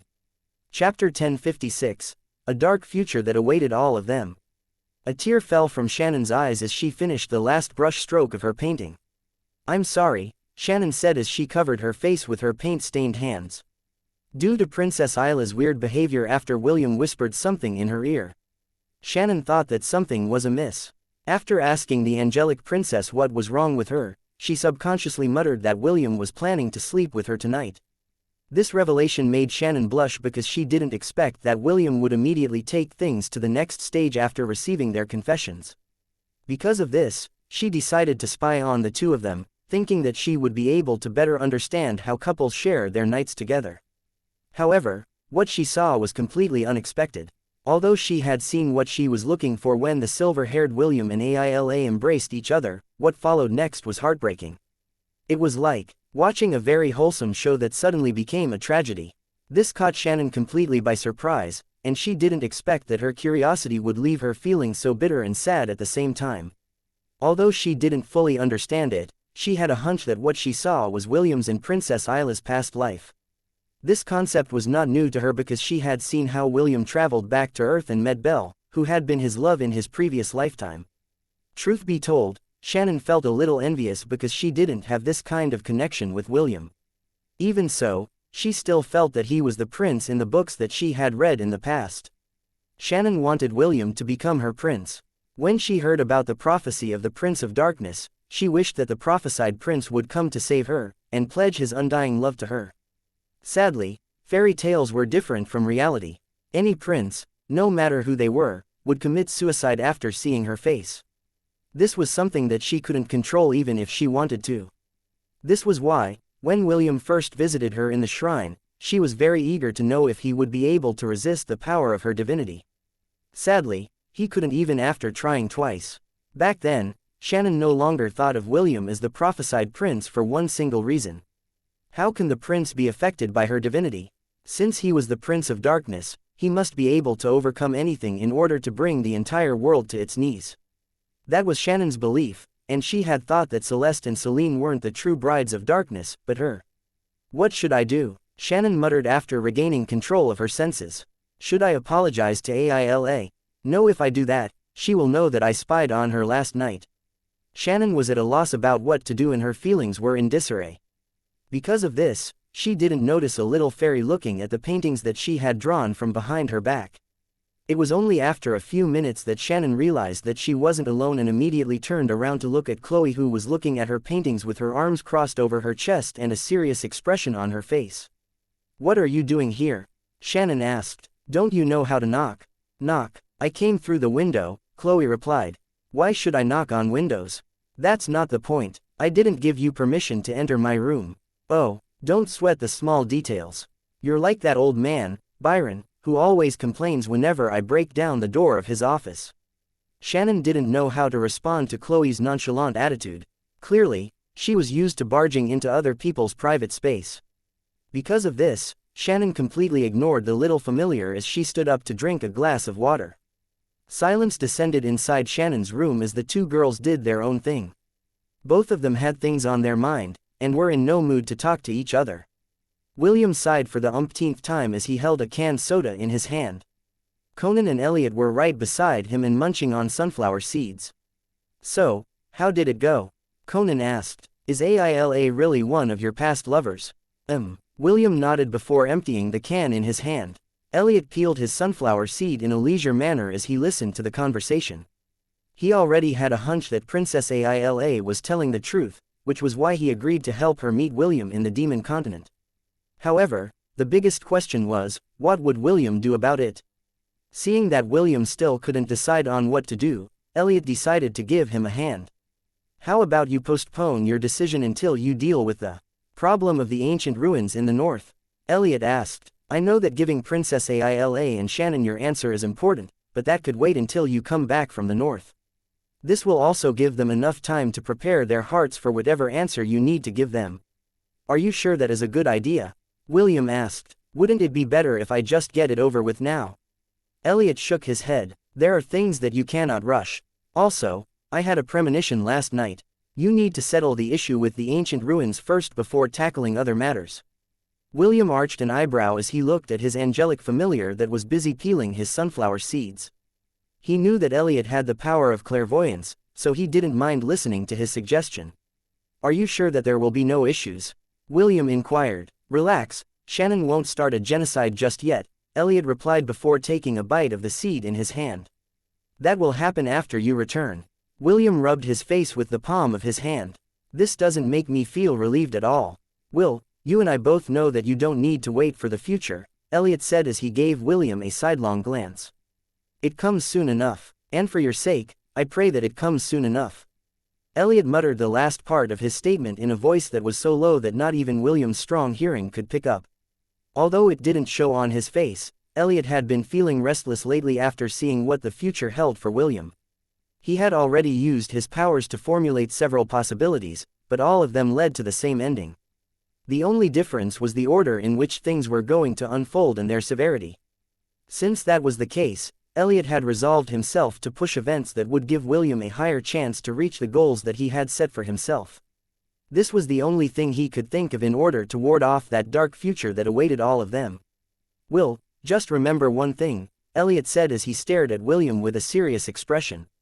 "No matter what happens, you always have a choice." William stared at Elliot long and hard before giving him a brief nod.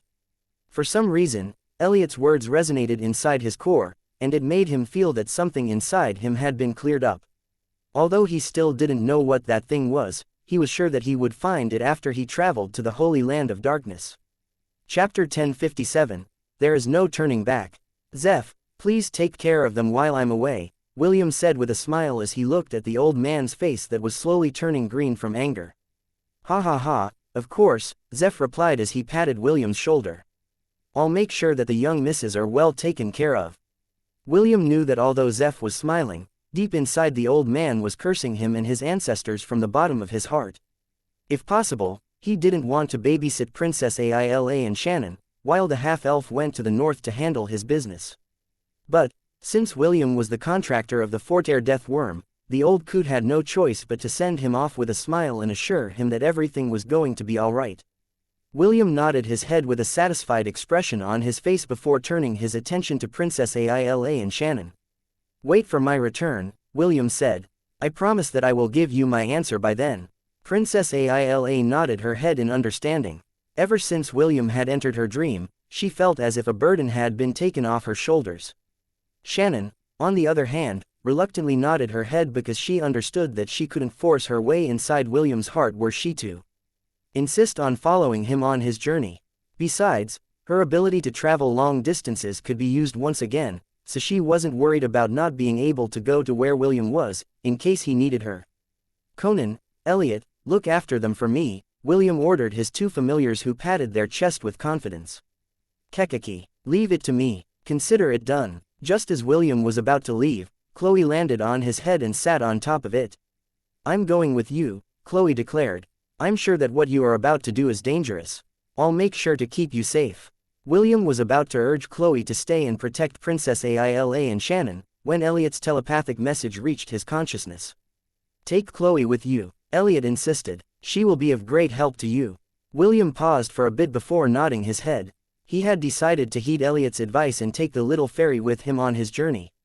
"Okay, Sixth Master, make sure to keep me safe." "Of course, this is my duty as your master." The little fairy that sat on top of William's head grinned in happiness as she waved her goodbyes to Princess Aila, Shannon, Conan, and Elliot. She was determined to go with William, even if she had to beat him black and blue in front of everyone. In order to keep the half-elf from suffering such torture, Elliot decided to step in and advised William to take her with him. Besides, he didn't lie when he said that Chloe would be of great help to him on his journey to the north. "I'll be going then," William said as he waved his goodbyes to everyone. "I'll see you all as soon as I can." After bidding his farewell, he turned into a lightning bolt and shot through the skies, heading towards the north. Elliot looked at William's departing figure and the smile on his face disappeared. It was replaced with a solemnness that he rarely showed to anyone. He knew that no one could stop what was about to come, and the only thing he could do was to prepare himself for the inevitable. A streak of lightning landed in a valley that was several miles away from the ancient ruins that were being heavily guarded by the demon army. "Welcome back," Celine nodded her head in greeting as she looked at William from the balcony of Baba Yaga's wooden house. "Have you finished your business?" "It is still unfinished business, but that will have to wait until our return," William replied. "Where are the others?" William scanned his surroundings but he couldn't find Vesta's, Kira's, and Athrun's flying carriages anywhere. This was supposed to be their meeting place after he had left for the Fortair Desert to meet with Princess Aila, Shannon, Conan, Elliot, and Chloe. Vesta received a message from her father, telling her to go to a city not far from here, Celine replied. "According to her, that is where she will wait for the two of us to return." Kira and Athrun decided to stay with her because they knew that they couldn't accompany us to our destination. William nodded his head in understanding. It was true that only he and Celine needed to go to the ancient ruins in order to deal with their current circumstances. Bringing others along would just put them in needless danger. "Why is my sister's familiar with you?" Celine frowned as she looked at Chloe, who was seated on top of William's head. "Sixth Master decided to come with me as my bodyguard," William replied. "Don't worry, she can take care of herself." Chloe eyed Celine but kept her mouth shut. She knew that Celeste and Celine had a good relationship, so she didn't want to start any conflicts with her. Also, William traveled all the way to the demon continent in order to look for his master. She was not stupid enough to make things difficult for either party. After hearing William's reply, Celine pondered for a while before nodding her head. She had seen what Chloe was capable of in the past and knew that even if she fought against her sister's familiar, the chances of her getting seriously injured was quite high. "Will, I know that we already talked about this, but I'll ask you one last time," Celine said with a serious expression on her face. "Are you sure about this? Once we do this, there is no turning back." "Master, running away doesn't solve anything," William replied. "It will just prolong our suffering. It will be better if we just go there and find out why our dark powers keep getting out of hand." Celine closed the book in her hand and floated towards William's location. "I'm ready when you are," Celine declared. William nodded as he held her hand firmly. "Let's go. Whatever is waiting for us, we will face it together." Chapter 1058. A choice between what was easy and what was right. It didn't take long for William and Celine to arrive at the temporary stronghold that the demons had built near the entrance of the ancient ruins. "It's bigger than I thought," Celine said as she glanced at the ruins in front of her. "To think that something like this has been buried for countless years and was only unearthed recently, it makes me wonder if it's just coincidence." "No," William shook his head, "this is no coincidence. It might be due to that prophecy." "Prophecy? Is that edible?" Chloe asked before chewing the gummy bear in her hand. William and Celine exchanged a glance before giving each other a helpless smile. To be perfectly honest, William didn't believe in prophecies. However, he could no longer deny that there seemed to be some kind of mysterious power that was pushing things in motion. He didn't know if this was really what the prophecy was like. All he knew was that he wouldn't allow Celine to become the bride of whoever that prince was. "Is there a way for us to sneak in?" William inquired as he gazed at the well-guarded entrance in the distance. If possible, he didn't want to force himself in because he was afraid that it might trigger the ancient ruins' defense mechanism and make the dark powers inside his body lose control. During that state, he was practically helpless. In order to prevent both of them from being incapacitated, he opted for the most optimal way to enter the holy land of dark magic. I can feel some very faint signals coming from various locations around the ruins, Celine replied, but I am not sure if they are the entrances that we are looking for. Chloe, who had been sitting on top of William's head, voiced out her thoughts. I still think that using brute force is the best way to handle this situation, Chloe stated. How about I do it for you guys instead? Let's not do that. While the three were pondering about what course of action they should take, something unexpected happened. At the center of the ruins, a dark orb slowly expanded and shot in the direction where Celine, William, and Chloe were hiding. William and Celine were planning to dodge this dark beam, but to their surprise, they were unable to move their bodies. They could only watch helplessly as the darkness engulfed both of them. Chloe, on the other hand, could move, but seeing that the half-elf and her master's twin sister couldn't move, she just held tightly on William's hair as she allowed herself to also be hit by the beam of darkness as well. It was at that moment when a hoarse laughter echoed within the ancient ruins that filled those who heard it with dread. The time has come. The dark wraith appeared in the sky above the ruins and spread its arms wide. Let this world descend into darkness. The dark orb once again expanded above the center of the ruins and shot a dark beam of light towards the sky. A moment later, the clear blue sky became darker than black. No stars, no moons, no light, could pierce through the veil of darkness that extended for miles. Felix immediately stepped out of the stronghold to try to understand what was happening around him. Although the demon army that had built the temporary stronghold was made up of elite warriors, he could sense the anxiousness in his surroundings, and he understood that if this continued, things might slip out of his control. However, before he could even do anything, the dark orb once again expanded and shot a beam of darkness around the ruins in a circular manner, hitting every living thing within a 10-mile radius of the ancient ruins. A few seconds later, not a single soul could be seen in the stronghold, or in the surrounding regions. The dark wraith laughed once again before disappearing from sight. Every demon clan near the ancient ruins was startled when they saw the unbelievable phenomenon that just transpired near their borders. None of them wasted any time and sent their fastest scouts to investigate what was happening. A few hours later, the scouts returned with grim expressions on their faces. According to their observation, the field of darkness was slowly expanding outwards. They insisted that it was only a matter of time before it reached their territories. Did you cross the boundary of darkness? One patriarch asked one of the scouts that he had sent to investigate. Yes, the scout replied. Aside from being under a dark sky, I didn't notice any noticeable changes in my body. Yes, my lord, there is nothing wrong with Arg. The scout held onto his head in pain, while everyone in the room backed away. Tendrils of dark mists oozed out of his body as he rolled around on the ground. A few minutes later, he stopped moving completely. The patriarch grit his teeth as he willed himself to walk towards his fallen subordinate to check his condition. When he was only a few meters away from him, the subordinate's eyes opened. The patriarch was shocked to see that his pupils had turned completely black, instead of the orange color that was the trademark of their clan. The scout slowly stood up as he gazed indifferently to the demons around him. The heir of darkness will be born soon, the scout said. All who submit to him will live, all who oppose him will perish. The scout walked towards the patriarch, while the latter backed away in fear. Seeing his reaction, the scout laughed hoarsely, which made everyone inside the room shudder uncontrollably. Spread the word, the scout said as the mist that was oozing out of his body slowly dissipated. He is coming. Darkness will soon reign supreme. After laughing one last time, the scout collapsed on the ground, dead, like a puppet whose strings had been cut. This scene was happening in many places at almost the same time. The messengers of darkness had heralded the coming of their lord. Just as they said, the dark sky was slowly expanding outwards, covering the land in eternal darkness. Forced to make a decision, the patriarchs immediately held an emergency meeting. They were only left with two choices: cease all resistance and submit to the soon-to-be-born heir of darkness, or flee their territories and head south to escape him. As those whose territories bordered the northern regions were on their way to making a hard decision, the other demon clans weren't being idle either. Although they were quite far from the north, they didn't feel secure.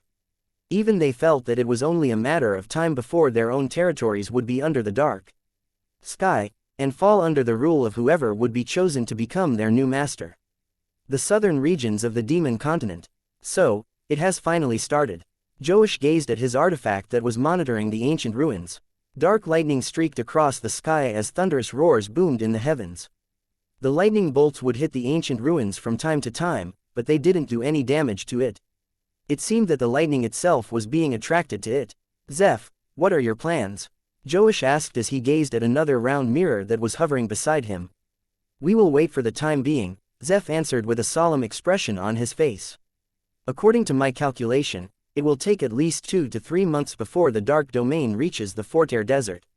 We have plenty of time to evacuate.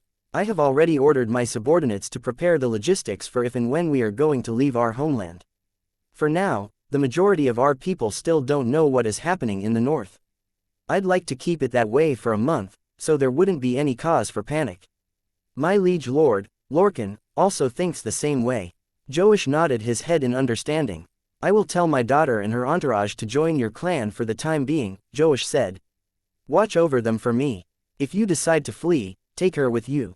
The image of Zeph faded from the round mirror.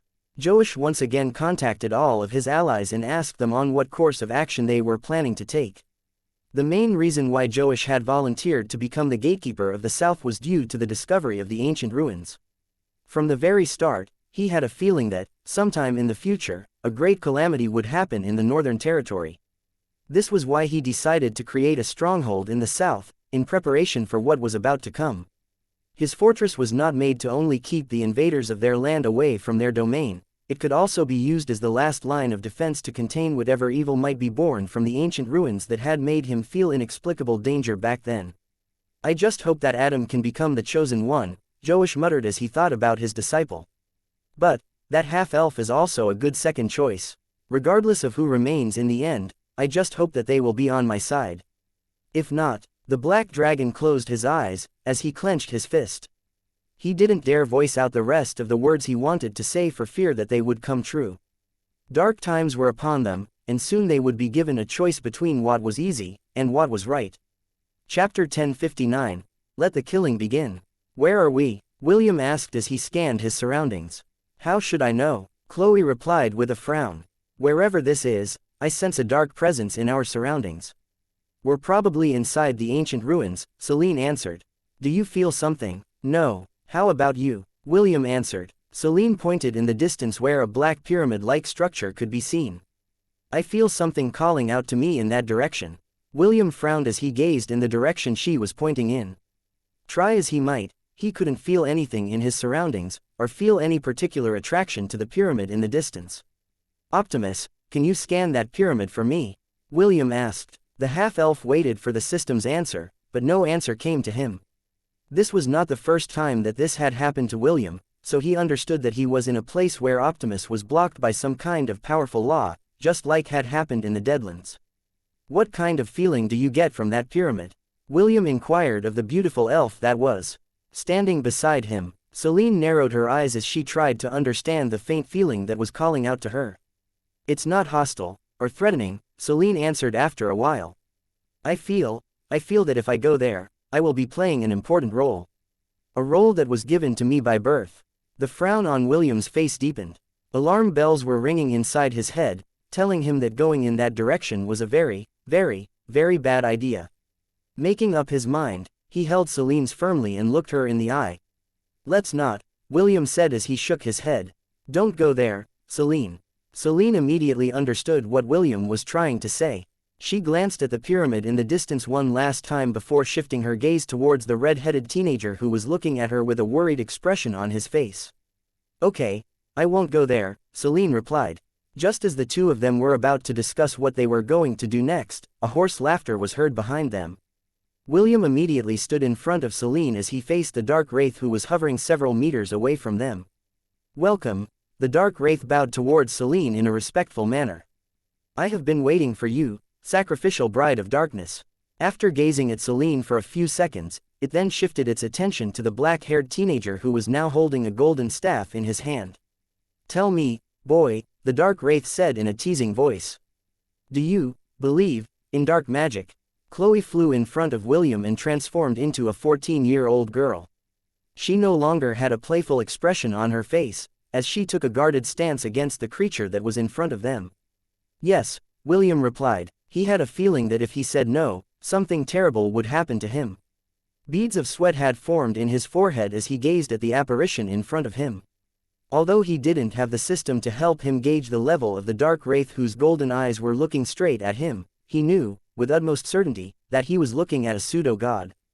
An existence that was just as strong as Apophis. Chloe also understood this. Although she was violent and stubborn by nature, she knew when to speak up, and when to shut up. William had a feeling that if the Dark Wraith were to really attack them, even his heroic avatar would not stand a chance against it.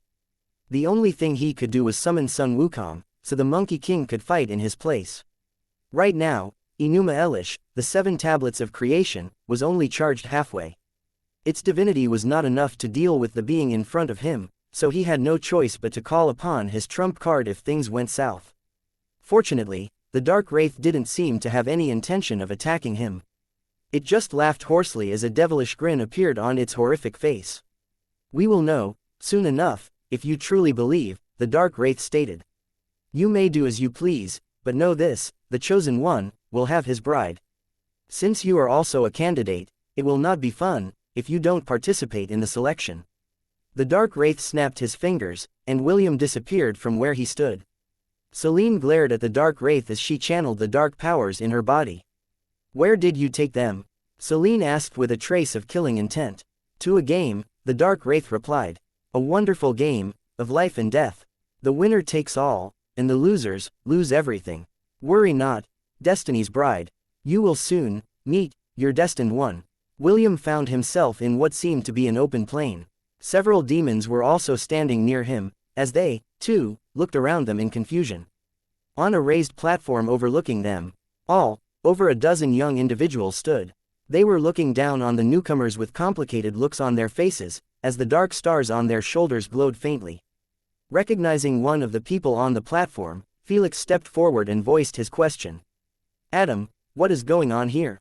Felix answered. Where is this place? This was the question that was on everyone's mind at the moment. Together with Felix, all the demons that were stationed outside the ancient ruins stood with their weapons at the ready. Although they didn't know where they were, their sense of danger was telling them that things were about to get messy soon. This is a slaughter domain, Adam answered. Today, the heir of darkness will be chosen from among all of us. Adam then raised his weapon and pointed at the glowing red dot on the horizon. Whoever gets there first will be the heir of darkness, Adam said with a serious expression on his face. Felix glanced at the direction Adam was pointing and nodded his head. So, all we need to do is get there, right? Easy enough, Felix answered. If we all work together, we can overcome this obstacle. Adam snorted as he gazed down at the firstborn of the demon lord. Only those that have the qualifications can reach that place, Adam stated. Right now, all of you gathered here are not qualified to be the chosen one. Felix frowned as he looked up at the demon whom he thought he had made his loyal subordinate. What do we need to do to become qualified? Felix asked. Adam, as well as the demons standing by his side, smiled as the power of darkness inside their bodies burst forth. Simple, Adam replied. All you need to do is believe in dark magic. A few seconds later, a scream of pain came from one of the demons that was standing at the very back of Felix's group. A dark blade could be seen sticking out of his chest. A few seconds later, the demon's body collapsed on the ground. He was no longer breathing, but his body quickly turned completely black. Everyone gazed at the killer who resembled a dark knight, who was wearing black armor and wielding a dark sword. Soon, more dark knights emerged from behind them, until they numbered 100. Although there were almost 10,000 demons present in the scene, they had a feeling that even if they all worked together, they would still fall prey to the dark knights who were pointing their swords at them. Go, Adam ordered. Let the killing begin. Chapter 1060. Finally, all the chess pieces are in place. The Black Knights charged at the thousands of elite demons that made up the bulk of the army that had been stationed near the ancient ruins. At first, William thought that the Black Knights would overwhelm the demons with their strength, but to his surprise, the demons easily subdued them with their teamwork and battle formation. The half-elf then glanced at Adam, who was standing on top of the raised platform, to see his reaction. When he noticed the sneer on the young demon's face, he knew that something wasn't right. "I have a bad feeling about this," William thought as he whispered in 40-year-old Chloe's ear, "Sixth Master, don't engage the enemies. We will just observe for the time being." Chloe frowned, but didn't argue with William. She too felt that something was wrong, so she decided to stay put and observe for the time being. Naturally, it was not only the half-elf who were thinking of the same thing. Felix, as well as the two ladies who were standing near him, also felt that something was amiss. "Adam, I'm giving you exactly 20 seconds to explain everything to me," Felix stated. "If you don't give me the answer I am looking for, I'll make you regret making a fool out of me." Adam ignored Felix as he looked down on the defeated Black Knights who had been dismembered, their bodies scattered across the ground. He and those that had entered the ancient ruins had fought these knights for many days, and had witnessed how terrifying they could be when the right conditions were met. "If I were you, I'd pay more attention to what's behind you," Adam replied. "Turning your back on your enemy is a foolish thing to do on the battlefield." "What are you talking?" Felix wasn't able to finish his words because he felt something ominous behind him. After turning around, he noticed that the dismembered Black Knights had put themselves back together and doubled their height. If in the beginning they were only 2 meters tall, now they were 4 meters tall. Without waiting for Felix's orders, the demons once again attacked the Black Knights, but this time, they had a harder time subduing them. The Black Knights were now twice as strong as they were originally, and even though the demons had a numerical advantage, the 100 Black Knights were able to kill over 200 of them before collapsing on the ground. However, before the demons could even take a breather, the Black Knights once again reformed themselves. This time, their bodies were oozing a black mist. "Damn you!" One of the demons, alongside his squad, attacked one of the Black Knights. However, something unexpected happened. With just a single slash of the Black Knight's dark sword, the members of the 6-man team were cut in half, as if they were nothing more than bamboo trees that were standing idly in the forest. The demons who died turned into black mists that were absorbed by the Black Knight that killed them. "Do not falter," the vice commander of the stronghold shouted. "Magicians, bombard them with magic spells." The demons that specialized in magic unleashed their most powerful spell with the hope that they could decimate the Black Knights that numbered in the 100. Powerful explosions made the ground tremble, as the destruction created dust clouds in front of them. "Fools," Adam mocked the army that didn't have any idea what they were facing. "No matter what you do, it's all futile." Just as soon as his words left his lips, clanging sounds that resembled the movement of armored warriors reverberated in the surroundings. Several Black Knights emerged from the dust clouds. Thick, dark mists covered their bodies. "Didn't I tell you earlier?" Adam said in a teasing voice. "All you need to do is believe in dark magic." Felix frowned as he looked up at the demon who had an amused expression on his face. "What do you mean, Felix? Are you really stupid or pretending to be stupid?"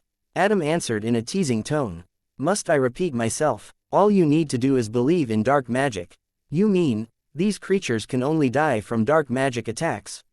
"Exactly. But, none of us have dark magic," Felix stated. However, right after he said his words, a realization hit him. "No, don't tell me," Adam smirked. "I guess you're not stupid after all." "Shit," Felix cursed out loud as he gave out an order to his men. "Only dark magic can kill them. Do any of you know how to wield it?" Truth be told, Felix already knew the answer. Everyone who practiced the dark arts had already been sent to the ancient ruins. The army he had with him was composed of the elite army of the demon race. None of them practiced dark magic, so the outcome of this battle had been set in stone before the fight had even started. "As the firstborn of the demon lord, I order you, Adam, as well as your compatriots, to deal with the Black Knights," Felix ordered. "I promise on my name that all of you will be rewarded handsomely for your services. If you choose to reject this order, you will be punished with the crime of treason and my army will stop at nothing to kill all of you." Adam chuckled after hearing Felix's high-handed order. For him, this was the funniest thing he had heard in a long while. "I think you still don't understand your situation, Felix," Adam said after he had his fill of laughter. "You have no power here. Just patiently wait for your death, and sacrifice your life to the god of darkness." "Bastard." Felix summoned his sword and pointed it in the direction of the raised platform. "Everyone, kill that ungrateful mongrel as well as his cohorts." The demon army charged at the raised platforms with their weapons held high. Their bloodshot eyes locked on the smug expressions of the candidates who were looking down on them as if they were bugs that they could stomp on anytime. Powerful spells were fired in the direction of Adam and the others, but none of the practitioners of the dark arts even bothered to bat an eye. It was as if they couldn't even be bothered to raise a hand to defend themselves from the barrage of spells that was about to rain on them. As if passing through an invisible veil, the spells that targeted them disappeared without a trace. The demons who had charged towards the raised platform found themselves colliding with an invisible barrier that prevented them from moving forward. "Didn't I say it earlier? It's not good to turn your back on your enemies," Adam said with a smile. "But since all of you are going to die anyway, I guess my remainder is unnecessary." "Curse you," Felix shouted as he gazed at the Black Knights that had now started to charge in their direction. "Form your ranks. We have the advantage in numbers. Destroy them." The demons shouted their battle cries as they heeded their commander's orders. As soon as the two forces collided, several demons were instantly dismembered by the Black Knights, whose strength was growing with each minute that passed. William, who was observing the battle from the side, didn't move. His hand was resting on Chloe's shoulder, as if preventing her from joining the battle. He didn't care if the demon lord's entire army was annihilated. For him, this was a good thing. Since the demon lord had the intention of invading the central continent, reducing the strength of their army was something that he had already planned to do in the beginning. After observing the brutal battle that was unfolding in front of him, the half-elf shifted his attention towards the teenager named Adam who was standing at the raised platform. Surprisingly, Adam was also looking at him. As their gazes met, a smirk of ridicule appeared on the young demon's face.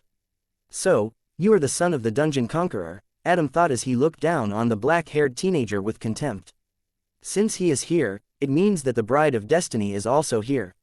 Finally, all the chess pieces are in place. Lord Joash, I will prove to you that I am superior to him. I will be the one to inherit the power of darkness, and make this world submit under my rule." Chapter 1061, Who's Your Daddy Now? Shouts of anger and despair reverberated in the surroundings as a one-sided slaughter ensued. The Black Knights had all stepped into the ranks of peak millennial beasts, making them a menace to anyone that faced them. What made things worse was that they were immune to any kind of magic. Even if physical attacks work on them, they would just rise up from the ground after a few seconds and resume their rampage. It was truly a helpless scene, and Felix gritted his teeth in anger as he watched his army slowly, but surely, get pushed back and massacred helplessly. "Adam, stop this," Felix shouted, after he could no longer take the helpless situation. "We are on the same side. You don't need to do this. We can talk things out." Adam arched an eyebrow after hearing Felix's words. He rubbed his chin as he pondered whether he should listen to the demon lord's crown prince or not. "Very well." Adam raised his hand and the Black Knights immediately stopped their assault and stood where they were. "Since you want to negotiate, I'll give you a chance to do it. However, before we have our discussion, I have a condition first." "State your condition," Felix replied. He knew that he was the one at a disadvantage, but he really couldn't do anything except whatever condition Adam was planning to ask of him. "Do you see those two people over there?" Adam asked as he pointed at William and Chloe who had separated themselves from the demon army. Felix glanced in their direction and frowned. He had noticed the two individuals just as the Black Knights attacked, but since they weren't hostile, he completely ignored them. "What about them?" Felix asked back. "I want you to kill them. If you succeed, I promise that I will leave you guys alone. Do we have a deal?" "That's it. If I kill them, will you spare all of us?" Adam nodded. "Of course. You have my word." Felix wasn't a fool. He knew that the two individuals that Adam wanted to kill were not pushovers. However, if he were to choose between the Black Knights, or the two people in the distance, he would definitely choose the latter because he believed that he had a higher chance of killing them. The demon army felt the same, so they shifted their gaze towards William and Chloe as if they were their last lifeline to leave this place alive. "Oh, they want to kill us." Chloe smiled sweetly. "This will be fun." "Sixth Master, they are looking down on the two of us," William said softly. "I think it's about time we make them realize who really is the hunter, and who is the hunted." "Sounds like a plan. Shall we?" "Sure, let's rumble." Chloe and William stomped their right foot forward at the same time before disappearing from where they stood. A second later, both of them reappeared in front of Adam who was still looking in the direction that they had been a mere moment earlier.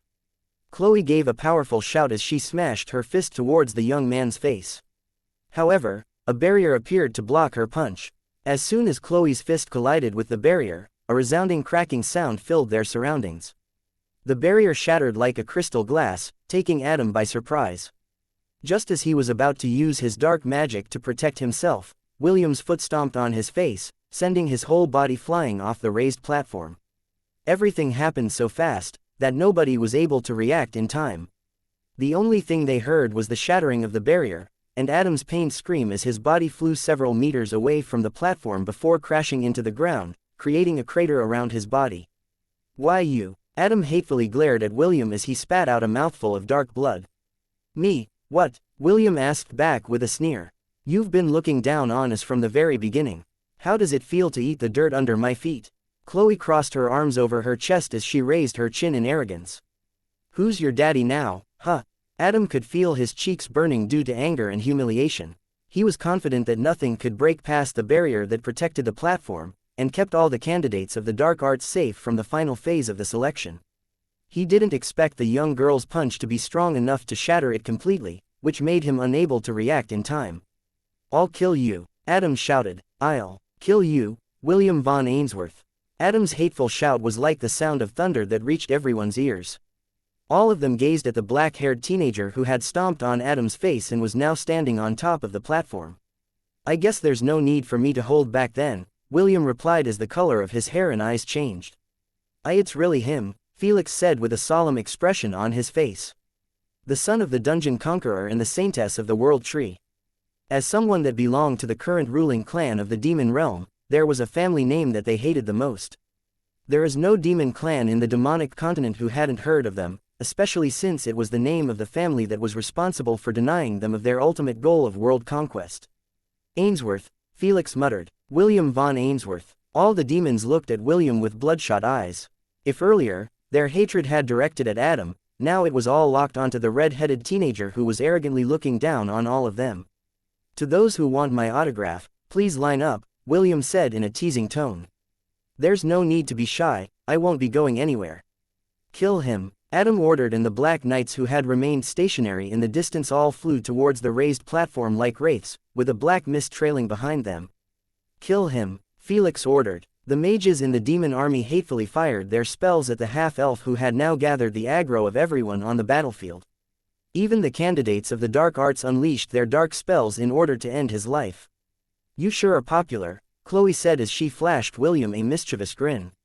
"They're just jealous of my good looks, Sixth Master," William replied as he grabbed her waist. "Being handsome is a sin." As soon as he finished his words, he immediately disappeared from where he stood as he transformed into a lightning bolt that streaked across the sky, flying in the direction of the red dot in the distance that Adam had pointed out earlier. Although he didn't know what he would find in that place, he still went because he still needed to look for Celine. Unknown to him, the Dark Wraith watched his every move from a corner of the Holy Land. "Things are getting interesting," the Dark Wraith said. "Still, no matter where everyone runs, no matter where everyone hides, their fate was already sealed the moment they entered our Holy Land." The Dark Wraith then glanced at the beautiful elf, who was now standing on top of the altar waiting for her destined partner to arrive. Dark mists oozed out of Celine's body as she stared into the distance. After William and Chloe had disappeared, she found herself standing on top of what seemed to be an altar. There were no chains that bound her, and yet, she couldn't move her body. All she could do was stare at the battle that was happening in the distance, like a spectator that was watching a stage play. "Will," Celine said softly as she felt the power of darkness inside her body start to go out of control. "Please, leave this place. They are out to get you." Chapter 1062, The Demon of Demons. "Why are we running away?" Chloe asked. "If we work together, we can beat the crap out of them." "I know, Sixth Master," William replied. "However, something doesn't feel right." "Something doesn't feel right, it's like someone is purposely trying to reduce the number of people inside this domain. I noticed that every time a demon died, the power of darkness in the surroundings became more profound." As someone who had attained a high level of proficiency in the dark arts, William was able to notice the subtle changes in the surroundings. During the battle, Chloe frowned because she didn't understand such things.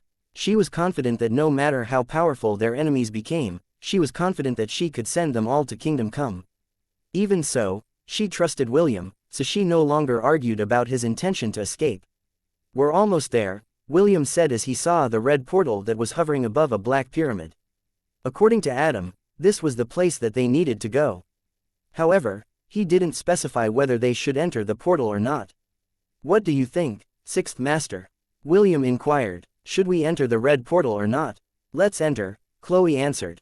"Don't worry, whatever is inside it, I promise that I'll protect you." William smiled. Chloe's words were quite reassuring, so he no longer hesitated and flew into the red portal. Adam clenched his fist as he tried to rein in his anger. After overcoming so many trials inside the Holy Land, the Dark Wraith had finally recognized the 18 survivors and deemed them worthy of challenging the final trial. However, for the final trial to open, they needed to sacrifice as many lives as possible as a tribute to the God of Darkness. The souls of the previous candidates, who had died during the trials, had all been absorbed by the artifact that was inside the red portal. But it was still not enough for it to awaken the power inside it. More lives needed to be sacrificed in order to activate its powers. Because of this, the Dark Wraith had activated the seal of the Holy Land and allowed the power of darkness to manifest in the outside world. Damn it, Adam cursed internally when he saw William enter the red portal before them. The only reason why he was still able to hold back his frustration at the moment was due to the artifact not having enough power to activate. "I'm going," one of the candidates declared as he flew towards the sky and headed towards the red portal. Although the remaining candidates understood that entering the portal right now would not yield the desired results, the mere thought of someone getting ahead of them made them anxious. One by one, the candidates flew towards the portal, leaving Adam behind. The young demon looked at them with a calm expression on his face, as he quickly thought of a way to take advantage of the situation he was in right now. After staying inside the Holy Land of Darkness for a long time, all the candidates' hair had turned completely black. They also grew two short, crimson horns on their heads. These changes had made them more powerful, and their dark arts more pure. Even so, they still underestimated the half-elf, as well as the young lady that was accompanying him. They thought that as long as they stayed on the platform, they would not be harmed in any way. But their belief was shattered when William stomped his foot on Adam's face, trampling on his pride and dignity. "Felix, do you want to live?" Adam asked as he stared at the firstborn of the demon lord. "Yes," Felix replied. Adam nodded. "Very well. Your goal will remain the same. Kill that half-elf, and I will allow you and your army to leave this place alive." Felix knew that he had no choice in the matter, so he simply nodded his head.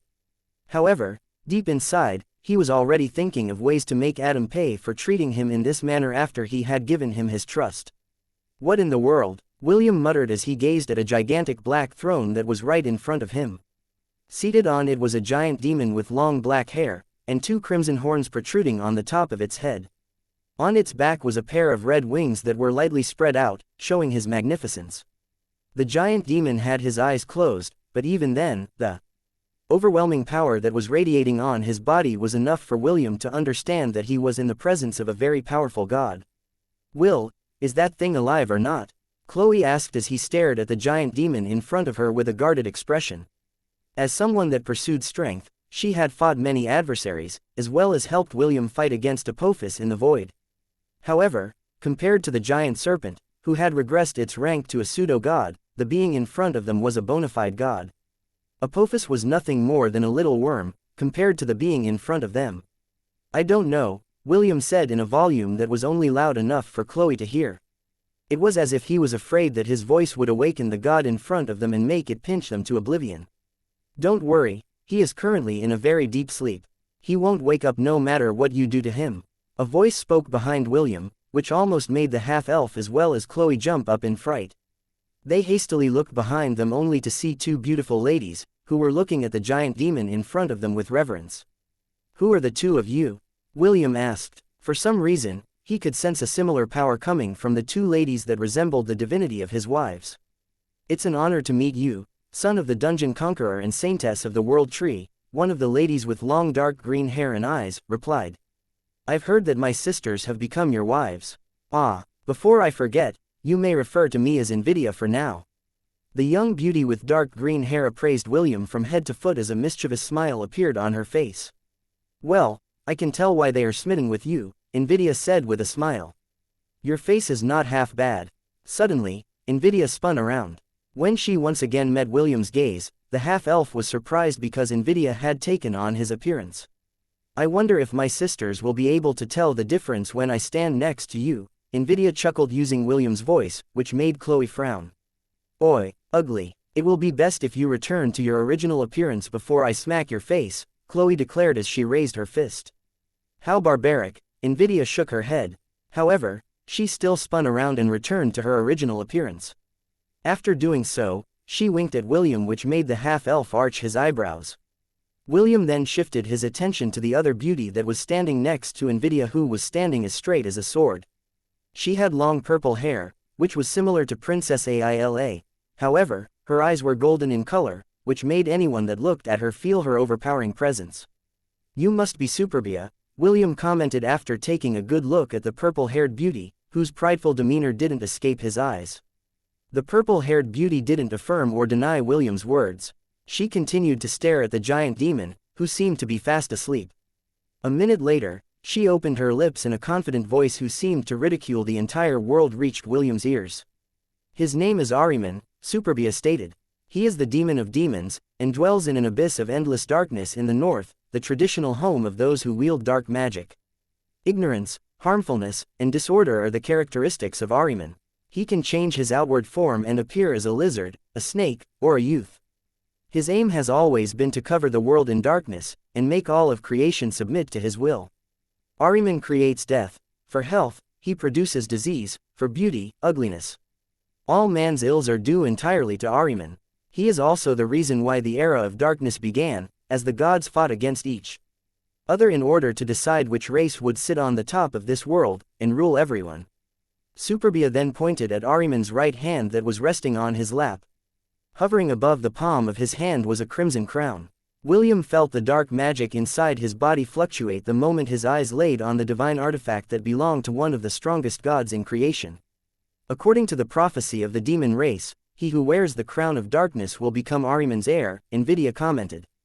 Go on, take it. If you wear that on your head, you will gain his power. Isn't that why you came to this place? No, William replied as he shook his head. I have no intention of putting that crown on my head. Is that so? Invidia smirked. Well, if you don't wear it, then I guess that you will just have to die. William frowned as he turned his head to look at the green-haired lady who was looking at him with a teasing smile. What do you mean by that? William inquired. Do you really don't know? Or are you pretending not to know? Invidia answered with a gaze of ridicule. Since you don't want to wear it, then one of the demons here will do. When that happens, they would definitely kill you. Did you forget? All demons hate your father. Well, I suppose not all demons. I for one don't hate your father. How about you, Superbia? Superbia gave William a sidelong glance before turning her attention back to the giant demon in front of her. Although demons hate his father, it will not change the fact that they also respect and fear him, Superbia replied. As a race that worships the strong, I have no ill will towards the person that defeated the demon lord. Also, I was not even born back then. I am not concerned about what happened in the past. All I care about is the present. Invidia nodded her head. Well then, we're just here to watch the show. Whether you wear that crown or not, I'm sure that we will see something interesting once everyone gets here. As if waiting for that cue, several demons appeared in the sky after passing through the red portal. They were the candidates of darkness who were vying for the crown who would make them Ahriman's successor. All of them glanced in William's direction and breathed a sigh of relief after seeing that the crown was still there. If the half-elf really took the crown before them, they would do everything in their power to take it back, for it was the legacy that belonged to them. He's here, Superbia said as she shifted his attention to the sky. The one that has the highest chance of becoming Ahriman's successor. Adam appeared in the Crimson World, with the demon army behind him. His gaze locked on William's body as he gritted his teeth in hatred. I swear that you will not leave this place alive, William Von Ainsworth, Adam declared. I will make you regret that you were ever born in this world. William shook his head after hearing Adam's word as he shifted his gaze back at Superbia. Is there really no other way aside from taking that crown? William asked. Does the prophecy mention anything else? No, Superbia replied. You should decide while you still can. Once the conditions are met, it will be too late for regrets. William glanced at the floating crown in the distance. He could feel a subtle attraction coming from it, and the dark powers in his body were urging him to wear it. Although he was left with a difficult choice, the half-elf had no intention of wearing the crown of darkness. Something was telling him that the moment he wore that crown, he would lose something very important to him. Chapter 1063, Desperate Struggle, Part 1. Shit, William muttered. In front of him, a god which held the crown that could potentially bring the entire world to its knees slumbered. Behind him, the disciples of the dark arts, as well as the demon army stood at the ready. William had faced many dangerous situations before, but right now, he had to admit, he was in a pinch. Sixth Master, no matter what happens, don't leave my side, William said as he gazed at the giant demon in front of him. Chloe nodded, but she had already raised up her guard, ready to react to whatever was going to happen next. Celeste's familiar also understood that they were in a very tricky situation. However, if she were to pick between the two evils, she would rather attack the demon army behind her, than face the wrath of the sleeping god in front of her. Taking a deep breath, William narrowed his gaze as he resolved himself to execute the plan he had in mind. Let's go, Sixth Master, William stated as he charged towards the sleeping demon, while wielding Rui Jingu Bang. After pondering for quite a bit, William realized that the demon army wasn't his true enemy but the crown in front of him. As long as he could destroy it, the so-called prophecy would cease to exist. Break all the walls that stand before me. William gritted his teeth as he swung the staff in his hand with the intention to obliterate the Crimson Crown who was the source of everyone's struggle. Rui Jingu Bang. The red-headed teenager had activated his heroic avatar and decisively swung his weapon towards the sleeping demon's hand. However, just before the golden staff smashed onto the Crimson Crown, a word of ridicule reached his ears. That was the last thing that William heard before he found himself crashing towards the ground, and spitting blood. Hiya! Chloe's shout that was filled with anger reverberated in the surroundings as she appeared right in front of the crown, and punched it with everything she had. However, just like what happened to William, she found herself slamming towards the ground as if she had been swatted away like a fly. Shit! William wiped the blood from his lips as he stared at the giant demon, whose eyes remained close. However, on its forehead, a third eye slowly opened up and focused its attention on the half-elf who was gritting his teeth on the ground. Thousands of years have passed since I saw a mortal dare to raise their weapons against me, a voice filled with ridicule and contempt was heard inside everyone's head. It seems that everyone has forgotten about me. My lord, Ahriman, we have not forgotten. Adam shouted as he knelt to show his reverence to the god that had sired the demon race into existence. We still take to heart the sacrifices you have made for the demon race. Ahriman's third eye, that was looking at William, shifted its gaze to Adam, who had prostrated himself in front of him. I see. You are one of my people, Ahriman said via telepathy. Good. The power of your darkness is very pure. You are worthy to become one of the candidates whom I will choose as my heir. Adam bowed his head in reverence. I thank you, my lord, for your benevolence.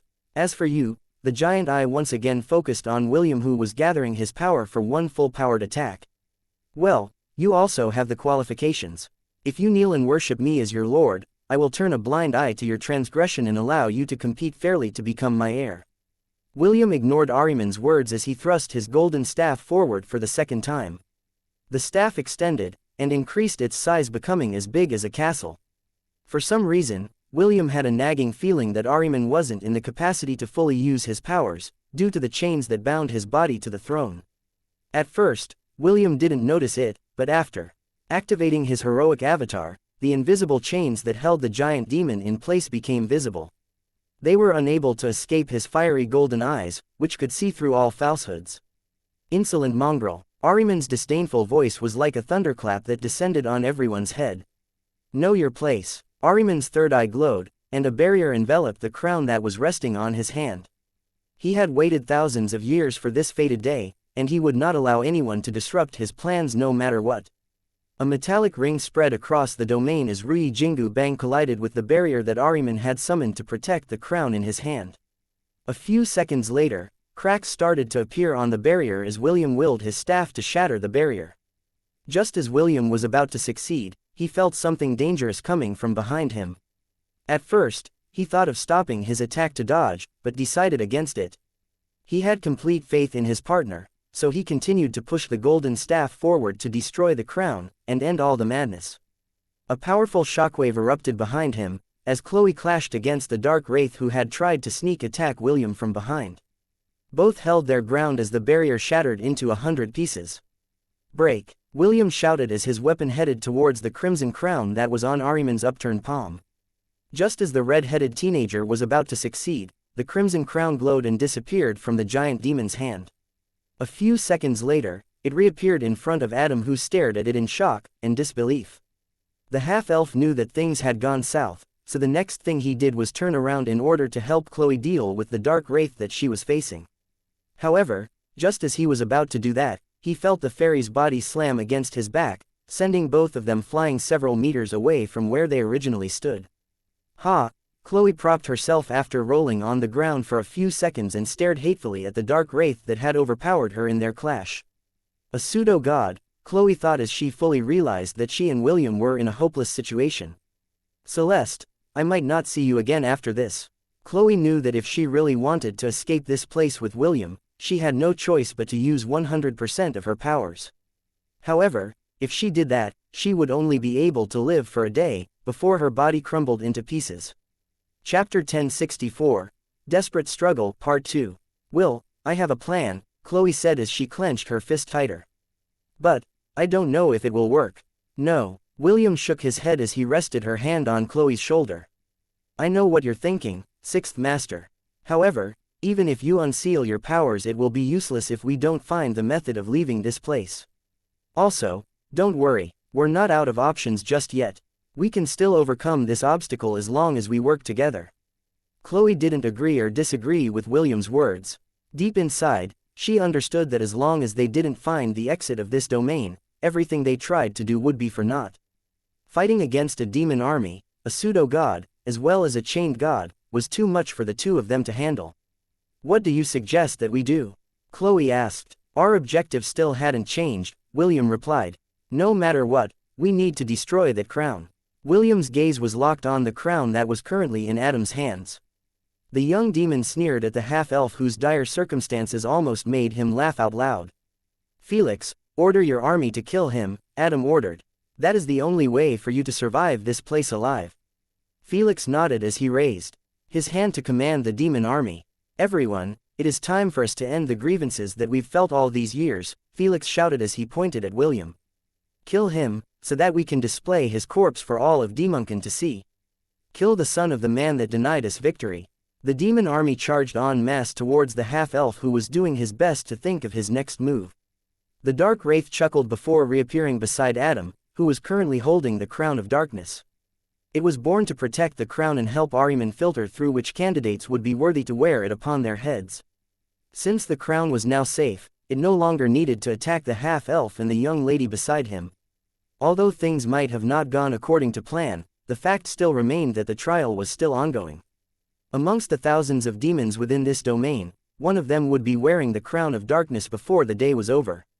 "Sixth Master, please, conserve your strength as much as possible," William said as he twirled the staff in his hand. "This battle might take a while." Chloe nodded. She could feel a powerful suppression descending upon her and William that was coming from the giant demon whose eyes were locked onto their bodies. "I will handle them for now," William stated. "When the duration of my heroic avatar is over, it's all on you, Sixth Master." "Understood," Chloe replied. "Be careful." William briefly nodded his head before stomping his feet on the ground. He then flew high up in the air as he aimed his golden staff at the demon army whose spells were now flying in his direction. Quick shot war art fourth form. William increased the size of his staff to several meters as he braced himself for the recoil of his attack. Grand Bazooka. A powerful explosion shook the domain as William's attack descended upon the demon army. Before any of them could react, a raging inferno engulfed their bodies, instantly incinerating those who stepped into the point of impact. The other demons didn't fare either because the fire quickly spread out, immolating everything in its path. Blood-curdling screams and cries of desperation resounded across the battlefield, as William bombarded all of them without mercy. Adam and the dark wraiths smiled when they saw this scene because it was the goal that they were trying to achieve. The souls of the demons that died turned into dark mists that flew towards the crown in Adam's hands. It was an artifact that could only be activated by devouring the souls of thousands. Originally, their plan was to have the Black Knights decimate the demon army in order to activate the Crown of Darkness. However, since William got in the way of their plans, the fastest way to achieve their goal was to have the half-elf and her comrade, Chloe, kill the demons so that their souls would be sucked up by the crown, so they could activate its powers. Ahriman's eyes never left William's body as the half-elf unleashed a one-sided slaughter against the demon army. As a god that started the era of darkness, he had seen his fair share of battles that surpassed the standards of mortals. For him, William's performance was solely for entertainment. If he really wanted to, he could have easily ended the half-elf's life by using the divinity that he had stored over the years, but he had no intention of doing that. In order to hasten his recovery, he needed someone to inherit the power of darkness, and make all of creation submit to him. Only when the power of faith was tilted in his favor would he be able to break free from the shackles that bound his body. This is bad, William thought when he noticed the hundreds of dark mists that were congregating inside. The crown in Adam's hands. Quick shot war art first form. William roared as he pointed his staff in Adam's direction. Destroy everything in your path. The dark wraith who was hovering beside Adam felt the threat of William's attack, so he immediately teleported Adam away from where he stood. A second later, a powerful shockwave blasted everything away within 100 meters from where Adam once stood, which sent the other dark practitioners flying in different directions. William's strong senses scanned the entire battlefield. After feeling a disturbance in the surroundings, he decisively aimed his golden staff in the direction of the giant demon's body. Adam, who reappeared on the giant demon's palm, didn't know that William had already predicted his location. William sneered because he knew that he had succeeded. However, the sneer in his face disappeared when he saw a beautiful elf appear in front of the young demon who he had targeted. Disperse, William ordered, and the railgun that he shot disappeared mere inches away from Celine's chest. The dark wraith chuckled when it saw that its plan had worked. It knew that William cared for the Bride of Destiny, and would never hurt her no matter what. Since that was the case, it was more than happy to use her as a shield to achieve his means. You bastard! William cursed loudly at the dark wraith, which made him almost kill his lover. Celine, who couldn't move her body, shouted at William with all of her might. Don't mind me, Will. Celine shouted. Destroy the crown, otherwise, you will not be able to leave this place alive. Adam, who stood behind the beautiful elf, panted for breath. If the dark wraith hadn't used Celine as a shield to stop William's attack, he might be dead already. Anger burned in his chest as he glared at the half-elf who was looking at him with killing intent. Feeling that he needed to return the favor, Adam planned to molest Celine in front of William in order to get back at him. Reaching out towards Celine's chest, the young demon wanted to see the despair on William's face. However, before he could even do that, his hand was repelled by a barrier that sent a sharp pain in his body. Only my chosen heir can touch the Bride of Darkness, Ahriman's voice echoed in Adam's consciousness, which made his body uncontrollably shudder. You still don't have the qualifications to have your way with her. I'm sorry, my lord, I was wrong, Adam stuttered as he kneeled and looked up at the giant demon's face. Please, forgive my transgressions. Just this once, Ahriman replied. Never again. Thank you for your mercy. Adam bowed his head fervently. He knew that he narrowly dodged a death sentence for his attempt to rile up the half-elf who almost took his life. With Celine being used as a shield to prevent William from attacking the crown in Adam's hand, the half-elf was running out of ideas. His heroic avatar wouldn't hold out for long, and when it disappeared, he would lose an edge against the powerful enemies that he was facing against. Chloe, who was watching him from the ground, was clenching and unclenching her fists in frustration. Right now, they were at a great disadvantage, and she had no idea how they could turn the situation around. Chapter 1065, Desperate Struggle, Part 3. If only Celeste were here, then maybe we'd stand a chance against him, Chloe thought with a grim expression on her face. She could feel William's frustration as he stared at Celine, who was now being used as a hostage against him. To make matters worse, the demon army was still bombarding him with spells, forcing him to dodge their attacks while thinking of a way to overcome his current situation. The practitioners of dark magic also started to move, and unleashed their dark art attacks in William's direction. What do I do? William thought as he desperately evaded all the attacks that were aimed in his direction. What can I do? Although William hated to admit it, fighting against a pseudo-god, and a god at the same time, was pure suicide. Although both seemed to not wish to take his life, their presence was enough of a deterrent force to force the half-elf to rethink his strategy. The red-headed teenager felt that attacking the demon army would only hasten the activation of the Crown of Darkness, which would make things extremely difficult for him when the requirements for its activation were met.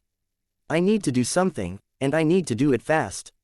William firmly held the golden staff in his hand as he eyed Adam, who stood behind Celine. Right now, he was in desperate need for a solution to his problem. Unfortunately, no matter how hard he thought, no answers came to him. Standing on Ahriman's palm, Celine felt her heart ache as he saw the helplessness in William's eyes. If she could end her life to make him go all out to destroy the Crown of Darkness, she would have done it already. Unfortunately, her life was no longer in her hands. Ahriman had made sure that she wouldn't be able to do anything that would harm herself. This made Celine very anxious because slowly, but surely, she could feel a mark appearing on her chest. The more the crown absorbed the souls of the demons in the surroundings, the clearer the emblem on Celine's chest became. It was the mark of darkness, which proved that she was the destined bride of Ahriman's successor. Let her wear the crown, Ahriman ordered Adam. Do it now. Wanting to please the god of darkness, Adam immediately placed the golden crown on top of Celine's head. The moment the crown touched her head, Celine's thoughts scattered like dried leaves blown away by a gust of wind. Her eyes lost their luster as she stood in a daze. A second later, 4 pairs of black angel wings sprouted from behind her back. She then flew towards the sky and stared at the demon army under her feet with an indifferent expression on her face. Celine then raised her hand and a giant black fireball appeared above her head. Die, Celine said in a cold and unfeeling voice before hurtling the fireball towards the ground. The demons immediately scattered to evade Celine's attack, but to their surprise, the black fireball split into dozens of smaller fireballs, which incinerated those who were unlucky enough to get hit by her unholy attack. Master, stop it, William said as he flew towards Celine with the intention of taking the crown off her head. Unfortunately, the beautiful elf paid no heed to his words. In fact, she just casually took a step forward and reappeared hundreds of meters from where she originally stood. Die, Celine stated as she unleashed several devastating dark art attacks that killed the demons in the dozens. Dark mists flew towards the crown on her head, which made one of the 3 jewels embedded on it glow crimson red.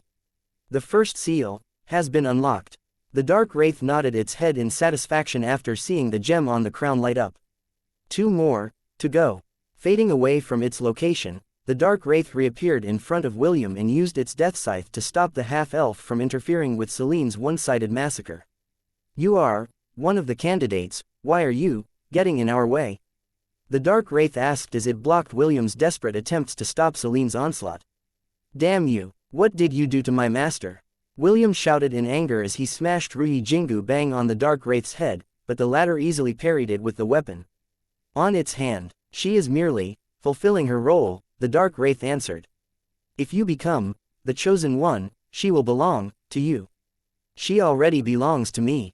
Ha ha ha, in your dreams. William and the dark wraith zigzagged across the sky as they fought for what they believed in.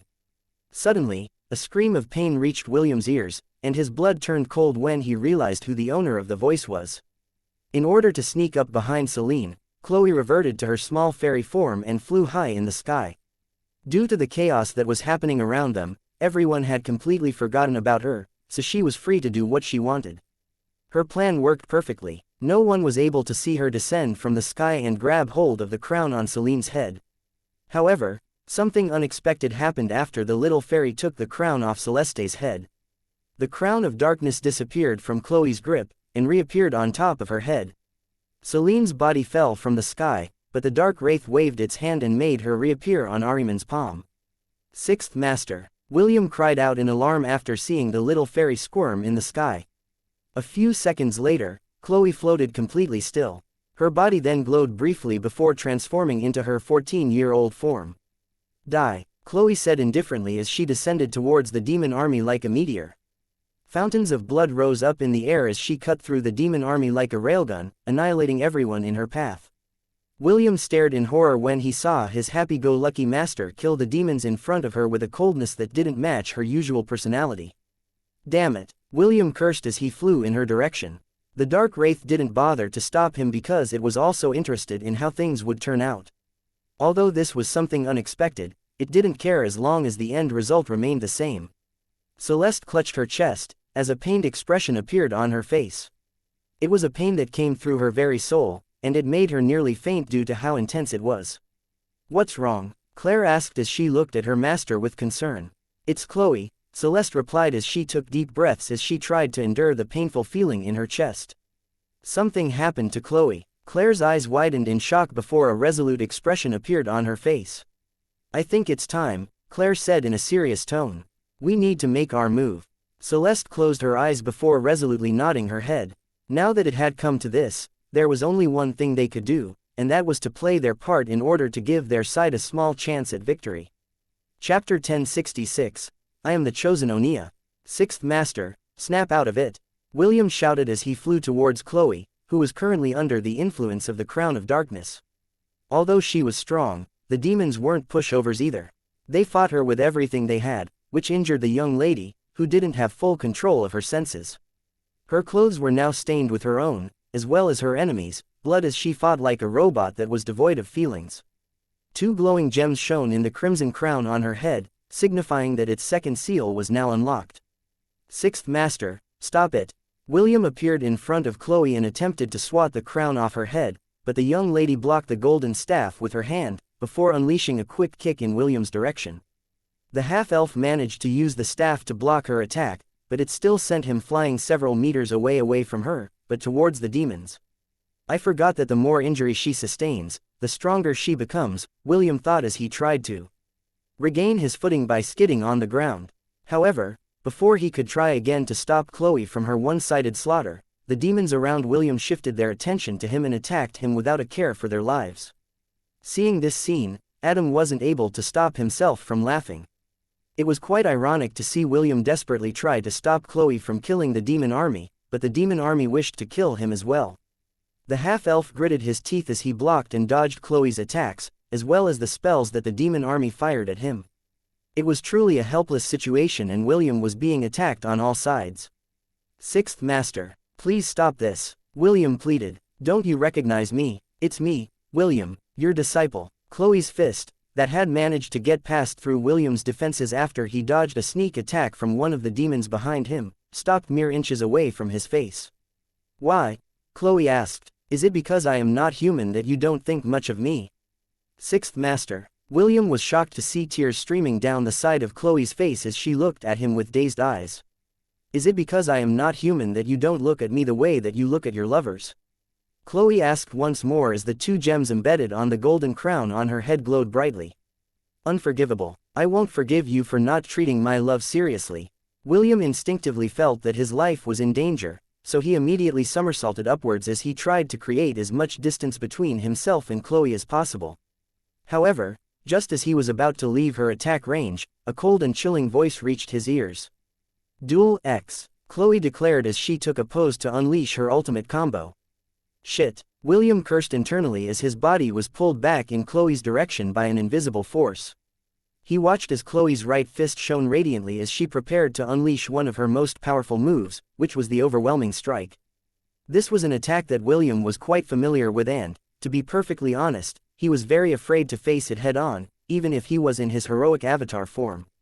"Sweep away all adversaries," William roared as he steeled himself to meet Chloe's strongest attack with everything he had.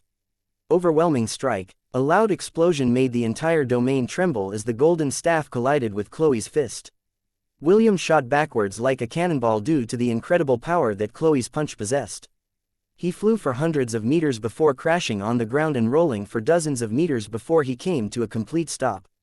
Chloe didn't fare any better since she also was pushed back by the destructive power of their collision. The young lady's arm was bent in a weird angle as she rolled on the ground for dozens of meters. Her clothes were already in tatters, due to the demon's attacks, but due to the explosion, her clothes could no longer be called clothes, but a rag that was torn to pieces.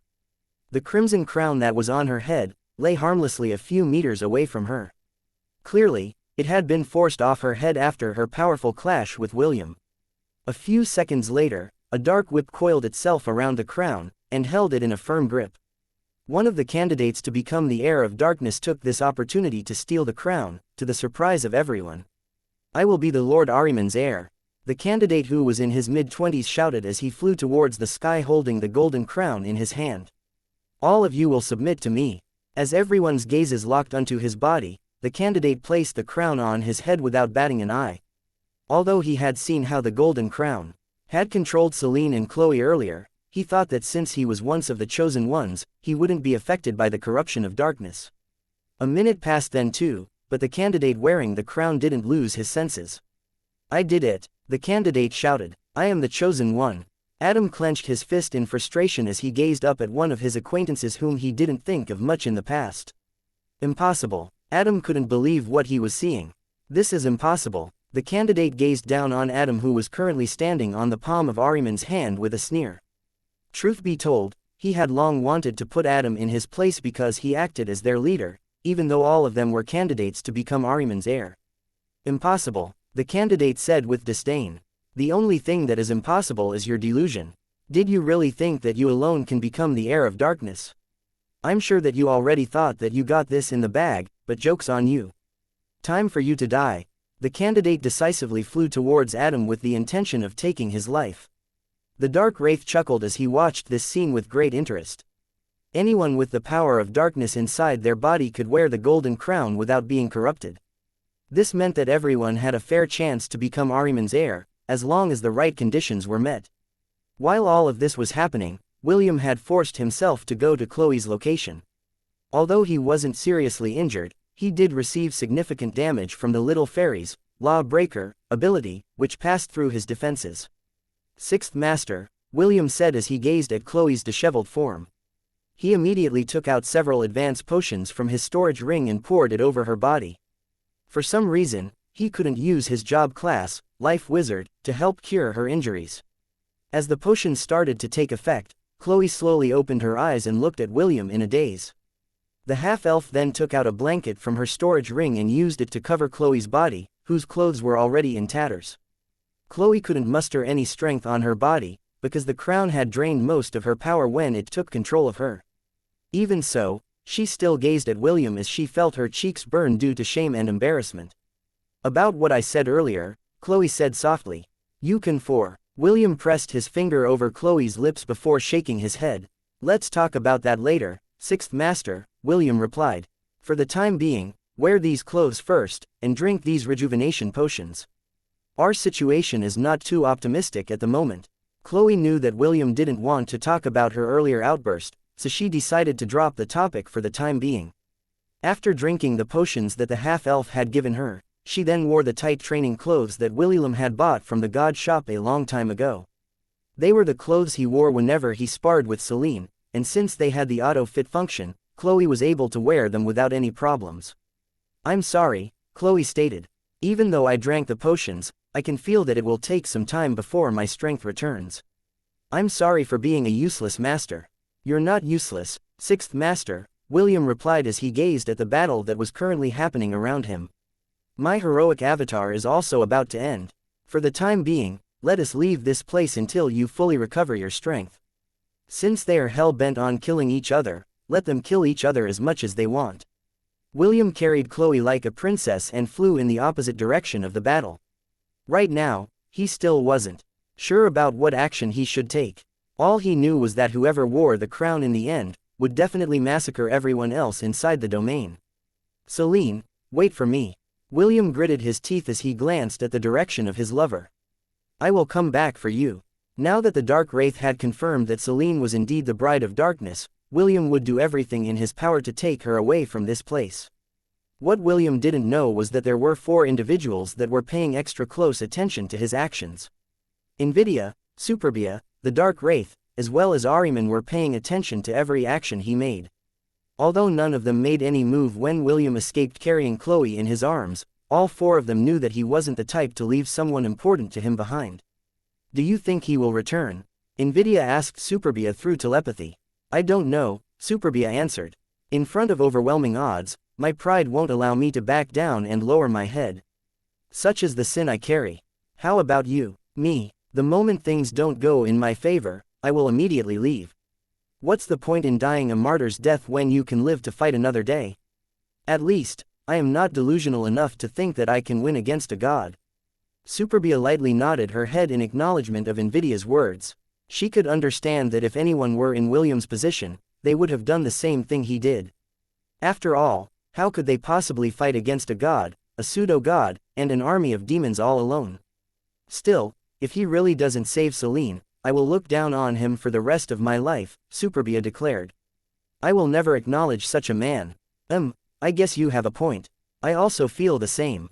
The two beautiful ladies who bore 2 of the 7 deadly sins of the world, shifted their gaze to the demon candidate who was currently fighting against Adam with everything he had. The 2 of them were merely spectators in this battle that would decide the fate of the world. They just wanted to see who among the younger generation would become the heir of darkness, and make their wishes a reality. Chapter 1067. I will struggle until the end. When William felt that they were no longer in danger, he landed on the ground while carrying Chloe in her arms. Sixth Master, can you stand? But, I still need to lean on you for the time being.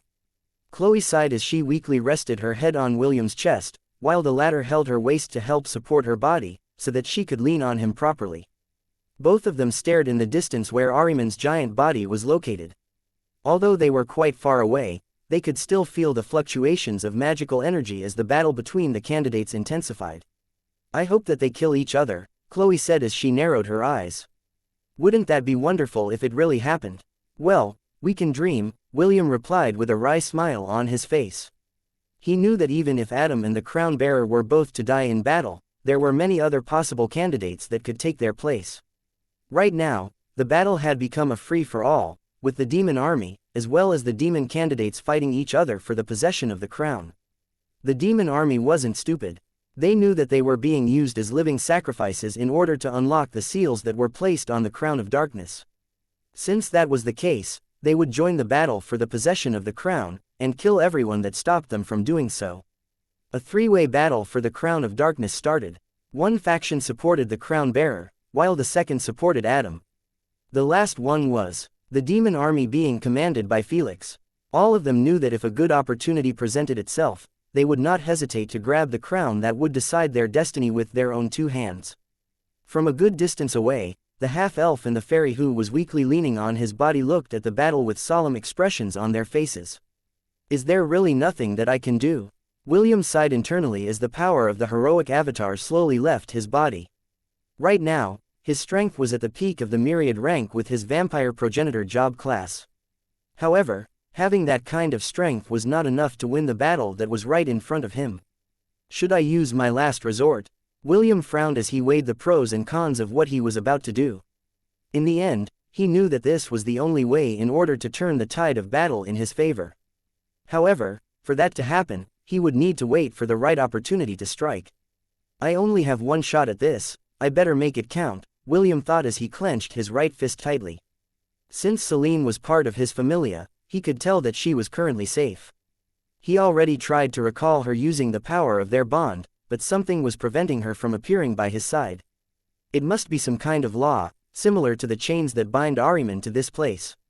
William's frown deepened as he once again activated his familia fusion with Selene, who was currently on the palm of the giant demon's hand. It was at this moment when he remembered the conversation he had with Baba Yaga several days ago. I will, doesn't mean that you can back it up, Baba Yaga stated. Words are merely words, after all. When the sky truly falls, and this world is shrouded in darkness, the words, I will, may not be enough to ensure her safety. Do you? A contemptuous chuckle escaped Baba Yaga's lips. Believe me boy, fighting against a demigod will be the least of your worries. You will be fighting against a prophecy that is already set in stone. Even with all of your trump cards combined, I'm afraid that it won't be enough, once the heir of darkness is born. The half-elf bit his lip in frustration. Back then, he was confident that he could overcome whatever obstacles came his way. He didn't fear the demon lord, or his army. He believed that even if 2 demigods of the demon realm banded together, he would still be able to do something about it. Unfortunately, he wasn't facing demigods, but a pseudo-god, as well as a bona fide god of darkness, who had created the demon race. The more he thought about it, the more Baba Yaga's words hit him, and the more he understood that he really was being delusional when he thought that he could single-handedly protect the person that was important to him. Even if this prophecy is already set in stone, what of it? As long as I draw breath, I will protect the people that are important to me even if. William felt his cheeks burn as he remembered the words that he said in order to reassure Celine's master that he will be able to protect her. The reply that the old witch gave him then resonated inside his head. How noble of you, but what if it's still not enough? Baba Yaga asked, what if after you have sacrificed everything, your memories, your love, and those who loved you, what if after sacrificing them all, you still fail to protect those that are important to you? What then, if after sacrificing everything, and I still fail to protect those that are important to me, then I will struggle until the bitter end, William said with his eyes closed. That was the promise he had made back then, and it was now time to prove that he wasn't all talk. Yes, I will struggle until the end. William took a deep breath as he calmed his senses. There's no use worrying about these things. I can only do what I need to do, and that is to save Master and escape this place. William then gazed down on Chloe, who to his surprise was also gazing up at him. Sixth Master, lend me your power, William said as he looked at her with a serious expression on his face. Chloe nodded her head in understanding.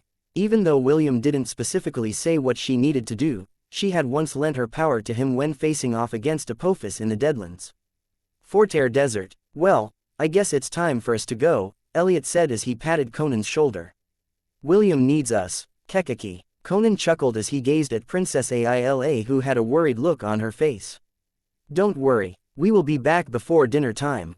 Make sure to leave some food to us. Princess Aila nodded her head. Be careful, both of you.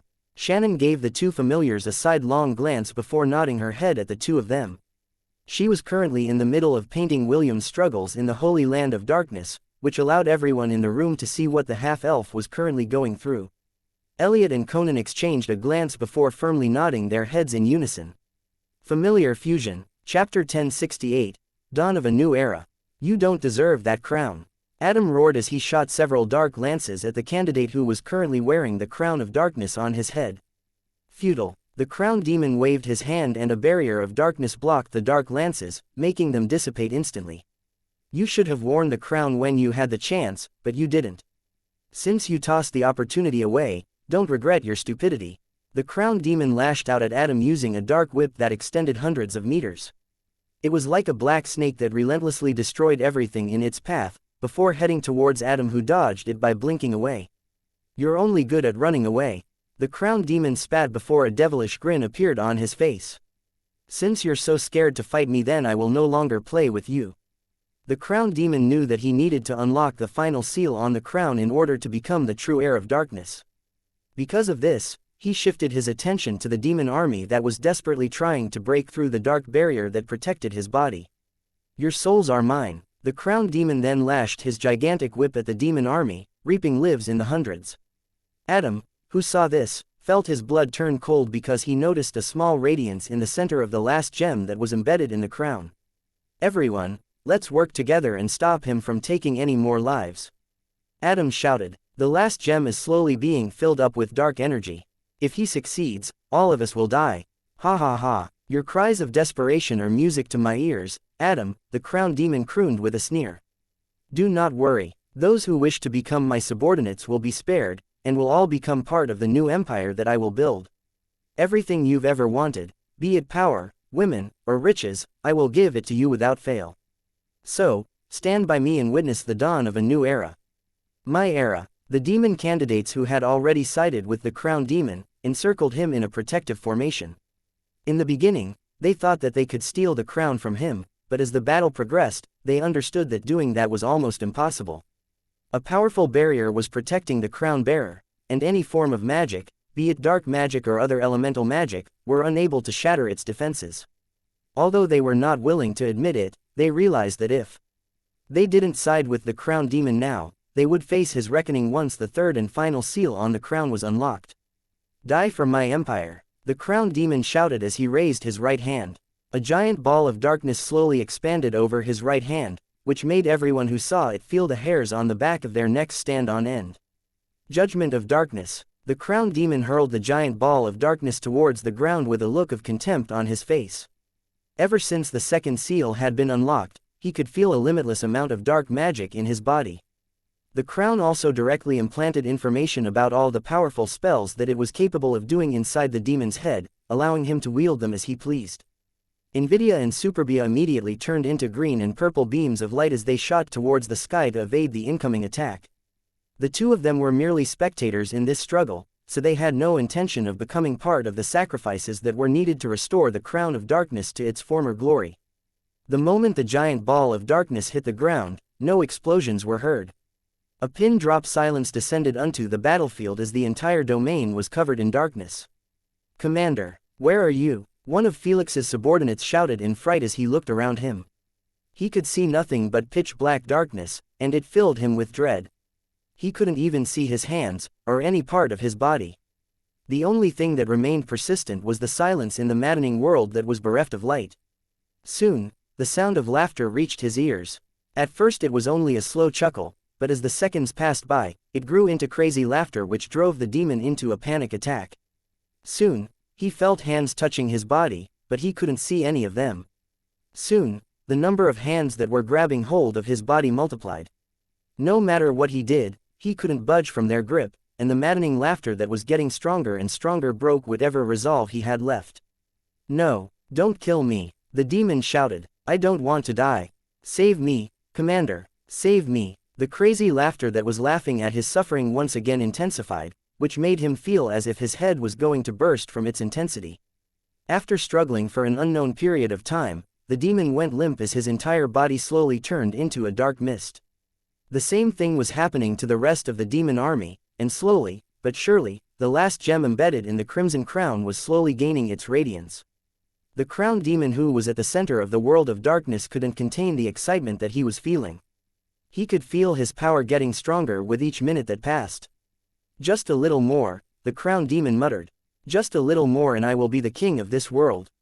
Ha ha ha ha. The crown demon felt a sharp object pierce through his back, all the way to the front of his chest. "And no," the crown demon gasped in pain and shock. This can't be happening. I am the chosen one. I will be the one to rule this world." The crown demon turned around to see the face of his killer. As if wishing to grant his dying wish, his killer pulled back the blade that pierced the demon's chest, to allow him to see the one responsible for his death. "Why you?" The crown demon spat a mouthful of blood as he gazed at the demon who killed him. "I can't die, I am the chosen one. This is not happening." "Thank you for your effort," a cold and indifferent voice said as its owner took the crown off the demon's head. "You can die in peace knowing that you paved the way for my ascension." The demon looked at his killer with an unwilling gaze as he took his last breath. His eyes remained open even after he died, as if trying to understand why his grand destiny was snatched away from his grasp. A teenage demon with green hair and red eyes placed the crown on his head as the final seal of the crown of darkness was unlocked. He immediately felt the overwhelming power of darkness wash over his body, which made him sigh in absolute pleasure. "Yes, this is the power that I've wanted all my life," the green-haired demon said as he bathed in the afterglow of the euphoric sensation that was filling every pore of his body. Celine, who had just regained consciousness a few minutes ago, struggled to stand up on the palm of the giant demon's hand. In front of her, a pitch-black dome of darkness enveloped the domain. Suddenly, she felt a stinging pain on her chest, as the mark of darkness finished forming. It was also at that moment when she felt a very strong connection from somewhere inside the dome of darkness. "No," Celine muttered as her hand subconsciously pressed over the mark on her right breast. She knew with every fiber of her being, that the heir of darkness had finally appeared. Tears streamed down the side of her face, as the person who was destined to become her master, beckoned for her to come to him. "Will," Celine muttered as she did everything in her power to stop herself from answering the call of darkness, but it was of no use. Her body took a step forward, regardless of her will, towards the black dome in the distance. As the tears streamed down the side of her beautiful face, Celine felt that all hope was lost. She was like a marionette that was moving according to the puppeteer's wishes. A puppet that no longer had any control over the destiny that she could call her own. Chapter 1069, Over My Dead Body. "How?" Adam roared in anger. "You are not one of the candidates. Why are you able to wear that crown without going crazy?" The green-haired boy with red eyes smirked as he looked at the black-haired demon who was looking at him with shock and disbelief. "Why, the answer is really simple," the green-haired boy replied in a teasing tone. "It's because I also wield dark magic. Impossible. If you really practice the dark arts, then you should have entered the ancient ruins long ago. And who told you that I didn't? The green-haired boy wagged his finger at Adam, who was looking at him with bloodshot eyes. Did you forget? The ones that first managed the ruins when it was discovered was me, the green-haired boy stated. Naturally, the first to enter was also me. You guys were summoned after I finished my exploration. Adam couldn't believe what he was hearing. He decided to not believe what he was hearing. After all, if that was really the case, then all of them were fooled from the very beginning. Are you saying that everything that happened was according to your plan? Adam clenched his fist as he glared at the person in front of him. Did you orchestrate everything from the very beginning? You think too highly of me, the green-haired boy replied. When I first entered the ruins, I barely escaped with my life. Because of that, I used an artifact to seal the dark magic inside my body, so I wouldn't be affected by the call of the ruins. It just so happened that an opportunity was presented to me to seize the crown. Everything else was just a series of coincidences. No, there's no coincidence. This was the act of destiny. Felix, the crown prince of the demon race, sneered at Adam. The crimson crown was firmly planted on his head, and the power of darkness radiated from his body. Clearly, he wasn't lying when he said that he also wielded dark magic, for only those who had it could wear the crown without losing their sense of reason. What a shame, Adam, Felix said as he lightly rubbed his chin. I was serious when I asked you to become my subordinate. Unfortunately, your ego was too big and you thought that you were the one and only one who was destined to wear this crown on your head. Felix's words that were filled with ridicule made Adam wince. He couldn't refute that he had thought of it that way.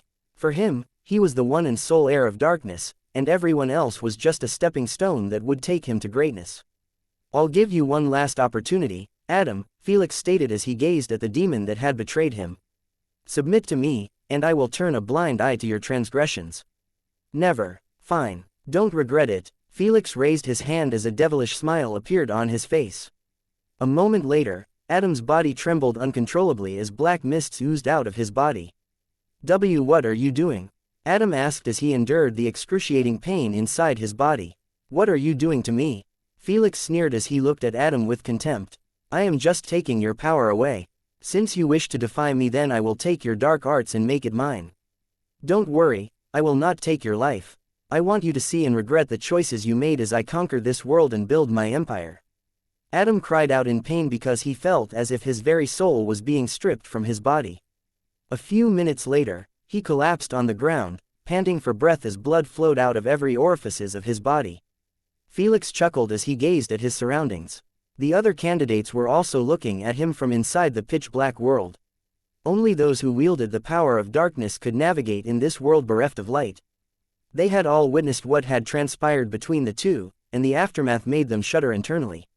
So, what will it be? Felix asked as he arched an eyebrow. Are all of you with me, or against me? Make your choice now. The candidates exchanged a glance at each other, before kneeling one by one in front of Felix. I hereby pledge my undying loyalty to you, your highness. Command me as you will, my prince. My allegiance is yours, your highness. One by one, the candidates pledged their undying loyalty to Felix, which made the latter nod his head in satisfaction. After receiving everyone's pledge, he then shifted his attention to look at the beautiful elf, who was slowly, but surely, making her way towards him. You're finally here, my bride, Felix said as he gazed at Celine with the eyes of a conqueror. His gaze landed on her beautiful face, her womanly curves, as well as the black mark that was shining over her right breast, proving that she belonged only to him. Immediately, he could feel his body heat up, as he lustily looked at her body. As expected of my destined woman, Felix muttered. You're perfect. Felix really felt that Celine was perfect. He had already seen many beauties in the demon continent, but the elf's beauty, which had been baptized with the power of darkness, had become more profound, surpassing all the ladies that he had seen embedded in the past. You will be my queen, and I will be your king, Felix declared as he walked towards the beautiful elf, whom he would force to bear his children. Celine bit her lips, as she fought the command that was given to her. However, just like her earlier attempt, it was futile. Slowly but surely, she knelt down on the ground to obey her new master. However, before her knees could even touch the ground, a pair of strong arms wrapped itself around her body and pulled her up, preventing her from kneeling. My woman will not kneel to anyone, William said with a cold, expression on his face as he glared at Felix, who had stopped his advance. "She is my queen," William declared. "Always will be. Isn't that right, Celine?" "Yes," Celine replied, as she endured the stinging pain on her chest. "I am yours, Will." Felix chuckled as he looked at the beautiful elf and the handsome half-elf in front of him. "So, you like each other?" Felix asked with a mischievous expression on his face. "This is good. I will let you witness how I conquer your woman in front of you. I'm sure that it will be a very memorable experience for you, Ainsworth." "Over my dead body," William replied. "That can easily be arranged, but where is the fun in that?" Felix shook his head. "I will make you feel despair and helplessness for being weak and powerless. Consider this my family's revenge for what your father did to our entire race. Do you really think that I'll let you die easily? Perish the thought. Now, give her to me." Felix made a beckoning gesture, and the mark on Celine's body glowed crimson red. The beautiful elf bit her lips in order to prevent her pained cries from leaking out, but the tears in her eyes showed how much he was suffering. "The only thing you'll get is a smack on your head," William declared as he threw the golden staff in his hand towards the heavens. A moment later, a powerful and fearless voice reverberated in the heavens, as the dome of darkness dispersed under his brilliant aura. "Reject humanity," Sun Wukong roared. Return to Monk. Chapter 1070. Who do you think will win? A dazzling light descended from the heavens and dispersed the darkness that blocked his way. A moment later, a proud and arrogant monkey king stood between Felix and William with a smile on his face. "I'll leave this boy to you," Sun Wukong said as he shifted his attention to the dark wraith, who was the biggest threat inside the domain. "You can handle him, right?" "Of course," William replied with confidence. "I'll deal with him." "Good. I don't really want to fight children. I'll just smash this pseudo-god first." Without another word, Sun Wukong somersaulted in the air. His powerful presence was strong enough to deter any opposition because, in his eyes, the only opponent was the dark wraith that was manipulating things from behind the scenes. Now that he was here, Will no longer needed to worry about someone sneak attacking him from behind as he dealt with the so-called heir of darkness, who thought that he had already won the battle. "Master, I'll handle him," William said as he handed Celine over to Chloe, who had appeared beside him. "Chloe, take her to a safe place. Leave the rest to me." "Okay." Chloe nodded her head as she flew away, carrying Celine with her. Although she still hadn't fully recovered her strength was enough to deal with anyone who tried to take Celine from her. This was the only thing that she could do, so William could fight with everything he had, without worrying about their safety. Felix crossed his arms over his chest, as he allowed Celine to be taken away from him. Right now, they were inside the ancient ruins. No matter where she ran off to, she couldn't escape his grasp. Also, he was very curious to see what the red-headed teenager was capable of. His father had lost to William's father in the past, and now, he felt that it was time to reverse their roles, so that a new page of history would be written. A history with his name on it, and how he triumphed over everything that stood in his way. "Your father won against mine," Felix said. "This time, I will correct that mistake." "No, it will be the same," William replied. "History will repeat itself, with you losing just like your father did." "I see. You still don't understand who you are dealing with." "No, it is you who does not understand who you are dealing with." The moment William finished his words, both combatants disappeared from where they stood and clashed head-on. William was wielding Soleil in his hands, while Felix held a dark spear in his. Although the green-haired demon was proficient in using a sword, he was more of a threat when using a spear. The two clashed several times as they both gauged each other's strength. Right now, William's strength was at the peak of the myriad rank, while Felix was the same. After gaining the acknowledgement of the Crown of Darkness, his powers had steadily increased until he had reached the peak of the myriad realm. The only difference was that Felix's strength was still growing. Once the Crown of Darkness bestowed all of its power to its current owner, Felix's strength would reach the peak of the demigod realm. This process would take a few days at the very least, but for now, letting its owner have the strength of someone at the peak of the mortal realm was enough. "Well, I guess you're not all talk," Felix said after he distanced himself from William after finally realizing his current rank. "You're all talk," William replied as shifted his job class to Champion of the Sun.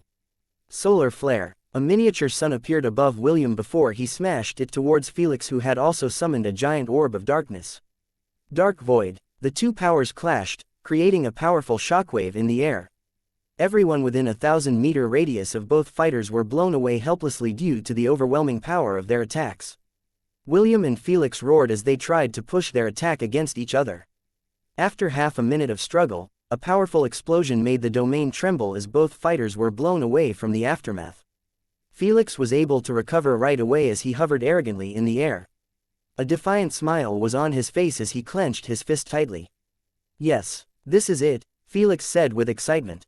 "This is how things are supposed to be. It will be boring if I beat you too easily." William, who was on his opposite side, took a fighting stance as he absorbed the power of the solar flare that remained in the surroundings. Soleil turned dark red, as the power of the sun powered it up, but William knew that the spear was only halfway charged. The half-elf changed his job class to Thunder Emperor. Although the prestige class, strength was only at the early stages of the myriad rank, lightning was a demon's worst adversary. "Stormcaller, let's go," William stated as the Ainsworth family's heirloom floated by his side. Tendrils of lightning snaked around its body as the crisp sounds of electrical currents reached William's ears. It was as if the weapon was assuring him that it would perform to the best of its abilities in the half-elf's fight against his enemy. Dark clouds covered the sky as the rumbling of thunder resonated in the heavens. The pupils in William's eyes glowed brightly as streaks of lightning streaked in its depths. Felix frowned because he didn't expect William to be able to wield the power of lightning. Although he now had the power of darkness protecting his body, he had to admit that his race's inherent weakness was something etched deep in their bones. "Armor of darkness," Felix declared, and his body was immediately coated with dark armor. This was the only defensive move he could think of in order to ensure that he wouldn't be caught by surprise by William's unearthly display of power. Felix was like a dark knight, but with a crimson crown on his head. The dark spear in his hand blazed with unholy flames as he prepared to launch an attack at William. However, before he could even make his move, William appeared in front of him without warning and thrust Soleil to his chest. The blow forced Felix's body to bend over as he was propelled backwards. But William's attack didn't end there. As if waiting for its master's attack to connect, Stormcaller unleashed a giant bolt of lightning, which sent Felix crashing towards the ground, creating a crater where he fell. This extraordinary display of power didn't escape the two ladies who were watching the battle from a safe distance. "If he wasn't wearing that crown, Felix might have died from that attack," Invidia said with a smile on her face. "But he is wearing the crown of darkness, so he should be fine," Superbia replied. "Who do you think will win?" "The stronger one." The corner of Invidia's lips curled up with a smile. Her friend was right, only the strong would be the last one standing between the two teenage warriors. Initially, she thought that it would be a one-sided beating, with Felix overpowering William from the get-go. However, she didn't expect the half-elf to not be as simple as he seemed, which surprised her greatly. "It's hard to not be envious of her right now," Invidia said as she gazed in Selim's direction. "I mean, two handsome boys are fighting for her right now. If I was in her place, I would be thrilled." "How about you, Superbia?" "I don't feel envy or jealousy towards her," Superbia replied. "Only pity. Our sister is quite pitiful, isn't she?" Invidia nodded her head in agreement. "Yes. But she's still our sister. I'm sure that when she is pushed into a corner, she will throw all caution to the wind and fight back." Superbia smiled. Unlike her sisters, she prided herself for being one of the chosen ladies that bore a sin in her body. She believed that no matter what circumstances they found themselves in, they would always fight tooth and nail against the fate that was presented to them. For that was also the sin that they carried. The sins that were always present in everyone's heart. Chapter 1071. It's time for you to know your place. As an existence that had guarded the holy grounds for thousands of years, the Dark Wraith had never felt a single threat to its existence. That was, until today. For the first time in its long, and decrepit, life, the Dark Wraith found itself hard-pressed against the intruder that had suddenly descended into the dark domain that it guarded. "Is that all you've got?" Sun Wukong asked as he lightly slapped the face of the Dark Wraith that was lying on the ground. "I guess you can only bully little children. What a weakling. Ku, arrogant ape," the Dark Wraith replied as it unleashed the power of darkness in its body. "I'll kill you. Yeah, maybe after 100,000 years," Sun Wukong smirked as he swatted the Dark Wraith with a powerful slap, uncaring about the dark energy that assaulted his body. "You see, parlor tricks like this don't work on me." As soon as he finished his declaration, the miasma that the Dark Wraith had unleashed at point-blank range disappeared completely. Why are you interfering in this matter? Ahriman asked through telepathy. Are you that bored? Yes, Sun Wukong replied. You see, my boy, William, over there is fighting you guys even though the odds are stacked up against him. I just figured that I'd join in the fun and balance things out a bit. Ahriman snorted in contempt. Balance things out? Very funny. Do you really think that your appearance will change anything? You only hasten the inevitable. Oh, Sun Wukong cleaned his ears as he stepped on the Dark Wraith's head and pushed it towards the ground. The Monkey King had coated the Dark Wraith with his divinity, and prevented it from morphing away.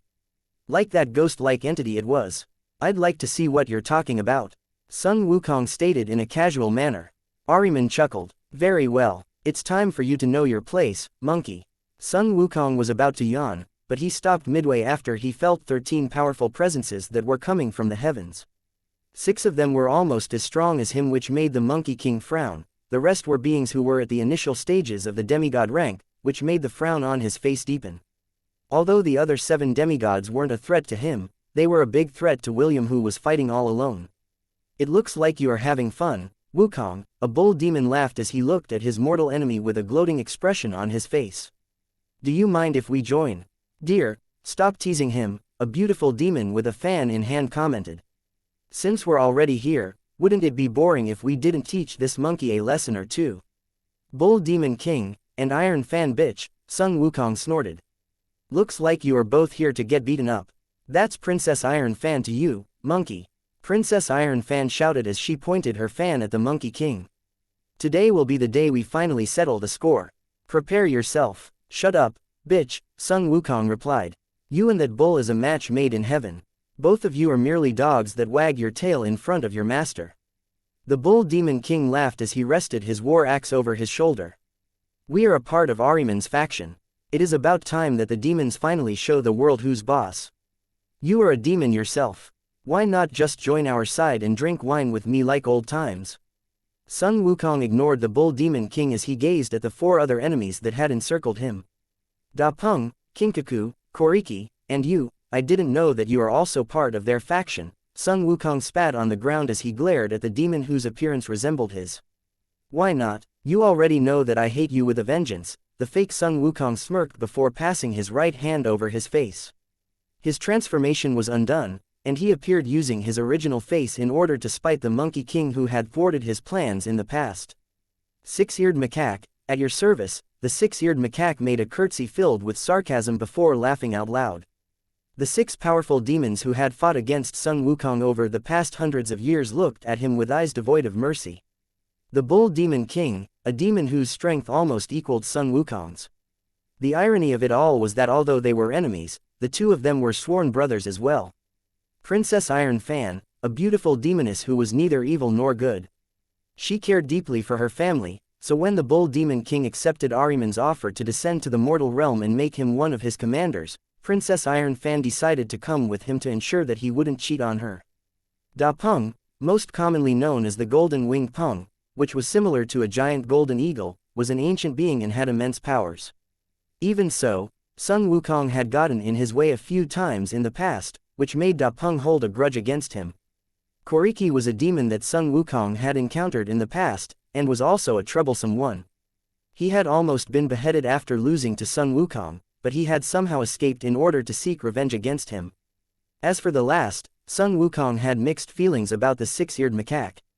This particular demon liked to use the Monkey King's appearance to create havoc in the land, and make people think that Sun Wukong had finally gone crazy and turned against those who had believed in him. Only the Buddha was able to tell who he really was, and prove to everyone that Sun Wukong was being conspired against. Although he was not as brave or as confident as the Monkey King, the 6-eared macaque was definitely someone that even Sun Wukong had trouble fighting against. Now, these 6 powerful enemies surrounded him, and ensured that he wouldn't be able to do as he pleased. The Monkey King sighed in his heart as he gazed at the 7 other demigods who were watching William's battle against Felix. This is a little troublesome, Sun Wukong thought as he firmly gripped his weapon in his hand. Although he was confident that he wouldn't lose against the 6 demons surrounding him, he couldn't say the same about William's current circumstances. The Monkey King had a feeling that if he tried to help the red-headed teenager fend off the 7 demigods that were eyeing the half-elf at the moment, the other 6 enemies would target the boy as well, which was something that Sun Wukong didn't want to happen. I told you, didn't I? Ahriman's voice, filled with ridicule, reached Sun Wukong's ears. You can't stop the inevitable. Just watch from the side like the good monkey you are, and watch the defeat of your favored mortal. Even the dark wraith who was under Sun Wukong's feet, laughed mockingly at the Monkey King's helplessness. This in turn, angered Sun Wukong, causing him to repeatedly stomp his foot to torture the dark wraith, who was getting on his nerves. The 6 demons that encircled the Monkey King didn't move, and allowed Sun Wukong to vent his frustration on the dark wraith who didn't know how to keep its mouth shut. They knew that the Monkey King had already accepted his fate, and would not do anything reckless, or else they would no longer hold back and target the red-headed teenager, whose current circumstance had turned for the worse. Chapter 1072, I will wait for you at the roots of the world tree. Why can't I beat him? These were the thoughts that passed through Felix's head as he clashed with William over and over again. Each and every time, the half-elf gained the upper hand and gave him a good thrashing. If not for the dark armor he was wearing, he might have already sustained grievous injuries due to their intense battle. Impossible, Felix muttered as he gazed at the opponent who was looking down on him from the sky. Why are you so strong? William ignored Felix's words as he threw Stormcaller towards the demonic prince, who was currently lying on the ground. A thunderous roar spread across the heavens as hundreds of lightning bolts descended towards Stormcaller, painting their surroundings with their brightness. What followed next was a powerful explosion that sent a dust cloud rising towards the sky. Stormcaller returned to William's side as it crackled with power after delivering a powerful attack to its target. It's still not enough. William clicked his tongue as his vision swept through the dust cloud, and locked onto the body of the green-haired demon, who was encased in a pitch-black armor. No matter what you do, it's useless. Felix shouted as he propped himself from the ground. I am invincible. You can't defeat me. The green-haired demon wanted to say more, but he could feel blood rising up his throat, so he decisively clamped his mouth shut, in order to prevent showing any kind of weakness. After forcefully swallowing back the blood that had nearly escaped his lips, Felix raised his dark spear and pointed it at the red-headed teenager who had made him suffer so much. Kill him, Felix ordered. What are you all looking at? Kill him. The demon prince couldn't accept that he was at a great disadvantage against the son of the Dungeon Conqueror that defeated his father. He thought that since he was already the chosen prince, he would be able to trample anyone who stood in his way. However, his current situation made him realize that he still didn't have enough power to overcome the person whom he had deemed as his rival. Felix was considered to be a prodigy of the demon race. He had fought inside dangerous dungeons in order to gain battle experience. However, he had never experienced a fight where his life was on the line. Even when he was challenging dungeons, there would always be elite demons to guard him. These demons would always step in when Felix was in a pinch, so he had never really suffered any hardships. He was very different from William, who had risked his life several times in the past by fighting against strong opponents. What Felix lacked was true battle experience. He wasn't like William, who had fought wars, demigods, and pseudo-gods, and lived to tell the tale. What a disappointment. Invidia shook her head when she heard Felix's shout. Superbia also nodded her head in agreement. Although she didn't say anything, the coldness in her gaze was enough to tell how disappointed she was due to Felix's incompetence. The 2 beautiful girls watched as 2 of the demigods that had encircled William made their move to attack the half-elf. Aside from the 2 demigods, tens of thousands of shadowy figures materialized on the ground. They were the demons that had been corrupted by the power of darkness since time immemorial, who had become shadow demons that answered the call of the heir of darkness. The red-headed teenager immediately found himself assaulted on all sides, as he desperately evaded all the attacks that were headed in his direction. William could have run away, but he chose not to.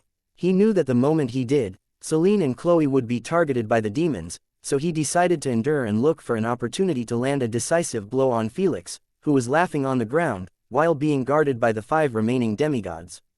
Is that the person you chose to ally yourself to? Sun Wukong spat on the ground as he gazed hatefully at Felix from where he stood.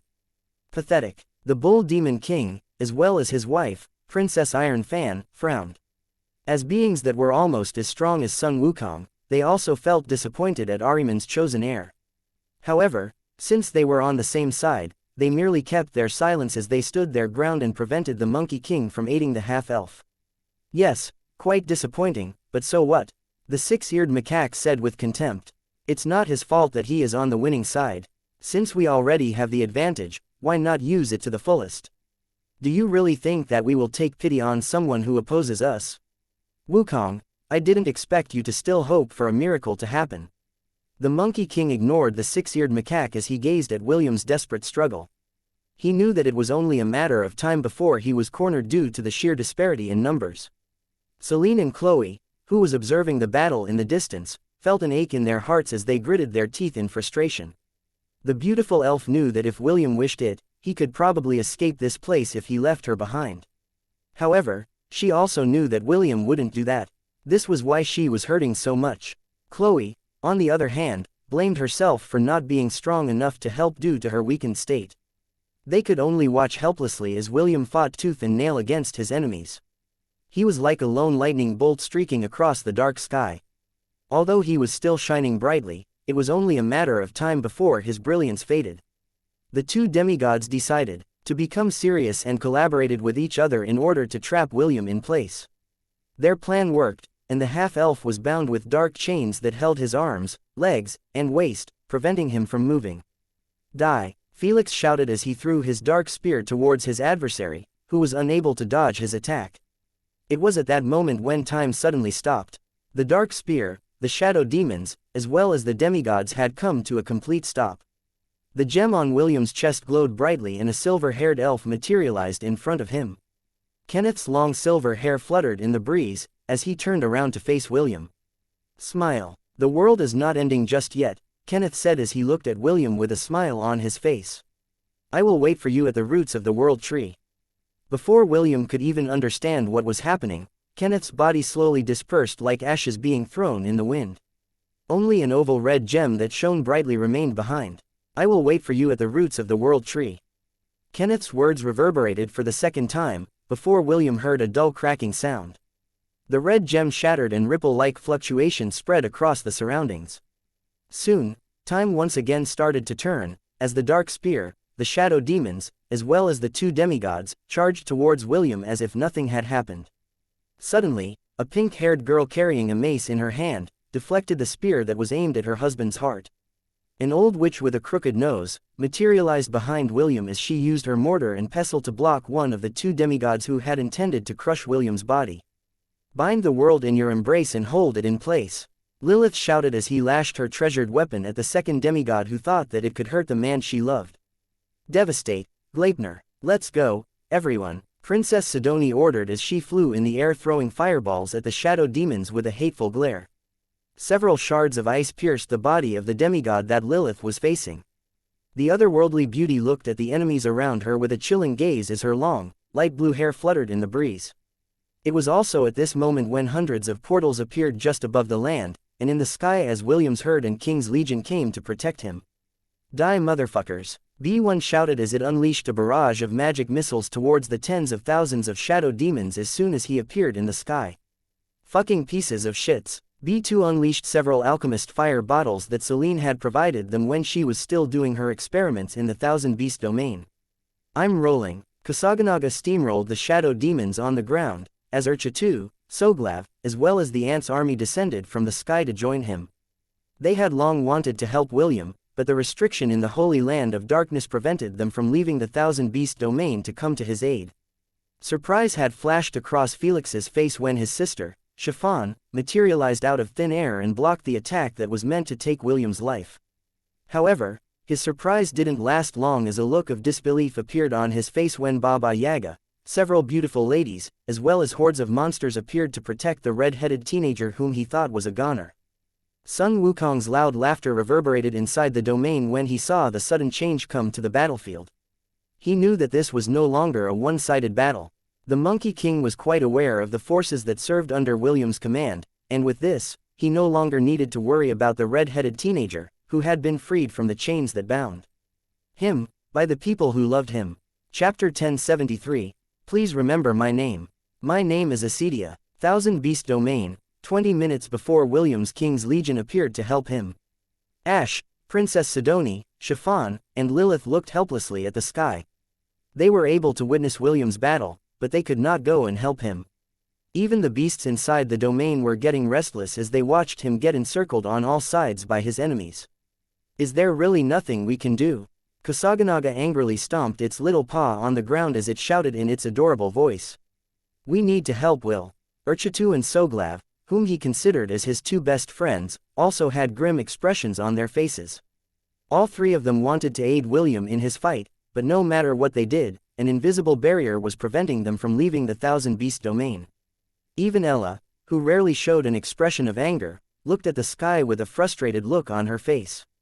She kept on clenching and unclenching her fists, as she thought of a way to help Will overcome his current predicament. When everyone was feeling depressed, Kenneth stepped forward as his silver hair started to extend until it reached the ground. I have a way for everyone to leave this place and help Will, Kenneth declared. However, the chances of all of you dying if you come out of this place is very high.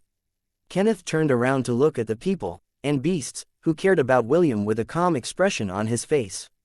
Are you sure that you are willing to take this risk? Kenneth asked. Once we do this, there's no going back.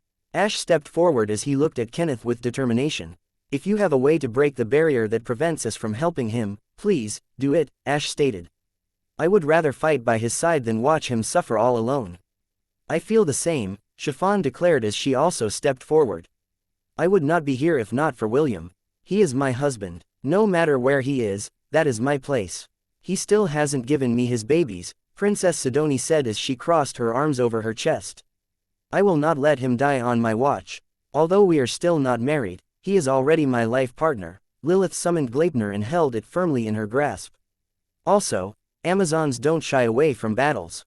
His fight is my fight. Kenneth nodded his head. Keep him safe for me. The moment I dispel the barrier, this body will immediately disappear. Disappear? Princess Sidoni asked. What do you mean, disappear? Kenneth glanced at her before removing his upper robe. Everyone looked at his delicate body, and noticed an oval-shaped red gem in the center of his chest. I am a homunculus, Kenneth replied. This is not my real body. I can only control it remotely with the power of the Philosopher's Stone in my chest. In order to break the barrier, I need to detonate it in order to cause a ripple in space and time. That is the only way to allow all of you to leave this place. Kenneth once again dressed himself properly before scanning the faces of everyone in his surroundings. Are all of you ready? Kenneth asked. If the answer is yes, then I will detonate the Philosopher's Stone after I leave this place. A calm voice that was filled with authority called out to Kenneth. Everyone turned their heads to look at Ella, who was currently walking in their direction with several goats following behind her. You said that you are a homunculus, Ella said. Since that is the case, this also means that Kenneth is not your real name. As William's adoptive mother, I would like to know the name of the person who plans to sacrifice the precious Philosopher's Stone to allow us to come to his aid. Tell me, what is your name? Kenneth looked at the otherworldly beauty in front of him. To this day, he never expected that the goat whom William had called Mama, was actually someone whose powers even Kenneth could not fathom. Acedia, Kenneth said with pride. Please remember my name. My name is Acedia. Please, save Will in my place. Arwen sensed a fluctuation from the spring of life that was hidden within the roots of the world tree. William's mother hurriedly made her way towards the spring's location with a frown on her face. There was only one person that had made that place her home, and she was supposed to be in the central continent with William. When Arwen arrived at the spring, her gaze immediately landed on the beautiful elf, whose entire body was submerged under the water. Her long blonde hair, that was as long as the roots of the world tree, glowed faintly from under the water. She had been sleeping peacefully in the spring of life for many years, and it was very rare for Arwen to see her awake. Suddenly, the young lady's naked body slowly rose to the surface of the spring. Arwen didn't hesitate as she waded into the waist-deep waters, in order to go to her disciple's side. The young lady's eyelids fluttered, before they slowly opened. She lazily gazed around at her surroundings, until her sight landed on Arwen, who had arrived beside her. Acedia, what happened? Arwen asked. I felt the destruction of the Philosopher's Stone that I gave you. Did something happen to Will? Acedia looked at William's mother for a brief moment before closing her eyes. Yes, Acedia replied. Tell the council that he has been born. William, his wives, as well as his king's legion are now fighting against the forces of darkness. The prophecy has come to pass. Arwen's lips trembled when she heard Acedia's report. She knew that her disciple would only use the Philosopher's Stone as a last resort to help William. Since Acedia had done it, Arwen knew that her son's condition was very dire, but there was nothing she could do about it. "Please, save him," Acedia said in a drowsy voice. "I can't stay awake any longer." As soon as her words left her lips, Acedia's body became completely still before it was once again submerged in the spring of life. Arwen looked at her disciple one last time before hurrying towards the Elven Council to tell them the news. Deep inside, she was very worried about her son, but since she was thousands of miles away from him, the only thing she could do was pray. Pray to the gods that her beloved son would be able to survive the calamity that he found himself in. Chapter 1074. The two of us will always be together, whether you like it or not. "My dear sister, fancy meeting you here," Felix said as he looked at the pink-haired girl whom he had bullied for years. "What are you doing here? Have you come here to become my obedient doll who will follow my every wish?" Chiffon looked at her older brother while holding Charur firmly in her grip. If she said that she hadn't received any trauma during her childhood, she would be lying.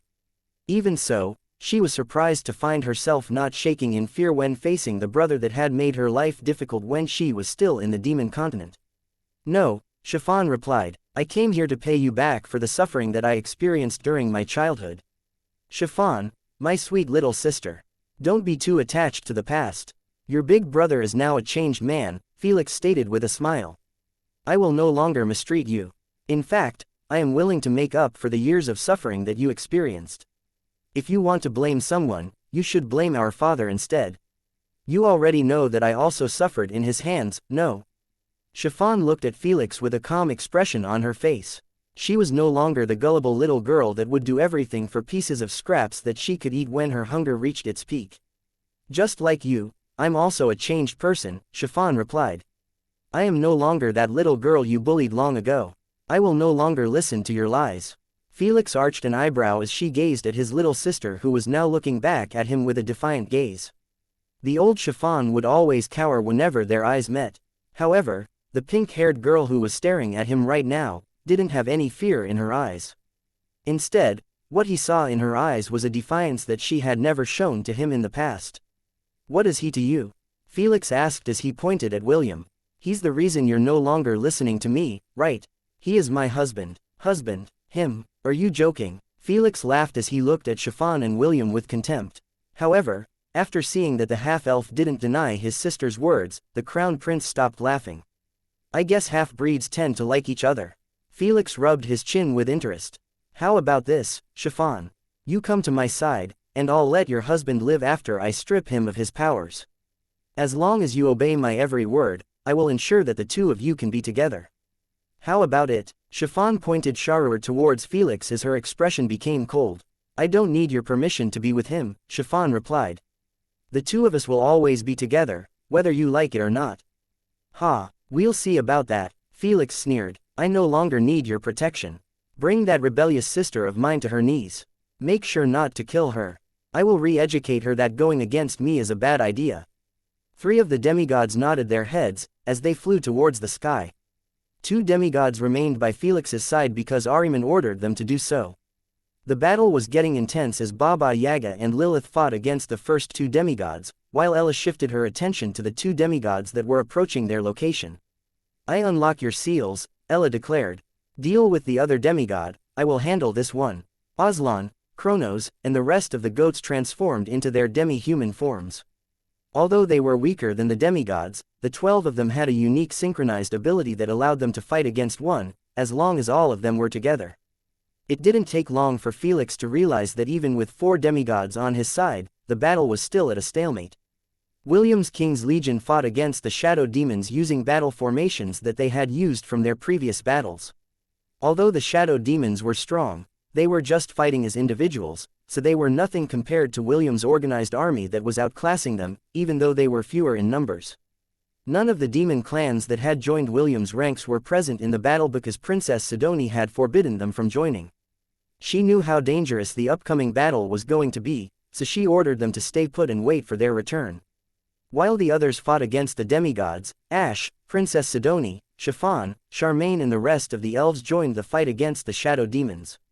At the present moment, no one had a clear advantage over the others. William's forces had quality, but Felix's forces had quantity. The shadow demons were no ordinary creatures. They were the souls that had been trapped inside the ancient ruins, and had been soaked in the power of darkness for hundreds of years. They were not cannon fodders that could easily be defeated. William's forces had already suffered hundreds of casualties in the first few minutes of the battle, due to how strong they were. Seeing that time was not on their side, William once again locked his attention on Felix, who was standing between the two demigods that guarded him. The red-headed teenager knew that, in order for them to win, they must defeat Felix first no matter what. Lightning Strider. William charged towards the crowned demon like a lightning bolt. The two demigods guarding Felix immediately went to defend him, but just before the two of them could block William's path, both of them were blown away by an attack that they didn't see coming. A beautiful elf, wearing a white celestial armor, threw a green fireball at the head of one of the demigods, forcing it to evade to the side. A teenage boy with short black hair that had golden stripes in it that resembled lightning bolts, smashed Mjolnir at the chest of one of the demigods, sending it flying in the opposite direction. "Have no fear, Elliot and Conan are here," the teenage boy, who looked like William, declared as lightning crackled across the hammer in his hand. The two of them had merged, and used William as a medium to teleport to his location. The beautiful elf, who was wearing white celestial clothes, glanced at her twin sister, who was currently being guarded by Chloe, with a relieved expression on her face. "Looks like we made it in time," Celeste said as she gazed at the green-haired demon who was now being pushed back by William's relentless attack. She then threw a jewel on the ground, where a golden portal appeared. Byron walked out of it, as well as thousands of elite warriors that had been raised by Hestia Academy in secret. They had been trained for this very day, and now they would fulfill their role to the best of their abilities. "Push them back," Byron ordered. "Show them the might of Hestia Academy." The warriors of the academy shouted a deafening roar as they joined the ranks of William's King's Legion to fight against the shadow demons that numbered in the tens of thousands. Ahriman's third eye narrowed its gaze as it looked at those who had invaded his domain. Although he was confident that he still had the upper hand in the battle, he still felt annoyed that several insects kept on getting in the way of his revival. "Da Pung, Kinkaku, deal with these bugs," Ahriman ordered. "Show no mercy and don't let them leave this place alive." The giant golden eagle, as well as the one-horned golden demon nodded their heads as they left Sun Wukong's encirclement. The demon bull king, Princess Iron Fan, Korkiki, as well as the six-eared macaque took out their weapons and eyed Sun Wukong with determined faces. They had one task, and one task only: to prevent the Monkey King from breaking out of their encirclement. Sun Wukong sneered at them, but he understood that breaking free from the encirclement would only bring more harm than good in the current situation. "William, my boy, the rest is up to you." Sun Wukong gazed at the red-headed teenager, who was currently attacking Felix without holding back. The half-elf was like a mad bull on steroids, and his roar reverberated in the surroundings, as he tried to break the armor of darkness that protected Felix from his deadly blows that were meant to take the arrogant demon's life. Chapter 1075. Time to End This Farce Part 1. Due to Acedia's sacrifice, the laws that protected Ahriman's domain from outside interference were broken. This allowed William's herd and King's Legion to leave the Thousand Beast domain to come to his aid, as well as allow Conan, Elliot, and Celeste to lock onto William's and Chloe's location. Using the time that the domain was still in an unstable state, Celeste opened the portal that allowed the elite warriors of Hestia Academy to join the battle. Although Ahriman and the Dark Wraith didn't want to admit it, the advantage they had earlier had decreased by a good margin. Ahriman's third eye locked on William's body as he gazed at him hatefully. It was all because of the half-elf that things were getting out of hand. "I guess I could risk it even though my revival would be pushed back once again," Ahriman thought as he fought an internal struggle inside his head. Even as a god, he still needed to make difficult choices in the current situation that he was in. What he wasn't aware of was that high above the temple of the gods, a primordial goddess was watching the battle with an amused expression on her face. Standing beside her was the cloaked figure that William had met in the Deadlands. He was none other than her son, the god of death. "Looks like Ahriman is getting impatient." The primordial goddess smirked before glancing at her son. "You already know what to do, right?" "Yes," the god of death bowed his head in respect. "Go. Ensure that Ahriman won't get his way. If he really plans to break the code of the Temple of the Gods, then we'd better take advantage of the situation." The god of death disappeared, leaving the primordial goddess to continue looking at the battle with a sweet smile on her face. "I guess I'll have to thank you in advance, Ahriman," the primordial goddess said softly. "Because of you, my wish will be finally realized. Ahriman slowly opened his lips and several glowing orbs of light came out of the bodies of those that had died in the battle. He was planning to consume their souls in order to give himself enough divinity so he could use some of his powers. Everyone that was on William's side could only grit their teeth helplessly as they saw the souls of their allies fly in the direction of the god of demons. William couldn't count the number of times he had tried to pierce Felix's armor using Soleil and Stormcaller. The black armor was like an impenetrable shield. After attacking it several times, not even a crack could be seen on its surface. It's no use, Will, Celeste's voice reached out to the half-elf via telepathy. That armor he is wearing is one of the divine regalias of the god of demons. Only attacks that are backed with the power of divinity will be able to damage it. William smashed Soleil onto Felix's headgear, sending him crashing towards the horde of shadow demons that were trying to protect their crown prince. He then panted for breath as he wiped blood from the corner of his lips. Although Felix wasn't as experienced in fighting as William, the green-haired demon took advantage of his armor's invincibility to counterattack the half-elf and deal injuries to his body. Understood, William replied as he firmly gripped Soleil in his hand. I don't know if it will be enough, but I have no other choice. After absorbing the remnants of the sun flare earlier, Soleil's divinity had been charged by half. William knew that it was not enough to pierce through Felix's armor, and using the divinity to charge it the rest of the way seemed like a waste.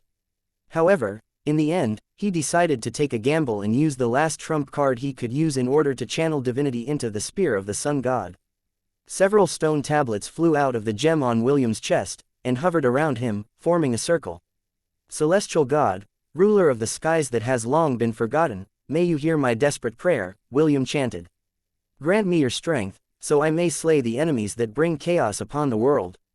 Support me with your heavenly blessing, and grant me your sacred favor.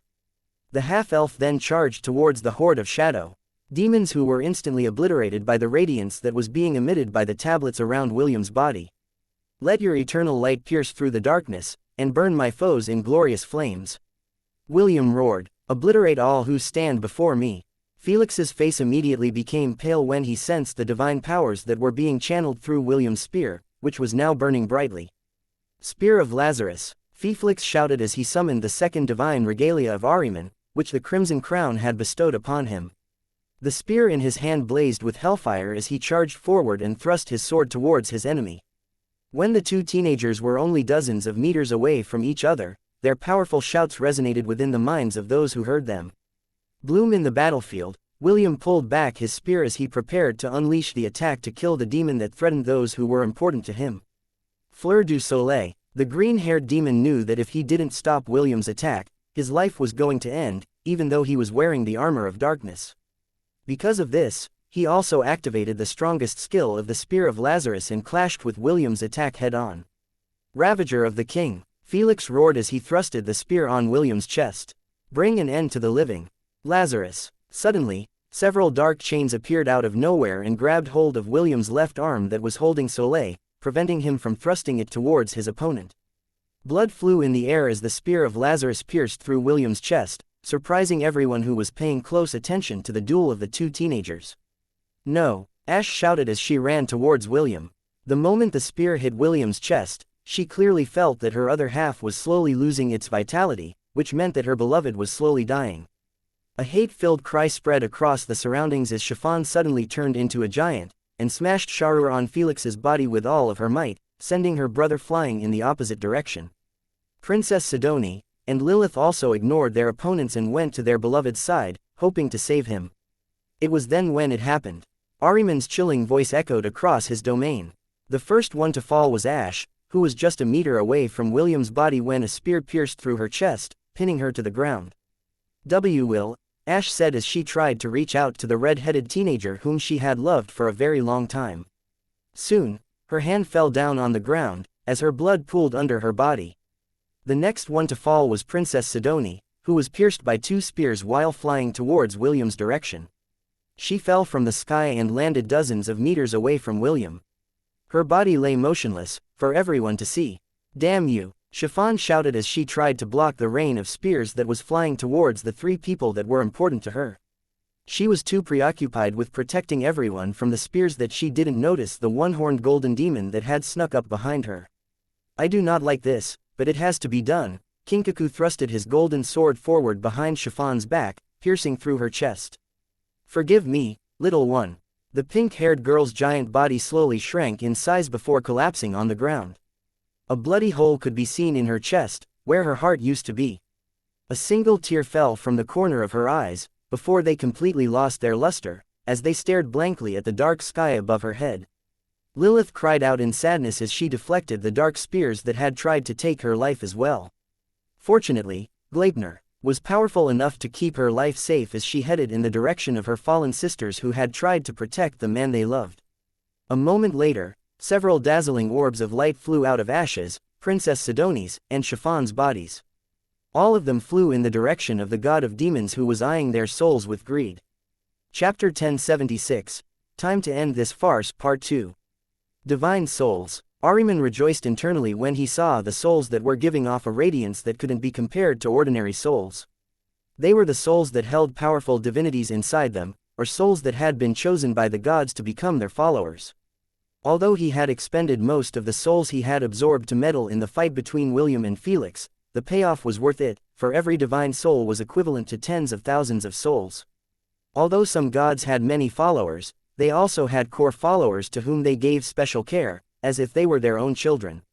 Princess Sidoni and Chiffon carried the sins of the world, so their souls held a powerful divinity. Ash, on the other hand, was one of Astrid's core followers, alongside Est and Isaac.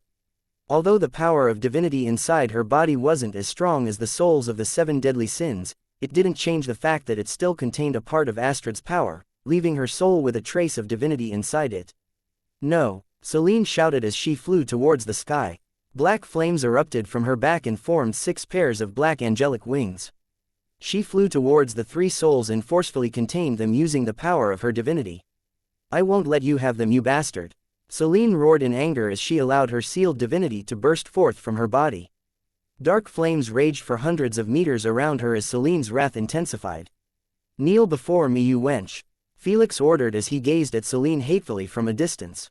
Obey me. The dark mark on Celine's right breast shone crimson red, but the beautiful elf was unmoved. She then stared at Felix, marking him as her target as she descended from the sky. I'll kill you, Celine shouted with hate. Her wrath had overcome the power of the mark of darkness that forced her to obey Felix's orders. The only thing she wanted to do right now was to rip the demon to pieces, in order to avenge her sisters who had died in battle. The 2 demigods that were guarding Felix moved in to block her path. However, Celine didn't stop her advance. Instead, she even increased her speed as the fingernails on her right hand extended and began to blaze with dark flames. Scram! Celine roared in anger as she clawed the one of the demigods that blocked her path. The demigod calmly used his weapon to block Celine's attack, creating sparks after they clashed. To his surprise, the beautiful elf overpowered him and was even able to cut off the arm that was holding the weapon. Celine didn't follow up with another attack and instead used that opportunity to close the distance between her and Felix. Celine swiped her hand through the air and 5 wind blades, that blazed with dark flames, flew in Felix's direction. Naturally, her attack was blocked by the other demigod, but the impact still sent it flying away, leaving Felix undefended.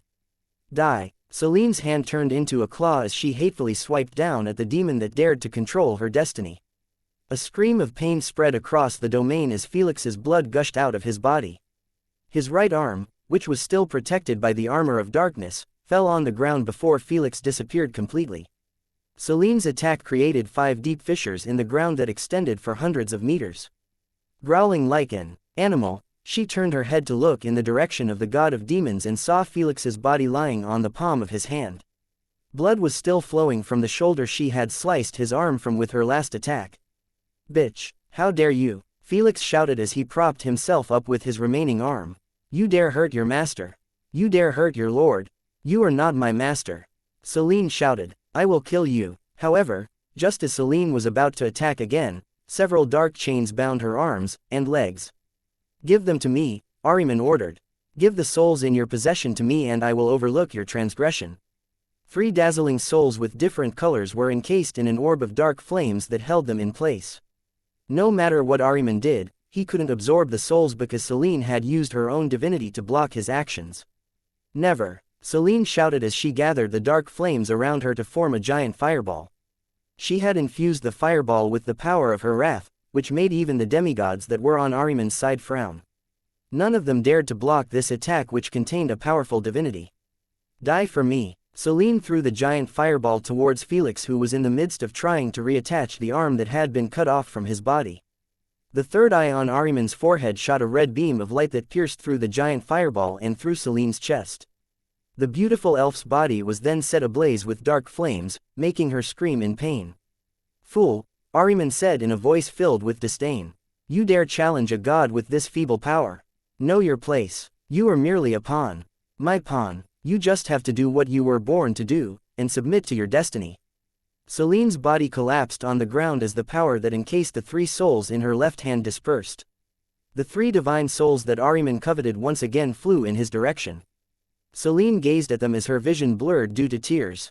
Although she could activate the power of her divinity to overcome the mark of darkness, she still fell short when fighting against the will of one of the strongest gods in the world of Hestia.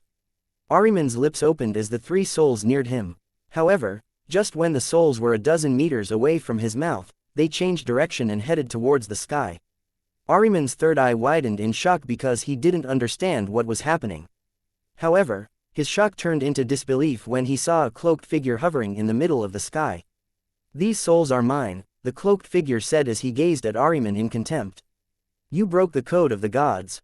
You were not allowed to personally interfere with the mortal realm, and you have done so repeatedly. Taking the lives of these three mortals was something that you shouldn't have done, but what is done is done." The cloaked figure then glanced at Selene, who was lying on the ground. He then casually made a gesture and Selene's body floated in the air, then flew in his direction. "I was planning to kill her to end her suffering, but I can't," the cloaked figure thought as his gaze locked on Selene's body, particularly her womb. "If it was only her, I would have killed her right away, but I can't take the life of an innocent." The god of death then held Selene's body before entering a dark portal. However, before he passed through it, he gave the half-elf on the ground a sidelong glance. This only lasted for a brief moment before he disappeared from Ahriman's domain. A hate-filled roar escaped Ahriman's lips after he had been denied his prize. If he had absorbed the power of the three divine souls, at least two of the chains that bound his body would have easily been undone. "How dare you interfere?" Ahriman's mental shout made the entire domain tremble as all living and non-living beings held onto their heads due to the pain that they were suffering. "Just who are you?" The god of demons didn't know the identity of the cloaked person that had intruded on his domain. The only thing that he knew was that only those who had similar powers to him, when he was at his peak, were capable of breaking through the laws of his world. "Everyone leave this place now," Elliot shouted as he raised Mjolnir to the sky, creating thunderclouds.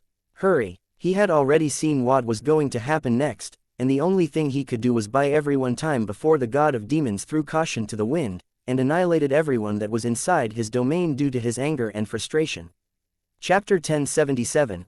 Not bad for a half-baked goddess, right? Everything seemed to move in slow motion, as Chloe stared at William's body that was pierced through by the spear of Lazarus.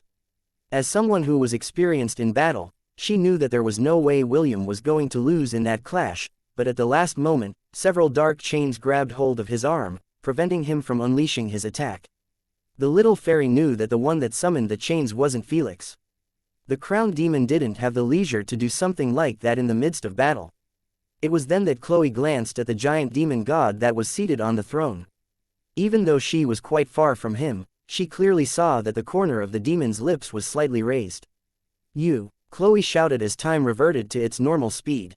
The first thing that she thought to do in that moment was to use 100% of her true power and smash the giant god's head in with her full-powered punch.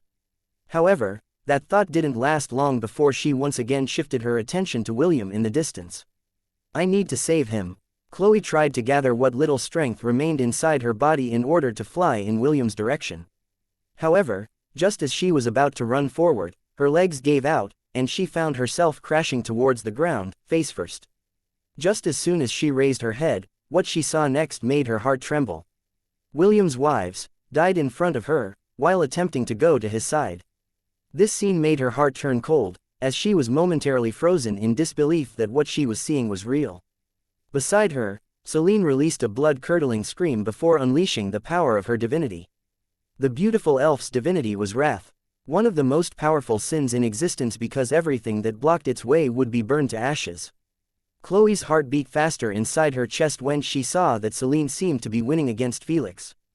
The moment when the green-haired demon's arm was cut off, she thought that the next blow would definitely take Felix's life.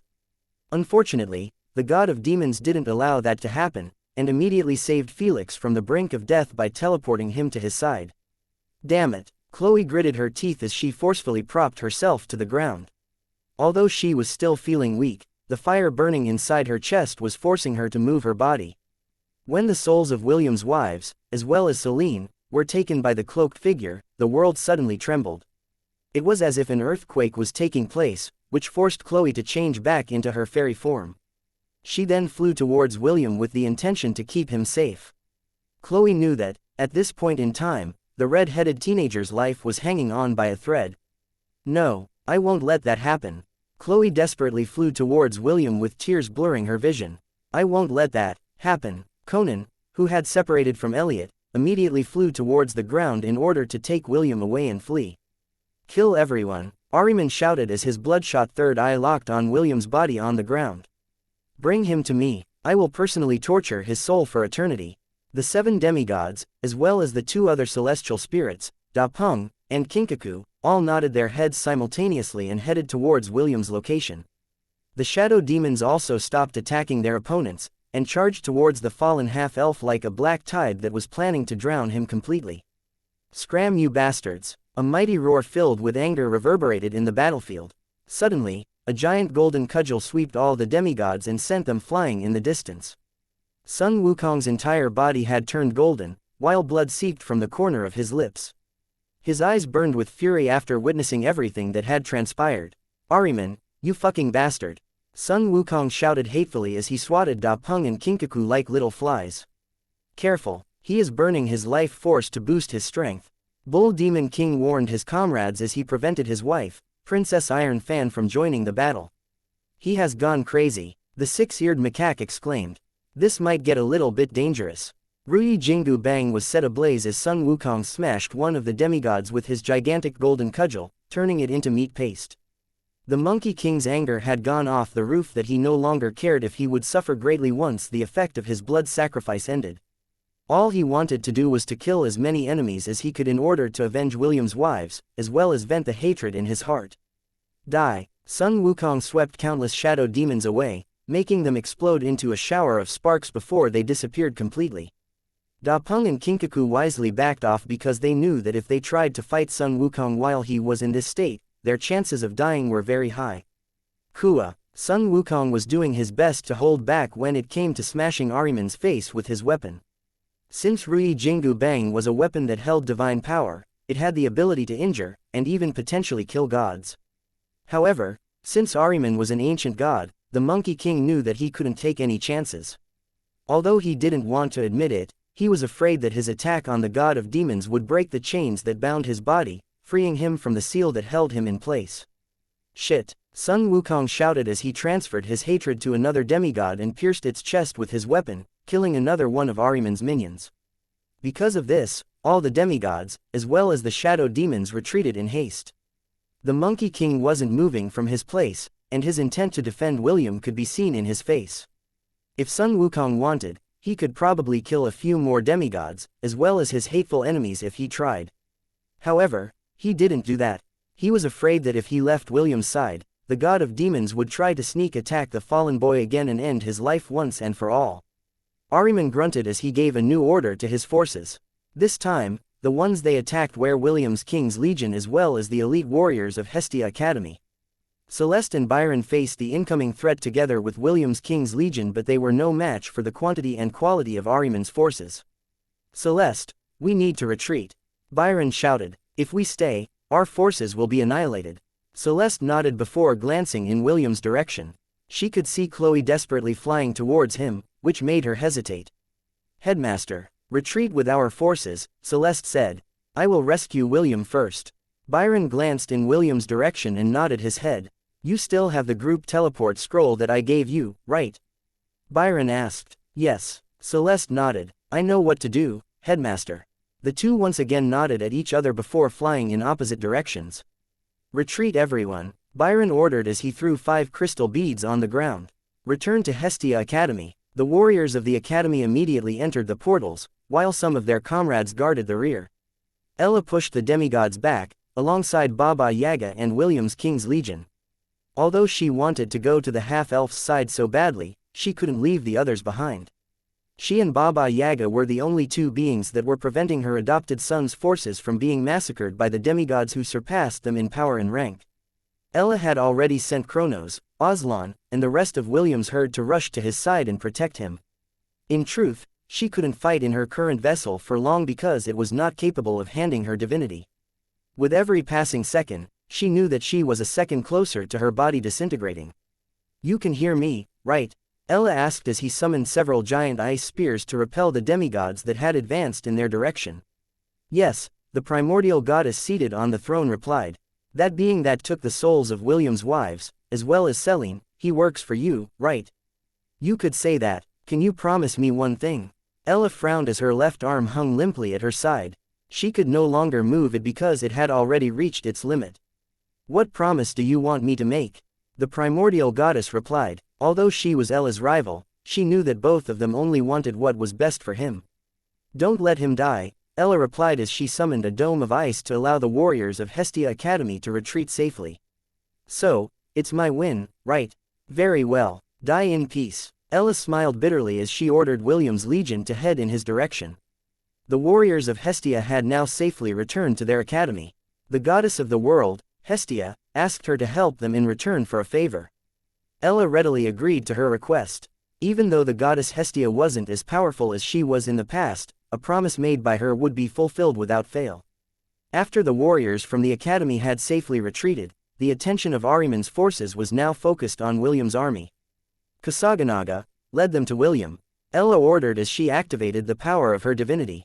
She then pulled the bell that hung from her neck and threw it in William's direction. The bell left a trail of silver light behind it as it flew towards William. Soon, it landed on the gem embedded in William's chest, which had turned completely black. "I'm sorry," Ella said softly. "This is the only thing I can do for you." The silver bell merged with the gem in William's chest, creating a faint ripple within its darkness. A moment later, a small glow started to pulsate at the center of the black gem. She also waved her hand and encased the bodies of Ash, Princess Sidoni, and Chiffon in a thick layer of ice, stopping the deterioration and corruption of their bodies. Ella sighed after seeing this before facing the monsters in front of her. Both of her hands hung limply at the sides of her body now, but she didn't pay them any mind. "Even if it's only for half a minute, I will make you understand that you shouldn't have made me angry," Ella said in a cold indifferent tone as her body glowed brightly. Ahriman's eyes widened in shock as he shifted his attention from William to the otherworldly beauty who was looking at him with killing intent. He hadn't paid much attention to Ella earlier because he thought that she was just using an ability to temporarily boost her rank to the demigod level. "I didn't know you were a goddess," Ahriman's cold voice spread across the domain. "Well, a half-baked goddess. It seems that your vessel is not capable of holding your divinity." Ella smiled as the power she released intensified, making the entire world shudder under her majestic form. "It's time for you to feel the power of this half-baked goddess," Ella declared as the domain's temperature dropped to freezing levels. Only William and his forces were not affected by this sudden change in temperature. Absolute zero. Everything in front of Ella turned into ice sculptures. The shadow demons, the 5 demigods, as well as Kinkaku, were caught within the range of her coup de grace. Only Felix, the bull demon king, Princess Iron Fan, Da Pung, 6-eared macaque, and the dark wraith were saved because Ahriman had used his own divinity to shield them from Ella's attack. "Not bad for a half-baked goddess, right?" Ella sneered before her body started to disperse like ashes in the wind. "Wash your neck. William will come for it soon. I will laugh at your demise from the heavens."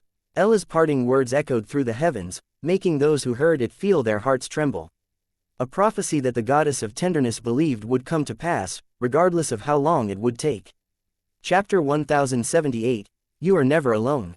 Before she disappeared completely, Ella encased her allies in a protective dome of ice that contained the power of her divinity. She had done this to give William's forces ample time to regroup, as well as think about how they were going to get out of their predicament. Although she had greatly reduced the threat that they would have to face, they were still not out of danger just yet. Lilith held onto William's body as tears streamed down the side of her face. Chloe was also beside him, and looking at him with a worried expression on her face. His heart is no longer beating, Celeste said as she crouched down to examine William's body. I'm afraid that he's still alive, Elliot said with a sad expression on his face. Barely alive. Ash transferred what little bit of life force remained in her to him just before she died. Ella also transferred her remaining lifespan and divinity to him, to ensure that he would live for one more day. Only a day? Chloe asked. What good will a day do? Elliot shook his head. Not much, but it's better than nothing. Kronos and the others had solemn expressions on their faces as they looked at their master, whose pale expression looked paler than when he equipped his vampire progenitor class. Ella had tasked them to protect him at all cost, and that was what they were planning to do. Don't worry, I have a teleport scroll in my possession. It can teleport 100 people back to Hestia Academy. Celeste wasn't able to finish her words because she had completely forgotten that William's forces numbered in the thousands. She bit her lip and didn't utter another word as she looked at the pale-faced half-elf who was still unconscious. It's fine, Elliot said. I will take everyone back to the Thousand Beast domain. He then turned to look at his twin Conan and patted his shoulder. I'll leave the rest to you, Elliot said in a serious manner. Understood, Conan replied as he lowered his head. I'll do my best. Elliot nodded. I know you will. Elliot then pressed his forehead on William's own and uttered a single word. Where? William muttered as he gazed at his surroundings. He felt so light, as if he was floating. He felt sluggish and drowsy, and all he wanted was to close his eyes and return to sleep. However, just before he did that, a small glowing ball of light suddenly appeared in front of him. So, this is where you are, Elliot said in a teasing tone. You look beat up, champ. Elliot, William asked as he looked at the angelic familiar in front of him with eyes half open. The feeling of drowsiness was too strong, that he felt himself being held in a soothing embrace. All he needed to do was close his eyes, and allow the comfortable feeling to wash over his body. Oi, don't sleep, Elliot shouted as he slapped William's cheeks repeatedly. That hurts. Good. It means that you're still alive. The angelic familiar sighed as he pressed his hand over his forehead. Listen, Will, I don't have much time left, Elliot said. There are many things that I want to say, but it is better that I just show it to you instead. Elliot waved his hand and a projection appeared in front of William, who was doing his best to keep his eyes open. He saw how Felix managed to pierce his chest with the spear of Lazarus, but he remained unmoved by it. Only when he saw how his wives died while trying to reach out to him did the drowsiness disappear from his body. A rage that he had never felt before started to overcome him. However, the scenes didn't end there. He shouted in anger when he saw that the souls of his wives fly towards Ahriman. He had seen how the demonic god absorbed the souls of those that had died on the battlefield. The scene of the souls of his wives about to be absorbed by the hateful god made the half-elf cry out loud. Then, the image of Selene forcefully saving their souls followed. William felt his heart tightening when he saw how his master had activated her divinity and went all out to kill Felix using the power of wrath. Unfortunately, Felix didn't die. Ahriman saved the bastard and tortured Selene using the flames of darkness. The half-elf felt helpless when he saw her fate, as well as the fate of the souls of his wives who once again flew in Ahriman's direction. I'll kill you, William clenched his fist as he looked at the demonic god with hatred. I swear I will kill you. However, just as before the souls were about to be eaten, they flew towards the sky. William's gaze locked on the cloaked figure in the sky because he had recognized him. The god of death, William said in a chilling tone that made Elliot flinch. He then saw how the cloaked figure kidnapped Selene while Ahriman could only watch helplessly from where he sat. However, just before the god of death entered the portal behind his back, he gazed in his direction. For a brief moment, their gazes met, and somehow, William could feel the god's arrogance as if taunting him for his weakness. William thought that everything was over, but when he saw Ella's death, something inside of him broke. He stared at the image in a daze as tears streamed down the side of his face. Elliot sighed as he patted William's head. Will, not everything is over yet, Elliot said. The people who care for you are still in danger. Conan, Chloe, Kasaganaga, Urchatu, Soglav, Kronos, Aslan, and the rest. They are still outside and are just a few minutes away from dying. William bit his lip as he forced himself to stand. Earlier, he felt as if he was floating. Now, he felt as if he was carrying an entire mountain on his back. Just tell me what I have to do, Elliot, William said as he gazed at his angelic familiar. Elliot gave him a sad smile as he pressed his hand over his forehead. Do your best to live. As long as you are alive, there is hope. Elliot's body turned golden and slowly turned into particles of light. He had expanded most of his power to look for William within the boundaries of life and death. This was the only way he knew of to be able to bring him back to the land of the living. Will, I will not lie to you. Dark and difficult times are up ahead, Elliot declared. Perhaps, the only way for you to reunite with those important to you is to find hope. William's gaze blurred as he stared at the angelic familiar that was slowly disappearing in front of him. Elliot was part of his soul, so he understood what he was trying to do. In exchange for his life, his familiar was burning his own soul to bring William back to the lands of the living. Well, you might experience extreme pain when you wake up, Elliot chuckled. After all, losing a quarter of your soul will definitely result in a backlash. Still, pain is a good thing. It reminds you that you are still alive. William gritted his teeth as he burned Elliot's smile on his very soul. He knew that his angelic familiar was trying to comfort him, even in his last moments, which made it harder for him to accept what was happening. Remember, okay, make sure to find hope, Elliot said. Perhaps, she is the only one who can turn this entire situation around. Hope, hoping does nothing, William angrily shouted. Where was hope when I needed it the most? It doesn't exist, Elliot. Hope doesn't exist. Elliot wagged his finger as if he was trying to tell William that he was wrong. He was like a wise old man that held the knowledge of the entire world in the palm of his hands. I'm not talking about the word hope, Elliot replied. I'm talking about the hope, the eighth and last member of the virtues. Find her, Will, wait, knowing her, she will find you first. Well, I guess it will probably work out, maybe. Elliot chuckled as he scratched his head. When only half of his body remained, Elliot once again looked at William with a serious expression on his face. Goodbye, Will, Elliot said. Make sure to take care of Chloe. She dumped me to be with you. Also, if you don't do anything, she might die today as well. William stared at his familiar that was slowly disappearing in front of him. Elliot, is there really no other way? Elliot smirked before his entire body turned into particles of light and flew towards the sky of the pitch-black world. Till the very end, a peaceful smile was on his face as if he knew what was going to happen in the future. Will, remember this, you are never alone. Suddenly, a small spark appeared in the heavens and banished the darkness. A clear blue sky appeared above William's head, which was reflected by the clear blue sea under his feet. The half-elf found himself in a familiar place. A place where he had many fond memories of his wives, when they were helping him recover the power and stability of his spiritual world. His sea of consciousness, that had died, was once again rejuvenated by Elliot's sacrifice. Ripples appeared in the clear waters under William's feet as his tears fell freely like raindrops. Part of his soul had died in order to bring him back to life. He knew that from this day onwards, he would never see his angelic familiar ever again. Chapter 1079. Don't even think about escaping. Thorfinn was busy training the technique that Elliot had taught him when he suddenly felt a very bad foreboding that came out of nowhere. He couldn't explain what was happening. All he knew was that he was feeling an ache in his chest that he couldn't describe. Did something bad perhaps happen to Master?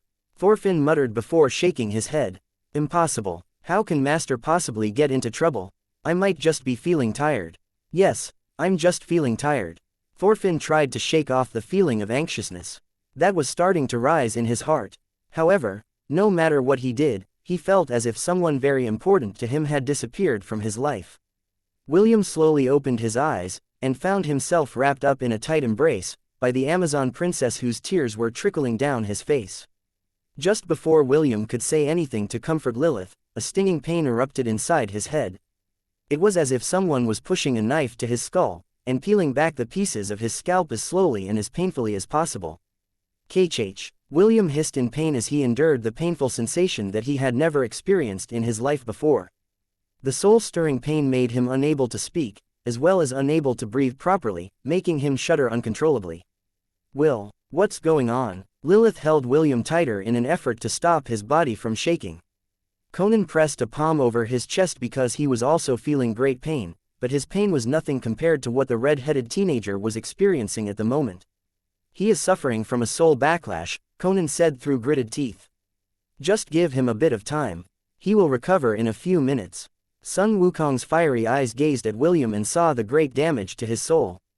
Immediately, he took out one of the peaches in his possession and crushed it in his hands. He had already grabbed William's jaw and held it in place, as he allowed the fruit juice to enter his mouth. A few seconds later, the half-elf's body stopped shaking, but he still had a pained expression on his face. Conan flew towards him and whispered something in his ear.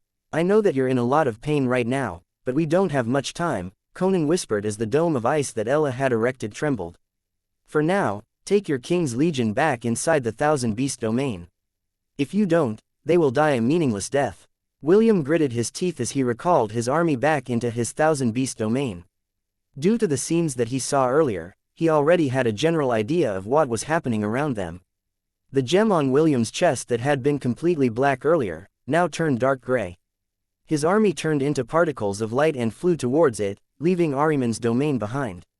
However, some resisted his orders and decided to remain by his side.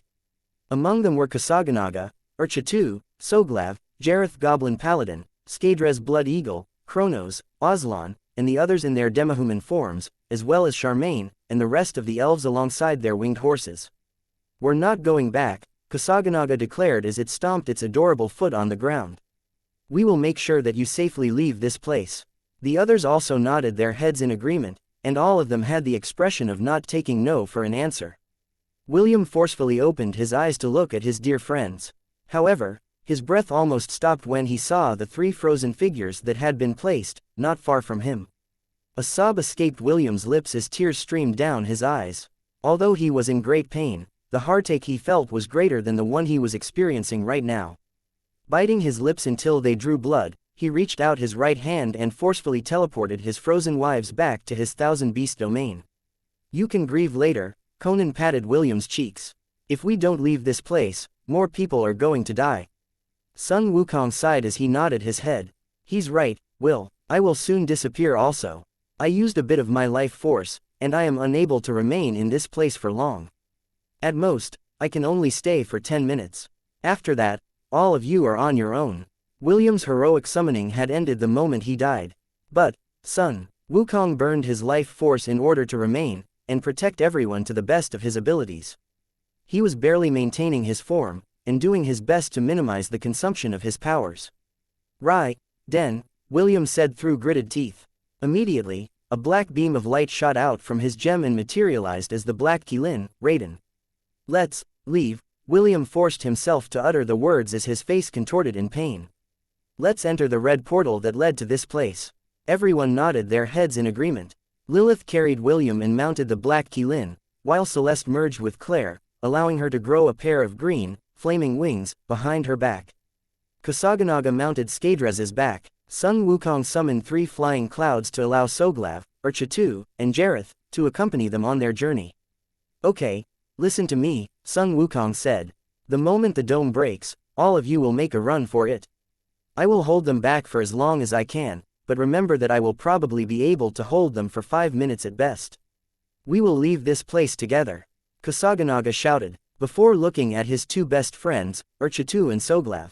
"The 2 of you better not die, okay? I'm going to murder both of you if you do." "I'm already dead," Urchatu replied. "I don't plan on dying," Soglav answered as his single eye glowed faintly. "Not until I eat that green-haired bastard prince." Many of his acquaintances had died in the battle. He could only watch helplessly as their souls were absorbed by the god of demons, and his hatred for Felix burned brightly inside his chest. The demonic dog knew that it couldn't possibly fight against the god of demons.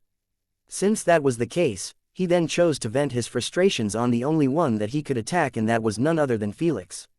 It was at that moment when the dome of ice shattered and dispersed into a cloud of white mist.